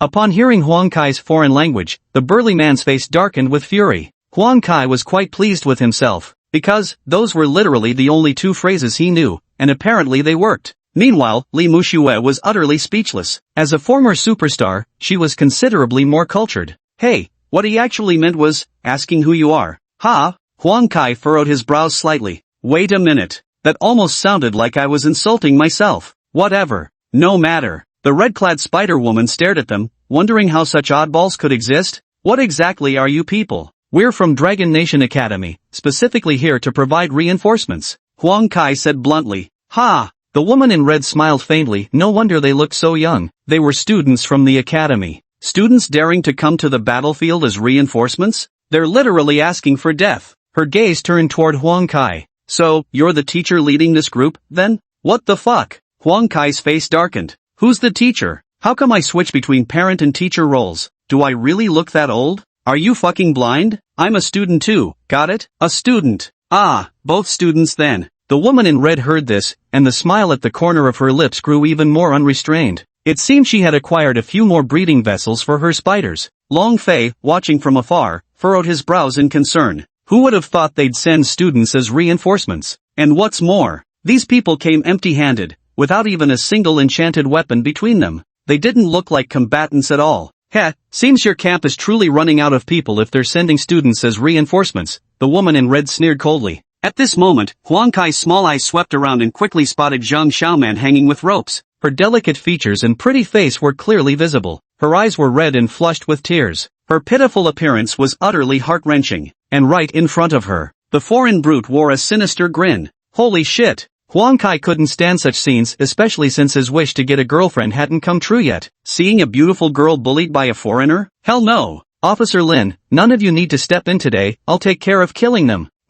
Go ahead, show me. Lin Bei nodded, clearly indicating that as long as there was entertainment to be had, he was fine with it. Such arrogant boasting. The red-clad woman showed a disdainful smile, with murderous intent faintly visible on her face. These people are just newborn calves unafraid of tigers. They simply don't know the cruelty here. Whoosh! Suddenly, a razor-clawed spider leaped out. Its 3-meter-tall body loomed like a small mountain, staring with 2 rows of crimson vertical eyes. His appearance was hideous and terrifying. The razor-sharp claws beneath him swept through the air with a whistling sound, slashing at lightning speed. Yet Huang Kai remained standing in place, not even attempting to dodge, without even taking a glance. Such slow reflexes? Probably not even B-grade. The woman in red grew even more disdainful. In the distance, Long Fei's eyes burned with rage. His heart was filled with unbearable anxiety. Hurry up and dodge. It's too late. He could already vividly imagine the scene of Huang Kai being sliced in half. Clang! Yet with a mere raise of his hand, Huang Kai effortlessly caught the spider's razor-sharp leg, producing a metallic clang upon impact. Seriously? This actually works? Huang Kai's emaciated figure somehow managed to seize the 3-meter-tall spider. Despite its furious shrieks and struggles, he held it completely immobile. The spectacle was visually staggering. The razor claw spider, finding itself unable to break free, erupted into rage. It simultaneously stabbed multiple legs toward Huang Kai in violent retaliation. But Huang Kai grabbed the spider's leg and flung it aside with all his might. Smack! The tremendous force sent the spider crashing heavily onto the ground. Its entire body flattened into the dirt, so thoroughly embedded that you couldn't pry it loose if you tried. The spider immediately spewed green blood, convulsed twice, and then died completely. Hiss! The crowd gasped in unison. What's going on? That badass? He just casually tossed it and killed a spider? Li Muxue's beautiful eyes similarly widened in astonishment. Given their good relationship, she had asked about it before. Huang Kai only ever said he was a B-class insect-type awakener with cockroach abilities, notorious for 2 traits, undying and regeneration. Among low-level awakeners, such abilities could absolutely be considered formidable. But when reaching advanced levels, they become insignificant. Because top-tier awakened ones all possess extraordinary self-healing abilities. It's time to show your true skills. Huang Kai's face grew uncharacteristically serious as he stepped forward toward the woman in red, the burly man, and the swarm of spiders. His footsteps were steady and forceful, but unexpectedly, while walking, he actually began unbuttoning his clothes. Ha! Lin Bei and the others stared in astonishment. What's he doing? An eye for an eye? totally unnecessary. But as Huang Kai advanced, his aura kept intensifying. The woman in red and the burly man. An inexplicable sense of oppression permeated the air. Even the ferocious spider horde grew restless with unease. There's something off about this guy. The woman in red and the burly man realized the severity of the issue. At this moment, Huang Kai had already undone the last button of his shirt and casually tossed it aside, revealing his bare upper body. When everyone caught sight of him, their faces revealed expressions of utter astonishment. Their stunned looks resembled ducks being choked by the neck, completely frozen in place. What is this? On Huang Kai's body, crimson light shimmered and flowed. Surprisingly, there were soul crystals of varying sizes embedded at his elbows, shoulders, nape, and along his spine. The crimson radiance flickered, indistinct and dreamlike. These soul crystals appeared to have fused with his body. Judging by their energy levels, over a dozen of them were S-rank. More than 10 S-grade soul crystals? Monster! Do you know why I don't use soul artifacts? Because I am a soul artifact myself. Huang Kai murmured to himself. His body operates on almost the same principle as a Horcrux. Utilizing the cockroach's immortality and regenerative abilities, he embedded soul crystals into his own flesh, and became one with them. I know with my talent, even if I advance to a higher level, it'll be hard to develop formidable combat power, so the only way is to utilize my own abilities to strengthen my body. Huang Kai said earnestly. This process was excruciating, embedding each soul crystal and waiting for his body to accept it was pure torment. Countless days and nights passed, enduring excruciating pain. However, it was all worth it. The surrounding crowd fell speechless. This is the true monster. I had thought the exile organization was crazy enough, but compared to Huang Kai, they're nothing. Just perish. Huang Kai murmured softly.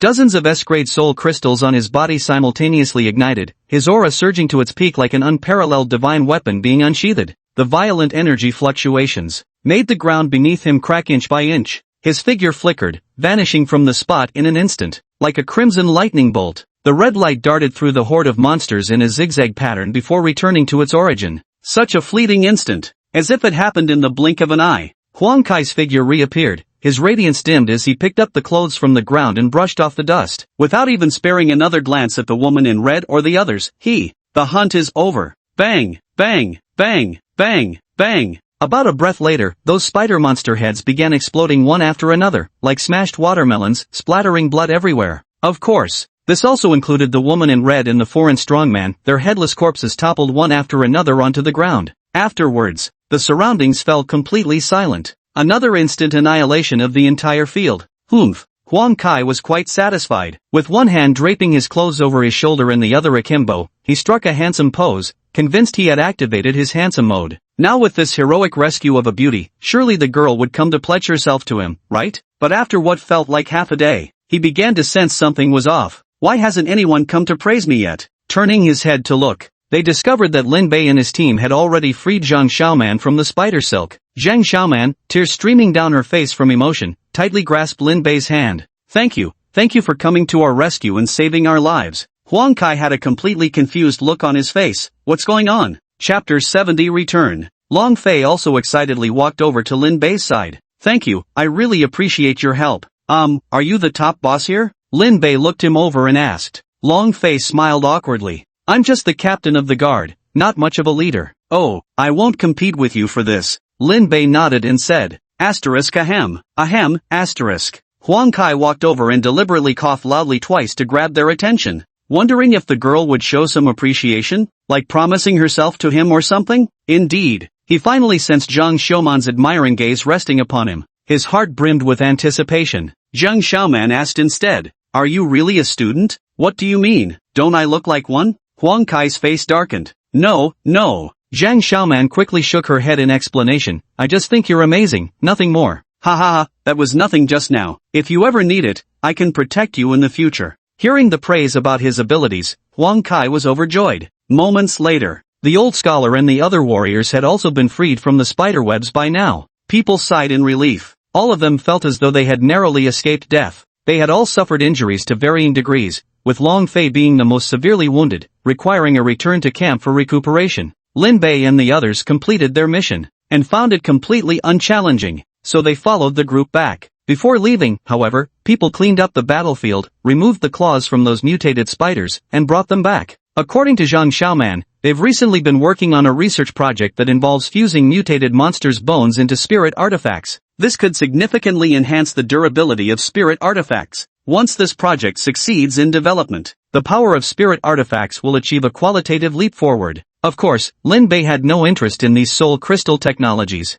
They returned to the camp. After undergoing various instrument scans and inspections, passing through multiple checkpoints. This was the mandatory procedure for entering the camp. It's very difficult to guarantee whether people returning from outside have been parasitized by demons or infected by vampires. That's why the inspections are extremely strict. There's said to be a past case where a warrior infected with zombie virus returned to camp and caused a major casualty incident. These are all lessons written in blood. Su Jiangwo and the others waited anxiously at the campsite. Originally, he had thought the first to return would be Zhang Hongda and the students he led, but unexpectedly, yet it turned out to be Lin Bei's group. Back already? That was quick. Calculating the time, it's probably just enough for one round trip. At first, he thought it might have been the exiled organization retreating on their own. Until Long Fei reported the situation. Su Jiangwo looked at Huang Kai with astonished admiration. Instantly killed 2 Class A members of the exile organization and dozens of mutated spider monsters. Too strong. What a killing machine. The news greatly boosted the morale of those in the camp. Huang Kai said proudly, "Don't look at me with such admiration. Ji Yunqing, damn it, he actually pulled it off." Moments later, Zhang Hongda led the students. They returned one after another. People's expressions varied, some were pale-faced, others still trembling with lingering fear, as if recalling their recent experience left them deeply shaken. The mutated monsters were truly horrifying, killing and drinking blood, utterly ferocious. Phew, that scared me to death. We ran into a pack of mutated wolves, each as big as a calf. Pfft, mutated wolves are nothing. We encountered mutated mosquitoes, as big as compact cars, hundreds of them. If it weren't for Principal Zhang, I probably wouldn't have made it back alive. Yeah, that was insanely dangerous. The students exchanged exaggerated expressions, sighing incessantly. Lin Bei and the others had lollipops in their mouths, watching them with calm expressions. They stood out like a sore thumb. So boring. That was until Su Jiangwo announced they'd hold a party that night to celebrate the successful defense of the monitoring station and formally welcome the new students. Lin Bei raised an eyebrow. This one seems more fun. That evening, the camp was brightly lit, with soldiers singing and dancing while showcasing their various talents. The atmosphere was exceedingly joyous. Actually, many of them graduated from Dragon Kingdom Academy. You could say they're the seniors of their schoolmates. It's easy to get along with them. Meanwhile, Lin Bei was stuffing himself at his seat. Beside him, Huang Kai squinted his small eyes at Zhang Xiaoman in the distance, occasionally giggling foolishly to himself. Who knows what delightful thoughts were running through his mind. Lin Bei turned to look at Huang Kai, as if suddenly remembering something. He reached out and started feeling the other person's body. Huang Kai, who was lost in his sweet thoughts, got startled and quickly stood up to dodge. "Officer Lin, what are you doing? Let me take a look at the soul crystal." Huang Kai. Compared to the lively atmosphere at the camp, an air of gloom hung over the exile organization's base. Today, they'd inexplicably lost 2 members. Scarlet Spider's hunt failed and got countered instead? Who can give me an explanation? A middle-aged leader with a grim expression asked from his seat at the head of the conference table. The people on both sides fell silent. A moment later, one person spoke slowly. It's said that Longwei Academy's principal, Zhang Hongda, brought his students to the border battlefield. I think the only one capable of killing Red Spider and the others would be Zhang Hongda. Zhang Hongda? The leader raised an eyebrow, clearly surprised. He's not hiding in his shell? He actually dares to come here? Zhang Hongda is a high-priority target for the exiled organization, not just because he possesses S-class strength and is a renowned figure in Dragon Country, but also because he participated in the development of Soul Crystal technology. Being one of the founders of Soul Weapons, made tremendous contributions. Additionally, as the principal of Dragon Country Academy, he continuously nurtures talent, supplying combat power to the border regions. Such a character. How could the exile organization let this go? Oomph. He brought his students to the battlefield for training? What audacity! He clearly doesn't take us seriously at all. The leader sneered coldly, his eyes brimming with killing intent. Since there's an S rank involved, seems like they're really pulling out the big guns. Go, activate our beast hunt squad. Tell them the prey has arrived, the leader said coldly. Ha! The people on both sides exchanged glances, their expressions showing astonishment. Looks like the boss is really pissed off. Beast hunting squad. This was a team specifically formed to hunt down Dragon Country's S-rank awakened. Their fearsome reputation had long preceded them, phantoms on the battlefield, never once failing a mission. With each successful hunt, their strength grew increasingly formidable. Now, no one knows to what extent they have advanced. Undoubtedly the core combat force of the exiled organization. Ha! the principal of Dragon Country Academy. Eliminating him would be quite the accomplishment. The leader's face revealed an expression of anticipation. Chapter 71 Drink More Hot Water. In the lounge, Lin Bei and Li Muxue sat on the sofa, each with a lollipop in their mouths, playing video games with controllers. They were playing Contra, going wild with their controls only to realize they hadn't moved an inch. You're trash, why aren't you moving forward? Lin Bei sneered. I've never played games before. Li Muxue's beautiful face flushed slightly in embarrassment. She truly had no talent for gaming. Mainly, she just wanted to keep Lin Bei company for a while. At this moment, Huang Kai was pondering something in his mind as he leisurely walked over and asked, "Hey, what do you think? Am I and Zhang Xiaoman quite a good match?" "You, a match?" Lin Bei gave him a sideways glance. Huang Kai nodded repeatedly. "Of course she deserves it. I've already decided to pursue her seriously this time, bro." "No jokes, I'm dead serious about this." "Oh, we might as well have let the monster kill her back then." Lin Bei pondered for a moment before speaking. "Wait, Officer Lin, you can't say that about me." Huang Kai, of course, was very indignant and continued, "I will definitely be good to Xiaoman. I'm willing to give my all, to offer her the best I have. By then, she will undoubtedly be moved by me, right?" Li Muxue quickly shook her head and said, "No, promise me, don't ever be a simp. Acting like that will only move yourself and make others look down on you. Giving her everything without regard will only make her distance herself from you gradually. That's not how you win a girl's heart. You can humble yourself to the dust for love, but no one likes a person groveling in the dirt." "Ah, that makes sense." Huang Kai's eyes sparkled with realization. As expected of a national goddess, a former superstar, her emotional intelligence was truly impressive. "Then tell me quickly, how should I chase girls?"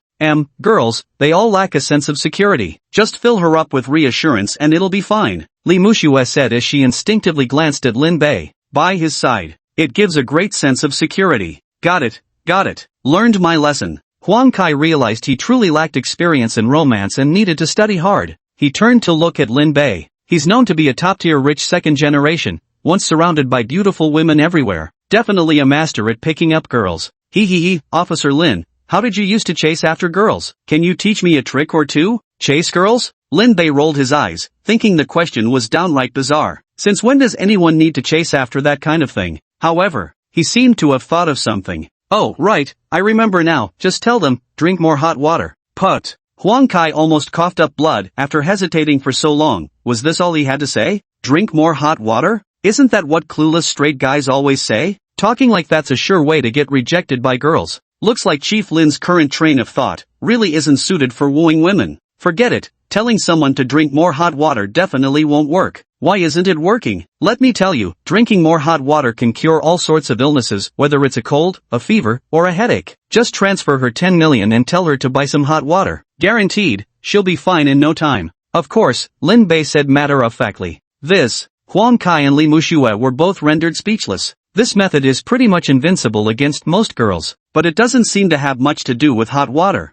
Lin Bei's approach is indeed simple and crude. A true master remains a master. What a pity. Huang Kai just can't learn this trick. Whatever. Think of another way. Huang Kai was pondering when his phone suddenly buzzed. He took it out to check. His eyes instantly widened, almost popping out of their sockets. His face quickly lit up with delight. It's Xiaoman. She's asking if I'm free and wants to ask me out. Ha ha ha. Oh, Lin Bei and the other raised their eyebrows in surprise. Zhang Xiaoman initiating a date with him, that was genuinely unusual. No time to chat with you guys, your boy's finally getting a girlfriend. Wait for my triumphant news, ha ha, see ya. Huang Kai rushed out of the room in a frantic hurry. At this moment, Camp Command Center, Su Jiangwo and the others wore expressions of deep concern. Because they had just received word from the monitoring station, reports indicated traces of an S-class mutant beast had been discovered near the camp perimeter. It was a pit bull with 3 heads. 6 monitoring station personnel reported seeing it. That horrifically mutated monster, the size of a small calf,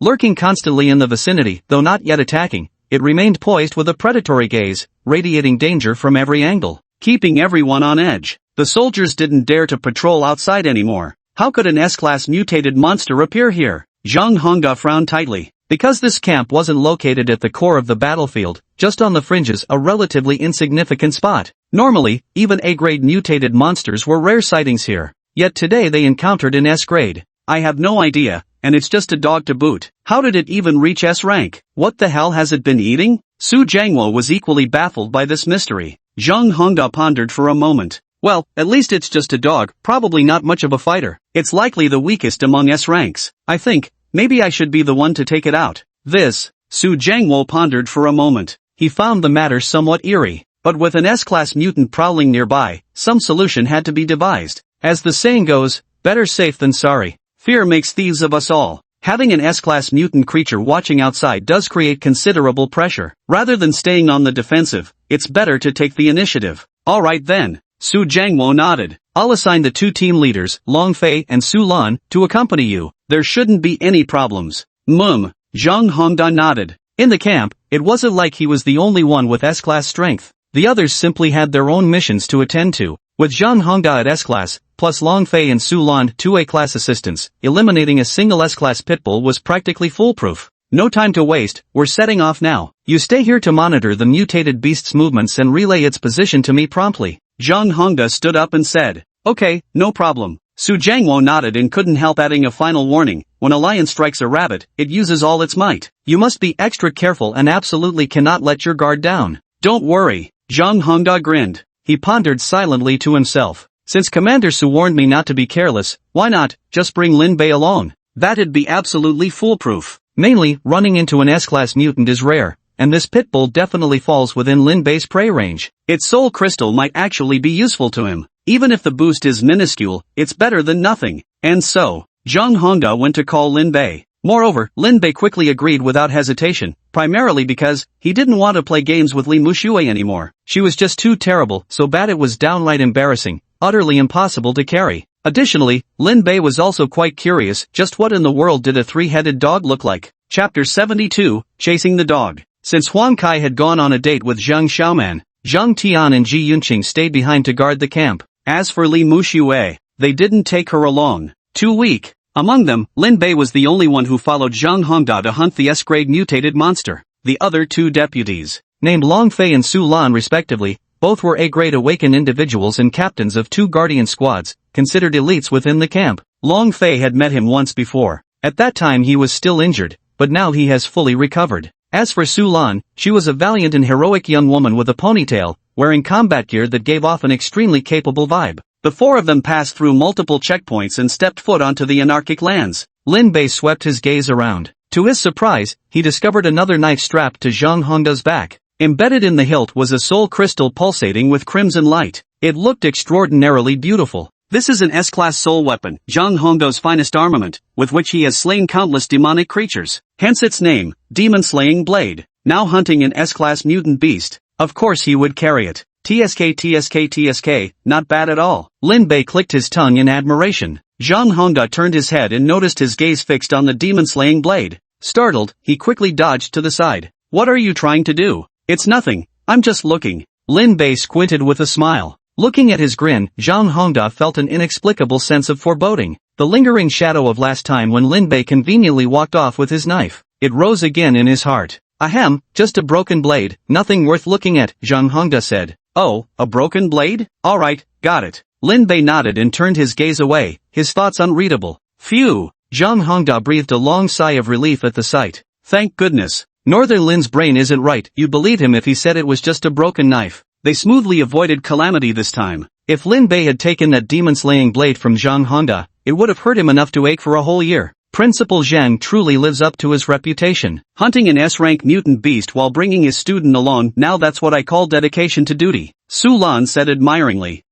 You flatter me. Zhang Hongda felt somewhat awkward. The truth was, he'd brought Lin Bei along purely as an extra safety measure. Long Fei frowned tightly, his face full of worry. I've only encountered Class S mutant monsters 3 times in my life, and each encounter left an unforgettable impression. Those things are truly terrifying at that level. This shouldn't be a problem, it's just a dog, the weakest among S-class threats, Su Lan analyzed. Because with both her and Long Fei's combined strength, they could contend with lower-tier S-class monsters. This time they also had Zhang Hongda, the principal of Longwei Academy, a weapons master bearing an S-class soul artifact, so there definitely wouldn't be any issues. At this moment, Su Jiangwo's voice came through the communicator. That mutated creature has appeared again near monitoring station 3, so we can roughly pinpoint its general activity range now. Oh, okay, we'll go right now. Zhang Hongda replied with an affirmation. The 4 of them headed towards Station 3 and arrived near it before long. Be careful, the mutant is in this area, it could appear at any moment. Zhang Hongda surveyed his surroundings. Long Fei and his companion scrutinized every inch of the ground, every clump of soil, every rock, leaving nothing unchecked, for even the faintest trace of the mutated creature could be hidden there. They were all experienced hunters who wouldn't miss a single detail. Indeed, at the base of a large boulder, they discovered traces of damp soil.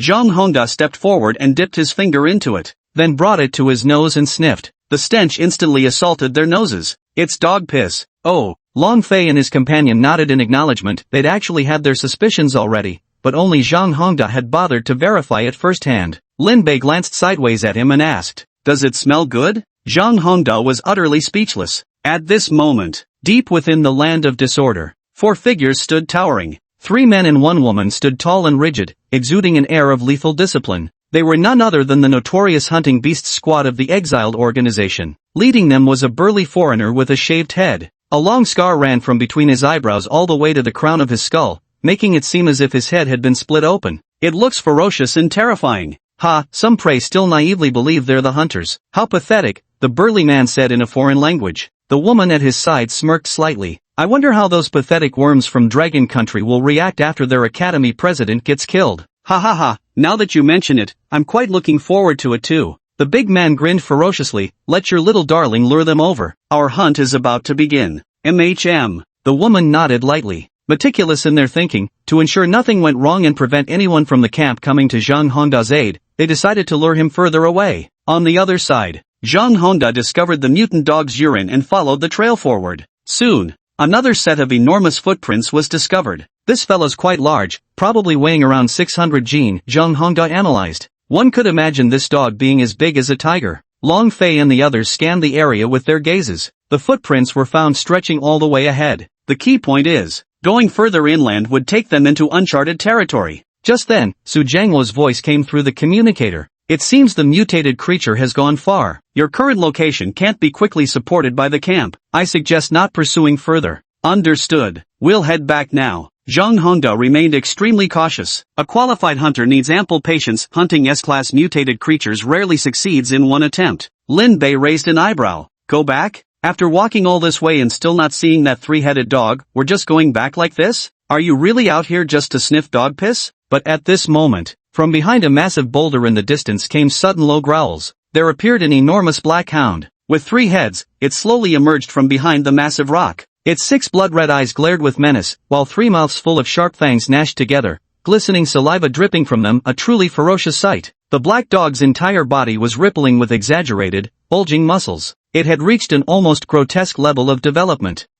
Finally showed up. Lin Bei's eyes gleamed with curiosity, thinking this dog was truly extraordinary. Those muscles all over its body. Definitely a diamond-tier annual gym member. That's the one. Long Fei's eyes narrowed with exceptional bravery. He drew the dagger from his waist. Leaping forward, he pounced toward the big black dog. Su Lan nearby didn't dare delay when she saw this. Together with him, they attacked the big black dog. "Be careful," Zhang Hongda warned. Though it was just a dog, it was still an S-class mutant beast after all. But, unexpectedly, the big black dog didn't fight at all. It turned around and bolted. "Oh, trying to run away?" Long Fei and Su Lan had no intention of letting it escape and immediately gave chase. Zhang Hongda frowned at the sight, but there was no time to hesitate, so he quickly followed behind them. "Ha, wait for me, you guys." Lin Bei scratched his head. In what seemed like less than the blink of an eye, he realized they were almost out of sight. These people, they were just talking about going back, and now they're running off so quickly. Their brains aren't quite right. Lin Bei contemplated this, though he wasn't particularly concerned. Step by step, slowly moving forward,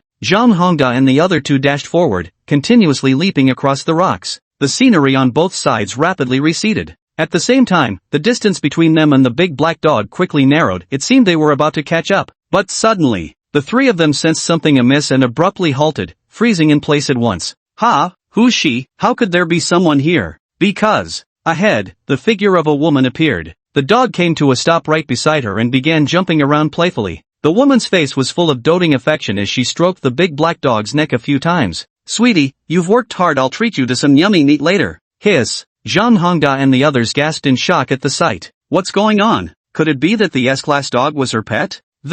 What kind of person is she? It goes without saying. Just how powerful is this woman? Based on the trio's instincts, they had already sensed an extremely dangerous presence. And just at that moment, 3 more figures appeared beside the woman. Their auras were nothing short of formidable, particularly the foreign brute at the front, whose forehead bore a long scar running from between his brows to the crown of his head. The man exuded an air of pure slaughter. Zhang Hongda's pupils immediately constricted sharply at the sight of the scarred giant. He revealed an utterly incredulous expression. You're Rody? Well now, I never thought Principal Zhang would still recognize me. The burly man's lips curled slightly at the corners. Zhang Hongda's face was so grim it seemed about to drip with severity. So that means, that's right, we're the fugitive organization, the Beast Hunting Squad, the burly man said bluntly. Ha! Upon hearing those 4 words, both Long Fei and his companion trembled. The Beast Hunting Squad was notoriously fearsome, born specifically to hunt S-rank awakened beings. Never imagined.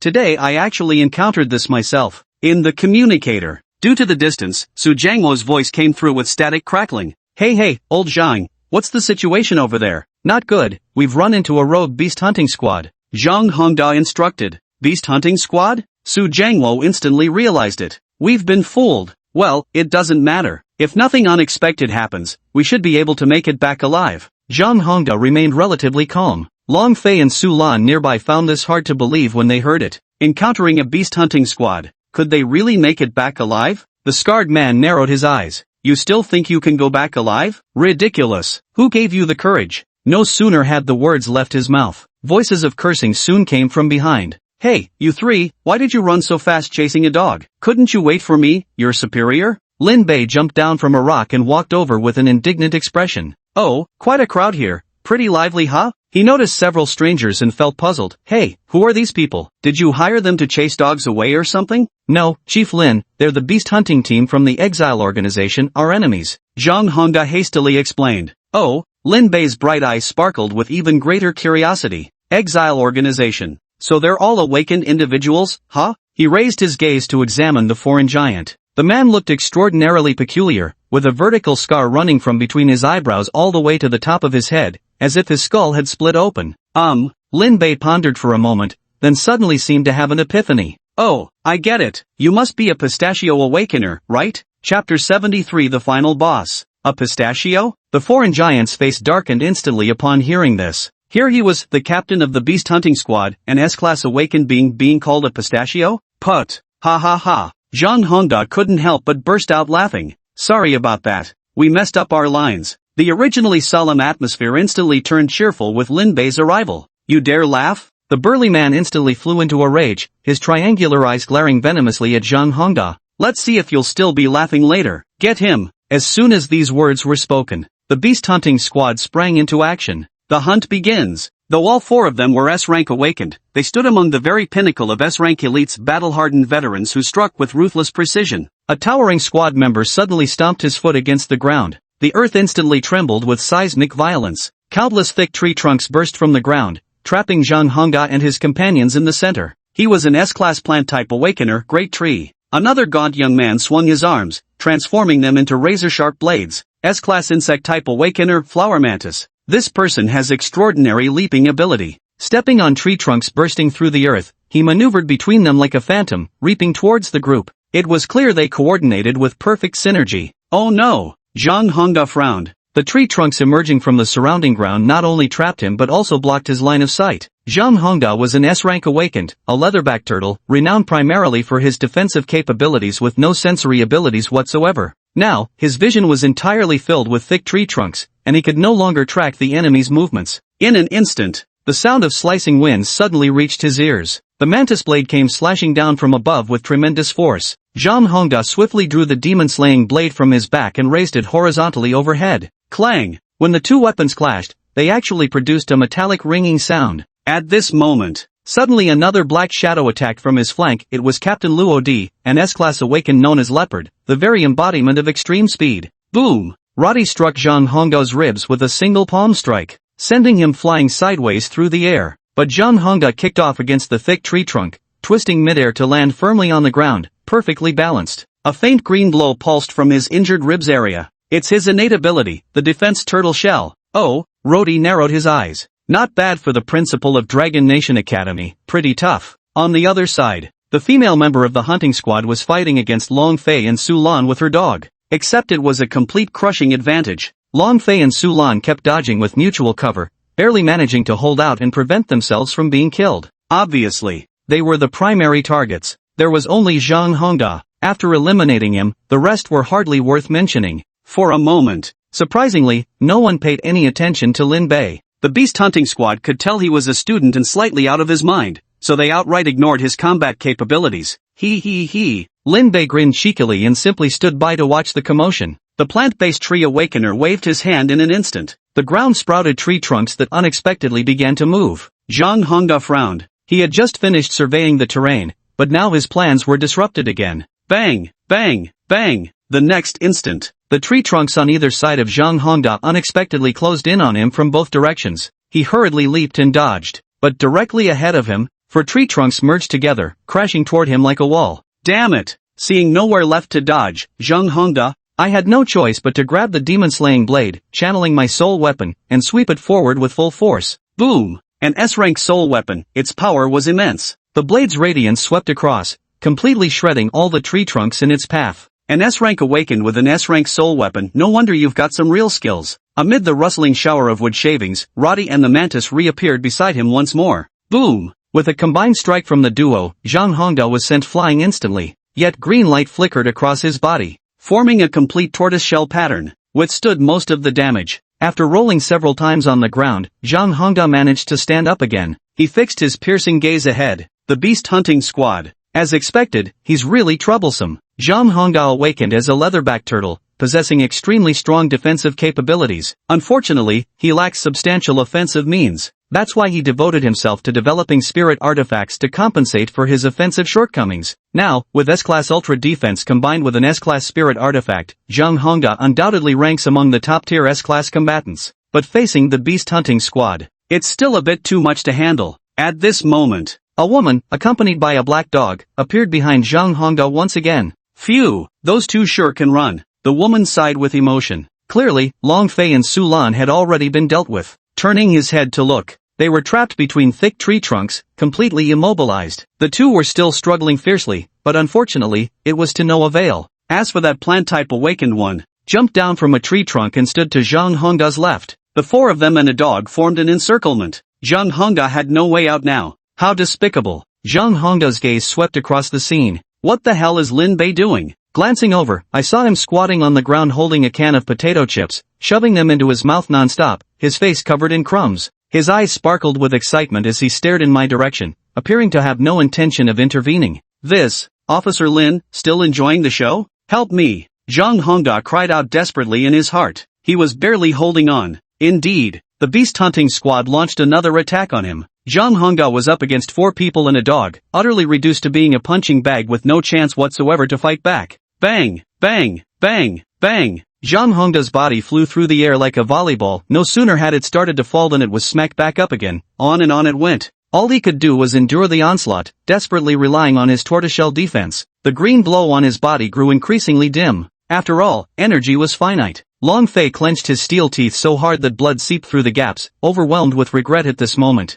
He thought bitterly to himself that he should never have chased them this far. I should have gone back long ago. Because of my impulsiveness, I fell right into the hunting squad's trap. Boom! Crunch! With a loud bang, a shattering sound rang out. Zhang Hongda's turtle shell defense was completely shattered, dissipating into green specks of light. His entire body plummeted from the sky. Thud! He crashed heavily beside Lin Bei, the demon-slaying blade slipping from his grasp. Without the turtle shell's protection, the impact left him thoroughly battered. Zhang Hongda grimaced in pain. Ouch! It's all over. Luo Di curled his lips into a faint smile as he strode forward, about to end Zhang Hongda's life. But at this moment, Lin Bei finished his potato chips, casually tossed aside the empty can, wiped the crumbs off his face, and slowly stood up. He walked over to Zhang Hongda's side, bent down, and picked up his demon-slaying blade. Now this belongs to me, right? Zhang Hongda was covered in black lines, a Chinese idiom meaning feeling speechless/frustrated. So this is where they were leading to. Fine, you're ruthless. Luo Di and the others sized him up, finding it somewhat peculiar. At this critical moment, still picking up knives? What incredible composure. Earlier, none of them had taken him seriously, their attention entirely focused on Zhang Hongda. At this moment, Lin Bei held the S-grade demon-slaying blade in his hand. He turned to look at the beast hunting squad, a faint smile suddenly appearing on his face. Gay, actually, I'm the final boss. Ding, me too. Chapter 74 One Punch Hero. Rudy squinted at Lin Bei, having long noticed something wasn't right with his brain. Who knows if he's insane or just dumb? Just moments ago he was boasting about being the life of the party. The vertical scar on his head was left as a warning to himself after being slashed by a knife during a hunting incident, and he chose never to remove it. Why would Dragon Kingdom Academy have such a dumb student? Kill him for me. Luo Di spoke coldly. Beside him, the towering plant awakener waved his hand, sending thick tree trunks crashing toward Lin Bei.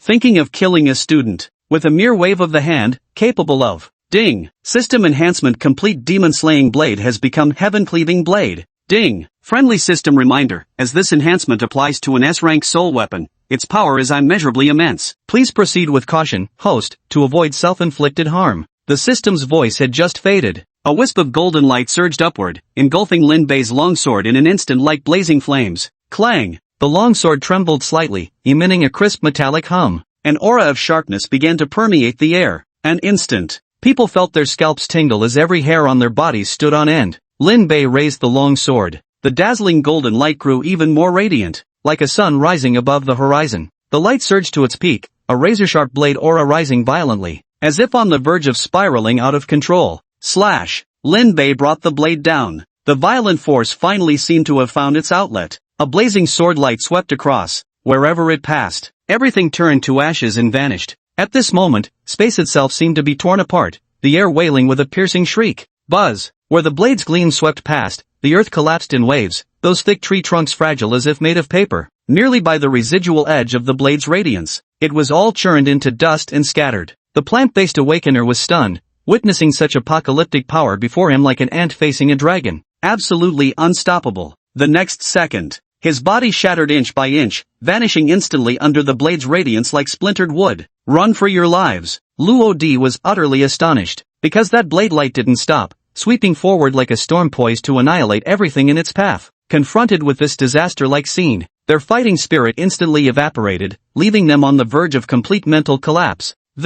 What the hell is this? The woman with the black dog couldn't comprehend why this single slash possessed such terrifying power. Just who the hell is he? However, this became the final question in her mind after the blade's radiance flashed by. Both her and the dog were pulverized into dust. As for Rodi and that mantis-awakened being, he merely put up a symbolic struggle relying on his speed advantage. They hadn't run far after turning back, when they felt as if needles were pricking their backs. The next second, they were instantly engulfed by the blade's radiance. On this day, a streak of light swept across the chaotic land. Even the monitoring station personnel witnessed it. A golden glow erupted from the ground, like a meteor ascending skyward, scattering the clouds across the sky, until finally, it transformed into a flickering light and vanished beyond the horizon. At this moment, beside Lin Bei, the entire world fell silent. Only the sound of rolling rubble remained. Looking up, a deep pit had formed ahead, where stones continued to collapse, spreading far into the distance as if splitting open a valley. A gentle breeze blew past, making Lin Bei's clothes flutter sharply.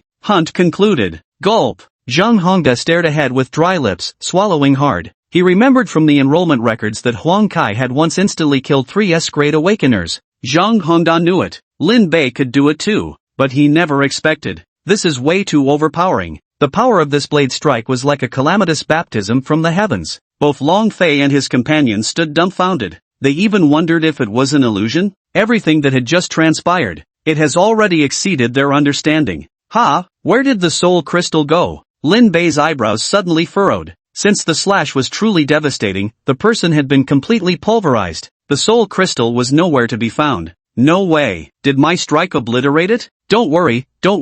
We'll help you search. Zhang Hongda hastily replied. Because soul crystals are extremely durable and not easily destroyed. At once, Zhang Hongda and the 2 others jumped down into the deep pit, conducting a thorough search from all angles. Awakened individuals possess a certain sensitivity to soul crystal energy, yet it still took them a long time to locate it. He finally managed to get it back, because it had flown way too far. Zhang Hongda realized that from now on, whenever he went out with Lin Bei, there was no need to do anything else, just help him retrieve spirit crystals. Hey, Zhang Hongda, are you guys still there? Su Jiangluo's grief-stricken voice came through the communicator. Because when Lin Bei swung his blade, the immense energy fluctuations severed all communication signals. Su Jiangluo was utterly heartbroken at this moment. He was certain Zhang Hongda had encountered the beast hunting squad and was surely doomed. They were already arranging morning feasts back at the camp. It's just that I just saw the signal connect again. Then I tentatively asked a question. Truthfully, I didn't hold much hope in my heart. But at this moment, Zhang Hongda said in a deep voice, "We're fine. the beast hunting squad has been completely wiped out. Ha!" At once, the four of them retraced their steps back to camp. The crowd was still cheering and buzzing with excitement, waiting at the checkpoint. When they saw Zhang Hongda and the other two actually return with only minor injuries, his expression was utterly incredulous. "You guys actually took down the Beast Hunters squad? What exactly happened? Are you sure it was really the Beast Hunters? People seem to have turned into 100,000 Ys." Su Jiangwo was preparing to hold a post-war debriefing meeting to thoroughly analyze their combat performance. Lin Bei wouldn't be attending. Meetings like these are quite boring anyway. He turned and walked towards his residence. "Hey, Officer Lin, wait a moment." Zhang Hongda called out to him, glancing at the demon-slaying sword still clutched in his hand. "About my blade. You don't have your knife anymore." Lin Bei stared at him. "Weren't you calling it a worthless knife earlier? He won't miss it if I take it, right?" Fine then." Zhang Hongda nodded. Actually, he made a tactical error today, chasing the dog too closely and falling right into the beast hunting squad's trap. Mistakes must be paid for. This burden shouldn't fall entirely on Lin Bei to resolve. That knife was sincerely given to him as repayment for saving my life. A fall into a pit, a gain in your wit. I'll learn from this lesson. Moreover, ever since Zhang Hongda witnessed the power of the demon-slaying knife in Lin Bei's hands, he suddenly felt utterly unworthy. Lin Bei returned to the break room. He found Zhang Tian, Huang Kai, and others already there. Huang Kai, in particular, looked utterly dejected, sitting on the sofa with an angry, indignant expression. The others occasionally offered him a few words of comfort. Lin Bei scratched his head. He remembered Huang Kai had gone out for a date, leaving in high spirits and telling him to wait for news of his triumphant return. "What's wrong? Something bothering you?" Lin Bei asked with a sidelong glance. "Ugh, don't even ask. Xiaoman called me over, but it wasn't a date at all. When I got there, the room was full of 7 or 8 old scholars who wanted to study the soul crystal on my body. Guess what? I had to take off my shirt and got stared at by a bunch of old men all morning." Chapter 75, Physical Examination. On the other side, Su Jiangwo and the others had finished their post-battle analysis meeting, leaving everyone in awe of the sheer power behind Lin Bei's single blade strike. They finally realized Zhang Hongda did not bring just any ordinary student. The camp also started tallying things up among Lin Bei, Zhang Tian, Ji Yunqing, and Huang Kai, who had the strongest combat prowess. After thorough analysis, it was unanimously concluded that Lin Bei was hailed as the ceiling of combat power in Dragon Country, while Huang Kai was the strongest soul vessel. Therefore, the conclusion was clear: Lin Bei wielding Huang Kai would unleash peak combat effectiveness. The news of the complete annihilation of the beast hunting squad soon reached Dragon Country. People were deeply shocked and erupted in cheers. The beast hunting squad was wiped out? That's fantastic. Humph, let them run rampant, hunting the heroes of our Dragon Country. Good riddance. It'd be best if the entire exile organization was wiped out. Jiangdong City Supernatural Ability Bureau. Chen Xian and the other 3 were happily playing mahjong, their faces beaming with delight. Ha! The beast hunting squad got wiped out, all 4 of them are dead.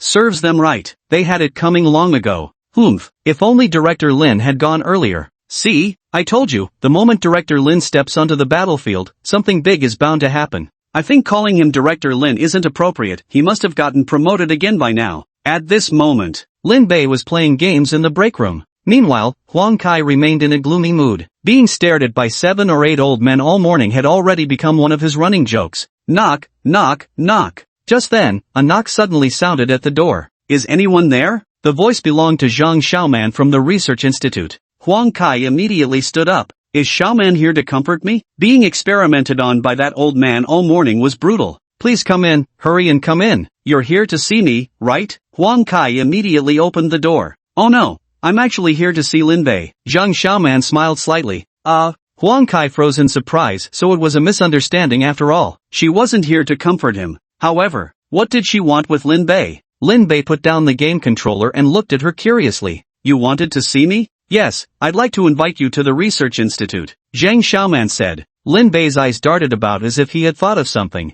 I'm not going, I'm busy. Huang Kai beside him perked up upon hearing this. Looks like he wouldn't be the only one suffering. Zhang Xiaoman had come looking for Lin Bei, probably to ask the old man for a study session too. The thought made Huang Kai feel much better, but Zhang Xiaoman merely smiled. Don't worry, no one else is studying you, just me. I just want to give you a private checkup. Oh, that's alright then. Lin Bei nodded in agreement. Back when he was at the Jiangdong City Supernatural Bureau, he had to undergo daily physical examinations by Big Watermelon. Of course, occasionally, he'd return the favor and examine her too. Huang Kai next to him widened his small eyes. What's up? A private health inspection? This isn't going how I imagined at all. I want to get a private physical checkup too. But at this moment, Lin Bei had already stood up and followed Zhang Xiaoman. Just before leaving the door, Zhang Xiaoman still didn't forget to smile and say to Huang Kai, "Thank you for your previous contributions to our scientific research work. Huang Kai, what the actual F***K? In the exile organization,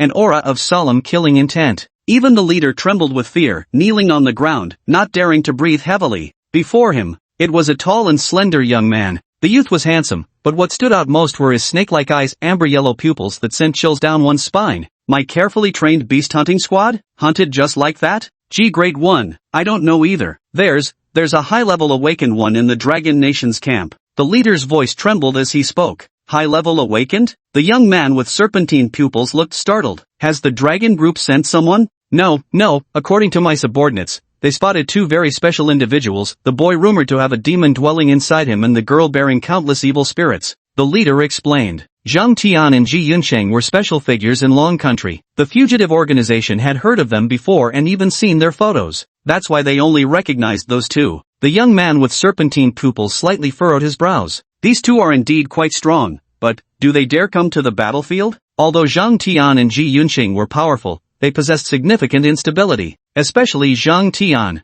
In a state of complete awakening, all reason is lost. At this moment, a man and a woman emerged from the darkness. The man was broad-shouldered and robust, standing nearly 2 meters tall. His triangular eyes exuded an aura of death, and instead of human teeth, his mouth was filled with rows of sharp fangs. The woman beside him had a slender figure, blonde hair, and blue eyes, appearing relatively normal at first glance. Yet, her beautiful face carried an undeniable hint of madness. Both of them exuded a powerful aura, not inferior in the least to the serpentine man, radiating an overwhelming sense of pressure. Boss, are you confident about hunting Zhang Tian and Ji Yunqing? The woman licked her crimson lips, seemingly unable to contain her eagerness. The serpent-eyed man curled his lips into a faint smile. They're quite strong, not to be underestimated, but their weaknesses are also glaringly obvious. I heard that the beast hunting squad's demise had everyone in the Dragon Country's camp celebrating. The fong-filled man spoke with visible resentment. Celebrating, you say? When this matter was mentioned, the snake-eyed man's killing intent was palpable. It seems, it's time to create some chaos for them. On the other side, Zhang Xiaoman was extremely curious about why Lin Bei's body could unleash such formidable power, capable of instantly killing the beast hunting squad with a single slash. But after running all kinds of tests on him, they found absolutely nothing. Because Lin Bei, in his unawakened state, was just an ordinary and unremarkable regular person. As for those few beast soul-type soul crystals from the hunting squad, after being absorbed by Lin Bei, they showed no reaction whatsoever. As for enhancing his strength, it was merely negligible. He needed to hunt higher-level beast soul awakeners. After finishing his physical examination, Lin Bei went back. Nothing much happened in the camp over the following few days. A few mutated creatures occasionally appeared outside. None posed any threat, they were all hunted down by the soldiers.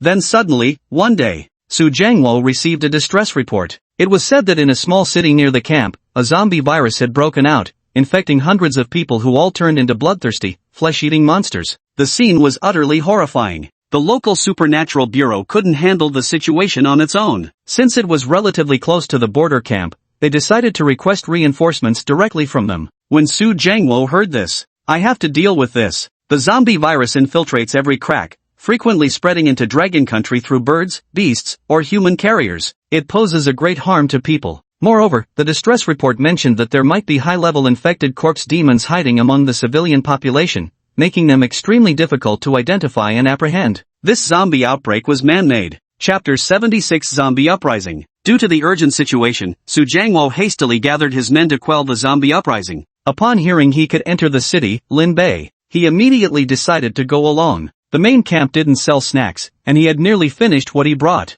Supplies were running critically low, so he planned to head into town looking for something to eat. This time, Li Muxue decided to follow him. At her current strength, she could only really put her skills to use against low-level corpse monsters. 2 others went with them. Lin Bei knew them as well. The 2 team leaders are Long Fei and Su Lan. Good, I'll be commanding this operation, Lin Bei declared while staring at the 3 of them. Alright. Long Fei hesitated for a moment, thinking to himself, whatever you say, you're the strongest one here. Though Lin Bei had some peculiar thought patterns, working alongside him on missions was still relatively reassuring. Alright, let's get going. I'm feeling a bit hungry. Lin Bei beckoned them with a finger gesture. Hungry? What's he up to? Going to eat zombies? Long Fei and the others were completely baffled, having no idea what Lin Bei was thinking. Moments later, the four of them boarded an army green jeep and rushed straight to the incident site. The place where the zombie outbreak occurred was just a small border town. The population is not dense, but the streets at this moment were in complete disarray, covered in bloodstains and corpses. Numerous cars lay tangled in a chain collision, with shattered glass littering the ground. The once bustling shops along the street were now deserted. People had quietly hidden themselves away.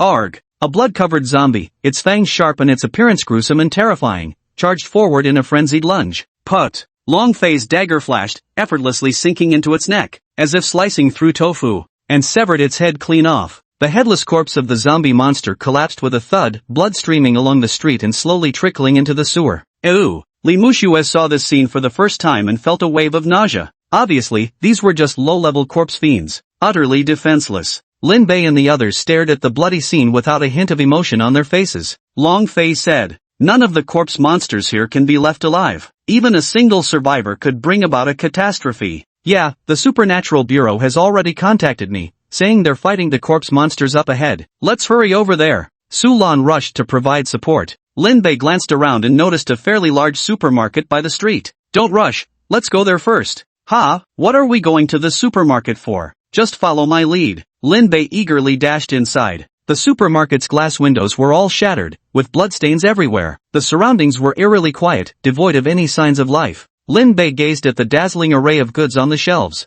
There were all kinds of snacks. His eyes were overwhelmed by the variety. His eyes sparkled with excitement. Good. Now that there's no one else, doesn't all this belong to me? Helping them kill zombies and taking some food along the way isn't too much to ask, right? Lin Bei took a step forward. Snap! His foot stepped on the glass shards on the ground, releasing a crisp cracking sound. Arg! From the shelves at the back, low guttural growls faintly emerged. Long Fei and Su Lan swiftly stepped forward with daggers in hand. Zombies! No wonder Chief Lin came here, he must have noticed it long ago. Got it! Eliminate them all. Actually, Lin Bei just came here to grab some snacks. There were a total of 3 zombies that charged out from the shelves. They were all the lowest level creatures, driven purely by instinct to gnaw at flesh and blood. Of course, they were no match for Long Fei and Su Lan. The two of them made quick work of them. He chopped off the zombie's head, and crimson blood spilled everywhere. Lin Bei grabbed a bag of chips from the shelf, tore it open, and started eating. He completely disregarded the corpse lying on the ground.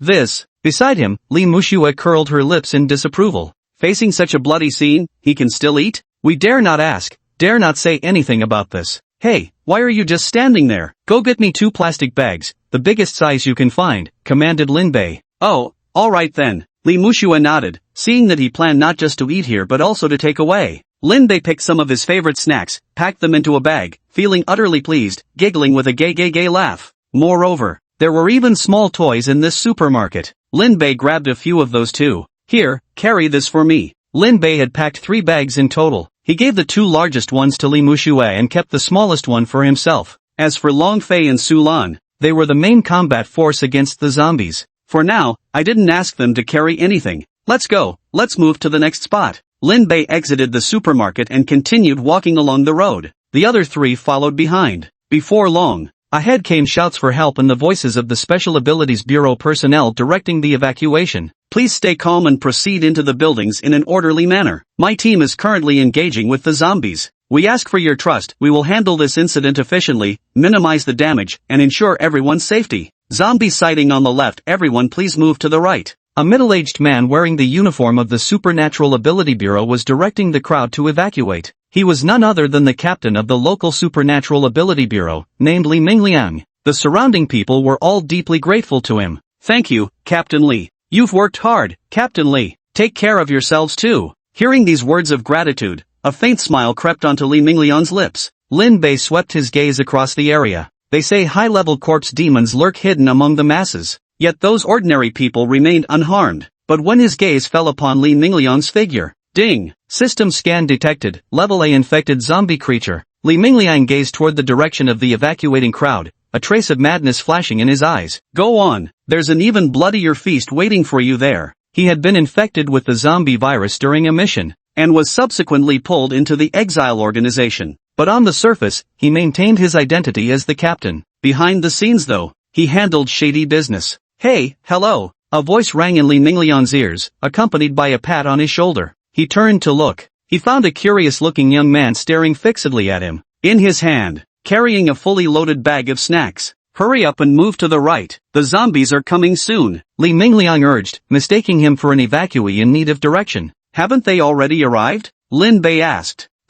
Hand what over? Li Mingliang furrowed his brows slightly. Long Fei strode forward and explained. Captain Li, we're not civilians. We've come from the camp specifically to reinforce you. Oh, Li Mingliang suddenly understood. But as his gaze swept over them, something still felt off. Lin Bei and Li Muxue were both holding snacks in their hands, as if they were on vacation. Only Long Fei and Su Lan looked dashing and heroic, like proper warriors. Feels like the camp reinforcements are kinda weak, but this is good too. It'll create even greater chaos here. Li Mingliang pondered in his heart. Chapter 77, Cleaning Up the Corpse Monsters. Hey, you can't go that way, keep walking and you'll die in no time. Lin Bei calmly addressed the surrounding crowd. Ha! Hearing this, people were momentarily stunned. What's going on? Wasn't the right side supposed to be safe? Yeah, Captain Li said there are no monsters over there. Who exactly should we listen to? Li Mingliang frowned upon hearing this and quickly spoke up. Stop giving blind orders, alright? Right now, the left side is full of corpse monsters, the right side is the only safe path. Long Fei and the others exchanged puzzled glances, all finding the situation quite bizarre, because Lin Bei rarely reminds others. He seems to only care about his own snacks and toys. Yet Lin Bei stared at Li Mingliang and said, Aren't you just a corpse monster? Li Mingliang froze. How did he know? He thought. Was he seen through? But in this situation, he decided to keep pretending. Hey kid, are you here to cause trouble? I'm the captain of the Supernatural Bureau, how could I possibly be a corpse monster? That's right, how could Captain Li be a corpse monster? Captain Li was trying to save us. Where did this guy come from? Don't slander our Captain Li like that. The crowd around was buzzing with discussions. Li Mingliang heard this, and a barely perceptible smile curled at the corners of his mouth. All my painstaking efforts to disguise myself haven't gone to waste. The reputation among the public is still quite good. Even Long Fei and the others found it hard to believe. Was Lin Bei telling the truth or not? His thought process is abnormal, making him difficult to figure out. But this matter shouldn't be spoken about carelessly. Lin Bei's gaze swept around before he suddenly nodded. Alright, wait a minute. I need to find something. What? Li Mingliang was completely bewildered. Lin Bei lowered his head and rummaged through his plastic bag. A long moment passed. He pulled out a toy plastic gun. This was it. Lin Bei nodded. Everyone around, including Li Mingliang, was stunned. What is this? Why's he holding a toy? Is this guy insane? Li Mingliang couldn't help but feel like laughing. He'd already figured it out. This guy's not right in the head. Most likely an idiot. With that level of intelligence, he wants to expose me? Ding! System enhancement complete, toy pistol upgraded to explosive gun. Boom! The next moment, Lin Bei directly pulled the trigger on Li Mingliang. A burst of flames erupted from the barrel. It struck Li Mingliang squarely in the chest. With a boom, a tremendous energy erupted. Li Mingliang's chest was blown open, leaving a gaping hole through which his internal organs were clearly visible. Li Mingliang lowered his head, staring at the hole in his chest. He was completely stunned. Arg! A piercing, deafening howl erupted from his mouth. The skin on his face began to rot away as rows of fangs extended from his jaws. The zombie monster possessed terrifyingly tenacious vitality. As long as the head isn't shattered, death won't occur. Besides, Li Mingliang is a Class A zombie monster. His level wasn't particularly low. The gaping hole in his chest even showed faint signs of healing. The crowd stared in stunned silence as they witnessed Li Mingliang's complete transformation into a monstrous zombie. A monster! Captain Li, is that really a monster? Oh my god, help, someone help! The crowd cried out in astonishment, descending into utter chaos. Never in their wildest dreams had they imagined that the Captain Li they trusted would actually turn out to be a monster. Boom! Lin Bei remained expressionless as he pulled the trigger again. This time, the shot exploded directly onto Li Mingliang's skull. His scream was abruptly cut short. His shattered body collapsed to the ground with a thud. He was completely dead. People stared at this scene in horror, their eyes wide with shock. For a moment, no one knew what to say. But Li Mingliang's death seemed to act like a fuse, after he collapsed to the ground. Throughout the entire city, sharp shrieks could be heard everywhere. The zombie outbreak had fully erupted. On the left side of the street, the road violently caved in, and several waist-high rats burst out from underground. They too were infected with the zombie virus, their eyes devoid of life, their faces contorted with madness and bloodlust, their fangs as sharp as daggers lunging at anyone in sight to bite. The crowd that had initially fled to the left was utterly terrified. Many were splattered with blood on the spot. Li Mingliang had sent them over as bait for the rats. Long Fei and the others reacted swiftly. Hurry, protect the civilians. He and Su Lan dashed forward, slashing at the zombie rats. Meanwhile, at the street corner on the right side, a horde of corpse monsters came charging toward them. The surrounding people were stunned, momentarily thrown into panic. Lin Bei raised his pistol. Bu. He kept pulling the trigger as bursts of muzzle flash exploded, blasting the zombies into smithereens. This is zombie slaying gaming. Real-life version. Meanwhile, Li Muxue noticed zombies attacking civilians elsewhere and immediately joined the battle to protect people. For a moment, chaos erupted with continuous roars, howls, and explosions filling the air. Lin Bei held a toy pistol. He cleared the area in sweeping motions.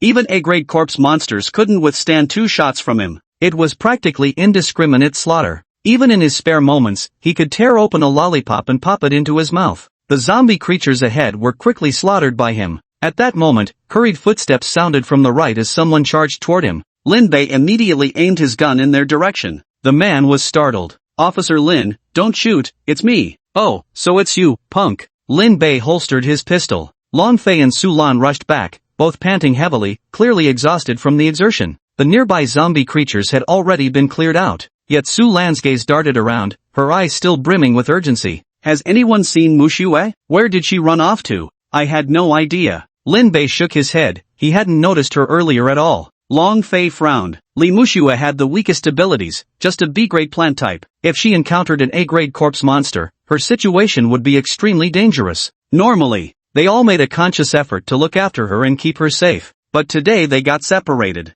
Hurry, let's go find her quickly. If she encounters a Class A corpse monster, she'll be in serious trouble. She should be fine. Lin Bei's eyes rolled thoughtfully, appearing not too concerned. At this moment, with a soft plop, Li Muxue's delicate figure tumbled into a narrow alley. Her face was smeared with mud, looking utterly disheveled. Behind her, a 3 or 4-year-old girl witnessed the scene, her frightened face buried in her mother's embrace. What, mommy? I'm so scared. Baby, don't cry, be strong. We have to survive. Though the woman was comforting her daughter, her own hands trembled uncontrollably as tears streamed down her face. Because at the alley's entrance, there crouched an enormous pitch-black rat. It towered as tall as a grown man. Its entire body reeked of foul stench, eyes filled with frenzied madness, continuously emitting piercing squeals from its mouth, a sight of utter terror. The monstrous rat was advancing step by step. Li Muxue gritted her teeth, enduring the pain as she forced herself up. Gripping the Qing silk sword in her hand, she resolutely positioned herself between the zombie rat and the civilians. She knew it in her heart. This rat was a Class A mutated monstrosity. But today, it was her turn to protect others. Chapter 78. The show begins. Li Muxue stood in the middle of the alley, wielding the verdant thread sword, with no retreat possible against the ferocious grade A zombie rat. She leaped forward. Her long sword slashed down with full force. Squeak! The rat shrieked sharply and swung its claws in a sweeping motion. At the moment of contact, a metallic clang actually rang out. Li Muxue's palms were split open at the tiger's mouth, with thin streaks of blood seeping out. The rat swung its long tail like a steel whip, striking her body. Boom! Li Muxue fell to the ground, unbearable pain racking her body. Still not enough? My strength is still too weak. Behind him, the mother and daughter grew anxious at the sight. They had already cried themselves to exhaustion. Yet at this moment, Li Muxue struggled to her feet once more, still gripping her Qing silk sword tightly, her eyes locked on the rat monster. She still didn't give up. If she gave up just like this, how could she ever become teammates with Lin Bei and the others? Li Muxue's gaze grew sharper.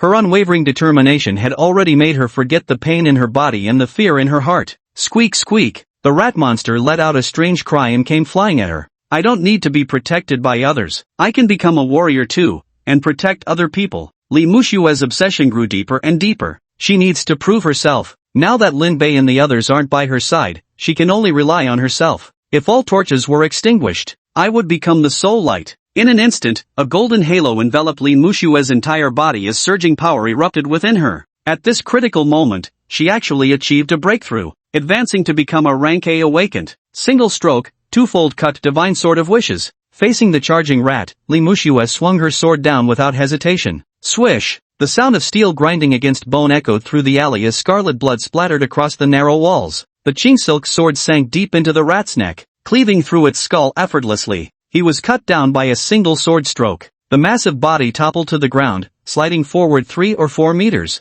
Gazing at the corpse still twitching on the ground, a look of joy blossomed across Li Muxue's delicate face. Success! The mother and daughter pair behind them were also utterly stunned. "Mommy, this big sister is amazing," the little girl exclaimed in awe. The woman wept for joy. "Whoa, thank you for saving us." And at the mouth of the alley, 3 heads suddenly popped out, none other than Lin Bei, Long Fei, and Su Lan. "Wow, Mushue, impressive. You actually took down an A-level mutated monster." Su Lan's eyes were filled with astonishment. The 3 of them approached, confirming that the rat was completely dead. Long Fei chuckled. "Not bad. I was worried about you just now, never thought you could take down an A-rank monster." "Not bad, just average. I accidentally broke through to A-rank just now." Li Mushue was being somewhat humble-braggy. Long Fei and the other were even more astonished. "What? Really? That's fantastic. Congratulations, Sister Mushue, for becoming a Class A Awakener. Such extraordinary talent indeed."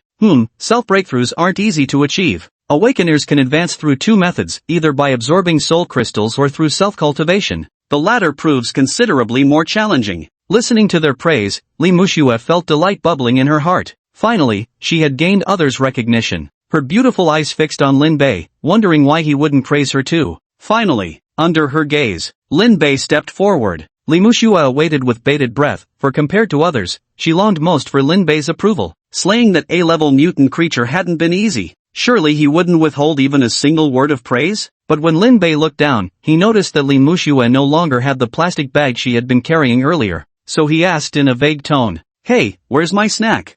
This." Inside the camp, the atmosphere was unbearably tense. Su Jiangwo in particular had cold sweat beading on his forehead. They had just received alarming news from the monitoring station. An uncountable swarm of zombies, at least 10 million strong, was approaching from the depths of the untamed lands. Moreover, behind the zombie monsters, even larger beasts emerged. No one knew exactly what they were, but their level was definitely not low. These newcomers mean trouble. Su Jiangwo clenched his fists tightly, for never before had his camp faced such a large-scale attack. It was truly unprecedented. But as the commander, Su Jiangwo forced himself to calm down and come up with a countermeasure. "Comrades, abandon all monitoring stations and have everyone fall back to defend the camp." The monitoring station was originally meant to monitor mutated creatures, but now, at a glance, monsters are everywhere. What's the point of monitoring anymore? Su Jiangwo's strategy was, hold the line while calling for reinforcements. No matter what, hold on at all costs. Non-combatants, evacuate immediately. Everyone else, stand with me and fight. Su Jiangwo issued the second directive. Have the Research Institute personnel evacuate immediately, while all others stay to join the battle. This included himself as well. The commander took to the field personally, thus demonstrating his resolve. Everything was sacrificed. Fight with one's back to the river. This battle will ultimately be recorded in history. No one will retreat, no one will flee, only courageously pressing forward remains. Death in battle is glory. Move out. This is Su Jiangwo's third command. Clear and straightforward, unwavering. All fighters in the camp assembled. They arrived at the outermost checkpoint. Su Jiangwo climbed the watchtower and gazed into the depths of the disordered land. On the horizon, countless corpse monsters emerged, swarming densely across mountains and plains like a locust plague. Zhang Hongda frowned. Old Su, something feels off about this. Right and wrong don't matter anymore. I've already called for reinforcements. Let's just hope we can hold out until they arrive. Su Jiangwo said gravely. Among the crowd, Huang Kai crossed his arms, narrowing his small eyes as he studied the approaching corpses. Their rotting skin, jagged fangs, and utterly hideous appearances came into view. Hey Xiaotian, when Captain Lin and Goddess Mushue return, we should show them this. See? I told you I'm not the ugliest one here. Ha! Zhang Tian glanced at Huang Kai, then looked at the distant corpse monsters. Indeed, you're slightly better than them. As for the other warriors, seeing the horde of corpse monsters approaching, every single one of them was terrified. But I secretly breathed a sigh of relief. Fortunately, it was only the lowest grade corpse fiend, which posed little threat to an awakened like me. We just have to hold out until reinforcements arrive. It shouldn't be a problem. I'll slay it for 3 days and 3 nights straight. Ali, bottoms up, bros. The warriors drew their soul weapons one after another, their sharp edges gleaming with a cold light, radiating deadly intent. Yet at the very rear of the corpse monster army, there loomed a colossal serpent, its body unimaginably thick, so massive it would take dozens of men to encircle it. Coiled like a small mountain, its tail alone formed a massive bulk, while the raised head at the front towered nearly 100 meters tall. Upon that enormous serpent's head, a snake-eyed young man stood with his arms crossed atop a rocky outcrop, his gaze fixed on the distant camp as a cruel smile curled at the corner of his lips. The show is about to begin.